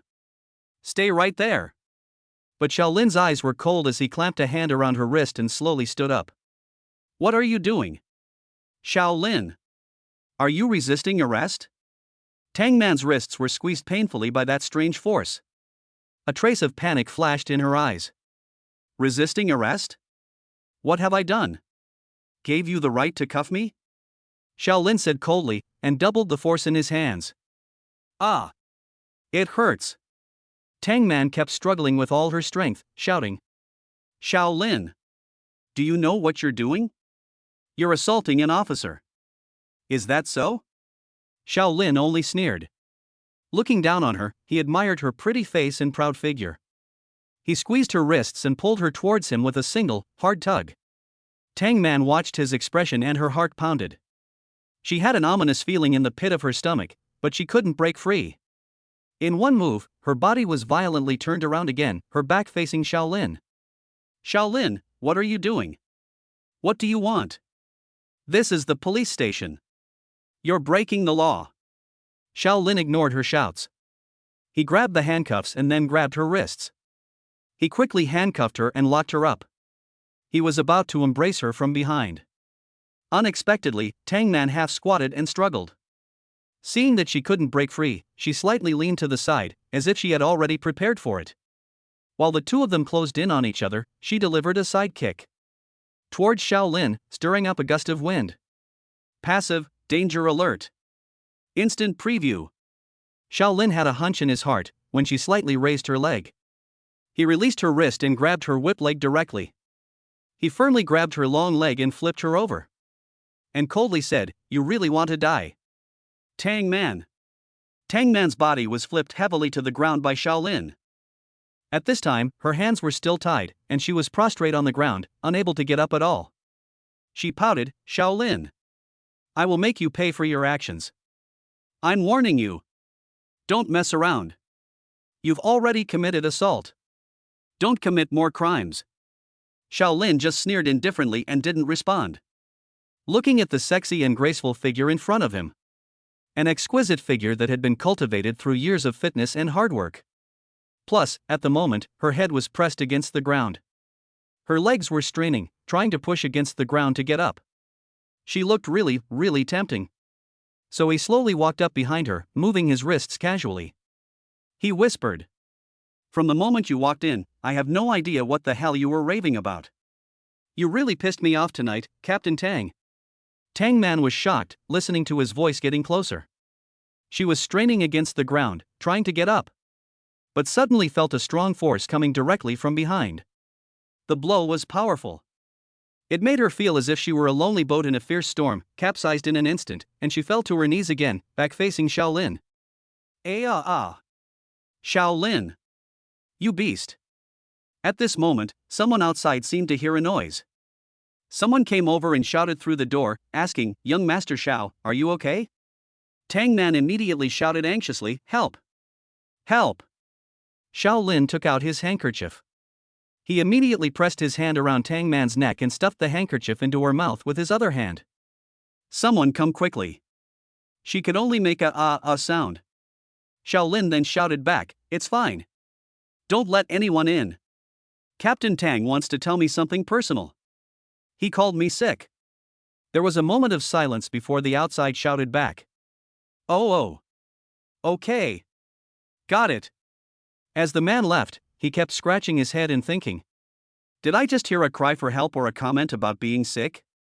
Lin, on the other hand, walked over to the door and double-locked it. Then, with a wicked smile, he walked towards Tang Man, who was struggling and wriggling against the wall.